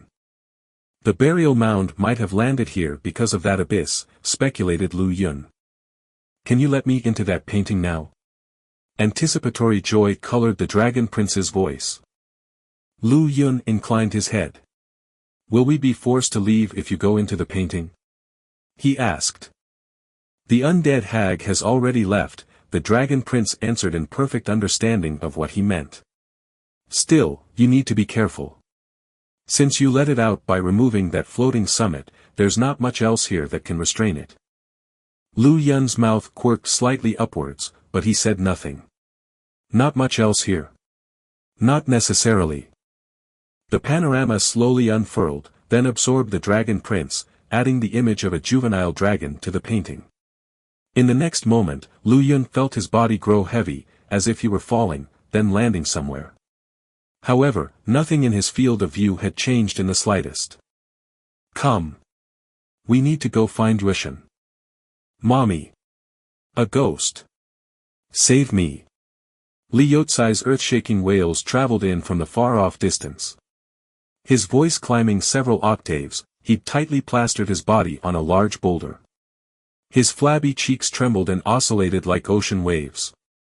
Yueshan and the vengeful ghost were still fighting relentlessly in front of him. The portrait of emptiness. A shrill shriek burst out of the ghost's mouth. Having noticed Lu Yun's arrival, she pounced recklessly toward Qin Han on his back. She'd glimpsed a corner of the scroll that was so intimately familiar to her. The portrait of emptiness was an ultimate treasure that Trillwater's city lord had used to seal away the altar. Now that the portrait was in Qin Han's hands, the ghost's thoughts were consumed by obsession, violence, and hatred. Protecting her people by keeping the altar sealed had been her fixation in life, and she was furious to see the tool she'd used to do so in different hands. As such, she rebuffed Yueshan with a single blow, then flashed in front of Lu Yun. Grab her. The young man shouted with his eyes wide. Yueshan pounced onto the ghost's back without hesitation, clutching the other's form as tightly as she could. Though ghosts were incorporeal, they could interact with each other. Yueying. Urged Lu Yun. The envoy knew what to do. She unfurled the panorama of clarity, sucking both Yueshan and the vengeful ghost inside. But her face paled in the next instant. The panorama can't hold her. The scroll in her hands began violently shaking, the vengeful ghost about to break free at any second. The potent treasure wasn't able to suppress ghosts and the like. Give me the scroll, Lu Yun exhaled, then took the painting from his servant. Opening the gates of the abyss, he sent it right in, ghost and all. If I could form a golden core and enter the core realm, I would have been able to simply use the gates on it. The ghost was too strong for his current death arts to be effective. He couldn't just let it inside the gates without a filter of some sort, as he'd probably die from the overflow of energy. The gates were manifested through the realms of yin and yang, which meant they were ephemeral, rather than physical structures. Still, his success with the ghost considerably raised his spirits. Ignoring the trembling Liu Kai curled up on the ground, he looked at the annex room. That's where the formation orb is. Lu Yun's pulse quickened. Once I get my hands on that, I'll be better able to integrate my feng shui skills with the formations of this world. He peered at the door expectantly, but then his expression suddenly stilled. Wait, is that dragon seal stone? He hadn't noticed it earlier, because all of his attention had been on the vengeful ghost, but the discovery of what the door was made of had really put a dampener on his mood. What's dragon seal stone? Qin Han asked, noting the ugly expression on Lu Yun's face. An uncommonly heavy, durable kind of stone. If that's what's keeping the annex room shut, I'm probably not getting the formation orb. Lu Yun was noticeably disappointed. It was the third time he'd encountered dragon seal stone, and his previous 2 run-ins had proved frustratingly fruitless. Violet Grave is a 9th rank sword that's incredibly sharp. It should be keen enough to cut through dragon seal stone, Qin Han said softly. Violet Grave? A 9th rank sword? Really? Lu Yun's eyes lit up. He moved to the stone. Put me down first, Qin Han added hurriedly. Oh yeah, you're still on my back, the young man laughed, with some embarrassment. He let his friend down and propped the young man up against a wall. Take care of him, Yueying. Yes, sir. The envoy nodded, standing at attentive guard. Qin Han bit his lip, watching Lu Yun's figure with an unblinking gaze. Violet Grave in hand, the young governor stepped up to the slab of dragon seal stone. The monolithic door, deep bluish-green in hue, emanated a chilling cold. It seemed almost like a heaven-sent obstacle. Lu Yun raised up Violet Grave and brought it down on the stone. Heavens! What in the blazes is that? Liu Kai began to cry from terror again. A corpse hag had crawled out from the corpse water pond behind them and lurched toward him. Yueshin, shut him up. Lu Yun's cut had left a faint mark upon the stone. Okay. Now that the vengeful ghost was safely inside the gates of the abyss, Yueshin could come back out with the panorama. She immediately took possession of Li Yukai, diluting his senses once more. Her presence calmed the fat official's fearful heart down. Oh ho, oh ho ho. You're a monster who dares to steal my treasures. Li Yukai rolled up his sleeves and walked toward the corpse hag with a ferocious expression. This can work. Lu Yun returned to the stone with renewed excitement. He took a deep breath, then put everything into the next cut. From. Violet light burst forth, leaving a much deeper impression upon the stone. Hiss. There seemed to be a blue gas escaping from the rock as well. You can stop now. Qin Han interjected. Now that the dragon seal stone is damaged, its essence has dispersed. You can use emerald mist fire to do the rest. He raised his volume a little too much in giving the pointer, which sent another wave of weakness through his frame. How come I'm so exhausted after using Violet Grave just once, while he's perfectly fine after all this time? The unfairness of it all was rather upsetting to the beleaguered Qin Han. Chapter 48.